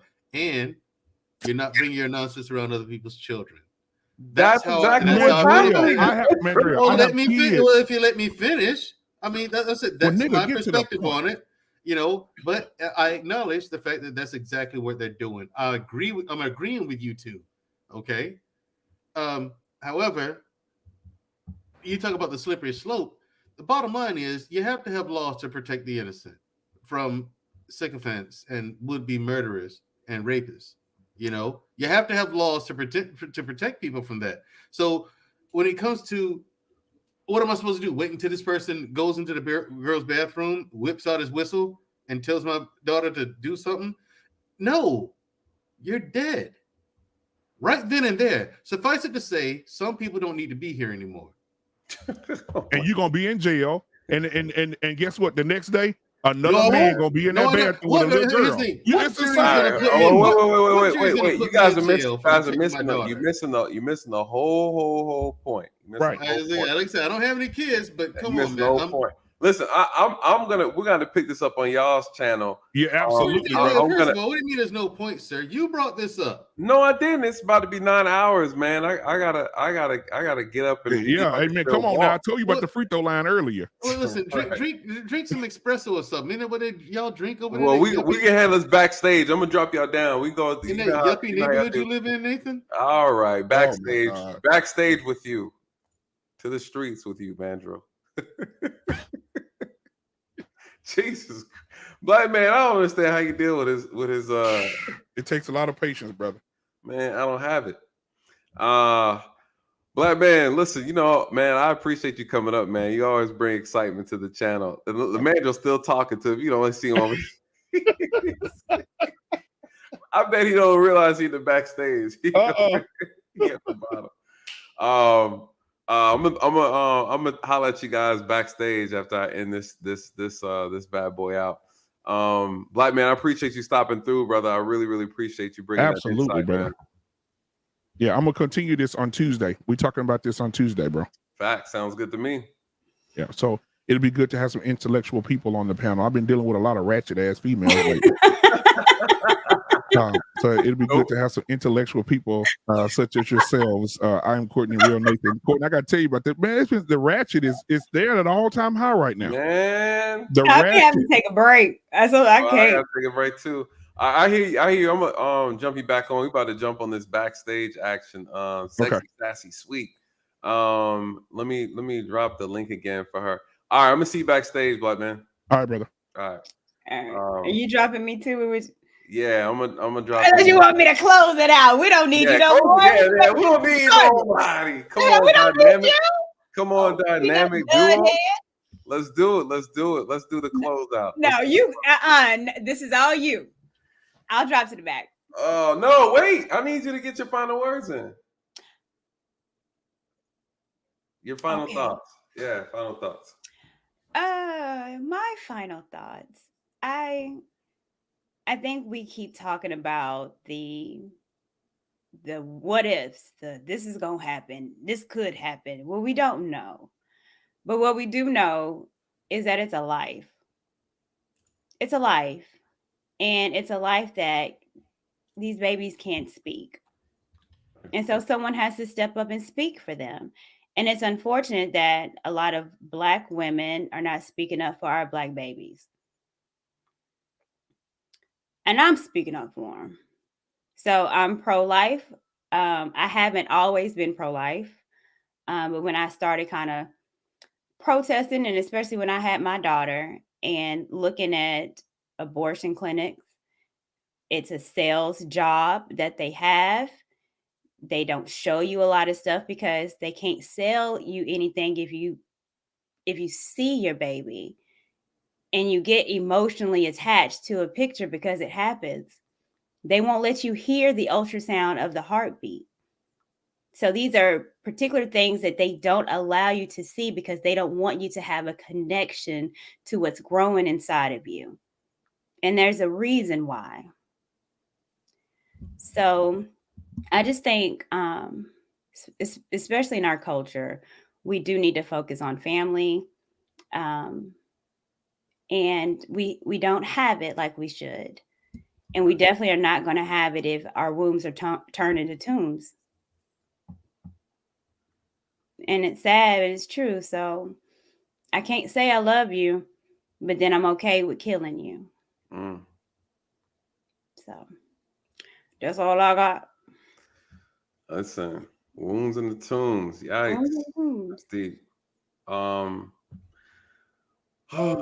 thank you, my dear. You know, I could not have done this without you. You've been a great, great help. My tag team partner in these YouTube streets. Man, it gets wild in these streets of YouTube.